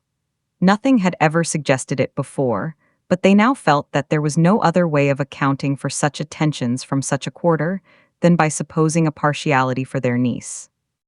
While these newly born notions were passing in their heads, the perturbation of Elizabeth's feelings was every moment increasing. She was quite amazed at her own discomposure, but, amongst other causes of disquiet, she dreaded lest the partiality of the brother should have said too much in her favor, and, more than commonly anxious to please, she naturally suspected that every power of pleasing would fail her. She retreated from the window, fearful of being seen, and as she walked up and down the room, endeavoring to compose herself, saw such looks of inquiring surprise in her uncle and aunt as made everything worse. Miss Darcy and her brother appeared, and this formidable introduction took place. With astonishment did Elizabeth see that her new acquaintance was at least as much embarrassed as herself. Since her being at Lambton, she had heard that Miss Darcy was exceedingly proud, but the observation of a very few minutes convinced her that she was only exceedingly shy. She found it difficult to obtain even a word from her beyond a monosyllable. Miss Darcy was tall and on a larger scale than Elizabeth, and though little more than 16, her figure was formed, and her appearance womanly and graceful. She was less handsome than her brother, but there was sense and good humor in her face, and her manners were perfectly unassuming and gentle. Elizabeth, who had expected to find in her as acute and unembarrassed an observer as ever Mr. Darcy had been, was much relieved by discerning such different feelings. They had not been long together before Darcy told her that Bingley was also coming to wait on her, and she had barely time to express her satisfaction and prepare for such a visitor, when Bingley's quick step was heard on the stairs, and in a moment he entered the room. All Elizabeth's anger against him had been long done away, but had she still felt any, it could hardly have stood its ground against the unaffected cordiality with which he expressed himself on seeing her again. He inquired in a friendly, though general, way after her family, and looked and spoke with the same good-humored ease that he had ever done. To Mr. and Mrs. Gardiner, he was scarcely a less interesting personage than to herself. They had long wished to see him. The whole party before them, indeed, excited a lively attention. The suspicions which had just arisen of Mr. Darcy and their niece directed their observation towards each with an earnest, though guarded, inquiry, and they soon drew from those inquiries the full conviction that one of them at least knew what it was to love. Of the lady's sensations they remained a little in doubt, but that the gentleman was overflowing with admiration was evident enough. Elizabeth, on her side, had much to do. She wanted to ascertain the feelings of each of her visitors, she wanted to compose her own, and to make herself agreeable to all, and in the latter object, where she feared most to fail, she was most sure of success, for those to whom she endeavored to give pleasure were prepossessed in her favor. Bingley was ready, Georgiana was eager, and Darcy determined to be pleased. In seeing Bingley, her thoughts naturally flew to her sister, and oh, how ardently did she long to know whether any of his were directed in a like manner. Sometimes she could fancy that he talked less than on former occasions, and once or twice pleased herself with the notion that, as he looked at her, he was trying to trace a resemblance. But though this might be imaginary, she could not be deceived as to his behavior to Miss Darcy, who had been set up as a rival to Jane. No look appeared on either side that spoke particular regard. Nothing occurred between them that could justify the hopes of his sister. On this point she was soon satisfied, and 2 or 3 little circumstances occurred ere they parted, which, in her anxious interpretation, denoted a recollection of Jane, not untinctured by tenderness, and a wish of saying more that might lead to the mention of her, had he dared. He observed to her, at a moment when the others were talking together, and in a tone which had something of real regret, that it was a very long time since he had had the pleasure of seeing her. And, before she could reply, he added, "It is above 8 months. We have not met since the 26th of November, when we were all dancing together at Netherfield." Elizabeth was pleased to find his memory so exact, and he afterwards took occasion to ask her, when unattended to by any of the rest, whether all her sisters were at Longbourn. There was not much in the question, nor in the preceding remark, but there was a look and a manner which gave them meaning. It was not often that she could turn her eyes on Mr. Darcy himself, but whenever she did catch a glimpse she saw an expression of general complacence, and in all that he said, she heard an accent so far removed from hauteur or disdain of his companions, as convinced her that the improvement of manners which she had yesterday witnessed, however temporary its existence might prove, had at least outlived one day. When she saw him thus seeking the acquaintance, and courting the good opinion of people with whom any intercourse a few months ago would have been a disgrace, when she saw him thus civil, not only to herself, but to the very relations whom he had openly disdained, and recollected their last lively scene in Hunsford Parsonage, the difference, the change was so great and struck so forcibly on her mind that she could hardly restrain her astonishment from being visible. Never, even in the company of his dear friends at Netherfield, or his dignified relations at Rosings, had she seen him so desirous to please, so free from self-consequence or unbending reserve, as now, when no importance could result from the success of his endeavors, and when even the acquaintance of those to whom his attentions were addressed would draw down the ridicule and censure of the ladies both of Netherfield and Rosings.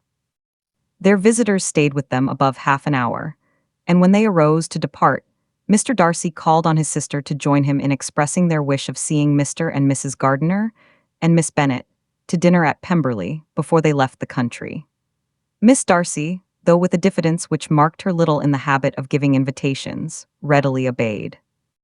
Mrs. Gardiner looked at her niece, desirous of knowing how she, whom the invitation most concerned, felt disposed as to its acceptance, but Elizabeth had turned away her head. Presuming, however, that this studied avoidance spoke rather a momentary embarrassment than any dislike of the proposal, and seeing in her husband, who was fond of society, a perfect willingness to accept it, she ventured to engage for her attendance, and the day after the next was fixed on. Bingley expressed great pleasure in the certainty of seeing Elizabeth again, having still a great deal to say to her, and many inquiries to make after all their Hertfordshire friends.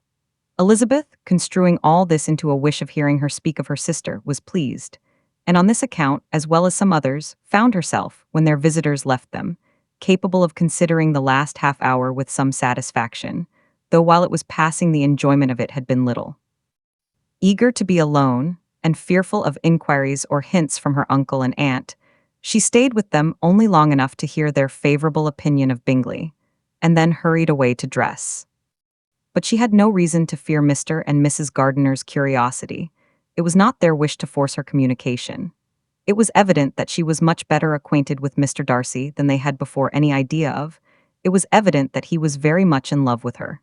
They saw much to interest, but nothing to justify inquiry. Of Mr. Darcy, it was now a matter of anxiety to think well, and as far as their acquaintance reached, there was no fault to find. They could not be untouched by his politeness, and had they drawn his character from their own feelings and his servant's report, without any reference to any other account, the circle in Hertfordshire to which he was known would not have recognized it for Mr. Darcy. There was now an interest, however, in believing the housekeeper, and they soon became sensible that the authority of a servant, who had known him since he was 4 years old, and whose own manners indicated respectability, was not to be hastily rejected. Neither had anything occurred in the intelligence of their Lambton friends that could materially lessen its weight. They had nothing to accuse him of but pride.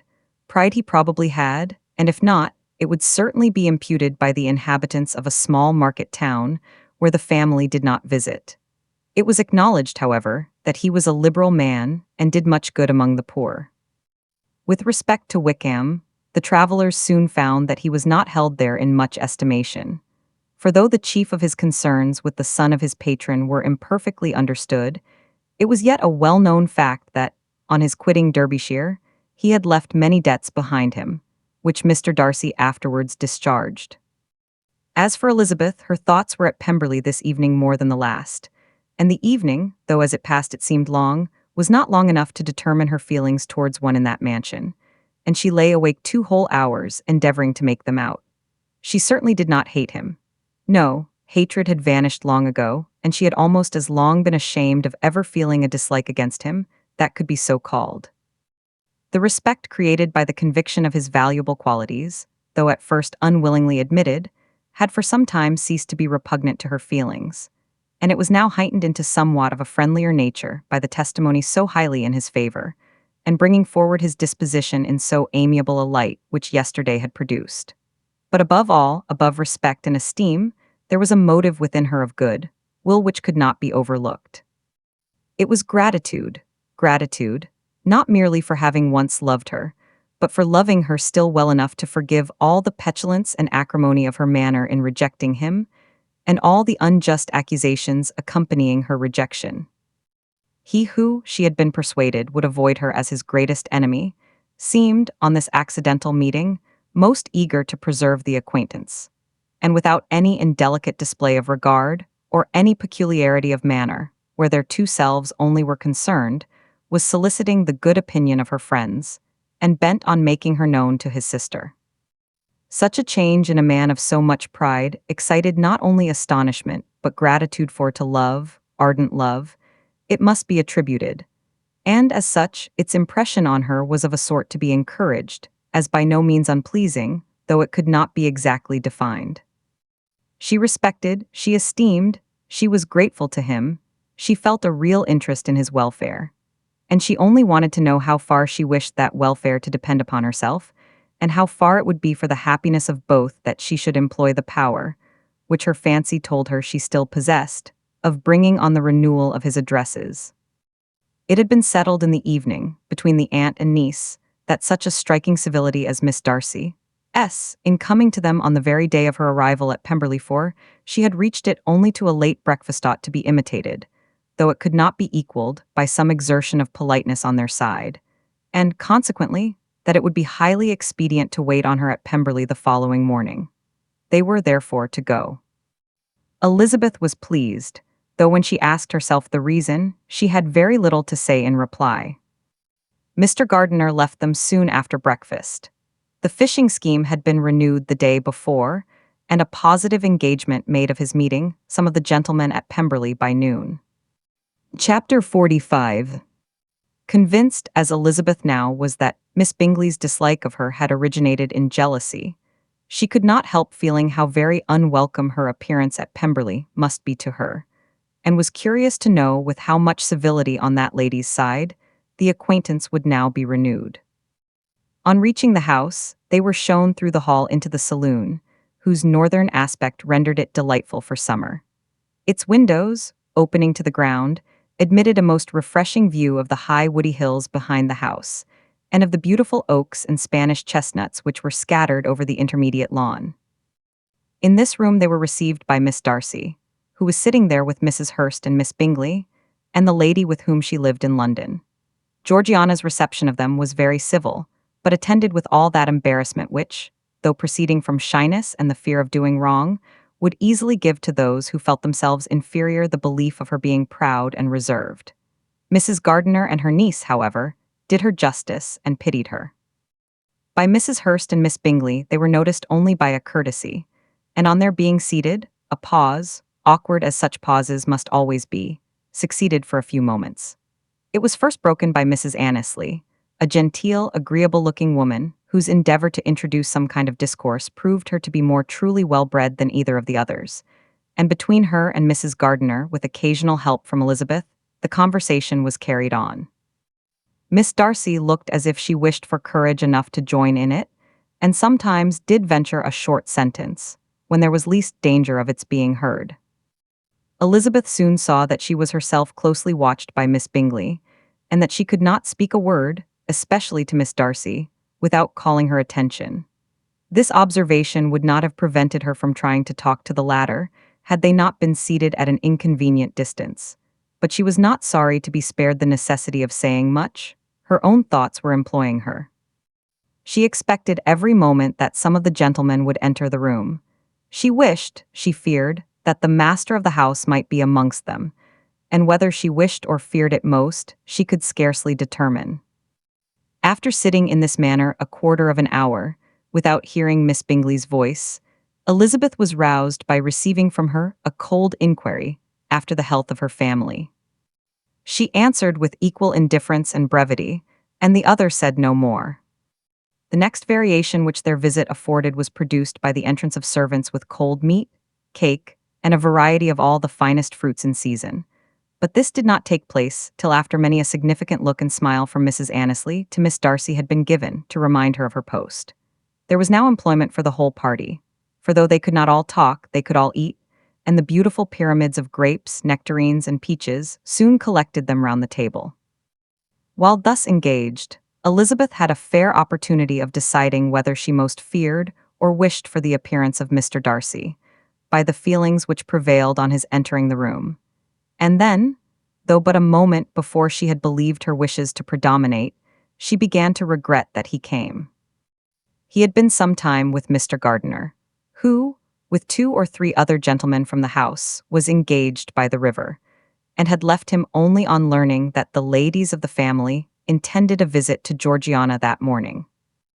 No sooner did he appear than Elizabeth wisely resolved to be perfectly easy and unembarrassed.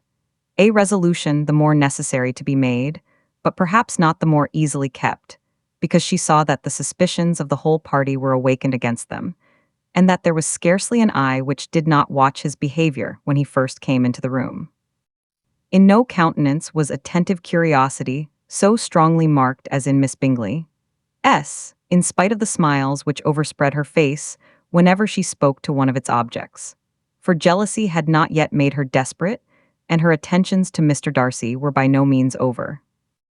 Miss Darcy, on her brother's entrance, exerted herself much more to talk, and Elizabeth saw that he was anxious for his sister and herself to get acquainted, and forwarded, as much as possible, every attempt at conversation on either side. Miss Bingley saw all this likewise, and, in the imprudence of anger, took the first opportunity of saying, with sneering civility, "Pray, Miss Eliza, are not the shire militia removed from Meryton? They must be a great loss to your family."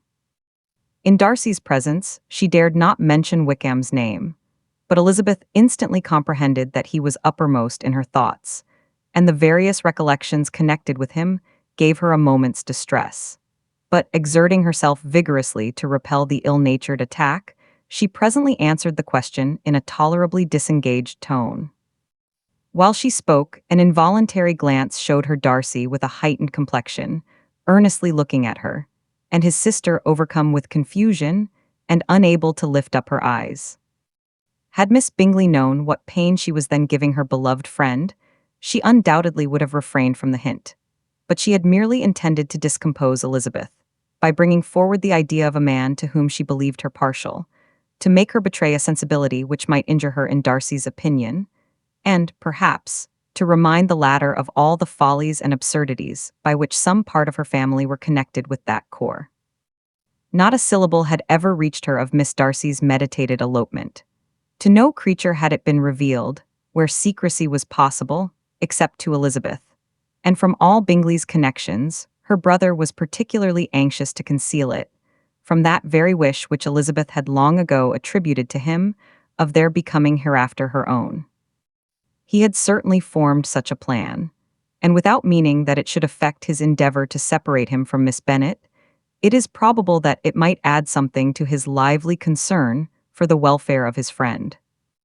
Elizabeth's collected behavior, however, soon quieted his emotion, and as Miss Bingley, vexed and disappointed, dared not approach nearer to Wickham, Georgiana also recovered in time, though not enough to be able to speak any more.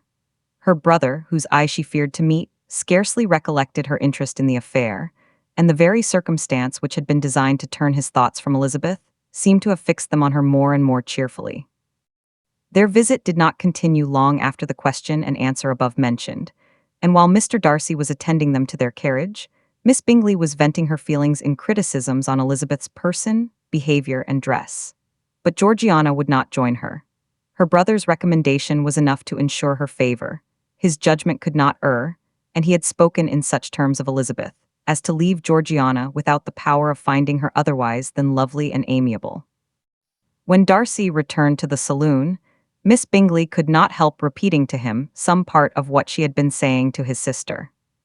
"How very ill Eliza Bennet looks this morning, Mr. Darcy," she cried. "I never in my life saw anyone so much altered as she is since the winter. She is grown so brown and coarse.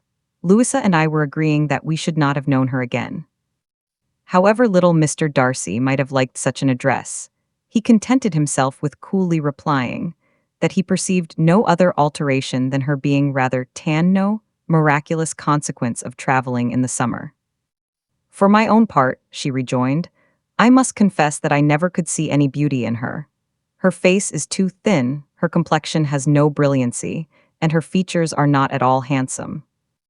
Her nose wants character, there is nothing marked in its lines.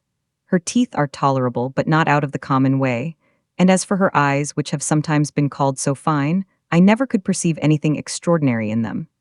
They have a sharp, shrewish look which I do not like at all, and in her air altogether there is a self-sufficiency without fashion which is intolerable."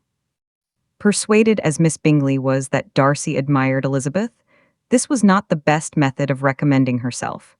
But angry people are not always wise, and in seeing him at last look somewhat nettled, she had all the success she expected. He was resolutely silent, however, and from a determination of making him speak, she continued, "I remember, when we first knew her in Hertfordshire, how amazed we all were to find that she was a reputed beauty. And I particularly recollect your saying one night, after they had been dining at Netherfield, 'She a beauty, I should as soon call her mother a wit.' But afterwards she seemed to improve on you, and I believe you thought her rather pretty at one time." "Yes," replied Darcy, who could contain himself no longer, "but that was only when I first knew her, for it is many months since I have considered her as one of the handsomest women of my acquaintance." He then went away, and Miss Bingley was left to all the satisfaction of having forced him to say what gave no one any pain but herself. Mrs. Gardiner and Elizabeth talked of all that had occurred during their visit, as they returned, except what had particularly interested them both. The looks and behavior of everybody they had seen were discussed, except of the person who had mostly engaged their attention. They talked of his sister, his friends, his house, his fruit, of everything but himself. Yet Elizabeth was longing to know what Mrs. Gardiner thought of him, and Mrs. Gardiner would have been highly gratified by her niece's beginning the subject. In Chapter 46, Elizabeth had been a good deal disappointed in not finding a letter from Jane on their first arrival at Lambton, and this disappointment had been renewed on each of the mornings that had now been spent there. But on the third her repining was over, and her sister justified by the receipt of 2 letters from her at once, on one of which was marked that it had been sent elsewhere. Elizabeth was not surprised at it, as Jane had written the direction remarkably ill. They had just been preparing to walk as the letters came in, and her uncle and aunt, leaving her to enjoy them in quiet, set off by themselves. The one sent must be first attended to. It had been written 5 days ago. The beginning contained an account of all their little parties and engagements, with such news as the country afforded, but the latter half, which was dated a day later, and written in evident agitation, gave more important intelligence. It was to this effect: "Since writing the above, dearest Lizzie, something has occurred of a most unexpected and serious nature, but I am afraid of alarming you. Be assured that we are all well. What I have to say relates to poor Lydia. An express came at 12 last night, just as we were all gone to bed, from Colonel Forster, to inform us that she was gone off to Scotland with one of his officers, to own the truth with Wickham. Imagine our surprise. To Kitty, however, it does not seem so wholly unexpected. I am very, very sorry. So imprudent a match on both sides, but I am willing to hope the best, and that his character has been misunderstood. Thoughtless and indiscreet, I can easily believe him, but this step, and let us rejoice over it, marks nothing bad at heart. His choice is disinterested at least, for he must know my father can give her nothing. Our poor mother is sadly grieved. My father bears it better. How thankful am I that we never let them know what has been said against him. We must forget it ourselves. They were off Saturday night about 12, as is conjectured, but were not missed till yesterday morning at 8. The express was sent off directly. My dear Lizzie, they must have passed within 10 miles of us. Colonel Forster gives us reason to expect him here soon. Lydia left a few lines for his wife, informing her of their intention. I must conclude, for I cannot be long from my poor mother. I am afraid you will not be able to make it out, but I hardly know what I have written." Without allowing herself time for consideration, and scarcely knowing what she felt, Elizabeth, on finishing this letter, instantly seized the other, and opening it with the utmost impatience, read as follows. It had been written a day later than the conclusion of the first. "By this time, my dearest sister, you have received my hurried letter. I wish this may be more intelligible, but though not confined for time, my head is so bewildered that I cannot answer for being coherent. Dearest Lizzie, I hardly know what I would write, but I have bad news for you, and it cannot be delayed. Imprudent as a marriage between Mr. Wickham and our poor Lydia would be, we are now anxious to be assured it has taken place, for there is but too much reason to fear they are not gone to Scotland. Colonel Forster came yesterday, having left Brighton the day before, not many hours after the express, though Lydia's short letter to Mrs. F. gave them to understand that they were going to Gretna Green. Something was dropped by Denny expressing his belief that W. never intended to go there, or to marry Lydia at all, which was repeated to Colonel F., who, instantly taking the alarm, set off from B, intending to trace their route. He did trace them easily to Clapham, but no farther, for on entering that place, they removed into a hackney coach and dismissed the chaise that brought them from Epsom. All that is known after this is that they were seen to continue the London road. I know not what to think. After making every possible inquiry on that side of London, Colonel F. came on into Hertfordshire, anxiously renewing them at all the turnpikes, and at the inns in Barnet and Hatfield, but without any success. No such people had been seen to pass through. With the kindest concern, he came on to Longbourn, and broke his apprehensions to us in a manner most creditable to his heart. I am sincerely grieved for him and Mrs. F., but no one can throw any blame on them. Our distress, my dear Lizzie, is very great. My father and mother believe the worst, but I cannot think so ill of him. Many circumstances might make it more eligible for them to be married privately in town than to pursue their first plan, and even if he could form such a design against a young woman of Lydia's connections, which is not likely, can I suppose her so lost to everything? Impossible. I grieve to find, however, that Colonel F. is not disposed to depend upon their marriage.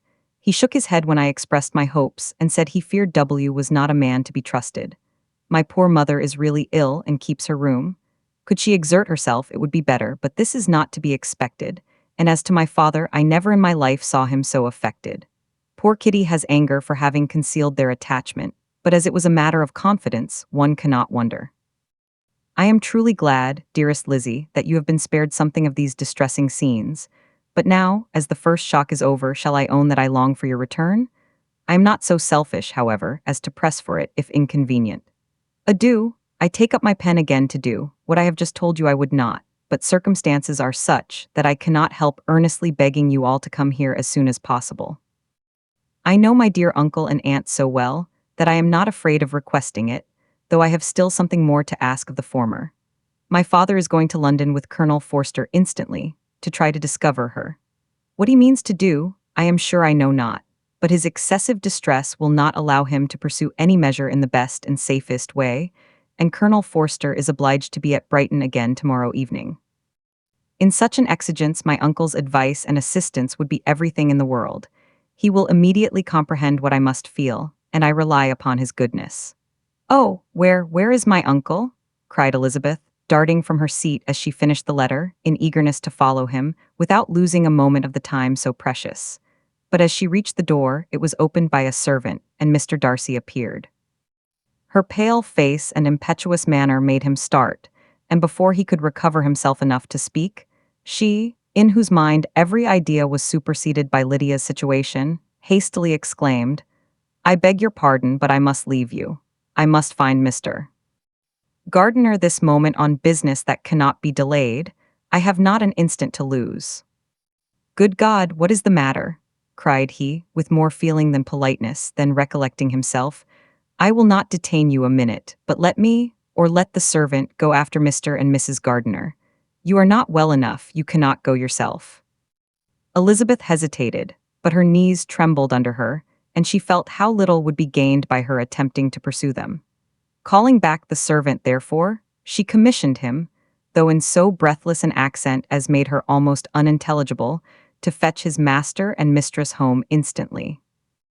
On his quitting the room, she sat down, unable to support herself and looking so miserably ill that it was impossible for Darcy to leave her or to refrain from saying, in a tone of gentleness and commiseration, "Let me call your maid.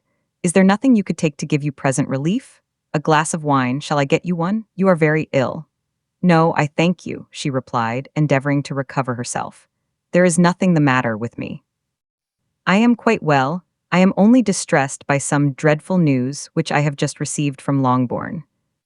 She burst into tears as she alluded to it, and for a few minutes could not speak another word. Darcy, in wretched suspense, could only say something indistinctly of his concern, and observe her in compassionate silence. At length she spoke again. "I have just had a letter from Jane with such dreadful news. It cannot be concealed from anyone. My youngest sister has left all her friends, has eloped, has thrown herself into the power of Mr. Wickham. They are gone off together from Brighton. You know him too well to doubt the rest. She has no money, no connections, nothing that can tempt him till she is lost forever." Darcy was fixed in astonishment. "When I consider," she added, in a yet more agitated voice, "that I might have prevented it, I who knew what he was. Had I but explained some part of it, only some part of what I learnt to my own family. Had his character been known, this could not have happened. But it is all too late now. I am grieved indeed, cried Darcy, grieved, shocked. But is it certain, absolutely certain? Oh, yes, they left Brighton together on Sunday night, and were traced almost to London, but not beyond. They are certainly not gone to Scotland. And what has been done, what has been attempted to recover her? My father has gone to London, and Jane has written to beg my uncle's immediate assistance, and we shall be off, I hope, in half an hour. But nothing can be done. I know very well that nothing can be done. How is such a man to be worked on? How are they even to be discovered? I have not the smallest hope. It is every way horrible. Darcy shook his head in silent acquiescence. When my eyes were opened to his real character, oh, had I known what I ought, what I dared to do, but I knew not, I was afraid of doing too much. Wretched, wretched mistake. Darcy made no answer. He seemed scarcely to hear her and was walking up and down the room in earnest meditation, his brow contracted, his air gloomy. Elizabeth soon observed and instantly understood it. Her power was sinking. Everything must sink under such a proof of family weakness, such an assurance of the deepest disgrace. She could neither wonder nor condemn, but the belief of his self-conquest brought nothing consolatory to her bosom, afforded no palliation of her distress. It was, on the contrary, exactly calculated to make her understand her own wishes, and never had she so honestly felt that she could have loved him, as now, when all love must be vain. But self, though it would intrude, could not engross her. Lydia, the humiliation, the misery she was bringing on them all soon swallowed up every private care, and covering her face with her handkerchief, Elizabeth was soon lost to everything else. And after a pause of several minutes, was only recalled to a sense of her situation by the voice of her companion, who, in a manner which, though it spoke compassion, spoke likewise restraint, said, I am afraid you have been long desiring my absence, nor have I anything to plead in excuse of my stay, but real, though unavailing, concern. Would to heaven that anything could be either said or done on my part, that might offer consolation to such distress. But I will not torment you with vain wishes, which may seem purposely to ask for your thanks. This unfortunate affair will, I fear, prevent my sister's having the pleasure of seeing you at Pemberley today. Oh, yes, be so kind as to apologize for us to Miss Darcy. Say that urgent business calls us home immediately. Conceal the unhappy truth as long as it is possible. I know it cannot be long. He readily assured her of his secrecy, again expressed his sorrow for her distress, wished it a happier conclusion than there was at present reason to hope, and, leaving his compliments for her relations, with only one serious parting look, went away. As he quitted the room, Elizabeth felt how improbable it was that they should ever see each other again on such terms of cordiality as had marked their several meetings in Derbyshire. And as she threw a retrospective glance over the whole of their acquaintance, so full of contradictions and varieties, sighed at the perverseness of those feelings which would now have promoted its continuance, and would formerly have rejoiced in its termination. If gratitude and esteem are good foundations of affection, Elizabeth's change of sentiment will be neither improbable nor faulty. But if otherwise, if the regard springing from such sources is unreasonable or unnatural, in comparison of what is so often described as arising on a first interview with its object, and even before two words have been exchanged, nothing can be said in her defense, except that she had given somewhat of a trial to the latter method, in her partiality for Wickham, and that its ill success might perhaps authorize her to seek the other less interesting mode of attachment. Be that as it may, she saw him go with regret, and in this early example of what Lydia's infamy must produce, found additional anguish as she reflected on that wretched business. Never since reading Jane's second letter had she entertained a hope of Wickham's meaning to marry her. No one but Jane, she thought, could flatter herself with such an expectation. Surprise was the least of all her feelings on this development. While the contents of the first letter remained on her mind, she was all surprise, all astonishment, that Wickham should marry a girl whom it was impossible he could marry for money, and how Lydia could ever have attached him had appeared incomprehensible. But now it was all too natural.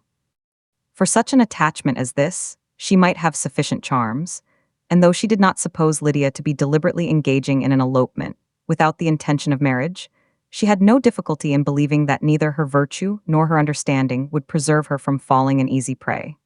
She had never perceived, while the regiment was in Hertfordshire, that Lydia had any partiality for him, but she was convinced that Lydia had wanted only encouragement to attach herself to anybody.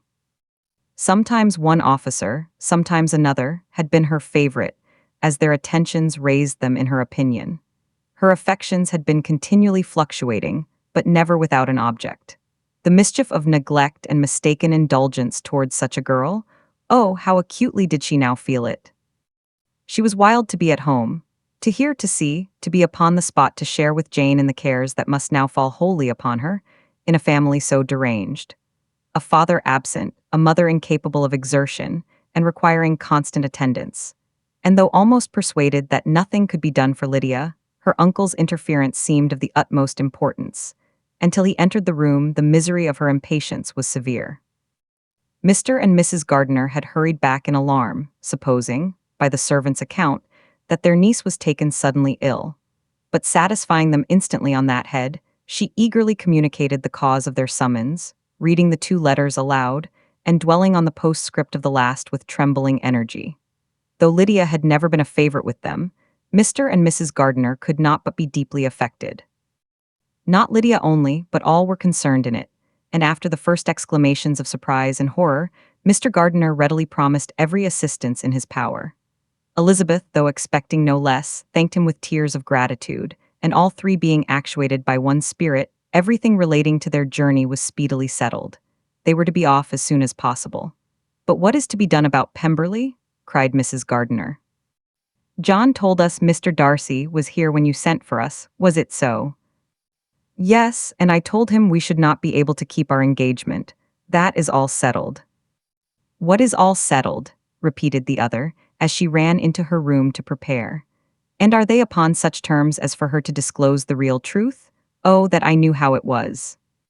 But wishes were vain, or, at best, could serve only to amuse her in the hurry and confusion of the following hour. Had Elizabeth been at leisure to be idle, she would have remained certain that all employment was impossible to one so wretched as herself. But she had her share of business as well as her aunt, and amongst the rest there were notes to be written to all their friends at Lambton, with false excuses for their sudden departure. An hour, however, saw the whole completed, and Mr. Gardiner, meanwhile, having settled his account at the inn, nothing remained to be done but to go. And Elizabeth, after all the misery of the morning, found herself, in a shorter space of time than she could have supposed, seated in the carriage and on the road to Longbourn. Chapter 47. "I have been thinking it over again, Elizabeth," said her uncle, as they drove from the town, "and really, upon serious consideration, I am much more inclined than I was to judge as your eldest sister does of the matter. It appears to me so very unlikely that any young man should form such a design against a girl, who is by no means unprotected or friendless, and who is actually staying in his colonel's family, that I am strongly inclined to hope the best. Could he expect that her friends would not step forward? Could he expect to be noticed again by the regiment, after such an affront to Colonel Forster? His temptation is not adequate to the risk." "Do you really think so?" cried Elizabeth, brightening up for a moment. "Upon my word," said Mrs. Gardiner, "I begin to be of your uncle's opinion. It is really too great a violation of decency, honor, and interest for him to be guilty of it. I cannot think so very ill of Wickham. Can you, yourself, Lizzie, so wholly give him up as to believe him capable of it? Not perhaps of neglecting his own interest, but of every other neglect I can believe him capable, if, indeed, it should be so, but I dare not hope it. Why should they not go on to Scotland if that had been the case?" "In the first place," replied Mr. Gardiner, "there is no absolute proof that they are not gone to Scotland." "Oh, but their removing from the chaise into a hackney coach is such a presumption, and, besides, no traces of them were to be found on the Barnet road." "Well, then supposing them to be in London, they may be there, though for the purpose of concealment, for no more exceptionable purpose. It is not likely that money should be very abundant on either side, and it might strike them that they could be more economically, though less expeditiously, married in London than in Scotland. But why all this secrecy? Why any fear of detection? Why must their marriage be private? Oh no, no, this is not likely. His most particular friend, you see by Jane's account, was persuaded of his never intending to marry her. Wickham will never marry a woman without some money. He cannot afford it. And what claims has Lydia, what attractions has she beyond youth, health, and good humor, that could make him for her sake forgo every chance of benefiting himself by marrying well? As to what restraint the apprehensions of disgrace in the corps might throw on a dishonorable elopement with her, I am not able to judge, for I know nothing of the effects that such a step might produce.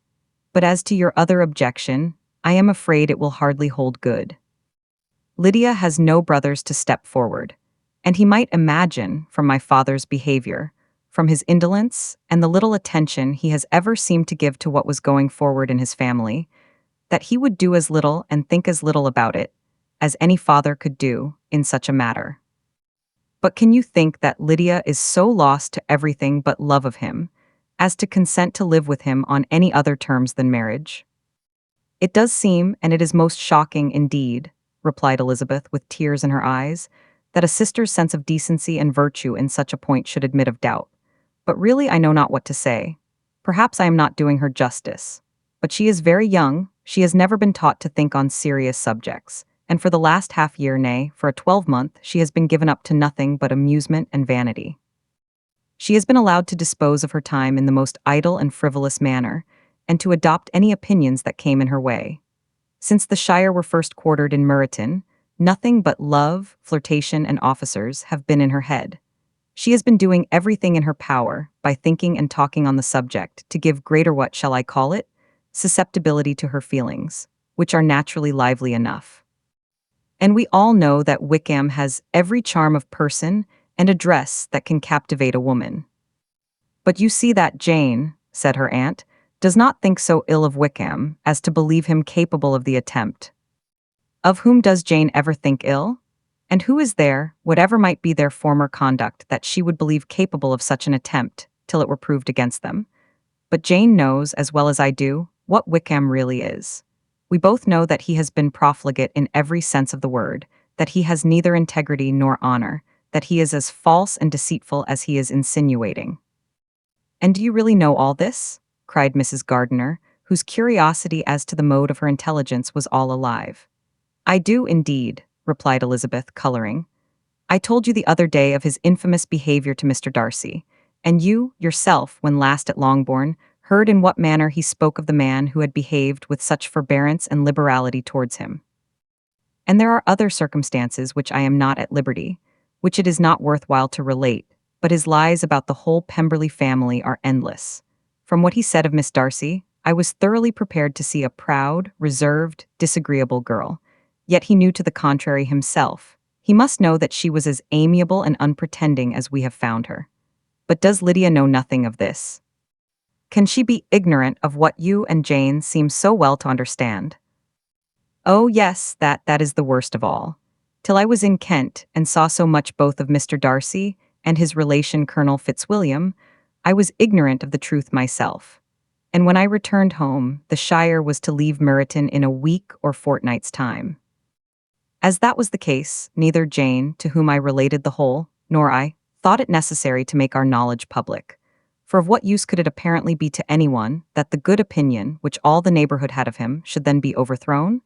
And even when it was settled that Lydia should go with Mrs. Forster, the necessity of opening her eyes to his character never occurred to me. That she could be in any danger from the deception never entered my head. That such a consequence as this should ensue, you may easily believe was far enough from my thoughts. When they all removed to Brighton, therefore, you had no reason, I suppose, to believe them fond of each other. Not the slightest. I can remember no symptom of affection on either side, and had anything of the kind been perceptible, you must be aware that ours is not a family on which it could be thrown away. When first he entered the corps, she was ready enough to admire him, but so we all were. Every girl in or near Meryton was out of her senses about him for the first 2 months, but he never distinguished her by any particular attention, and, consequently, after a moderate period of extravagant and wild admiration, her fancy for him gave way, and others of the regiment, who treated her with more distinction, again became her favorites. It may be easily believed that however little of novelty could be added to their fears, hopes, and conjectures on this interesting subject by its repeated discussion, no other could detain them from it long during the whole of the journey. From Elizabeth's thoughts it was never absent. Fixed there by the keenest of all anguish, self-reproach, she could find no interval of ease or forgetfulness. They traveled as expeditiously as possible, and sleeping one night on the road, reached Longbourn by dinner-time the next day. It was a comfort to Elizabeth to consider that Jane could not have been wearied by long expectations. The little gardeners, attracted by the sight of a chaise, were standing on the steps of the house, as they entered the paddock. And when the carriage drove up to the door, the joyful surprise that lighted up their faces and displayed itself over their whole bodies, in a variety of capers and frisks, was the first pleasing earnest of their welcome. Elizabeth jumped out, and after giving each of them a hasty kiss, hurried into the vestibule, where Jane, who came running downstairs from her mother's apartment, immediately met her. Elizabeth, as she affectionately embraced her, whilst tears filled the eyes of both, lost not a moment in asking whether anything had been heard of the fugitives. "Not yet," replied Jane, "but now that my dear uncle is come, I hope everything will be well." "Is my father in town?" "Yes, he went on Tuesday, as I wrote you word." "And have you heard from him often?" "We have heard only once. He wrote me a few lines on Wednesday to say that he had arrived in safety and to give me his directions, which I particularly begged him to do. He merely added that he should not write again till he had something of importance to mention." "And my mother, how is she? How are you all?" "My mother is tolerably well, I trust, though her spirits are greatly shaken. She is upstairs and will have great satisfaction in seeing you all. She does not yet leave her dressing-room. Mary and Kitty, thank heaven, are quite well." "But you, how are you?" cried Elizabeth. "You look pale, how much you must have gone through." Her sister, however, assured her of her being perfectly well, and their conversation, which had been passing while Mr. and Mrs. Gardiner were engaged with their children, was now put an end to by the approach of the whole party. Jane ran to her uncle and aunt, and welcomed and thanked them both, with alternate smiles and tears. When they were all in the drawing-room, the questions which Elizabeth had already asked were of course repeated by the others, and they soon found that Jane had no intelligence to give. The sanguine hope of good, however, which the benevolence of her heart suggested, had not yet deserted her. She still expected that it would all end well, and that every morning would bring some letter, either from Lydia or her father, to explain their proceedings, and perhaps announce the marriage. Mrs. Bennet, to whose apartment they all repaired, after a few minutes' conversation together, received them exactly as might be expected, with tears and lamentations of regret, invectives against the villainous conduct of Wickham, and complaints of her own sufferings and ill-usage, blaming everybody but the person to whose ill-judging indulgence the errors of her daughter must be principally owing. "If I had been able," said she, "to carry my point in going to Brighton with all my family, this would not have happened, but poor dear Lydia had nobody to take care of her. Why did the Forsters ever let her go out of their sight? I am sure there was some great neglect or other on their side, for she is not the kind of girl to do such a thing if she had been well looked after. I always thought they were very unfit to have the charge of her, but I was overruled, as I always am. Poor dear child. And now here's Mr. Bennet gone away, and I know he will fight Wickham wherever he meets him, and then he will be killed, and what is to become of us all? The Collinses will turn us out before he is cold in his grave, and if you are not kind to us, brother, I do not know what we shall do." They all exclaimed against such terrific ideas, and Mr. Gardiner, after general assurances of his affection for her and all her family, told her that he meant to be in London the very next day, and would assist Mr. Bennet in every endeavour for recovering Lydia. "Do not give way to useless alarm," added he. "Though it is right to be prepared for the worst, there is no occasion to look on it as certain. It is not quite a week since they left Brighton. In a few days more, we may gain some news of them. Until we know that they are not married and have no design of marrying, do not let us give the matter over as lost. As soon as I get to town, I shall go to my brother and make him come home with me to Gracechurch Street, and then we may consult together as to what is to be done." "Oh, my dear brother," replied Mrs. Bennet, "that is exactly what I could most wish for. And now do, when you get to town, find them out wherever they may be, and if they are not married already, make them marry. And as for wedding clothes, do not let them wait for that, but tell Lydia she shall have as much money as she chooses to buy them after they are married. And above all things, keep Mr. Bennet from fighting. Tell him what a dreadful state I am in, that I am frightened out of my wits, and have such tremblings, such flutterings all over me, such spasms in my side, and pains in my head, and such beatings at my heart, that I can get no rest by night nor by day. And tell my dear Lydia not to give any directions about her clothes till she has seen me, for she does not know which are the best warehouses. Oh, brother, how kind you are! I know you will contrive it all. But Mr. Gardiner, though he assured her again of his earnest endeavors in the cause, could not avoid recommending moderation to her, as well in her hopes as her fears. And after talking with her in this manner till dinner was on table, they left her to vent all her feelings on the housekeeper, who attended in the absence of her daughters. Though her brother and sister were persuaded that there was no real occasion for such a seclusion from the family, they did not attempt to oppose it, for they knew that she had not prudence enough to hold her tongue before the servants, while they waited at table, and judged it better that one only of the household, and the one whom they could most trust, should comprehend all her fears and solicitude on the subject. In the dining-room they were soon joined by Mary and Kitty, who had been too busily engaged in their separate apartments to make their appearance before. One came from her books, and the other from her toilette.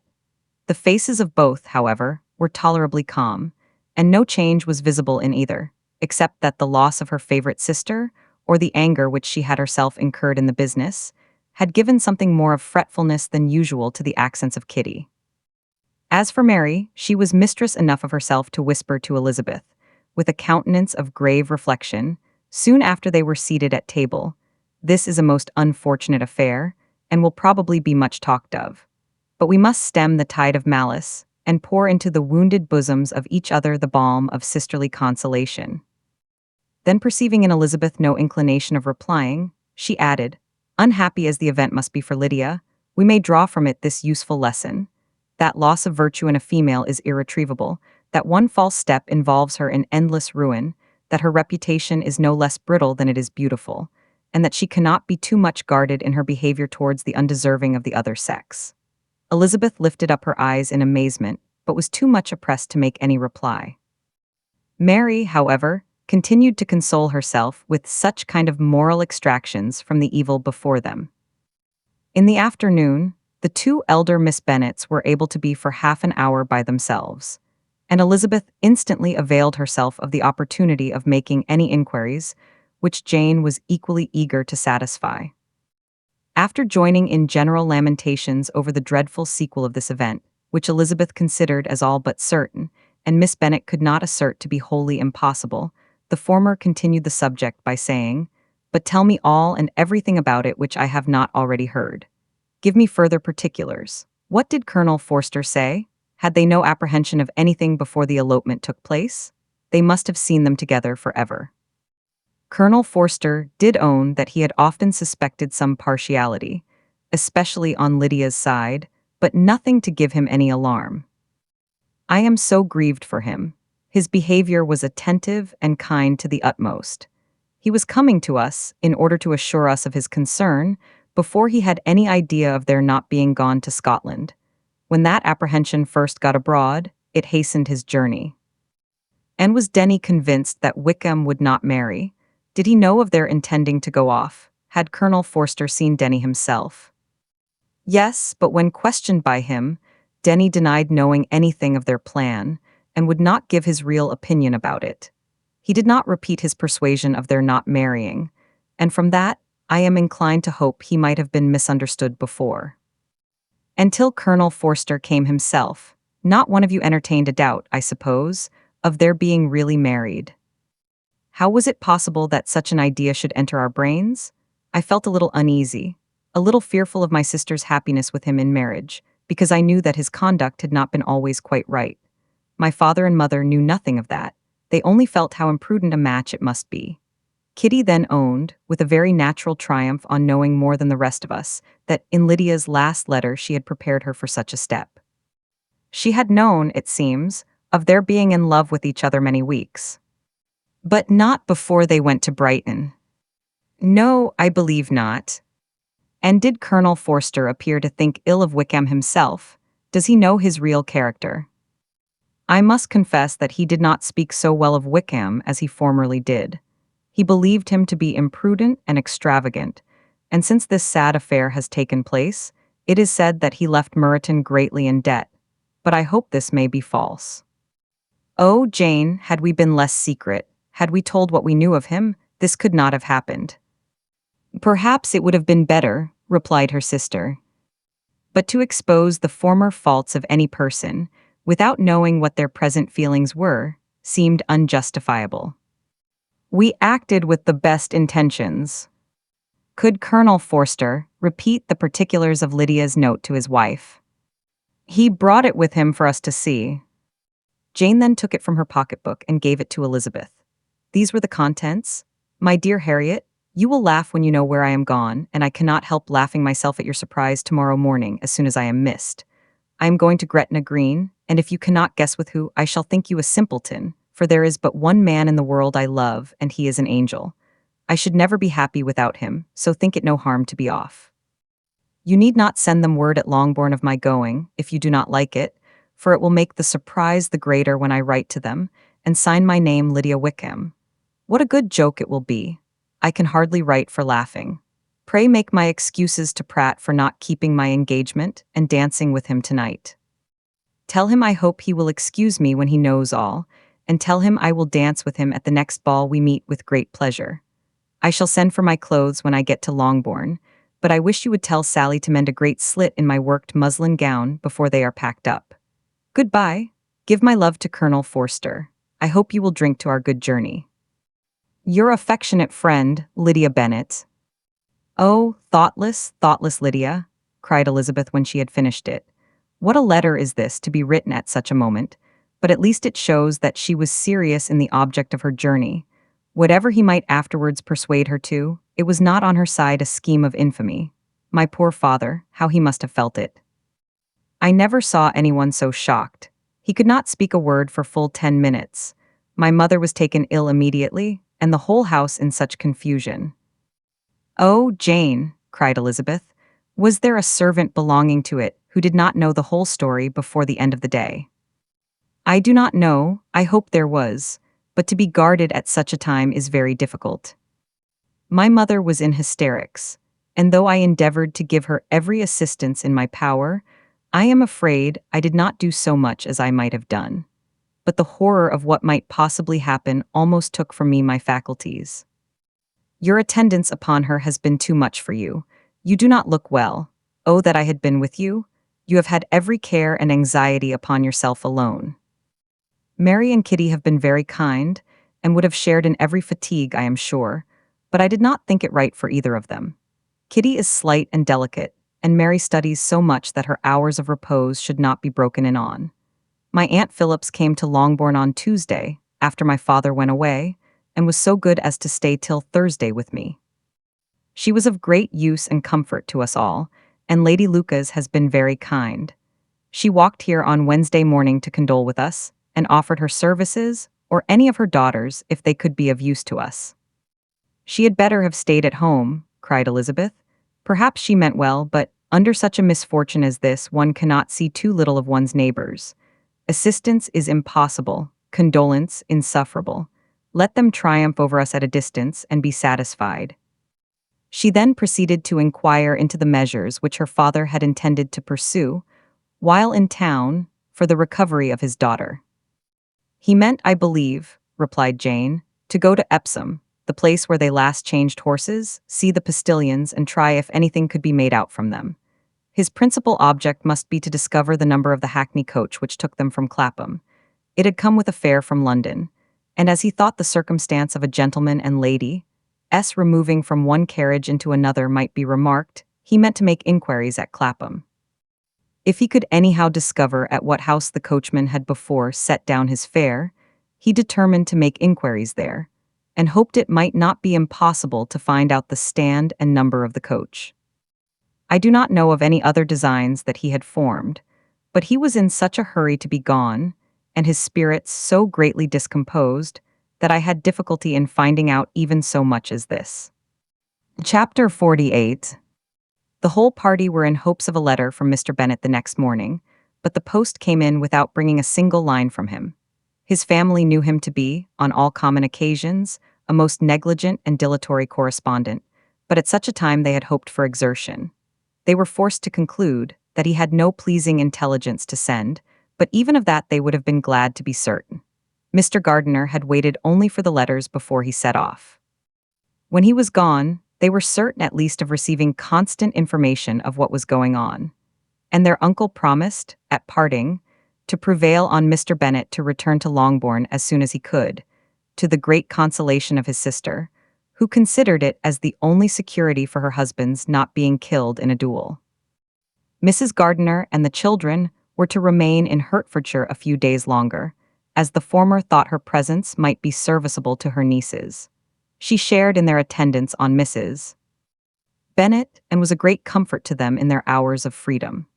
Their other aunt also visited them frequently, and always, as she said, with the design of cheering and heartening them up though, as she never came without reporting some fresh instance of Wickham's extravagance or irregularity, she seldom went away without leaving them more dispirited than she found them. All Meryton seemed striving to blacken the man who, but 3 months before, had been almost an angel of light. He was declared to be in debt to every tradesman in the place, and his intrigues, all honored with the title of seduction, had been extended into every tradesman's family. Everybody declared that he was the wickedest young man in the world, and everybody began to find out that they had always distrusted the appearance of his goodness. Elizabeth, though she did not credit above half of what was said, believed enough to make her former assurance of her sister's ruin still more certain. And even Jane, who believed still less of it, became almost hopeless, more especially as the time was now come, when, if they had gone to Scotland, which she had never before entirely despaired of, they must in all probability have gained some news of them.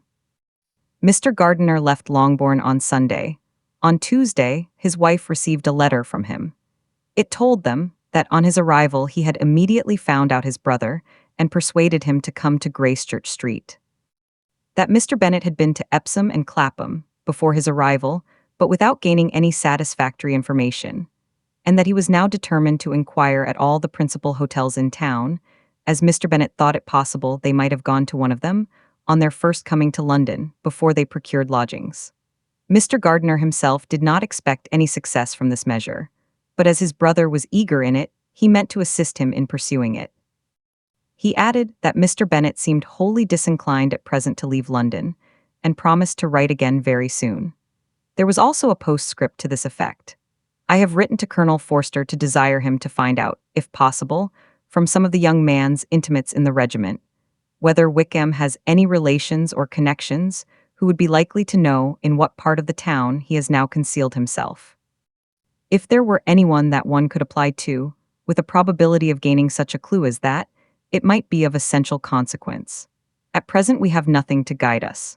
Colonel Forster will, I dare say, do everything in his power to satisfy us on this head, but on second thoughts, perhaps Lizzie could tell us what relations he has now living better than any other person. Elizabeth was at no loss to understand from whence this deference for her authority proceeded, but it was not in her power to give any information of so satisfactory a nature as the compliment deserved. She had never heard of his having had any relations, except a father and mother, both of whom had been dead many years.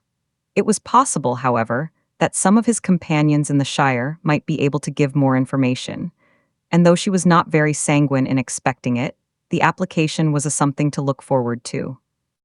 Every day at Longbourn was now a day of anxiety, but the most anxious part of each was when the post was expected. The arrival of letters was the first grand object of every morning's impatience. Through letters, whatever of good or bad was to be told would be communicated, and every succeeding day was expected to bring some news of importance. But before they heard again from Mr. Gardiner, a letter arrived for their father, from a different quarter, from Mr. Collins, which, as Jane had received directions to open all that came for him in his absence, she accordingly read, and Elizabeth, who knew what curiosities his letters always were, looked over her and read it likewise. It was as follows: My dear sir, I feel myself called upon, by our relationship, and my situation in life, to condole with you on the grievous affliction you are now suffering under, of which we were yesterday informed by a letter from Hertfordshire. Be assured, my dear sir, that Mrs. Collins and myself sincerely sympathize with you and all your respectable family in your present distress, which must be of the bitterest kind, because proceeding from a cause which no time can remove.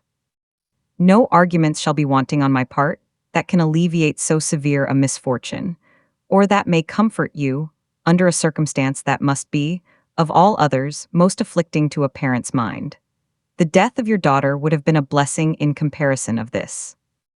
And it is the more to be lamented, because there is reason to suppose, as my dear Charlotte informs me, that this licentiousness of behavior in your daughter has proceeded from a faulty degree of indulgence. Though, at the same time, for the consolation of yourself and Mrs. Bennet, I am inclined to think that her own disposition must be naturally bad, or she could not be guilty of such an enormity at so early an age. Howsoever that may be, you are grievously to be pitied, in which opinion I am not only joined by Mrs. Collins, but likewise by Lady Catherine and her daughter, to whom I have related the affair.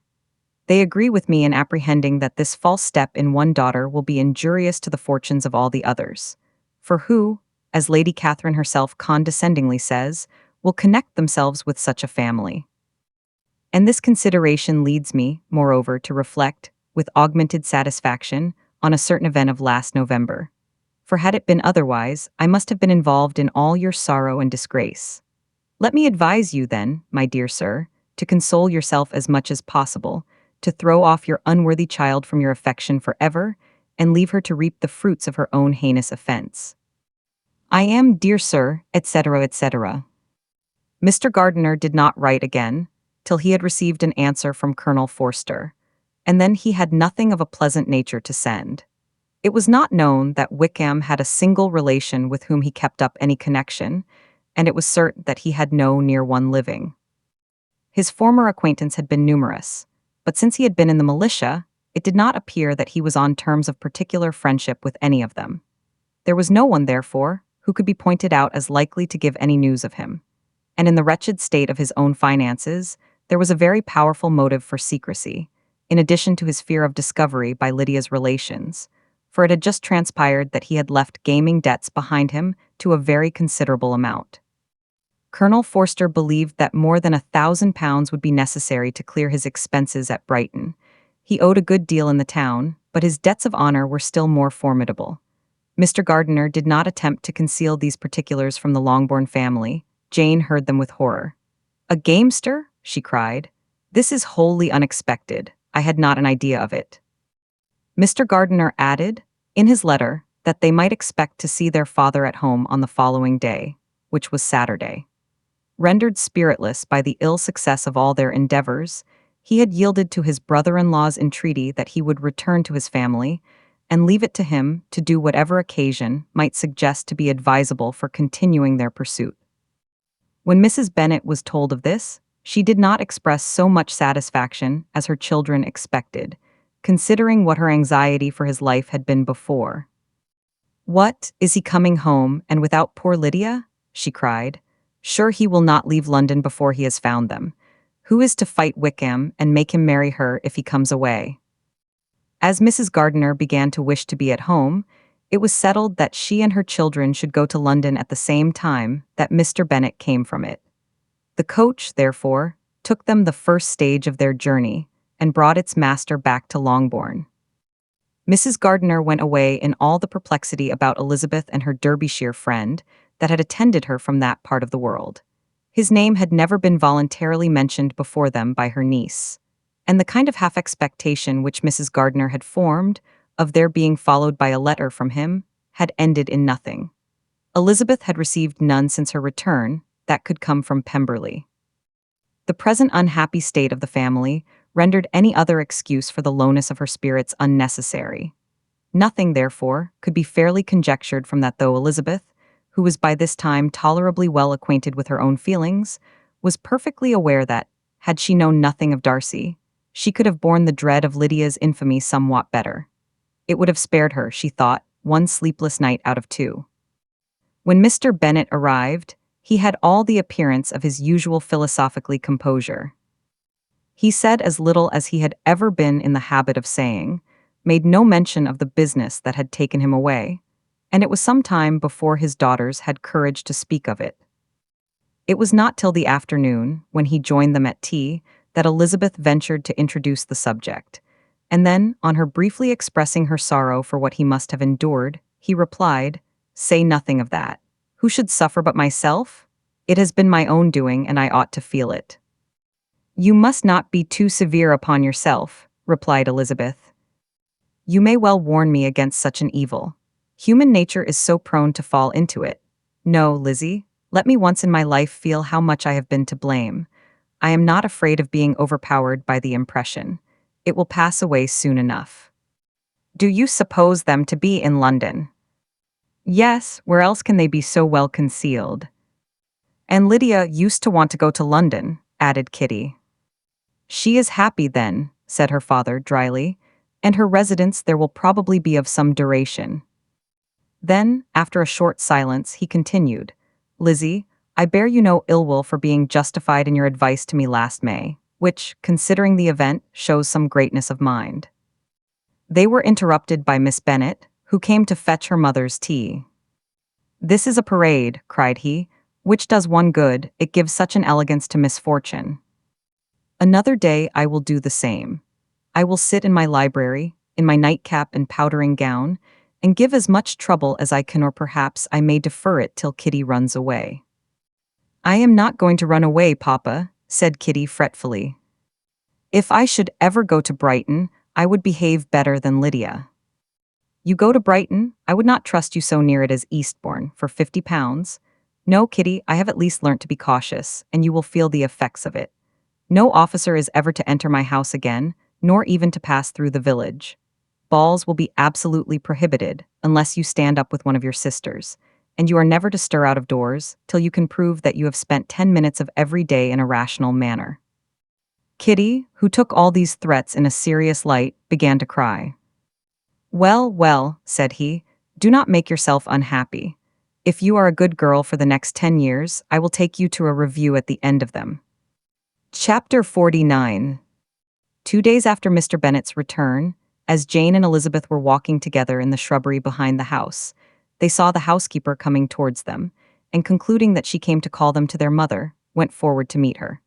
But instead of the expected summons when they approached her, she said to Miss Bennet, "I beg your pardon, madam, for interrupting you, but I was in hopes you might have got some good news from town, so I took the liberty of coming to ask." "What do you mean, Hill? We have heard nothing from town." "Dear madam," cried Mrs. Hill, in great astonishment, "don't you know there is an express come for master from Mr. Gardiner?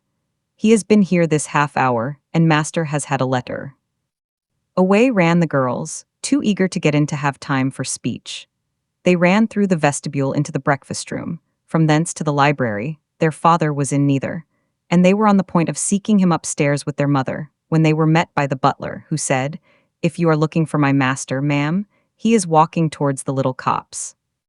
Upon this information, they instantly passed through the hall once more, and ran across the lawn after their father, who was deliberately pursuing his way towards a small wood on one side of the paddock. Jane, who was not so light nor so much in the habit of running as Elizabeth, soon lagged behind, while her sister, panting for breath, came up with him and eagerly cried out, "Oh, Papa, what news? What news? Have you heard from my uncle?" "Yes, I have had a letter from him by express." "Well, and what news does it bring, good or bad?"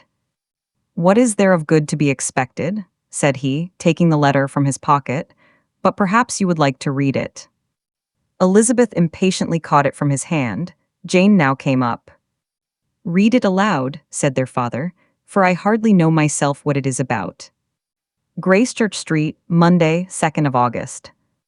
My dear brother, at last I am able to send you some tidings of my niece, and such as, upon the whole, I hope will give you satisfaction. Soon after you left me on Saturday, I was fortunate enough to find out in what part of London they were. The particulars I reserve till we meet. It is enough to know they are discovered. I have seen them both. Then it is as I always hoped," cried Jane. "They are married." Elizabeth read on. "I have seen them both. They are not married, nor can I find there was any intention of being so. But if you are willing to perform the engagements which I have ventured to make on your side, I hope it will not be long before they are. All that is required of you is to assure to your daughter, by settlement, her equal share of the £5,000, secured among your children after the decease of yourself and my sister, and moreover to enter into an engagement of allowing her, during your life, £100 per annum. These are conditions which, considering everything, I had no hesitation in complying with, as far as I thought myself privileged for you. I shall send this by express, that no time may be lost in bringing me your answer. You will easily comprehend, from these particulars, that Mr. Wickham's circumstances are not so hopeless as they are generally believed to be. The world has been deceived in that respect, and I am happy to say there will be some little money, even when all his debts are discharged, to settle on my niece, in addition to her own fortune. If, as I conclude will be the case, you send me full powers to act in your name throughout the whole of this business, I will immediately give directions to Haggerston for preparing a proper settlement. There will not be the smallest occasion for your coming to town again, therefore stay quietly at Longbourn, and depend on my diligence and care. Send back your answer as soon as you can, and be careful to write explicitly. We have judged it best that my niece should be married from this house, of which I hope you will approve. She comes to us today. I shall write again as soon as anything more is determined on. Yours, etc. Edward Gardiner. Is it possible, cried Elizabeth when she had finished, can it be possible that he will marry her? Wickham is not so undeserving, then, as we have thought him, said her sister. My dear father, I congratulate you. And have you answered the letter? Said Elizabeth. No, but it must be done soon. Most earnestly did she then entreat him to lose no more time before he wrote. Oh, my dear father, she cried, come back and write immediately. Consider how important every moment is in such a case. Let me write for you, said Jane, if you dislike the trouble yourself. I dislike it very much, he replied, but it must be done. And so saying, he turned back with them and walked towards the house. And, may I ask, said Elizabeth, but the terms, I suppose, must be complied with. Complied with, I am only ashamed of his asking so little. And they must marry, yet he is such a man. Yes, yes, they must marry. There is nothing else to be done. But there are two things that I want very much to know.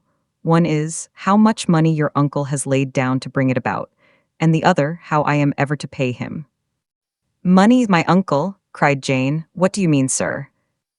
I mean that no man in his proper senses would marry Lydia on so slight a temptation as 100 a year during my life, and 50 after I am gone.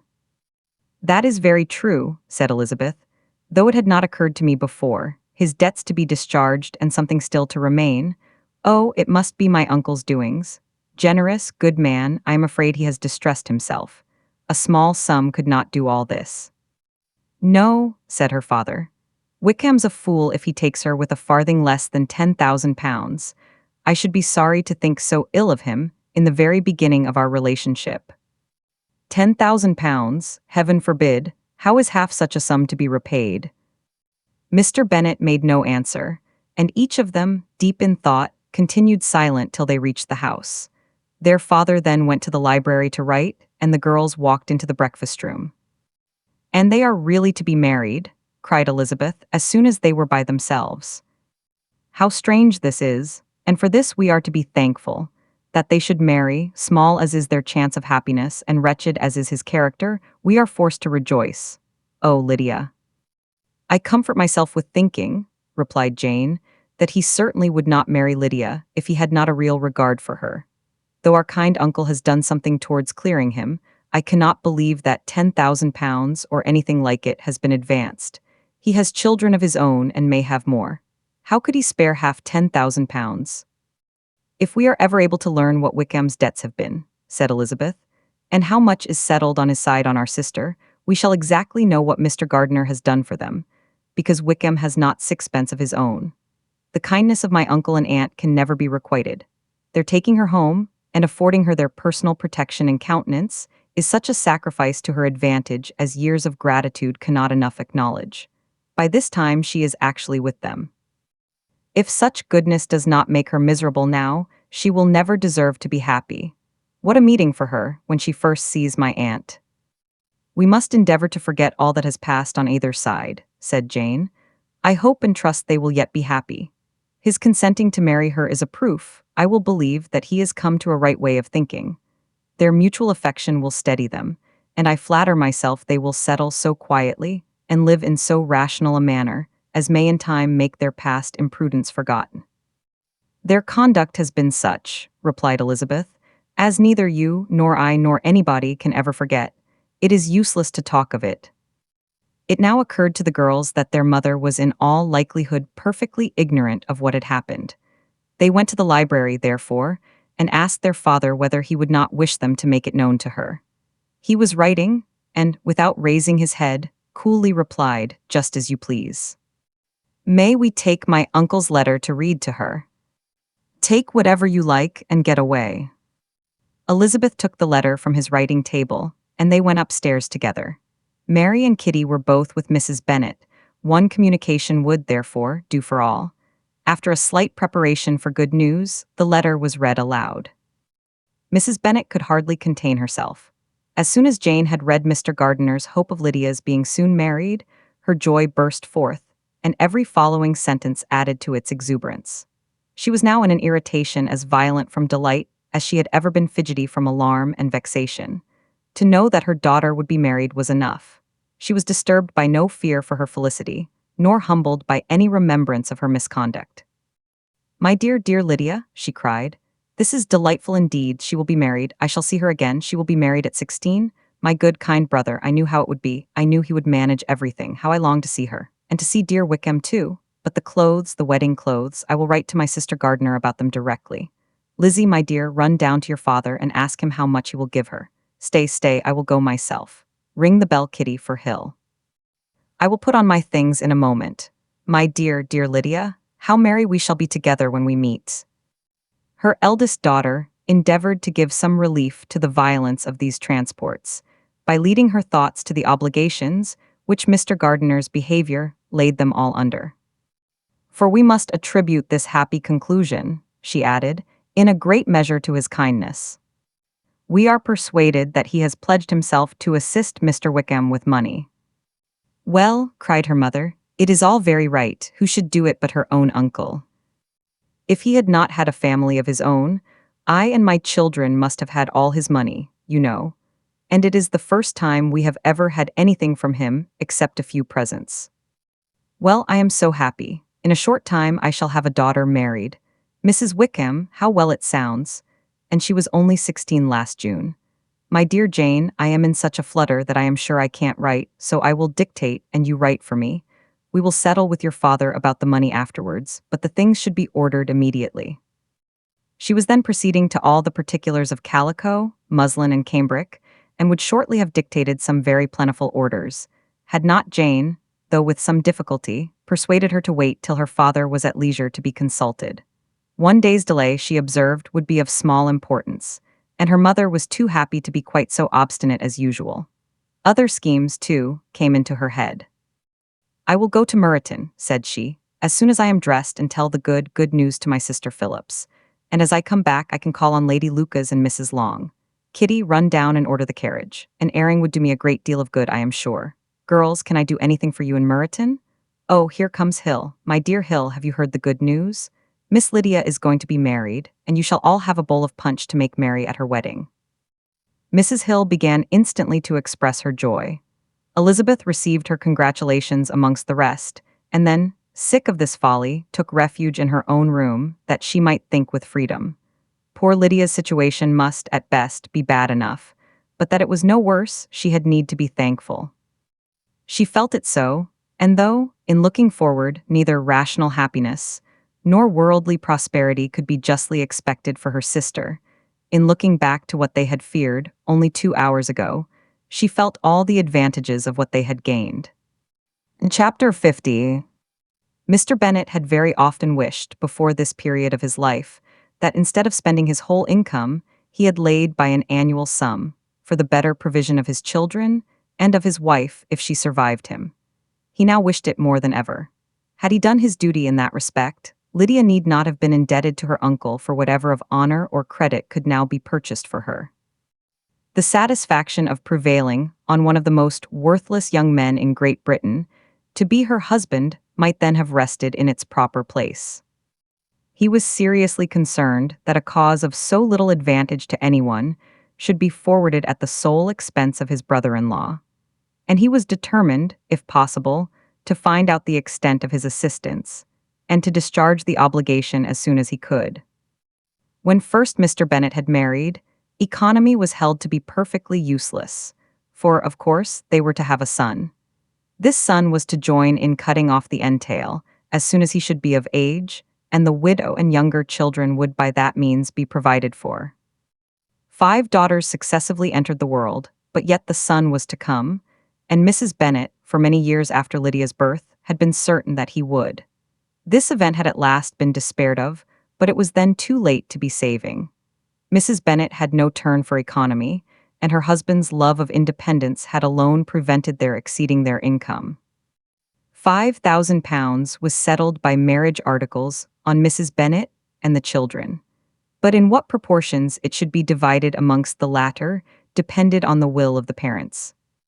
This was one point, with regard to Lydia at least, which was now to be settled, and Mr. Bennet could have no hesitation in acceding to the proposal before him.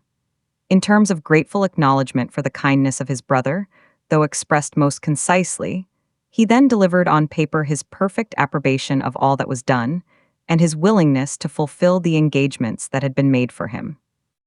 He had never before supposed that, could Wickham be prevailed on to marry his daughter, it would be done with so little inconvenience to himself as by the present arrangement. He would scarcely be £10 a year the loser, by the 100 that was to be paid them. For, what with her board and pocket allowance, and the continual presents in money which passed to her through her mother's hands, Lydia's expenses had been very little within that sum. That it would be done with such trifling exertion on his side, too, was another very welcome surprise, for his chief wish at present was to have as little trouble in the business as possible. When the first transports of rage which had produced his activity in seeking her were over, he naturally returned to all his former indolence. His letter was soon dispatched, for though dilatory in undertaking business, he was quick in its execution. He begged to know further particulars of what he was indebted to his brother, but was too angry with Lydia to send any message to her. The good news quickly spread through the house, and with proportionate speed through the neighborhood. It was borne in the latter with decent philosophy. To be sure, it would have been more for the advantage of conversation had Miss Lydia Bennet come upon the town, or, as the happiest alternative, been secluded from the world in some distant farmhouse. But there was much to be talked of, in marrying her, and the good-natured wishes for her well-doing, which had proceeded before from all the spiteful old ladies in Meryton, lost but little of their spirit in this change of circumstances, because with such a husband her misery was considered certain. It was a fortnight since Mrs. Bennet had been downstairs, but on this happy day she again took her seat at the head of her table, and in spirits oppressively high. No sentiment of shame gave a damp to her triumph.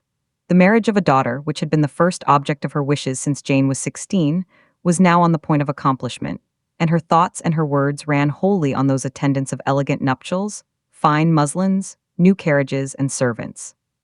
She was busily searching through the neighborhood for a proper situation for her daughter, and, without knowing or considering what their income might be, rejected many as deficient in size and importance. Hay Park might do, said she, if the Goodings would quit it, or the great house at Stoke if the drawing-room were larger, but Ashworth is too far off. I could not bear to have her 10 miles from me, and as for Purvis Lodge, the attics are dreadful.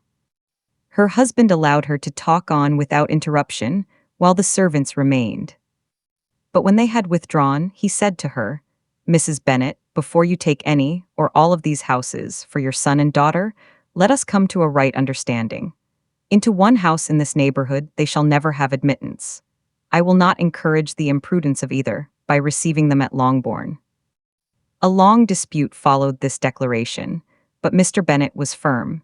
It soon led to another, and Mrs. Bennet found, with amazement and horror, that her husband would not advance a guinea to buy clothes for his daughter.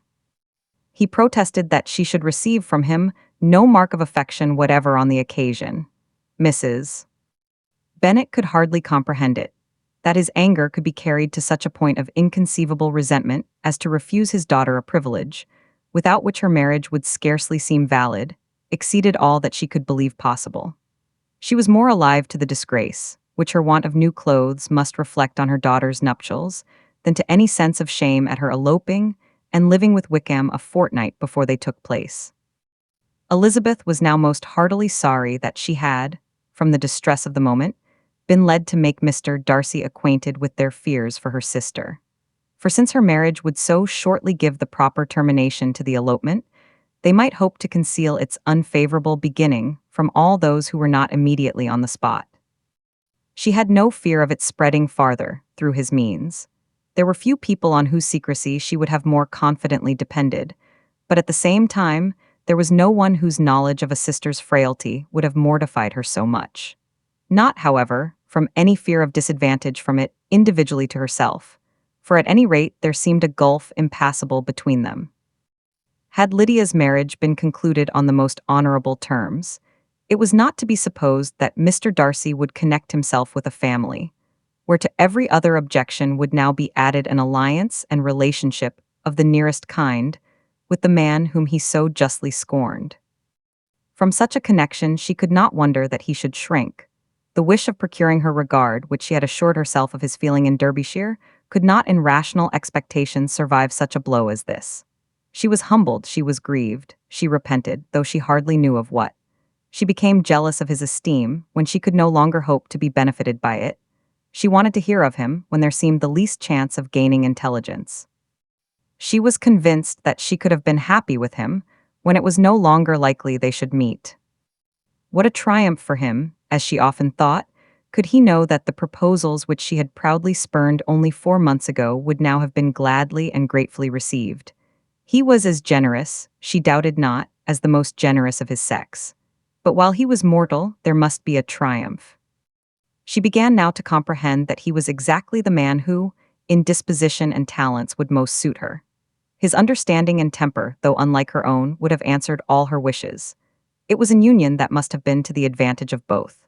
By her ease and liveliness, his mind might have been softened, his manners improved. And from his judgment, information, and knowledge of the world, she must have received benefit of greater importance. But no such happy marriage could now teach the admiring multitude what connubial felicity really was. An union of a different tendency, and precluding the possibility of the other, was soon to be formed in their family. How Wickham and Lydia were to be supported in tolerable independence, she could not imagine. But how little of permanent happiness could belong to a couple who were only brought together because their passions were stronger than their virtue, she could easily conjecture. Mr. Gardiner soon wrote again to his brother. To Mr. Bennet's acknowledgments he briefly replied, with assurances of his eagerness to promote the welfare of any of his family, and concluded with entreaties that the subject might never be mentioned to him again. The principal purport of his letter was to inform them that Mr. Wickham had resolved on quitting the militia. It was greatly my wish that he should do so, he added, as soon as his marriage was fixed on, and I think you will agree with me in considering a removal from that corps as highly advisable, both on his account and my niece's. It is Mr. Wickham's intention to go into the regulars, and, among his former friends, there are still some who are able and willing to assist him in the army. He has the promise of an ensigncy in the general's regiment, now quartered in the north. It is an advantage to have it so far from this part of the kingdom.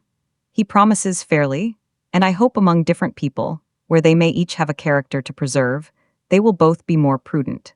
I have written to Colonel Forster to inform him of our present arrangements, and to request that he will satisfy the various creditors of Mr. Wickham in and near Brighton with assurances of speedy payment, for which I have pledged myself. And will you give yourself the trouble of carrying similar assurances to his creditors in Meryton, of whom I shall subjoin a list, according to his information? He has given in all his debts. I hope at least he has not deceived us. Haggerston has our directions, and all will be completed in a week. They will then join his regiment, unless they are first invited to Longbourn, and I understand from Mrs. Gardiner that my niece is very desirous of seeing you all before she leaves the south. She is well, and begs to be dutifully remembered to you and her mother yours, etc. E. Gardiner. Mr. Bennet and his daughters saw all the advantages of Wickham's removal from the shire, as clearly as Mr. Gardiner could do. But Mrs. Bennet was not so well pleased with it. Lydia's being settled in the north, just when she had expected most pleasure and pride in her company, for she had by no means given up her plan of their residing in Hertfordshire, was a severe disappointment. And, besides, it was such a pity that Lydia should be taken from a regiment where she was acquainted with everybody, and had so many favorites. She is so fond of Mrs. Forster, said she, it will be quite shocking to send her away, and there are several of the young men, too, that she likes very much. The officers may not be so pleasant in General's regiment. His daughter's request, for such it might be considered, of being admitted into her family again, before she set off for the north, received at first an absolute negative. But Jane and Elizabeth, who agreed in wishing, for the sake of their sister's feelings and consequence, that she should be noticed on her marriage by her parents, urged him so earnestly, yet so rationally and so mildly, to receive her and her husband at Longbourn as soon as they were married, that he was prevailed on to think as they thought and act as they wished. And their mother had the satisfaction of knowing that she should be able to show her married daughter in the neighborhood before she was banished to the north. When Mr. Bennet wrote again to his brother, therefore, he sent his permission for them to come, and it was settled that, as soon as the ceremony was over, they should proceed to Longbourn. Elizabeth was surprised, however, that Wickham should consent to such a scheme, and had she consulted only her own inclination, any meeting with him would have been the last object of her wishes. Chapter 51. Their sister's wedding day arrived, and Jane and Elizabeth felt for her probably more than she felt for herself. The carriage was sent to meet them, and they were to return in it by dinner time.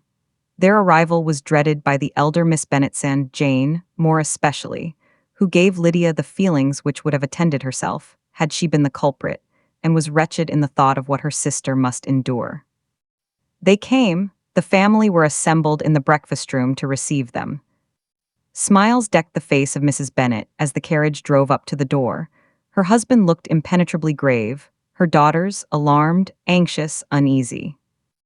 Lydia's voice was heard in the vestibule, the door was thrown open, and she ran into the room.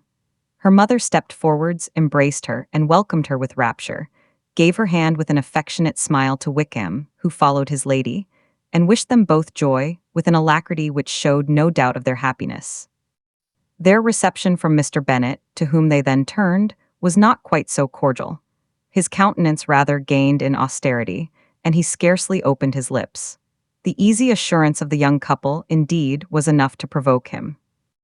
Elizabeth was disgusted, and even Miss Bennet was shocked.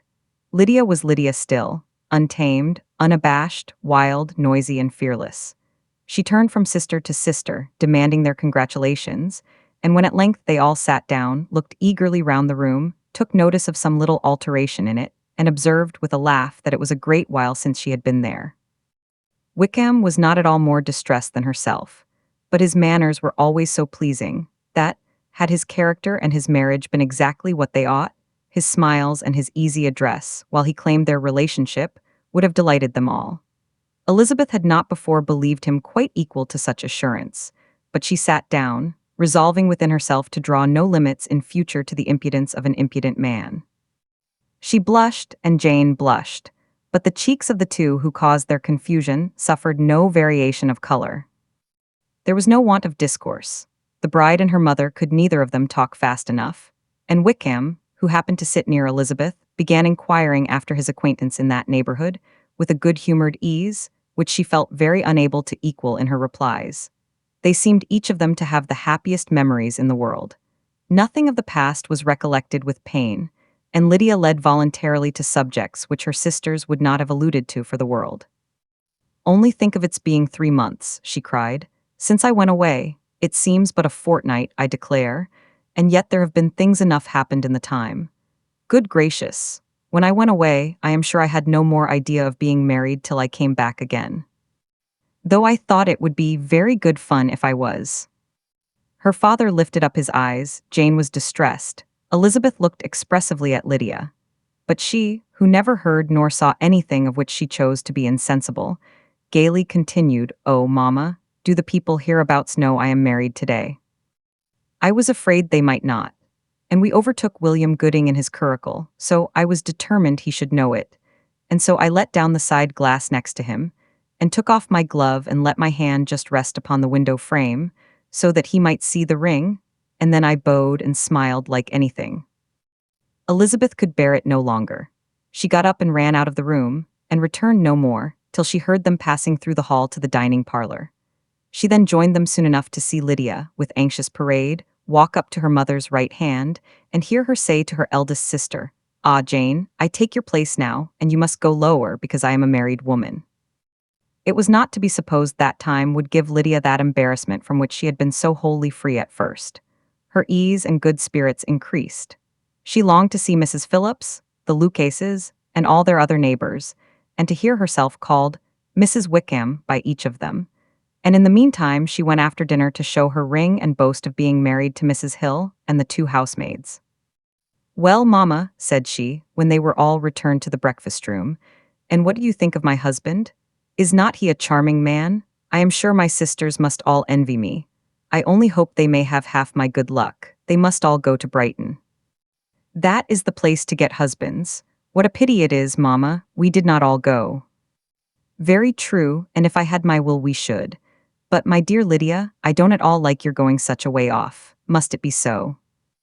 "Oh Lord, yes, there is nothing in that. I shall like it of all things. You and Papa and my sisters must come down and see us. We shall be at Newcastle all the winter, and I dare say there will be some balls, and I will take care to get good partners for them all." "I should like it beyond anything," said her mother. "And then when you go away, you may leave one or two of my sisters behind you, and I dare say I shall get husbands for them before the winter is over." "I thank you for my share of the favor," said Elizabeth, "but I do not particularly like your way of getting husbands." Their visitors were not to remain above 10 days with them. Mr. Wickham had received his commission before he left London, and he was to join his regiment at the end of a fortnight.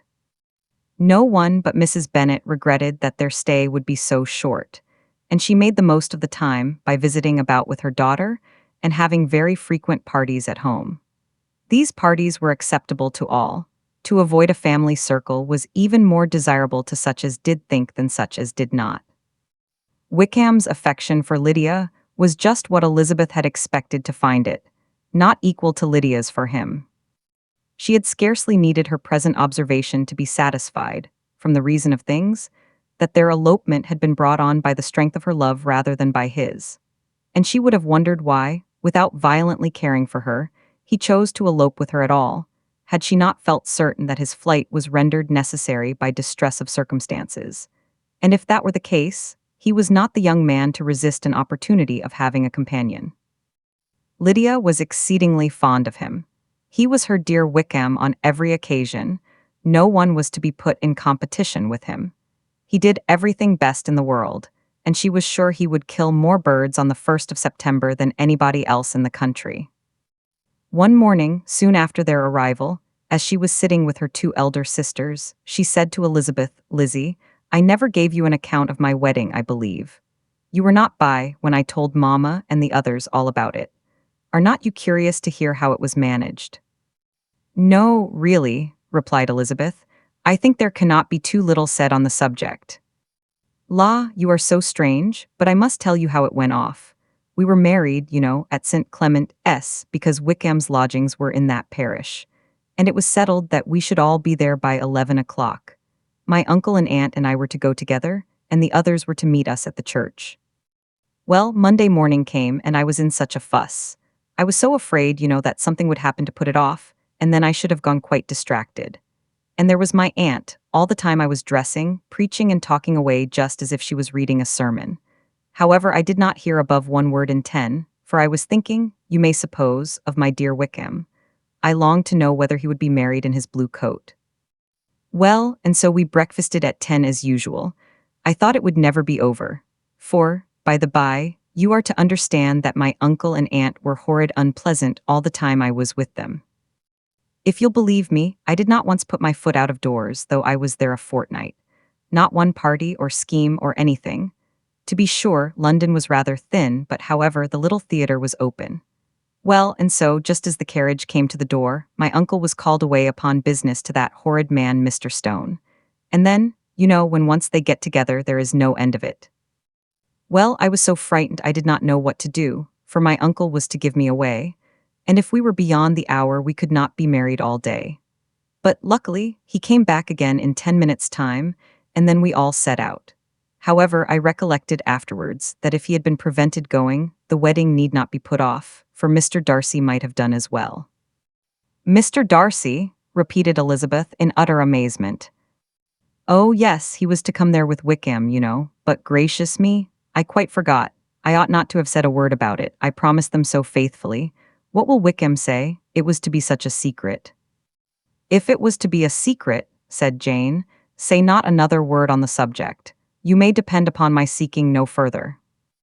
Oh, certainly, said Elizabeth, though burning with curiosity.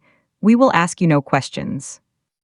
Thank you, said Lydia, for if you did, I should certainly tell you all, and then Wickham would be so angry. On such encouragement to ask, Elizabeth was forced to put it out of her power by running away. But to live in ignorance on such a point was impossible, or at least it was impossible not to try for information. Mr. Darcy had been at her sister's wedding. It was exactly a scene, and exactly among people where he had apparently least to do and least temptation to go. Conjectures as to the meaning of it, rapid and wild, hurried into her brain, but she was satisfied with none. Those that best pleased her, as placing his conduct in the noblest light, seemed most improbable. She could not bear such suspense, and hastily seizing a sheet of paper, wrote a short letter to her aunt, to request an explanation of what Lydia had dropped, if it were compatible with the secrecy which had been intended. You may readily comprehend, she added, what my curiosity must be to know how a person unconnected with any of us, and, comparatively speaking, a stranger to our family, should have been amongst you at such a time. Pray write instantly and let me understand it, unless it is, for very cogent reasons, to remain in the secrecy which Lydia seems to think necessary, and then I must endeavor to be satisfied with ignorance. Not that I shall, though, she added to herself, and she finished the letter. And, my dear aunt, if you do not tell me in an honorable manner, I shall certainly be reduced to tricks and stratagems to find it out. Jane's delicate sense of honor would not allow her to speak to Elizabeth privately of what Lydia had let fall. Elizabeth was glad of it. Till it appeared whether her inquiries would receive any satisfaction, she had rather be without a confidant. Chapter 52. Elizabeth had the satisfaction of receiving an answer to her letter as soon as she possibly could. She was no sooner in possession of it than, hurrying into the little copse, where she was least likely to be interrupted, she sat down on one of the benches and prepared to be happy, for the length of the letter convinced her that it did not contain a denial.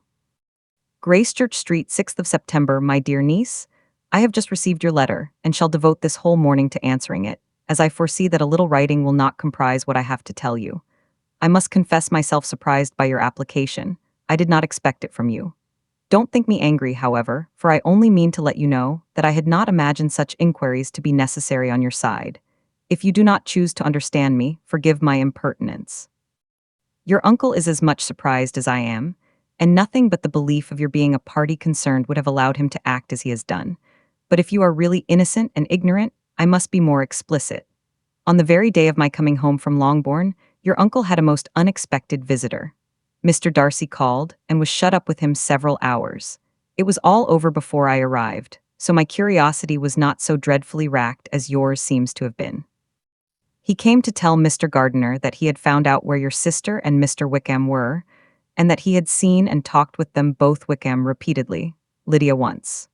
From what I can collect, he left Derbyshire only one day after ourselves, and came to town with the resolution of hunting for them. The motive professed was his conviction of its being owing to himself, that Wickham's worthlessness had not been so well known as to make it impossible for any young woman of character to love or confide in him.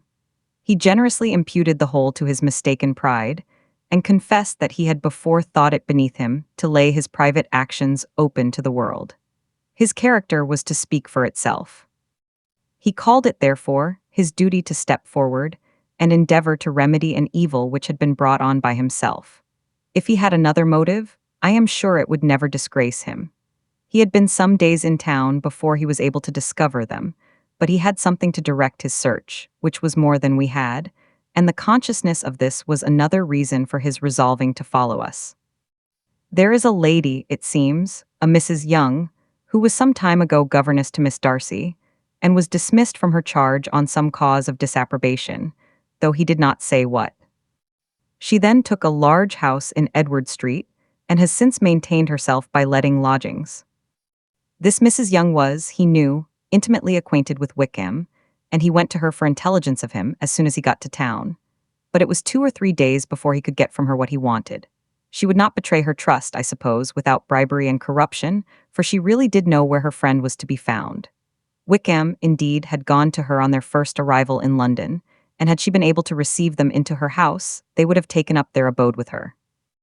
At length, however, our kind friend procured the wished-for direction. He saw Wickham, and afterwards insisted on seeing Lydia. His first object with her, he acknowledged, had been to persuade her to quit her present disgraceful situation and return to her friends as soon as they could be prevailed on to receive her, offering his assistance as far as it would go. But he found Lydia absolutely resolved on remaining where she was. She cared for none of her friends, she wanted no help of his, she would not hear of leaving Wickham. She was sure they should be married some time or other, and it did not much signify when. Since such were her feelings, it only remained, he thought, to secure and expedite a marriage, which, in his very first conversation with Wickham, he easily learnt had never been his design.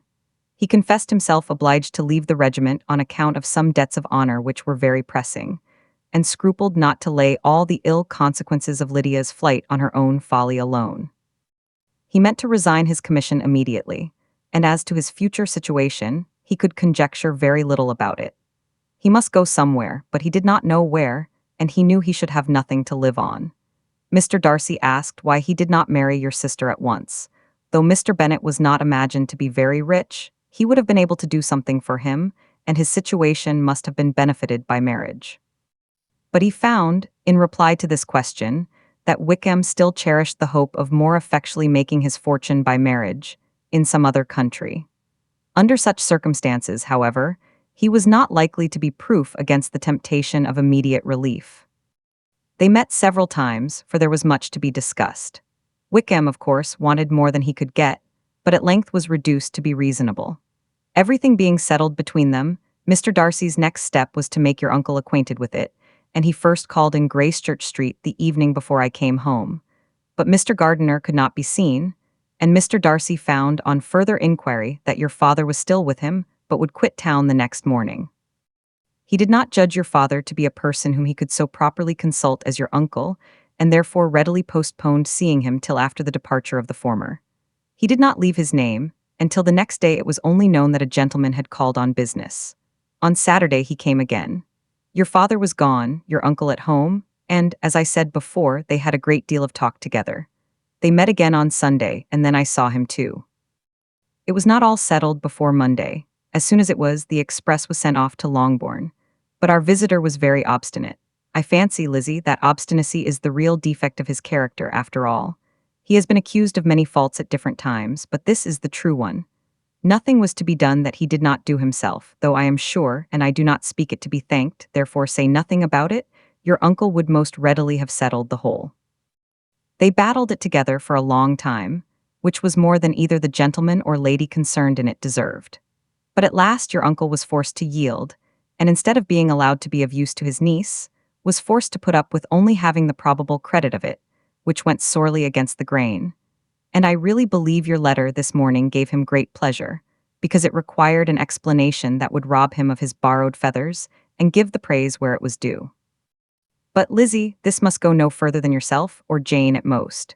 You know pretty well, I suppose, what has been done for the young people. His debts are to be paid, amounting, I believe, to considerably more than £1,000, another 1,000 in addition to her own settled upon her, and his commission purchased. The reason why all this was to be done by him alone was such as I have given above. It was owing to him, to his reserve and want of proper consideration, that Wickham's character had been so misunderstood, and consequently that he had been received and noticed as he was. Perhaps there was some truth in this, though I doubt whether his reserve or anybody's reserve can be answerable for the event. But in spite of all this fine talking, my dear Lizzie, you may rest perfectly assured that your uncle would never have yielded if we had not given him credit for another interest in the affair. When all this was resolved on, he returned again to his friends, who were still staying at Pemberley, but it was agreed that he should be in London once more when the wedding took place, and all money matters were then to receive the last finish. I believe I have now told you everything. It is a relation which you tell me is to give you great surprise. I hope at least it will not afford you any displeasure. Lydia came to us, and Wickham had constant admission to the house. He was exactly what he had been when I knew him in Hertfordshire. But I would not tell you how little I was satisfied with her behavior while she stayed with us, if I had not perceived, by Jane's letter last Wednesday, that her conduct on coming home was exactly of a piece with it, and therefore what I now tell you can give you no fresh pain. I talked to her repeatedly in the most serious manner, representing to her the wickedness of what she had done, and all the unhappiness she had brought on her family. If she heard me, it was by good luck, for I am sure she did not listen. I was sometimes quite provoked, but then I recollected my dear Elizabeth and Jane, and for their sakes had patience with her. Mr. Darcy was punctual in his return, and, as Lydia informed you, attended the wedding. He dined with us the next day, and was to leave town again on Wednesday or Thursday. Will you be very angry with me, my dear Lizzie, if I take this opportunity of saying, what I was never bold enough to say before, how much I like him? His behavior to us has, in every respect, been as pleasing as when we were in Derbyshire. His understanding and opinions all please me. He wants nothing but a little more liveliness, and that, if he marry prudently, his wife may teach him. I thought him very sly. He hardly ever mentioned your name. But slyness seems the fashion. Pray forgive me if I have been very presuming, or at least do not punish me so far as to exclude me from P. I shall never be quite happy till I have been all round the park. A low phaeton with a nice little pair of ponies would be the very thing. But I must write no more. The children have been wanting me this half hour. Yours very sincerely, M. Gardiner. The contents of this letter threw Elizabeth into a flutter of spirits, in which it was difficult to determine whether pleasure or pain bore the greatest share. The vague and unsettled suspicions which uncertainty had produced, of what Mr. Darcy might have been doing to forward her sister's match, which she had feared to encourage, as an exertion of goodness too great to be probable, and at the same time dreaded to be just, from the pain of obligation were proved beyond their greatest extent to be true. He had followed them purposely to town. He had taken on himself all the trouble and mortification attendant on such a research, in which supplication had been necessary to a woman whom he must abominate and despise, and where he was reduced to frequently meet, reason with, persuade, and finally bribe the man whom he always most wished to avoid, and whose very name it was punishment to him to pronounce. He had done all this for a girl whom he could neither regard nor esteem. Her heart did whisper that he had done it for her, but it was a hope shortly checked by other considerations, and she soon felt that even her vanity was insufficient, when required to depend on his affection for her, for a woman who had already refused him, as able to overcome a sentiment so natural as abhorrence against relationship with Wickham. Brother-in-law of Wickham, every kind of pride must revolt from the connection. He had, to be sure, done much. She was ashamed to think how much. But he had given a reason for his interference, which asked no extraordinary stretch of belief. It was reasonable that he should feel he had been wrong. He had liberality, and he had the means of exercising it, and though she would not place herself as his principal inducement, she could perhaps believe that remaining partiality for her might assist his endeavors in a cause where her peace of mind must be materially concerned. It was painful, exceedingly painful, to know that they were under obligations to a person who could never receive a return. They owed the restoration of Lydia, her character, everything to him. Oh, how heartily did she grieve over every ungracious sensation she had ever encouraged, every saucy speech she had ever directed towards him. For herself she was humbled, but she was proud of him, proud that in a cause of compassion and honor he had been able to get the better of himself. She read over her aunt's commendation of him again and again. It was hardly enough, but it pleased her. She was even sensible of some pleasure, though mixed with regret, on finding how steadfastly both she and her uncle had been persuaded that affection and confidence subsisted between Mr. Darcy and herself. She was roused from her seat and her reflections by someone's approach, and before she could strike into another path, she was overtaken by Wickham. "I am afraid I interrupt your solitary ramble, my dear sister," said he, as he joined her. "You certainly do," she replied with a smile, "but it does not follow that the interruption must be unwelcome. I should be sorry indeed if it were. We were always good friends and now we are better." "True. Are the others coming out?" "I do not know. Mrs. Bennet and Lydia are going in the carriage to Meryton. And so, my dear sister, I find from our uncle and aunt that you have actually seen Pemberley." She replied in the affirmative. "I almost envy you the pleasure, and yet I believe it would be too much for me, or else I could take it in my way to Newcastle. And you saw the old housekeeper, I suppose? Poor Reynolds, she was always very fond of me. But of course she did not mention my name to you." "Yes, she did." "And what did she say?" "That you were gone into the army, and she was afraid had not turned out well. At such a distance as that, you know, things are strangely misrepresented." "Certainly," he replied, biting his lips. Elizabeth hoped she had silenced him, but he soon afterwards said, "I was surprised to see Darcy in town last month. We passed each other several times. I wonder what he can be doing there." "Perhaps preparing for his marriage with Miss de Bourgh," said Elizabeth. "It must be something particular to take him there at this time of year." "Undoubtedly. Did you see him while you were at Lambton? I thought I understood from the gardeners that you had." "Yes, he introduced us to his sister." "And do you like her?" "Very much. I have heard indeed that she is uncommonly improved within this year or two. When I last saw her, she was not very promising. I am very glad you liked her. I hope she will turn out well." "I dare say she will. She has got over the most trying age." "Did you go by the village of Kimpton?" "I do not recollect that we did. I mention it because it is the living which I ought to have had. A most delightful place. Excellent parsonage house. It would have suited me in every respect." "How should you have liked making sermons?" "Exceedingly well. I should have considered it as part of my duty, and the exertion would soon have been nothing. One ought not to repine, but to be sure, it would have been such a thing for me. The quiet, the retirement of such a life would have answered all my ideas of happiness. But it was not to be. Did you ever hear Darcy mention the circumstance when you were in Kent?" "I have heard from authority, which I thought is good, that it was left you conditionally only, and at the will of the present patron." "You have, yes, there was something in that. I told you so from the first, you may remember. I did hear, too, that there was a time when sermon-making was not so palatable to you, as it seems to be at present, that you actually declared your resolution of never taking orders, and that the business had been compromised accordingly." "You did, and it was not wholly without foundation. You may remember what I told you on that point when first we talked of it." They were now almost at the door of the house, for she had walked fast to get rid of him, and unwilling, for her sister's sake, to provoke him, she only said in reply, with a good-humored smile, "Come, Mr. Wickham, we are brother and sister, you know. Do not let us quarrel about the past. In future, I hope we shall be always of one mind." She held out her hand. He kissed it with affectionate gallantry, though he hardly knew how to look, and they entered the house. Chapter 53.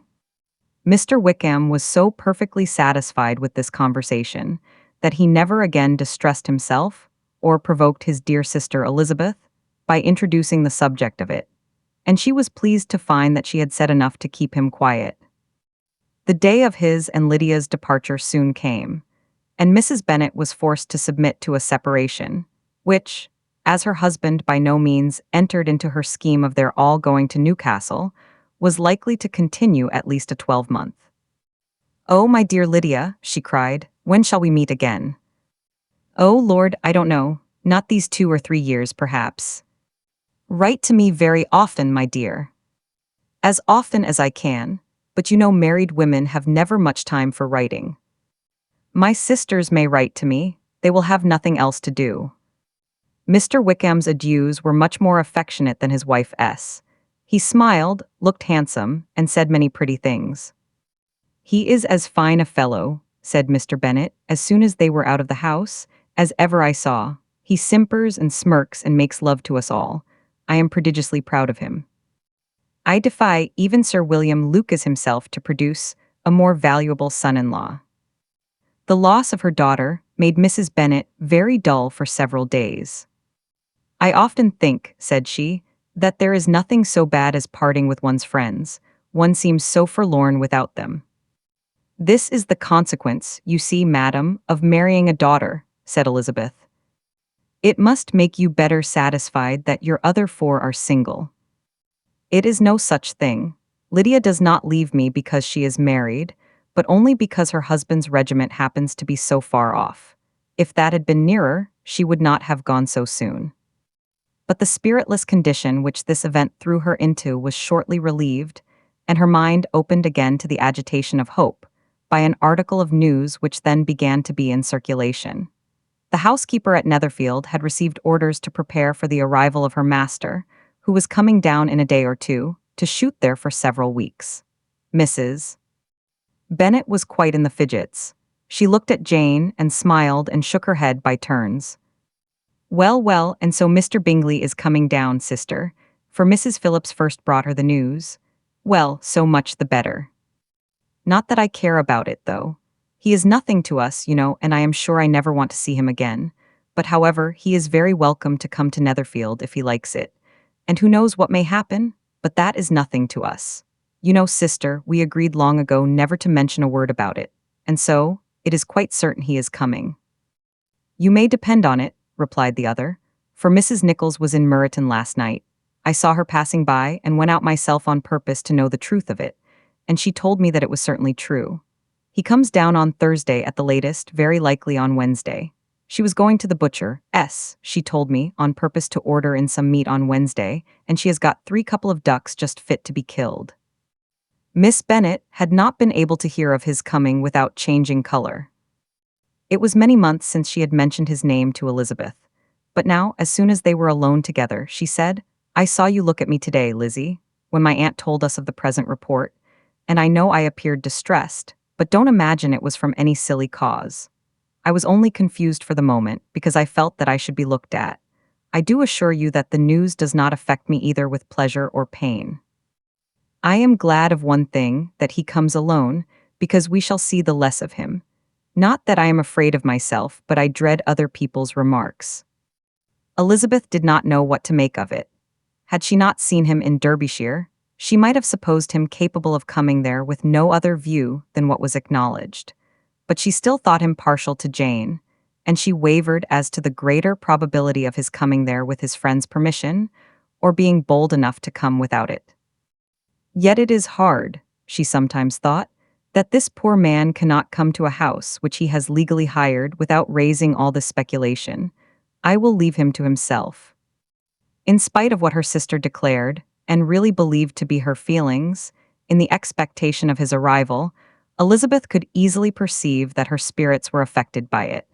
They were more disturbed, more unequal, than she had often seen them. The subject which had been so warmly canvassed between their parents, about a 12-month ago, was now brought forward again. "As soon as ever Mr. Bingley comes, my dear," said Mrs. Bennet, "you will wait on him, of course." "No, no, you forced me into visiting him last year and promised, if I went to see him, he should marry one of my daughters. But it ended in nothing, and I will not be sent on a fool's errand again." His wife represented to him how absolutely necessary such an attention would be from all the neighboring gentlemen, on his returning to Netherfield. "Teas and etiquette I despise," said he. "If he wants our society, let him seek it. He knows where we live. I will not spend my hours in running after my neighbors every time they go away and come back again. Well, all I know is that it will be abominably rude if you do not wait on him. But however, that shan't prevent my asking him to dine here, I am determined. We must have Mrs. Long and the Goodings soon. That will make 13 with ourselves, so there will be just room at table for him." Consoled by this resolution, she was the better able to bear her husband's incivility, though it was very mortifying to know that her neighbors might all see Mr. Bingley, in consequence of it, before they did. As the day of his arrival drew near, I begin to be sorry that he comes at all," said Jane to her sister. "It would be nothing. I could see him with perfect indifference, but I can hardly bear to hear it thus perpetually talked of. My mother means well, but she does not know, no one can know, how much I suffer from what she says. Happy shall I be when his stay at Netherfield is over." "I wish I could say anything to comfort you," replied Elizabeth, "but it is wholly out of my power. You must feel it, and the usual satisfaction of preaching patience to a sufferer is denied me, because you have always so much."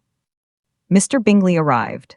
Mrs. Bennet, through the assistance of servants, contrived to have the earliest tidings of it, that the period of anxiety and fretfulness on her side be as long as it could.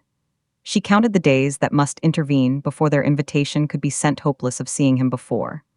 But on the third morning after his arrival in Hertfordshire, she saw him from her dressing-room window enter the paddock and ride towards the house.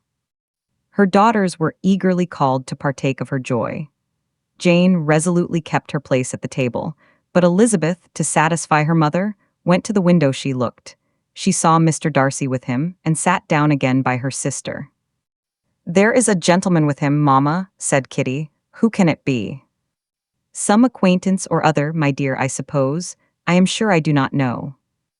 "La," replied Kitty, "it looks just like that man that used to be with him before. Mr. What's his name, that tall, proud man." "Good gracious, Mr. Darcy? And so it does, I vow. Well, any friend of Mr. Bingley's will always be welcome here, to be sure, but else I must say that I hate the very sight of him." Jane looked at Elizabeth with surprise and concern. She knew but little of their meeting in Derbyshire, and therefore felt for the awkwardness which must attend her sister in seeing him almost for the first time after receiving his explanatory letter. Both sisters were uncomfortable enough. Each felt for the other, and of course for themselves, and their mother talked on of her dislike of Mr. Darcy, and her resolution to be civil to him only as Mr. Bingley's friend, without being heard by either of them. But Elizabeth had sources of uneasiness which could not yet be suspected by Jane, to whom she had never yet had courage to show Mrs. Gardiner's letter, or to relate her own change of sentiment towards him. To Jane, he could be only a man whose proposals she had refused, and whose merits she had undervalued. But to her own more extensive information, he was the person to whom the whole family were indebted for the first of benefits, and whom she regarded herself with an interest, if not quite so tender, at least as reasonable and just, as what Jane felt for Bingley. Her astonishment at his coming to Netherfield, to Longbourn, and voluntarily seeking her again, was almost equal to what she had known on first witnessing his altered behavior in Derbyshire.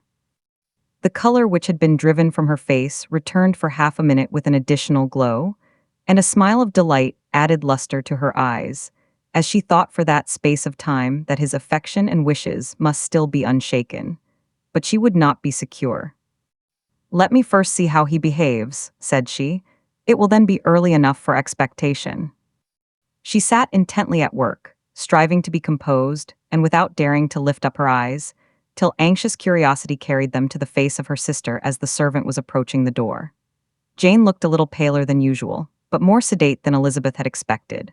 On the gentleman's appearing, her color increased, yet she received them with tolerable ease, and with a propriety of behavior equally free from any symptom of resentment or any unnecessary complaisance.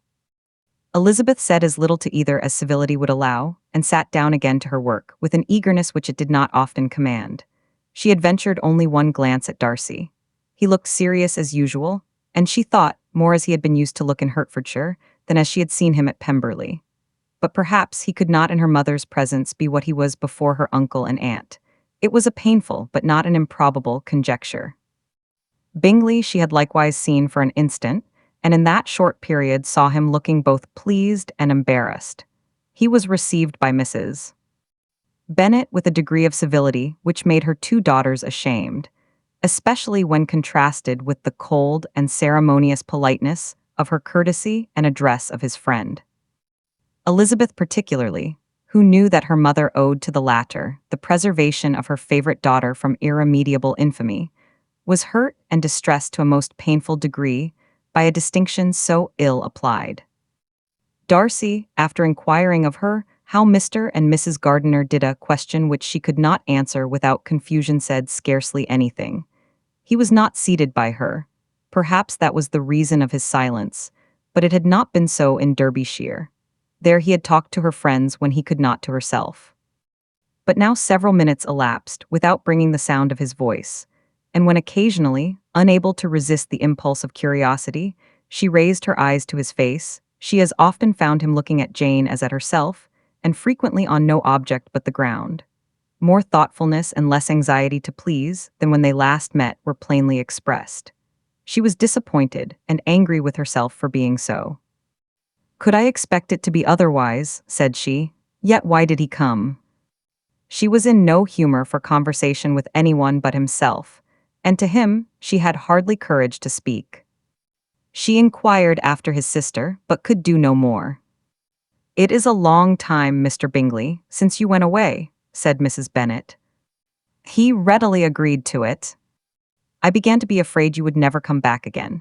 People did say you meant to quit the place entirely at Michaelmas, but however I hope it is not true. A great many changes have happened in the neighborhood since you went away. Miss Lucas is married and settled, and one of my own daughters. I suppose you have heard of it. Indeed, you must have seen it in the papers.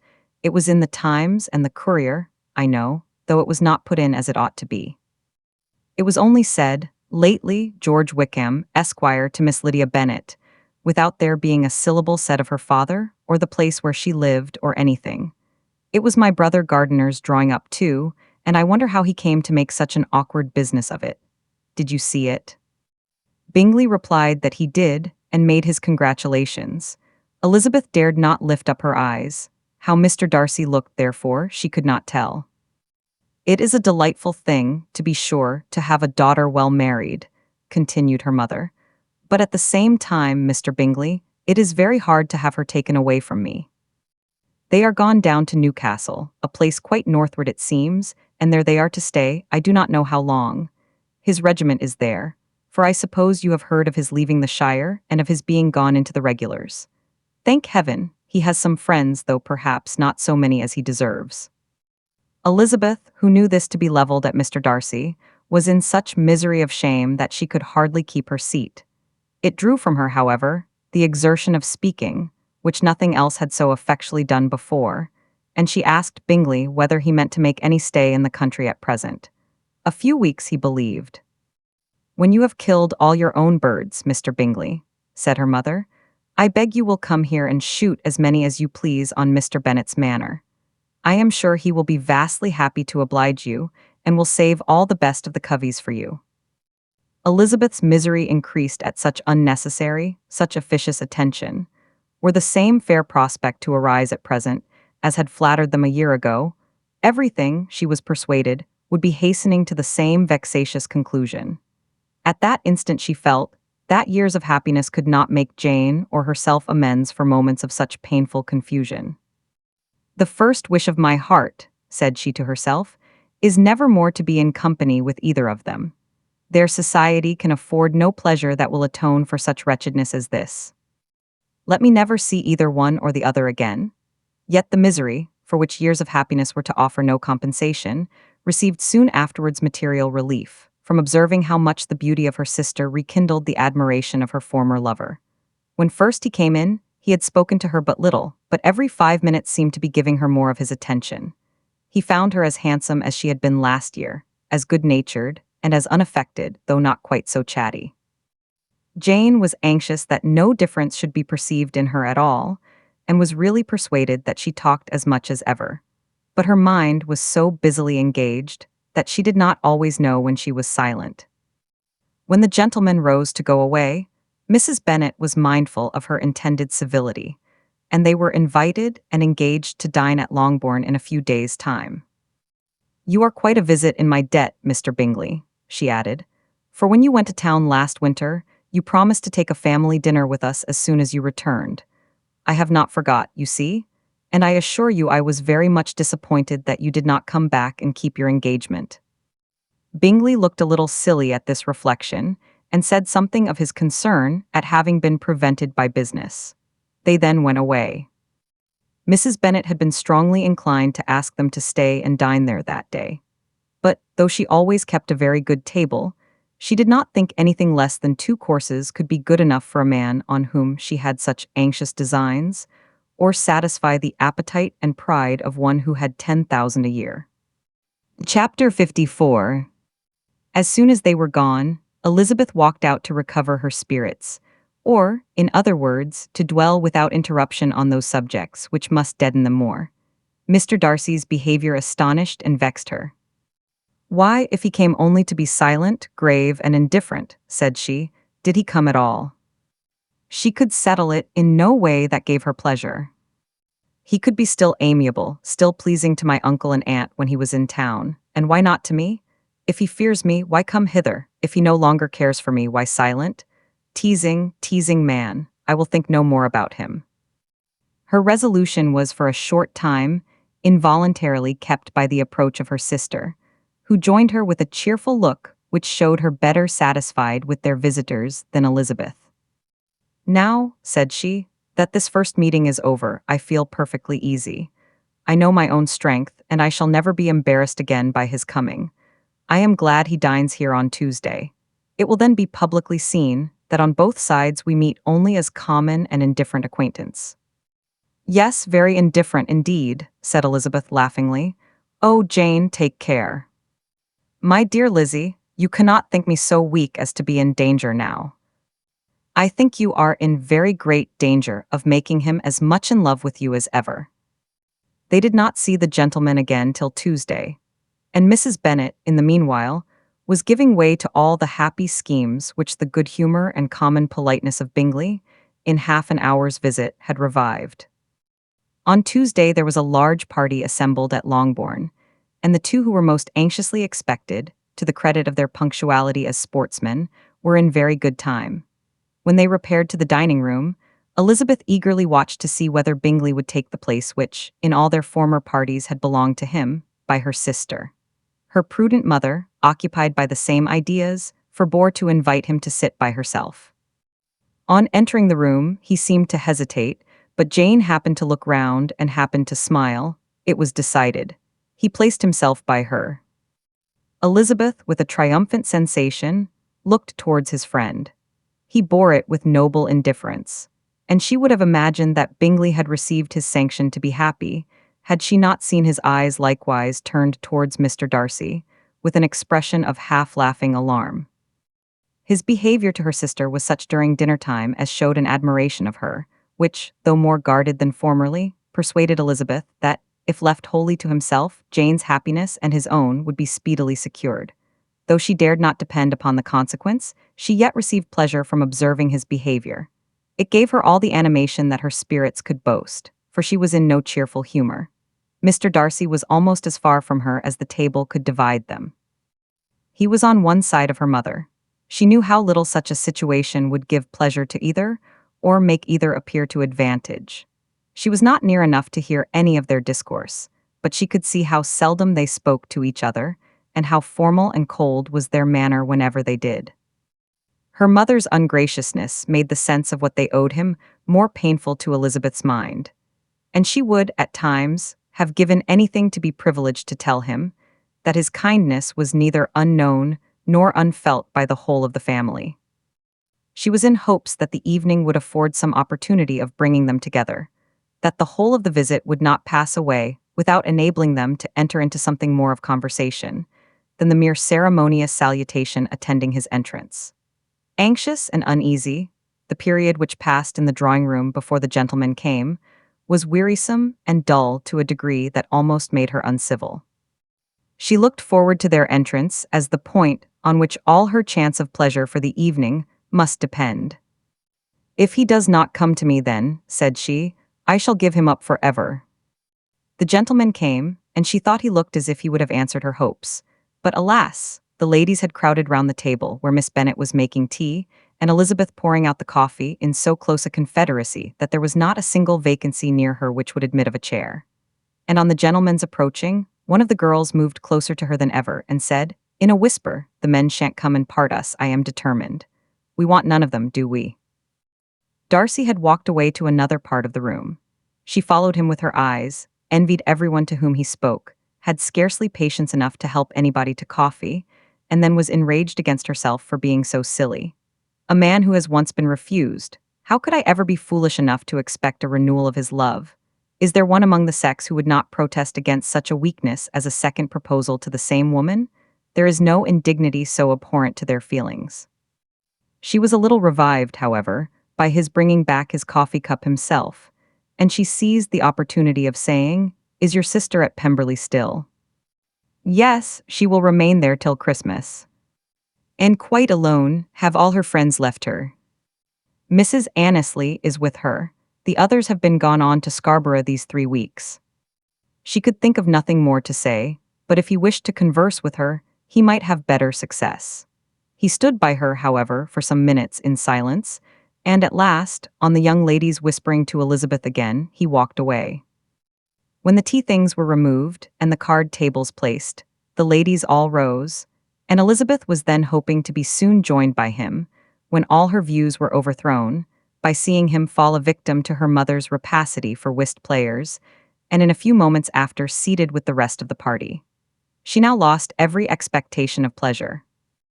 They were confined for the evening at different tables, and she had nothing to hope but that his eyes were so often turned towards her side of the room as to make him play as unsuccessfully as herself.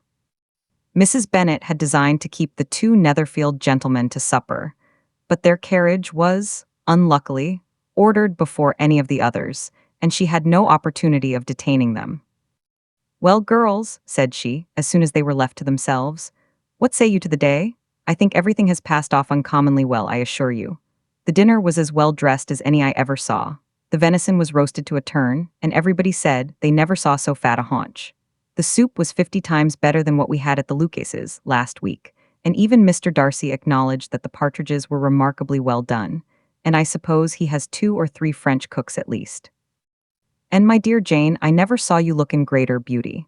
Mrs. Long said so too, for I asked her whether you did not. And what do you think she said besides? Ah, Mrs. Bennet, we shall have her at Netherfield at last. She did indeed. I do think Mrs. Long is as good a creature as ever lived, and her nieces are very pretty behaved girls and not at all handsome. I like them prodigiously."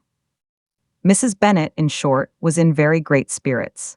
She had seen enough of Bingley's behavior to Jane to be convinced that she would get him at last, and her expectations of advantage to her family, when in a happy humor, were so far beyond reason that she was quite disappointed at not seeing him there again the next day to make his proposals. "It has been a very agreeable day," said Miss Bennet to Elizabeth. "The party seemed so well selected, so suitable one with the other. I hope we may often meet again." Elizabeth smiled. "Lizzie, you must not do so. You must not suspect me. It mortifies me. I assure you that I have now learnt to enjoy his conversation as an agreeable and sensible young man without having a wish beyond it. I am perfectly satisfied, from what his manners now are, that he never had any design of engaging my affection. It is only that he is blessed with greater sweetness of address and a stronger desire of generally pleasing than any other man." "You are very cruel," said her sister. "You will not let me smile, and are provoking me to it every moment. How hard it is in some cases to be believed, and how impossible in others. But why should you wish to persuade me that I feel more than I acknowledge? That is a question which I hardly know how to answer. We all love to instruct, though we can teach only what is not worth knowing. Forgive me, and if you persist in indifference, do not make me your confidant." Chapter 55. A few days after this visit, Mr. Bingley called again, and alone. His friend had left him that morning for London, but was to return home in 10 days' time. He sat with them above an hour, and was in remarkably good spirits. Mrs. Bennet invited him to dine with them, but with many expressions of concern, he confessed himself engaged elsewhere. "Next time you call," said she, "I hope we shall be more lucky. He should be particularly happy at any time, etc., etc., and if she would give him leave, would take an early opportunity of waiting on them. Can you come tomorrow?" Yes, he had no engagement at all for tomorrow, and her invitation was accepted with alacrity. He came, and in such very good time, that the ladies were none of them dressed. In ran Mrs. Bennet to her daughter's room, in her dressing gown and with her hair half finished, crying out, "My dear Jane, make haste and hurry down. He is come, Mr. Bingley is come. He is, indeed, make haste, make haste. Here, Sarah, come to Miss Bennet this moment and help her on with her gown. Never mind Miss Lizzie's hair." "We will be down as soon as we can," said Jane, "but I dare say Kitty is forwarder than either of us, for she went upstairs half an hour ago." "Oh, hang Kitty, what has she to do with it? Come, be quick, be quick. Where is your sash, my dear?" But when her mother was gone, Jane would not be prevailed on to go down without one of her sisters. The same anxiety to get them by themselves was visible again in the evening. After tea, Mr. Bennet retired to the library, as was his custom, and Mary went upstairs to her instrument. Two obstacles of the five being thus removed, Mrs. Bennet sat looking and winking at Elizabeth and Catherine for a considerable time, without making any impression on them. Elizabeth would not observe her, and when at last Kitty did, she very innocently said, "What is the matter, mamma? What do you keep winking at me for? What am I to do?" "Nothing, child, nothing. I did not wink at you." She then sat still 5 minutes longer, but unable to waste such a precious occasion, she suddenly got up, and saying to Kitty, "Come here, my love, I want to speak to you," took her out of the room. Jane instantly gave a look at Elizabeth which spoke her distress at such premeditation, and her entreaty that she would not give in to it. In a few minutes, Mrs. Bennet half opened the door and called out, "Lizzie, my dear, I want to speak with you." Elizabeth was forced to go. "We may as well leave them by themselves, you know," said her mother as soon as she was in the hall. "Kitty and I are going upstairs to sit in my dressing room." Elizabeth made no attempt to reason with her mother, but remained quietly in the hall till she and Kitty were out of sight, then returned into the drawing room. Mrs. Bennet's schemes for this day were ineffectual. Bingley was everything that was charming, except the professed lover of her daughter. His ease and cheerfulness rendered him a most agreeable addition to their evening party, and he bore with the ill-judged officiousness of the mother, and heard all her silly remarks with a forbearance and command of countenance particularly grateful to the daughter. He scarcely needed an invitation to stay supper, and before he went away an engagement was formed, chiefly through his own and Mrs. Bennet's means, for his coming next morning to shoot with her husband. After this day, Jane said no more of her indifference. Not a word passed between the sisters concerning Bingley, but Elizabeth went to bed in the happy belief that all must speedily be concluded, unless Mr. Darcy returned within the stated time.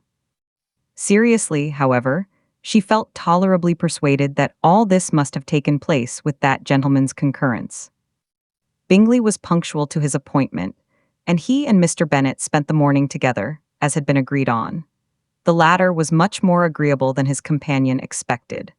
There was nothing of presumption or folly in Bingley that could provoke his ridicule or disgust him into silence, and he was more communicative and less eccentric than the other had ever seen him.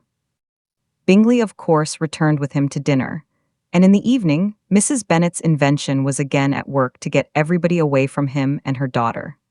Elizabeth, who had a letter to write, went into the breakfast room for that purpose soon after tea, for as the others were all going to sit down to cards, she could not be wanted to counteract her mother's schemes. But on her returning to the drawing room, when her letter was finished, she saw, to her infinite surprise, there was reason to fear that her mother had been too ingenious for her. On opening the door, she perceived her sister and Bingley standing together over the hearth, as if engaged in earnest conversation, and had this led to no suspicion, the faces of both, as they hastily turned round and moved away from each other, would have told it all. Their situation was awkward enough, but hers she thought was still worse. Not a syllable was uttered by either, and Elizabeth was on the point of going away again, when Bingley, who as well as the other had sat down, suddenly rose and, whispering a few words to her sister, ran out of the room. Jane could have no reserves from Elizabeth where confidence would give pleasure, and, instantly embracing her, acknowledged with the liveliest emotion that she was the happiest creature in the world. "'Tis too much," she added, "by far too much. I do not deserve it. Oh, why is not everybody as happy?" Elizabeth's congratulations were given with a sincerity, a warmth, a delight, which words could but poorly express. Every sentence of kindness was a fresh source of happiness to Jane, but she would not allow herself to stay with her sister or say half that remained to be said, for the present. "I must go instantly to my mother," she cried. I would not on any account trifle with her affectionate solicitude, or allow her to hear it from anyone but myself. He is gone to my father already. Oh, Lizzie, to know that what I have to relate will give such pleasure to all my dear family. How shall I bear so much happiness?" She then hastened away to her mother, who had purposely broken up the card party, and was sitting upstairs with Kitty. Elizabeth, who was left by herself, now smiled at the rapidity and ease with which an affair was finally settled, that had given them so many previous months of suspense and vexation.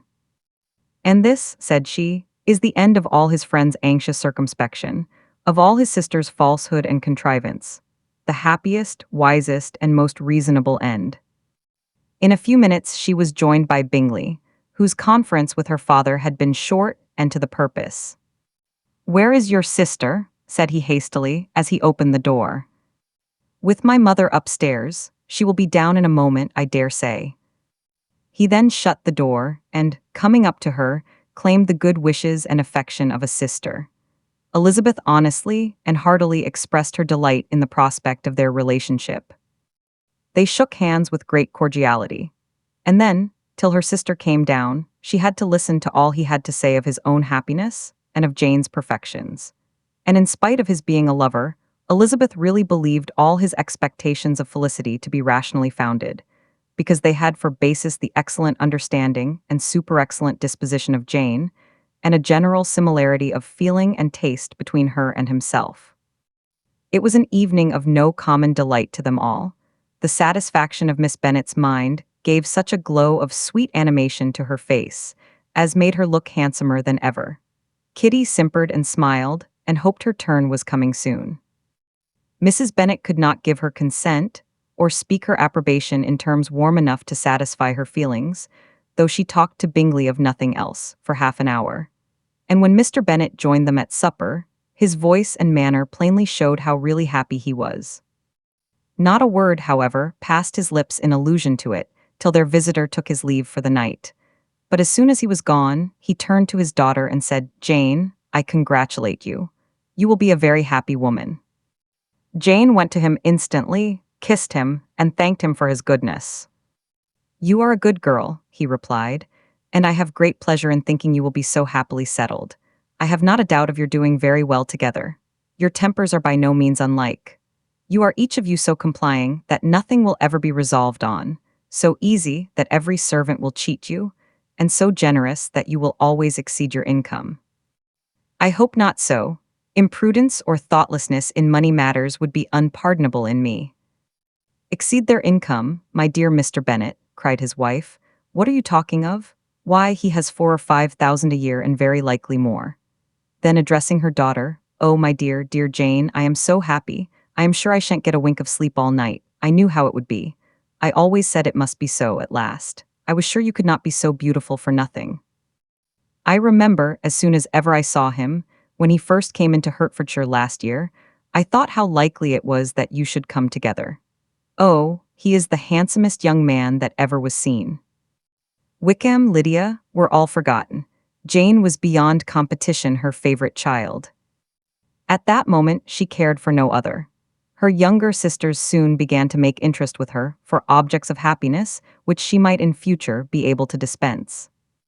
Mary petitioned for the use of the library at Netherfield, and Kitty begged very hard for a few balls there every winter.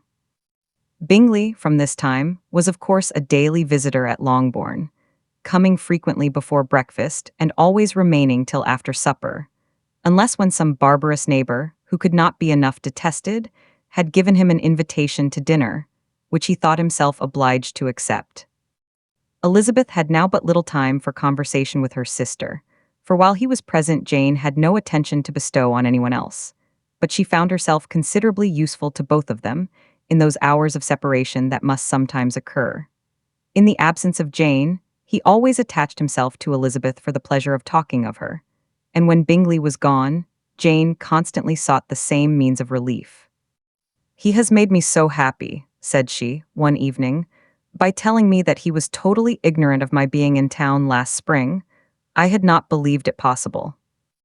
I suspected as much, replied Elizabeth, but how did he account for it? It must have been his sister's doing.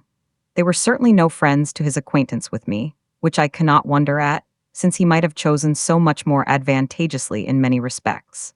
But when they see, as I trust they will, that their brother is happy with me, they will learn to be contented, and we shall be on good terms again, though we can never be what we once were to each other.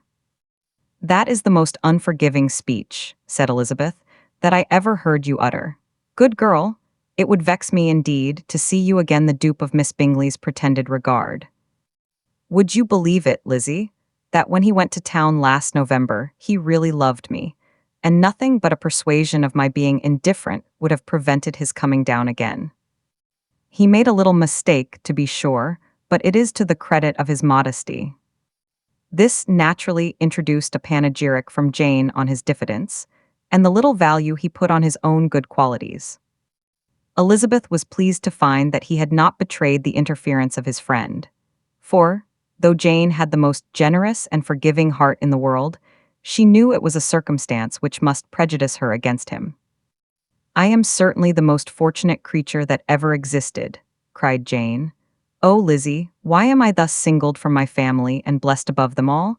If I could but see you as happy, if there were but such another man for you. If you were to give me 40 such men, I never could be so happy as you. Till I have your disposition, your goodness, I never can have your happiness. No, no, let me shift for myself, and perhaps, if I have very good luck, I may meet with another Mr. Collins in time. The situation of affairs in the Longbourn family could not be long a secret. Mrs. Bennet was privileged to whisper it to Mrs. Phillips, and she ventured, without any permission, to do the same by all her neighbors in Meryton. The Bennets were speedily pronounced to be the luckiest family in the world, though only a few weeks before, when Lydia had first run away, they had been generally proved to be marked out for misfortune. In Chapter 56, one morning, about a week after Bingley's engagement with Jane had been formed, as he and the females of the family were sitting together in the dining room, their attention was suddenly drawn to the window by the sound of a carriage, and they perceived a chaise and four driving up the lawn. It was too early in the morning for visitors, and besides, the equipage did not answer to that of any of their neighbors. The horses were post, and neither the carriage nor the livery of the servant who preceded it were familiar to them.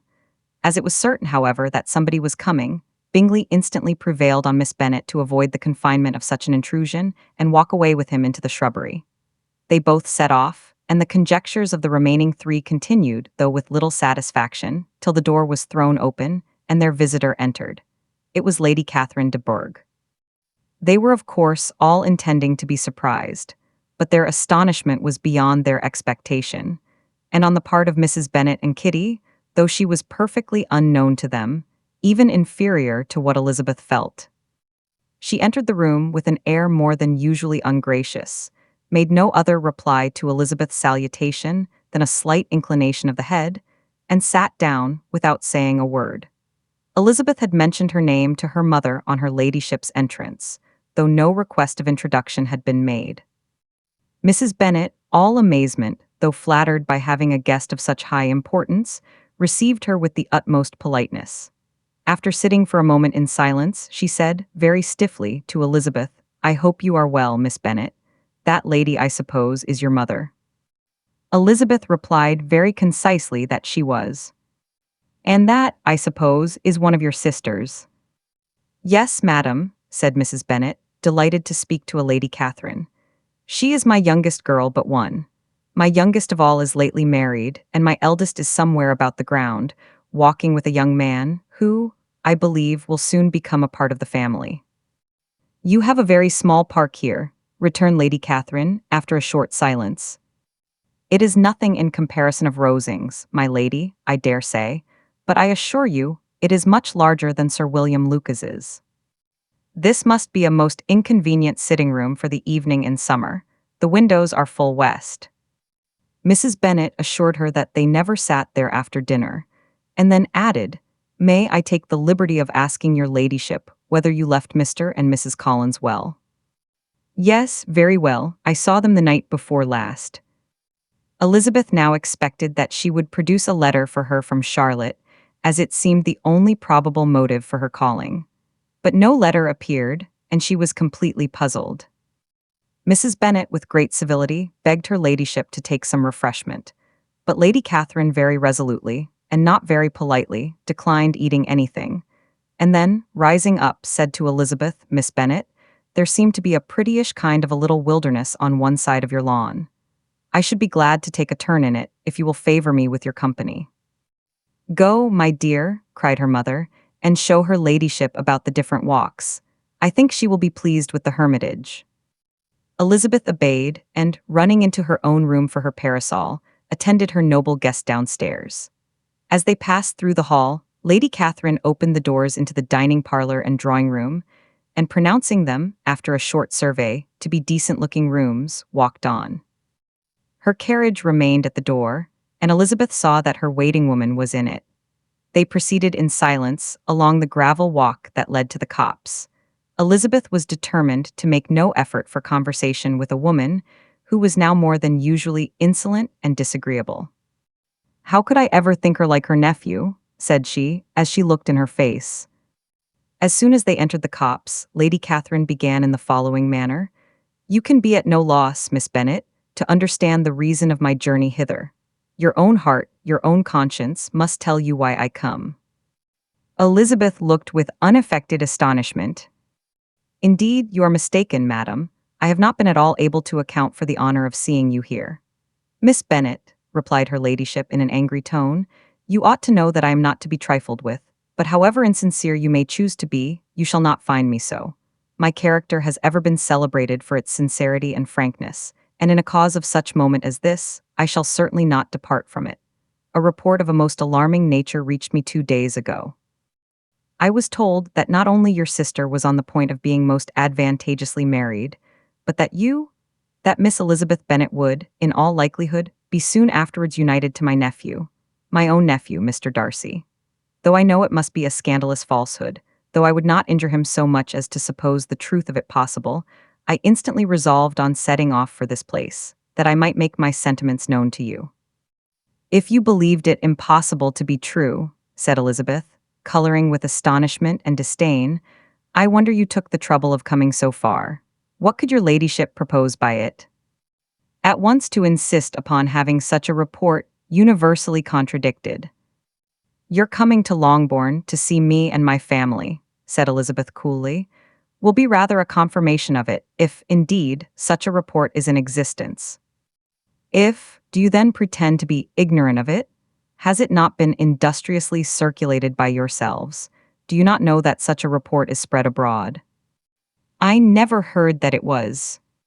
"And can you likewise declare that there is no foundation for it?"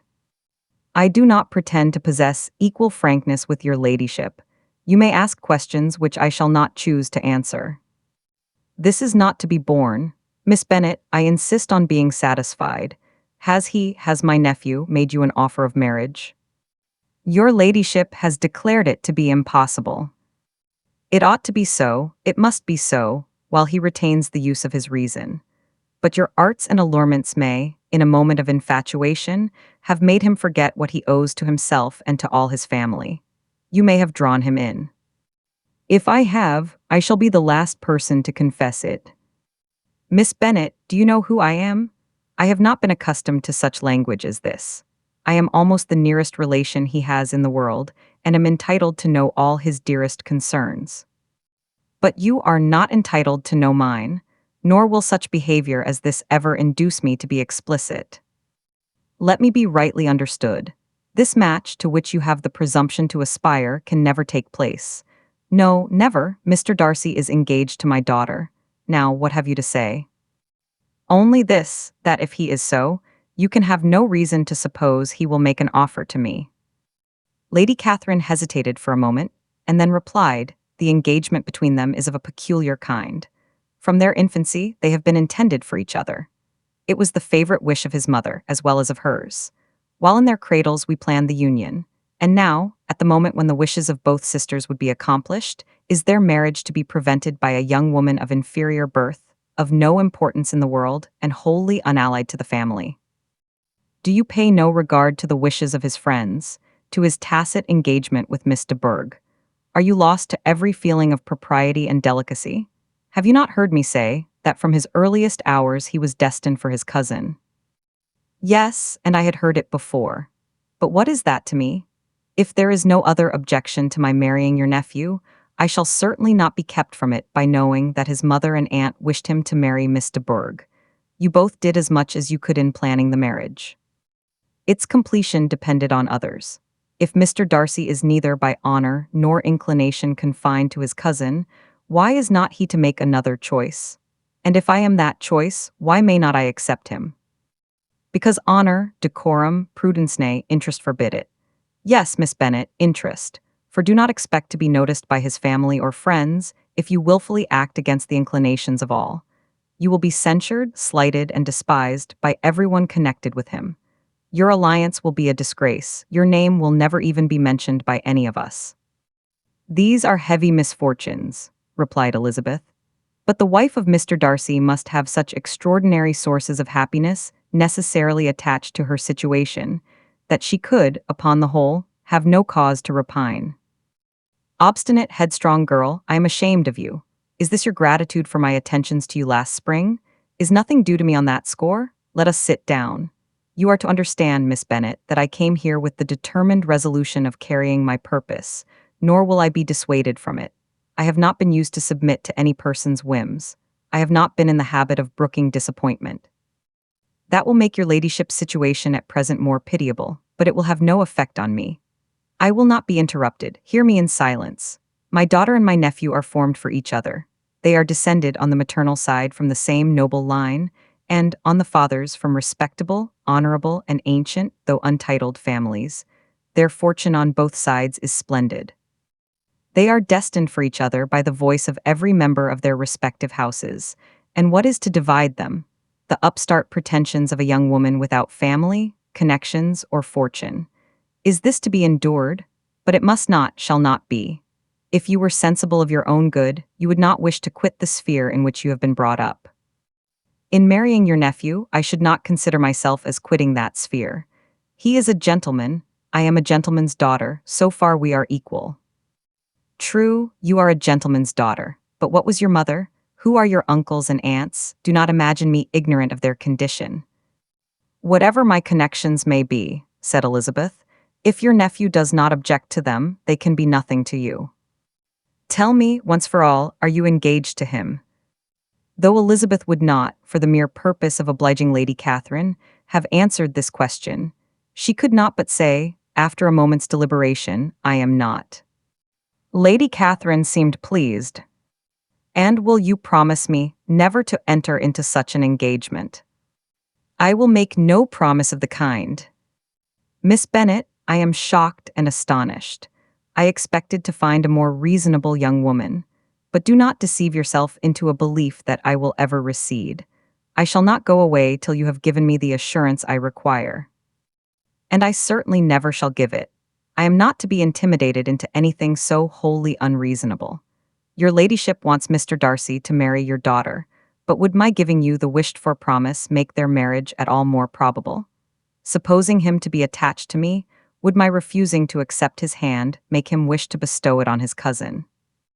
Allow me to say, Lady Catherine, that the arguments with which you have supported this extraordinary application have been as frivolous as the application was ill-judged. You have widely mistaken my character, if you think I can be worked on by such persuasions as these. How far your nephew might approve of your interference in his affairs, I cannot tell, but you have certainly no right to concern yourself in mine. I must beg, therefore, to be importuned no further on the subject. Not so hasty, if you please. I have by no means done. To all the objections I have already urged, I have still another to add. I am no stranger to the particulars of your youngest sister's infamous elopement. I know it all, that the young man's marrying her was a patched-up business at the expense of your father and uncle. And is such a girl to be my nephew's sister? Is her husband, who is the son of his late father's steward, to be his brother? Heaven and earth, of what are you thinking? Are the shades of Pemberley to be thus polluted? You can now have nothing further to say, she resentfully answered. You have insulted me in every possible method. I must beg to return to the house. And she rose as she spoke. Lady Catherine rose also, and they turned back. Her ladyship was highly incensed. You have no regard, then, for the honor and credit of my nephew. Unfeeling, selfish girl. Do you not consider that a connection with you must disgrace him in the eyes of everybody? Lady Catherine, I have nothing further to say. You know my sentiments. You are then resolved to have him. I have said no such thing. I am only resolved to act in that manner, which will, in my own opinion, constitute my happiness, without reference to you, or to any person so wholly unconnected with me. It is well. You refuse, then, to oblige me.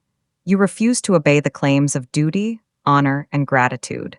You are determined to ruin him in the opinion of all his friends, and make him the contempt of the world. Neither duty, nor honor, nor gratitude, replied Elizabeth, has any possible claim on me, in the present instance. No principle of either would be violated by my marriage with Mr. Darcy.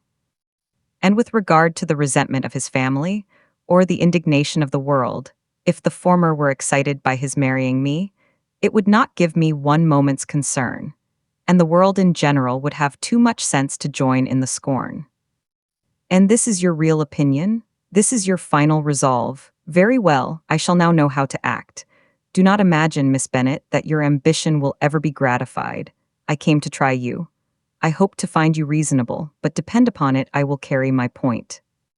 In this manner Lady Catherine talked on till they were at the door of the carriage, when, turning hastily round, she added, I take no leave of you, Miss Bennet. I send no compliments to your mother. You deserve no such attention. I am most seriously displeased. Elizabeth made no answer, and without attempting to persuade her ladyship to return into the house, walked quietly into it herself. She heard the carriage drive away as she proceeded upstairs. Her mother impatiently met her at the door of her dressing-room to ask why Lady Catherine would not come in again and rest herself. She did not choose it, said her daughter. She would go.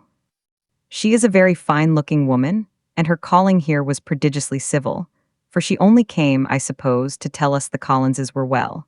She is on her road somewhere, I dare say, and so, passing through Meryton, thought she might as well call on you. I suppose she had nothing particular to say to you, Lizzie. Elizabeth was forced to give in to a little falsehood here, for to acknowledge the substance of their conversation was impossible. Chapter 57. The discomposure of spirits which this extraordinary visit threw Elizabeth into could not be easily overcome, nor could she for many hours learn to think of it less than incessantly. Lady Catherine, it appeared, had actually taken the trouble of this journey from Rosings for the sole purpose of breaking off her supposed engagement with Mr. Darcy. It was a rational scheme, to be sure. But from what the report of their engagement could originate, Elizabeth was at a loss to imagine, till she recollected that his being the intimate friend of Bingley, and her being the sister of Jane, was enough, at a time when the expectation of one wedding made everybody eager for another, to supply the idea. She had not herself forgotten to feel that the marriage of her sister must bring them more frequently together. And her neighbors at Luca's lodge, therefore, for through their communication with the Collinses, the report, she concluded, had reached Lady Catherine, had only set that down as almost certain and immediate which she had looked forward to as possible at some future time. In revolving Lady Catherine's expressions, however, she could not help feeling some uneasiness as to the possible consequence of her persisting in this interference. From what she had said of her resolution to prevent the marriage, it occurred to Elizabeth that she must meditate an application to her nephew, and how he might take a similar representation of the evils attached to a connection with her, she dared not pronounce. She knew not the exact degree of his affection for his aunt, or his dependence on her judgment, but it was natural to suppose that he thought much higher of her ladyship than she could do. And it was certain that, in enumerating the miseries of a marriage with one whose immediate connections were so unequal to his own, his aunt would address him on his weakest side. With his notions of dignity, he would probably feel that the arguments, which to Elizabeth had appeared weak and ridiculous, contained much good sense and solid reasoning. If he had been wavering before, as to what he should do, which had often seemed likely, the advice and entreaty of so near a relation might settle every doubt, and determine him at once to be as happy as dignity unblemished could make him. In that case he would return no more. Lady Catherine might see him in her way through town, and his engagement to Bingley of coming again to Netherfield must give way. If, therefore, an excuse for not keeping his promise should come to his friend within a few days, she added, I shall know how to understand it. I shall then give over every expectation, every wish of his constancy. If he is satisfied with only regretting me, when he might have obtained my affections and hand, I shall soon cease to regret him at all.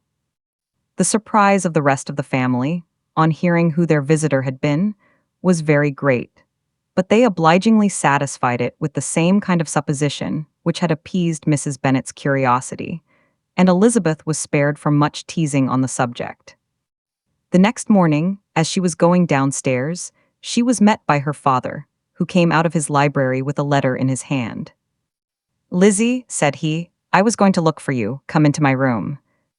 She followed him thither, and her curiosity to know what he had to tell her was heightened by the supposition of its being in some manner connected with the letter he held. It suddenly struck her that it might be from Lady Catherine, and she anticipated with dismay all the consequent explanations. She followed her father to the fireplace, and they both sat down. He then said, I have received a letter this morning that has astonished me exceedingly. As it principally concerns yourself, you ought to know its contents. I did not know before that I had 2 daughters on the brink of matrimony. Let me congratulate you on a very important conquest. The color now rushed into Elizabeth's cheeks in the instantaneous conviction of its being a letter from the nephew, instead of the aunt, and she was undetermined whether most to be pleased that he explained himself at all, or offended that his letter was not rather addressed to herself, when her father continued, You look conscious. Young ladies have great penetration in such matters as these, but I think I may defy even your sagacity to discover the name of your admirer. This letter is from Mr. Collins. From Mr. Collins, and what can he have to say? Something very much to the purpose, of course. He begins with congratulations on the approaching nuptials of my eldest daughter, of which, it seems, he has been told by some of the good-natured, gossiping Lucases. I shall not sport with your impatience by reading what he says on that point. What relates to yourself is as follows. Having thus offered you the sincere congratulations of Mrs. Collins and myself on this happy event, let me now add a short hint on the subject of another, of which we have been advertised by the same authority. Your daughter Elizabeth, it is presumed, will not long bear the name of Bennet, after her eldest sister has resigned it, and the chosen partner of her fate may be reasonably looked up to as one of the most illustrious personages in this land. Can you possibly guess, Lizzie, who is meant by this? This young gentleman is blessed in a peculiar way with everything the heart of mortal can most desire: splendid property, noble kindred, and extensive patronage. Yet, in spite of all these temptations, let me warn my cousin Elizabeth, and yourself, of what evils you may incur by a precipitate closure with this gentleman's proposals, which, of course, you will be inclined to take immediate advantage of. Have you any idea, Lizzie, who this gentleman is? But now it comes out. My motive for cautioning you is as follows. We have reason to imagine that his aunt, Lady Catherine de Bourgh, does not look on the match with a friendly eye. Mr. Darcy, you see, is the man. Now, Lizzie, I think I have surprised you. Could he, or the Lucases, have pitched on any man within the circle of our acquaintance, whose name would have given the lie more effectually to what they related? Mr. Darcy, who never looks at any woman but to see a blemish, and who probably never looked at you in his life. It is admirable. Elizabeth tried to join in her father's pleasantry, but could only force one most reluctant smile. Never had his wit been directed in a manner so little agreeable to her. Are you not diverted? Oh yes, pray read on.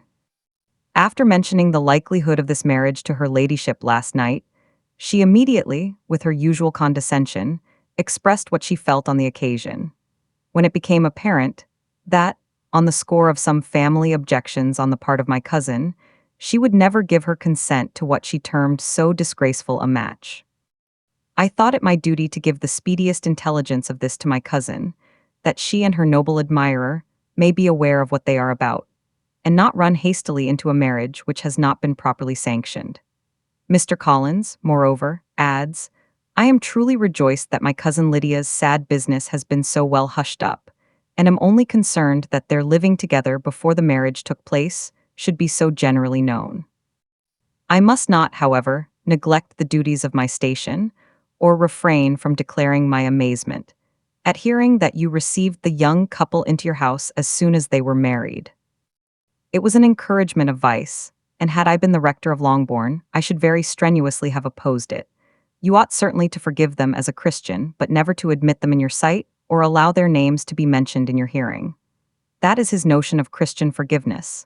The rest of his letter is only about his dear Charlotte's situation and his expectation of a young olive branch. But Lizzie, you look as if you did not enjoy it. You are not going to be missish, I hope, and pretend to be affronted at an idle report. For what do we live but to make sport for our neighbors and laugh at them in our turn? Oh, cried Elizabeth, I am exceedingly diverted, but it is so strange. Yes, that is what makes it amusing. Had they fixed on any other man, it would have been nothing, but his perfect indifference and your pointed dislike make it so delightfully absurd. Much as I abominate writing, I would not give up Mr. Collins's correspondence for any consideration. Nay, when I read a letter of his, I cannot help giving him the preference even over Wickham, much as I value the impudence and hypocrisy of my son-in-law. And pray, Lizzie, what said Lady Catherine about this report? Did she call to refuse her consent? To this question, his daughter replied only with a laugh, and as it had been asked without the least suspicion, she was not distressed by his repeating it. Elizabeth had never been more at a loss to make her feelings appear what they were not. It was necessary to laugh when she would rather have cried. Her father had most cruelly mortified her by what he said of Mr.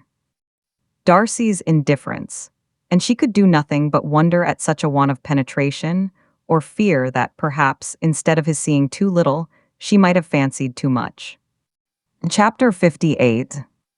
Instead of receiving any such letter of excuse from his friend, as Elizabeth half expected Mr. Bingley to do, he was able to bring Darcy with him to Longbourn before many days had passed after Lady Catherine's visit. The gentleman arrived early, and before Mrs. Bennet had time to tell him of their having seen his aunt, of which her daughter sat in momentary dread, Bingley, who wanted to be alone with Jane, proposed their all walking out. It was agreed to. Mrs. Bennet was not in the habit of walking. Mary could never spare time, but the remaining 5 set off together. Bingley and Jane, however, soon allowed the others to outstrip them. They lagged behind, while Elizabeth, Kitty, and Darcy were to entertain each other. Very little was said by either. Kitty was too much afraid of him to talk. Elizabeth was secretly forming a desperate resolution, and perhaps he might be doing the same. They walked towards the Lucases, because Kitty wished to call upon Maria, and as Elizabeth saw no occasion for making it a general concern, when Kitty left them, she went boldly on with him alone. Now was the moment for her resolution to be executed, and while her courage was high, she immediately said, Mr. Darcy, I am a very selfish creature, and for the sake of giving relief to my own feelings care not how much I may be wounding yours. I can no longer help thanking you for your unexampled kindness to my poor sister. Ever since I have known it, I have been most anxious to acknowledge to you how gratefully I feel it. Were it known to the rest of my family, I should not have merely my own gratitude to express. I am sorry, exceedingly sorry, replied Darcy, in a tone of surprise and emotion, that you have ever been informed of what may, in a mistaken light, have given you uneasiness. I did not think Mrs. Gardiner was so little to be trusted. You must not blame my aunt. Lydia's thoughtlessness first betrayed to me that you had been concerned in the matter, and of course, I could not rest till I knew the particulars. Let me thank you again and again, in the name of all my family, for that generous compassion which induced you to take so much trouble and bear so many mortifications for the sake of discovering them. If you will thank me, he replied, let it be for yourself alone. That the wish of giving happiness to you might add force to the other inducements which led me on, I shall not attempt to deny. But your family owe me nothing. Much as I respect them, I believe I thought only of you. Elizabeth was too much embarrassed to say a word. After a short pause, her companion added, You are too generous to trifle with me. If your feelings are still what they were last April, tell me so at once. My affections and wishes are unchanged, but one word from you will silence me on this subject forever. Elizabeth, feeling all the more than common awkwardness and anxiety of his situation, now forced herself to speak. And immediately, though not very fluently, gave him to understand that her sentiments had undergone so material a change since the period to which he alluded, as to make her receive with gratitude and pleasure his present assurances. The happiness which this reply produced was such as he had probably never felt before, and he expressed himself on the occasion as sensibly and as warmly as a man violently in love can be supposed to do. Had Elizabeth been able to encounter his eyes, she might have seen how well the expression of heartfelt delight diffused over his face became him. But though she could not look, she could listen, and he told her of feelings which, in proving of what importance she was to him, made his affection every moment more valuable. They walked on without knowing in what direction. There was too much to be thought and felt and said for attention to any other objects. She soon learnt that they were indebted for their present good understanding to the efforts of his aunt, who did call on him in her return through London, and there relate her journey to Longbourn, its motive, and the substance of her conversation with Elizabeth. Dwelling emphatically on every expression of the latter, which, in her ladyship's apprehension, peculiarly denoted her perverseness and assurance, in the belief that such a relation must assist her endeavors to obtain that promise from her nephew which she had refused to give. But unluckily for her ladyship, its effect had been exactly contrariwise. "It taught me to hope," said he, "as I had scarcely ever allowed myself to hope before. I knew enough of your disposition to be certain that, had you been absolutely, irrevocably decided against me, you would have acknowledged it to Lady Catherine frankly and openly." Elizabeth colored and laughed as she replied, "Yes, you know enough of my frankness to believe me capable of that. After abusing you so abominably to your face, I could have no scruple in abusing you to all your relations. What did you say of me that I did not deserve? For though your accusations were ill-founded, formed on mistaken premises, my behavior to you at the time had merited the severest reproof. It was unpardonable. I cannot think of it without abhorrence. We will not quarrel for the greater share of blame annexed to that evening," said Elizabeth. "The conduct of neither, if strictly examined, will be irreproachable, but since then we have both, I hope, improved in civility. I cannot be so easily reconciled to myself. The recollection of what I then said, of my conduct, my manners, my expressions during the whole of it, is now, and has been many months, inexpressibly painful to me. Your reproof so well applied I shall never forget. Had you behaved in a more gentlemanlike manner. Those were your words. You know not, you can scarcely conceive, how they have tortured me, though it was some time, I confess, before I was reasonable enough to allow their justice. I was certainly very far from expecting them to make so strong an impression. I had not the smallest idea of their being ever felt in such a way. I can easily believe it. You thought me then devoid of every proper feeling. I am sure you did. The turn of your countenance I shall never forget, as you said that I could not have addressed you in any possible way that would induce you to accept me. Oh, do not repeat what I then said. These recollections will not do at all. I assure you that I have long been most heartily ashamed of it." Darcy mentioned his letter. "Did it," said he, "did it soon make you think better of me? Did you, on reading it, give any credit to its contents?" She explained what its effects on her had been, and how gradually all her former prejudices had been removed. "I knew," said he, "that what I wrote must give you pain, but it was necessary. I hope you have destroyed the letter. There was one part, especially the opening of it, which I should dread your having the power of reading again. I can remember some expressions which might justly make you hate me. The letter shall certainly be burnt, if you believe it essential to the preservation of my regard. But though we have both reason to think my opinions not entirely unalterable, they are not, I hope, quite so easily changed as that implies." "When I wrote that letter," replied Darcy, "I believed myself perfectly calm and cool, but I am since convinced that it was written in a dreadful bitterness of spirit. The letter, perhaps, began in bitterness, but it did not end so. The adieu is charity itself. But think no more of the letter. The feelings of the person who wrote and the person who received it are now so widely different from what they were then, that every unpleasant circumstance attending it ought to be forgotten. You must learn some of my philosophy. Think only of the past as its remembrance gives you pleasure. I cannot give you credit for any philosophy of the kind. Your retrospections must be so totally void of reproach, that the contentment arising from them is not of philosophy, but what is much better of ignorance. But with me it is not so. Painful recollections will intrude, which ought not to be repelled. I have been a selfish being all my life in practice, though not in principle. As a child I was taught what was right, but I was not taught to correct my temper. I was given good principles, but left to follow them in pride and conceit. Unfortunately an only son, for many years an only child, I was spoiled by my parents, who, though good themselves, my father particularly, all that was benevolent and amiable, allowed, encouraged, almost taught me to be selfish and overbearing, to care for none beyond my own family circle, to think meanly of all the rest of the world, to wish at least to think meanly of their sense and worth compared with my own. Such I was from 8 to 28, and such I might still have been but for you, dearest, loveliest Elizabeth. What do I not owe you? You taught me a lesson, hard indeed at first, but most advantageous. By you I was properly humbled. I came to you without a doubt of my reception. You showed me how insufficient were all my pretensions to please a woman worthy of being pleased.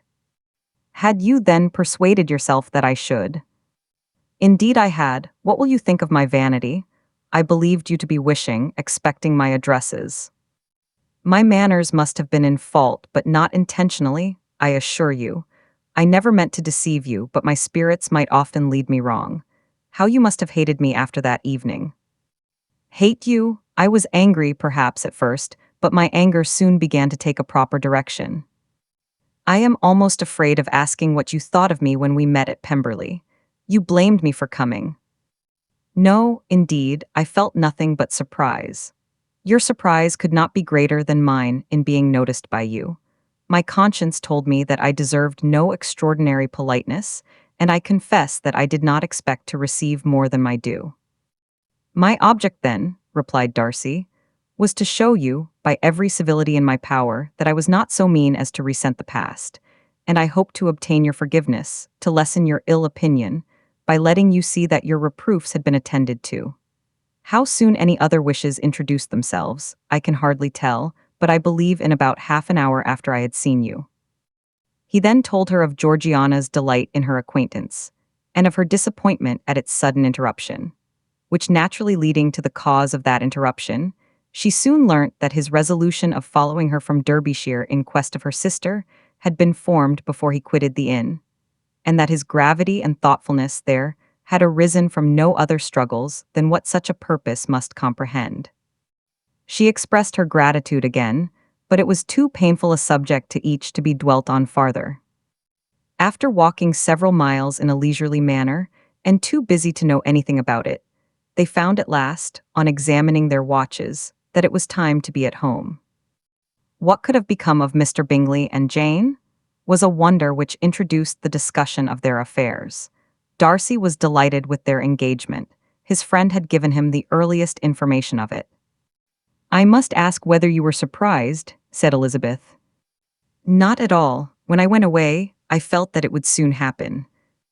That is to say, you had given your permission, I guessed as much. And though he exclaimed at the term, she found that it had been pretty much the case. On the evening before my going to London, said he, I made a confession to him, which I believe I ought to have made long ago. I told him of all that had occurred to make my former interference in his affairs absurd and impertinent. His surprise was great. He had never had the slightest suspicion. I told him, moreover, that I believed myself mistaken in supposing, as I had done, that your sister was indifferent to him, and as I could easily perceive that his attachment to her was unabated, I felt no doubt of their happiness together. Elizabeth could not help smiling at his easy manner of directing his friend. Did you speak from your own observation, said she, when you told him that my sister loved him, or merely from my information last spring? From the former, I had narrowly observed her, during the 2 visits which I had lately made her here, and I was convinced of her affection. And your assurance of it, I suppose, carried immediate conviction to him. It did. Bingley is most unaffectedly modest. His diffidence had prevented his depending on his own judgment in so anxious a case, but his reliance on mine made everything easy. I was obliged to confess one thing, which for a time, and not unjustly, offended him. I could not allow myself to conceal that your sister had been in town 3 months last winter, that I had known it and purposely kept it from him. He was angry. But his anger, I am persuaded, lasted no longer than he remained in any doubt of your sister's sentiments. He has heartily forgiven me now.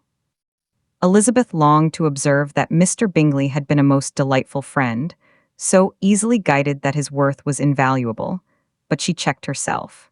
She remembered that he had yet to learn to be laughed at, and it was rather too early to begin. In anticipating the happiness of Bingley, which of course was to be inferior only to his own, he continued the conversation till they reached the house. In the hall they parted. Chapter 59. "My dear Lizzie, where can you have been walking to?" was a question which Elizabeth received from Jane as soon as she entered the room, and from all the others when they sat down to table. She had only to say in reply that they had wandered about till she was beyond her own knowledge. She colored as she spoke, but neither that nor anything else awakened a suspicion of the truth. The evening passed quietly, unmarked by anything extraordinary. The acknowledged lovers talked and laughed, the unacknowledged were silent. Darcy was not of a disposition in which happiness overflows in mirth, and Elizabeth, agitated and confused, rather knew that she was happy than felt herself to be so, for, besides the immediate embarrassment, there were other evils before her. She anticipated what would be felt in the family when her situation became known. She was aware that no one liked him but Jane, and even feared that with the others it was a dislike which not all his fortune and consequence might do away. At night she opened her heart to Jane. Though suspicion was very far from Miss Bennet's general habits, she was absolutely incredulous here. "You are joking, Lizzie, this cannot be. Engaged to Mr. Darcy. No, no, you shall not deceive me. I know it to be impossible. This is a wretched beginning, indeed. My sole dependence was on you, and I am sure nobody else will believe me if you do not. Yet, indeed, I am in earnest. I speak nothing but the truth. He still loves me, and we are engaged." Jane looked at her doubtingly. "Oh, Lizzie, it cannot be. I know how much you dislike him." "You know nothing of the matter. That is all to be forgot. Perhaps I did not always love him so well as I do now, but in such cases as these a good memory is unpardonable. This is the last time I shall ever remember it myself." Miss Bennet still looked all amazement. Elizabeth again, and more seriously, assured her of its truth. "Good heaven, can it be really so? Yet now I must believe you," cried Jane. "My dear, dear Lizzie, I do congratulate you, but are you forgive the question, are you quite certain that you can be happy with him?" "There can be no doubt of that. It is settled between us already that we are to be the happiest couple in the world. But are you pleased, Jane? Shall you like to have such a brother?" "Very, very much. Nothing could give either Bingley or myself more delight, but we considered it, we talked of it as impossible. And do you really love him quite well enough? Oh, Lizzie. Do anything rather than marry without affection. Are you quite sure that you feel what you ought to do?" "Oh, yes, you will only think I feel more than I ought to do when I tell you all." "What do you mean?" "Why, I must confess that I love him better than I do Bingley. I am afraid you will be angry."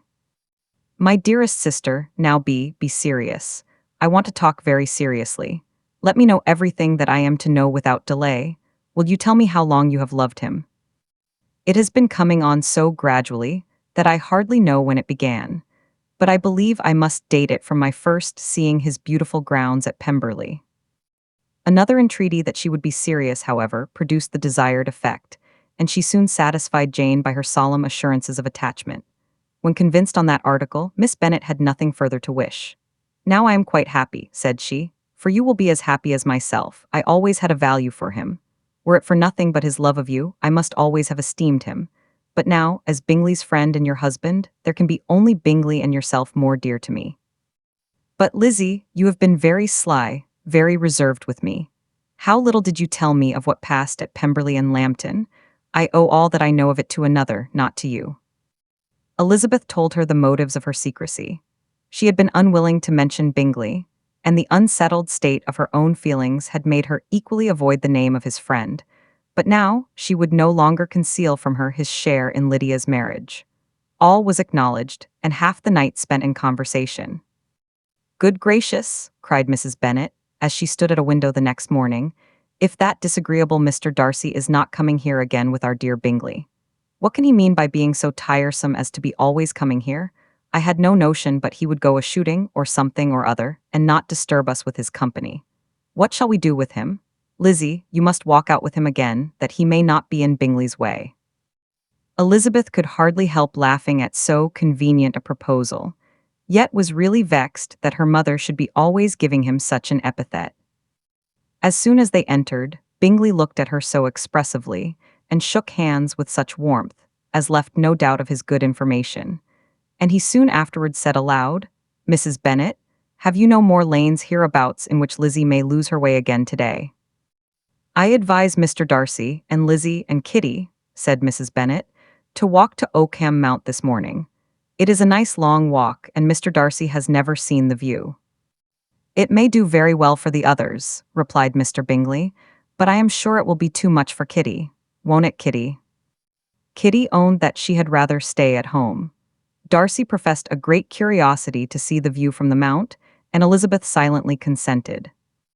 As she went upstairs to get ready, Mrs. Bennet followed her, saying, "I am quite sorry, Lizzie, that you should be forced to have that disagreeable man all to yourself, but I hope you will not mind it. It is all for Jane's sake, you know, and there is no occasion for talking to him except just now and then, so do not put yourself to inconvenience." During their walk, it was resolved that Mr. Bennet's consent should be asked in the course of the evening. Elizabeth reserved to herself the application for her mother, S. She could not determine how her mother would take it, sometimes doubting whether all his wealth and grandeur would be enough to overcome her abhorrence of the man, but whether she were violently set against the match, or violently delighted with it, it was certain that her manner would be equally ill adapted to do credit to her sense, and she could no more bear that Mr. Darcy should hear the first raptures of her joy than the first vehemence of her disapprobation. In the evening, soon after Mr. Bennet withdrew to the library, she saw Mr. Darcy rise also and follow him, and her agitation on seeing it was extreme. She did not fear her father's opposition, but he was going to be made unhappy, and that it should be through her means. That she, his favorite child, should be distressing him by her choice, should be filling him with fears and regrets in disposing of her, was a wretched reflection, and she sat in misery till Mr. Darcy appeared again, when, looking at him, she was a little relieved by his smile. In a few minutes he approached the table where she was sitting with Kitty, and, while pretending to admire her work, said in a whisper, "Go to your father, he wants you in the library." She was gone directly. Her father was walking about the room, looking grave and anxious. "Lizzie," said he, "what are you doing? Are you out of your senses to be accepting this man? Have not you always hated him?"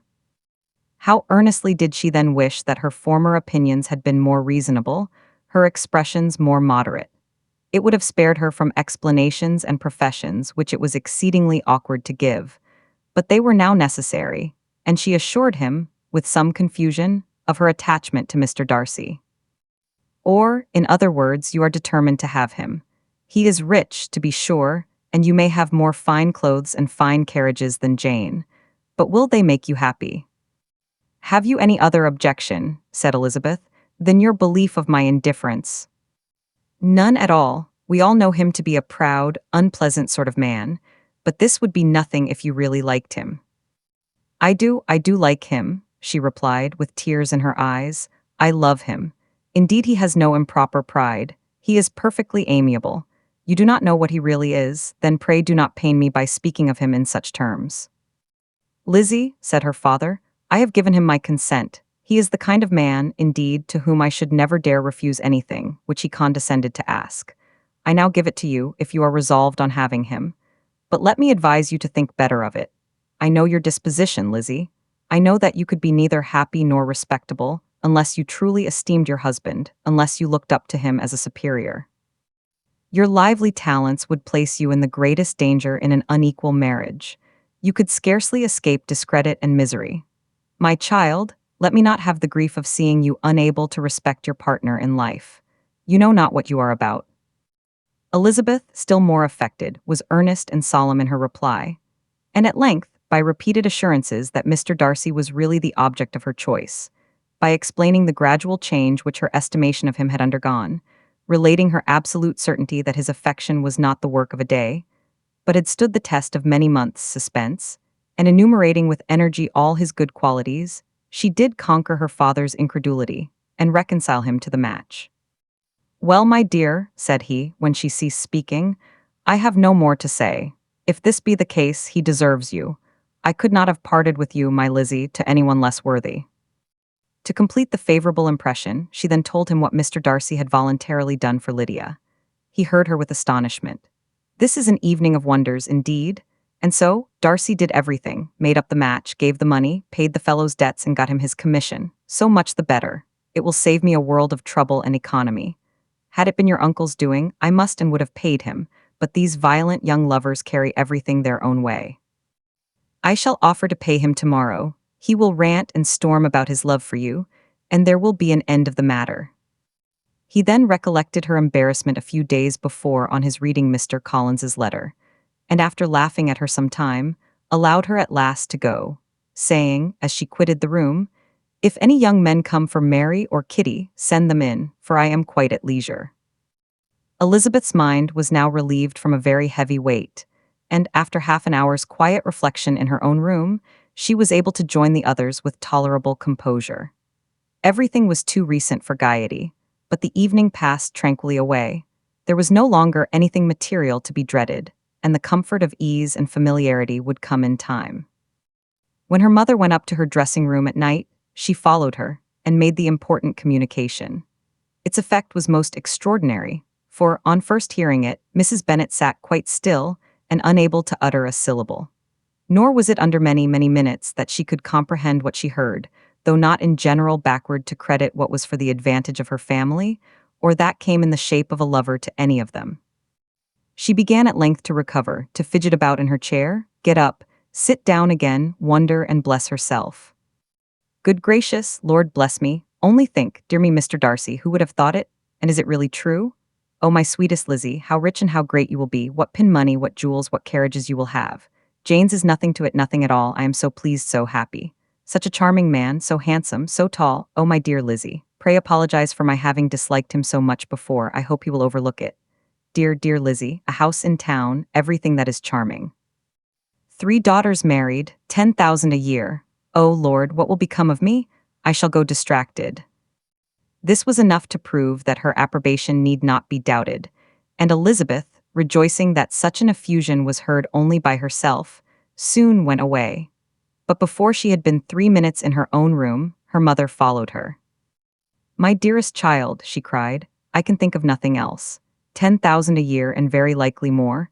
Tea's as good as a lord, and a special license, you must and shall be married by a special license.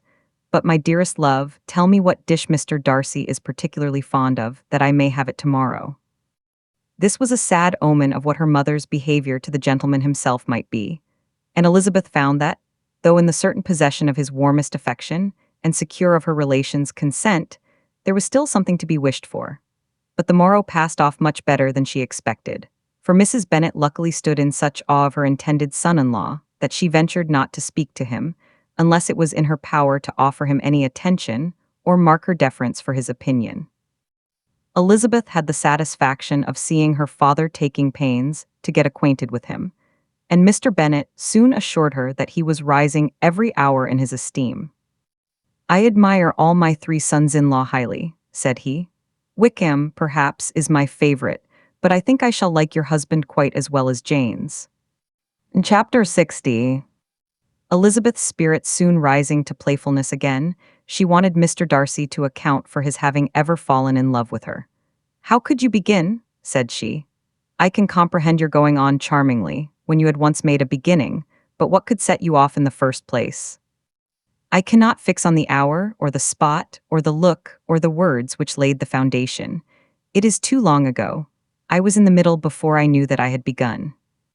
My beauty you had early withstood, and as for my manners, my behavior to you was at least always bordering on the uncivil, and I never spoke to you without rather wishing to give you pain than not. Now, be sincere. Did you admire me for my impertinence? For the liveliness of your mind, I did. You may as well call it impertinence at once. It was very little less. The fact is that you were sick of civility, of deference, of officious attention. You were disgusted with the women who were always speaking and looking and thinking for your approbation alone. I roused and interested you because I was so unlike them.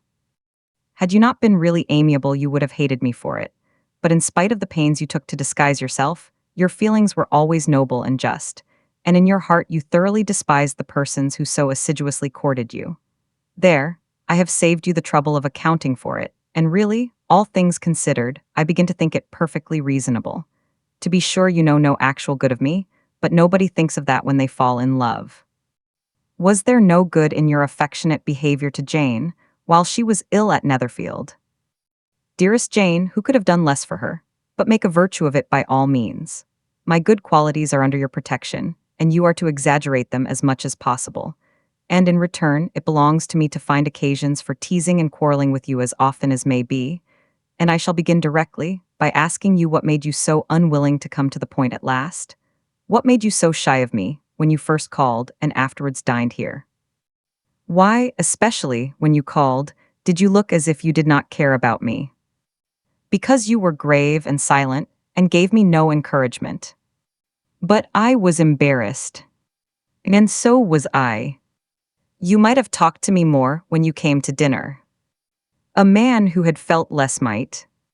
How unlucky that you should have a reasonable answer to give, and that I should be so reasonable as to admit it. But I wonder how long you would have gone on if you had been left to yourself.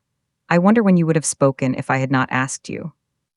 My resolution of thanking you for your kindness to Lydia had certainly great effect.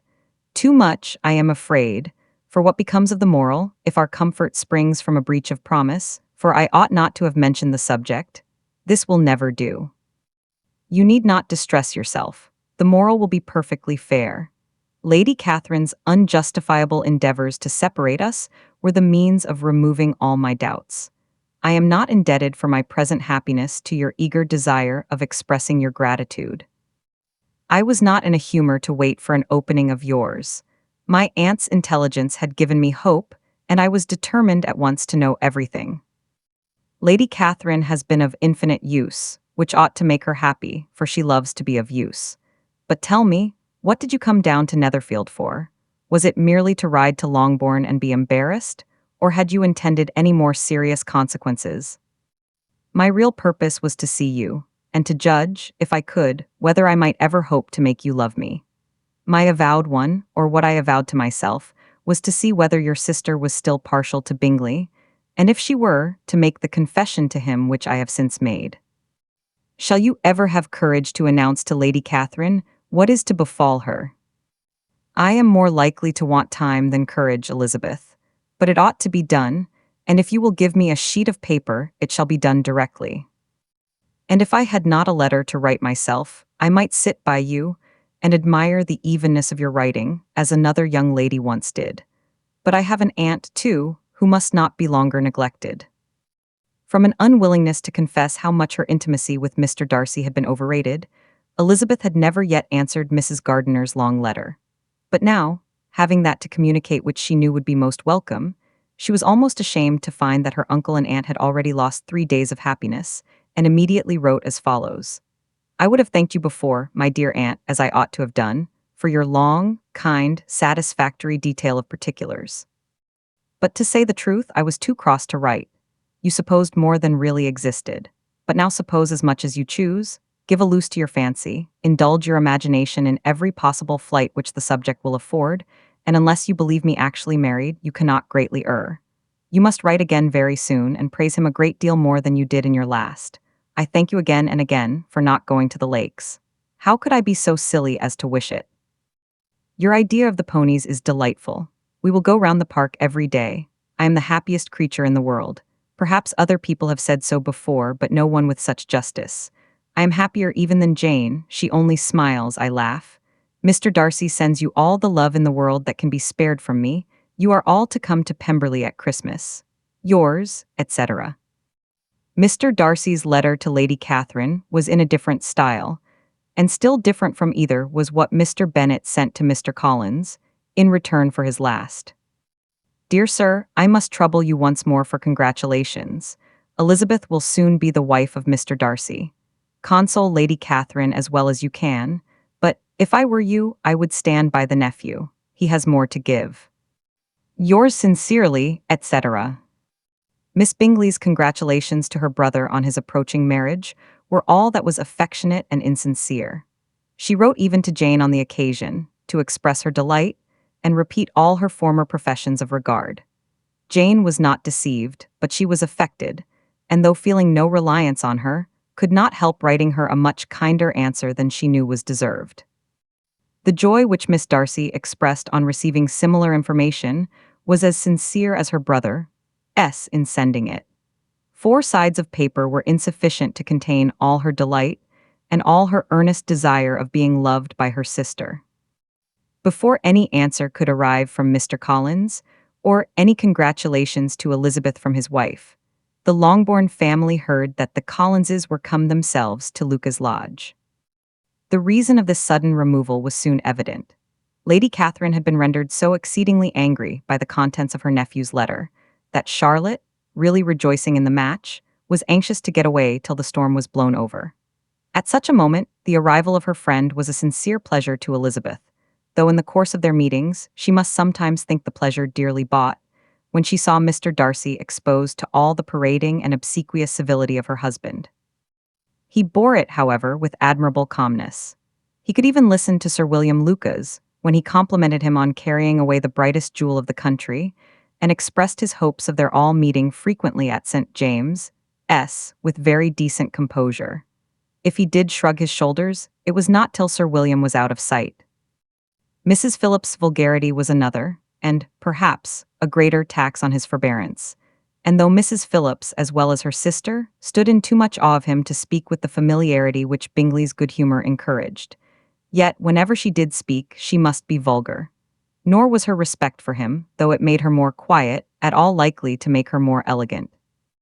Elizabeth did all she could to shield him from the frequent notice of either, and was ever anxious to keep him to herself, and to those of her family with whom he might converse without mortification.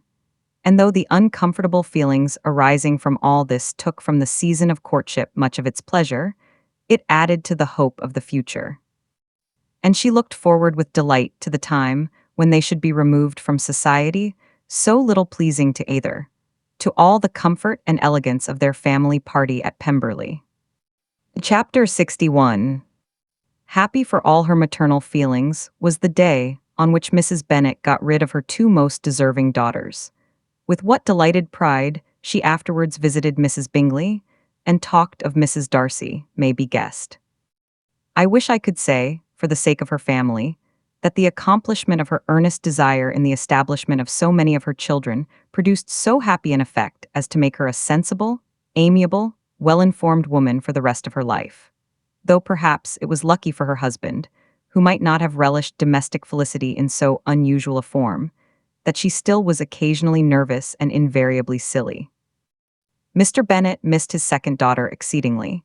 His affection for her drew him oftener from home than anything else could do. He delighted in going to Pemberley, especially when he was least expected. Mr. Bingley and Jane remained at Netherfield only a 12-month. So near a vicinity to her mother and Meryton relations was not desirable even to his easy temper or her affectionate heart. The darling wish of his sisters was then gratified. He bought an estate in a neighbouring county to Derbyshire, and Jane and Elizabeth, in addition to every other source of happiness, were within 30 miles of each other. Kitty, to her very material advantage, spent the chief of her time with her 2 elder sisters. In society so superior to what she had generally known, her improvement was great. She was not of so ungovernable a temper as Lydia, and removed from the influence of Lydia's example, she became, by proper attention and management, less irritable, less ignorant, and less insipid.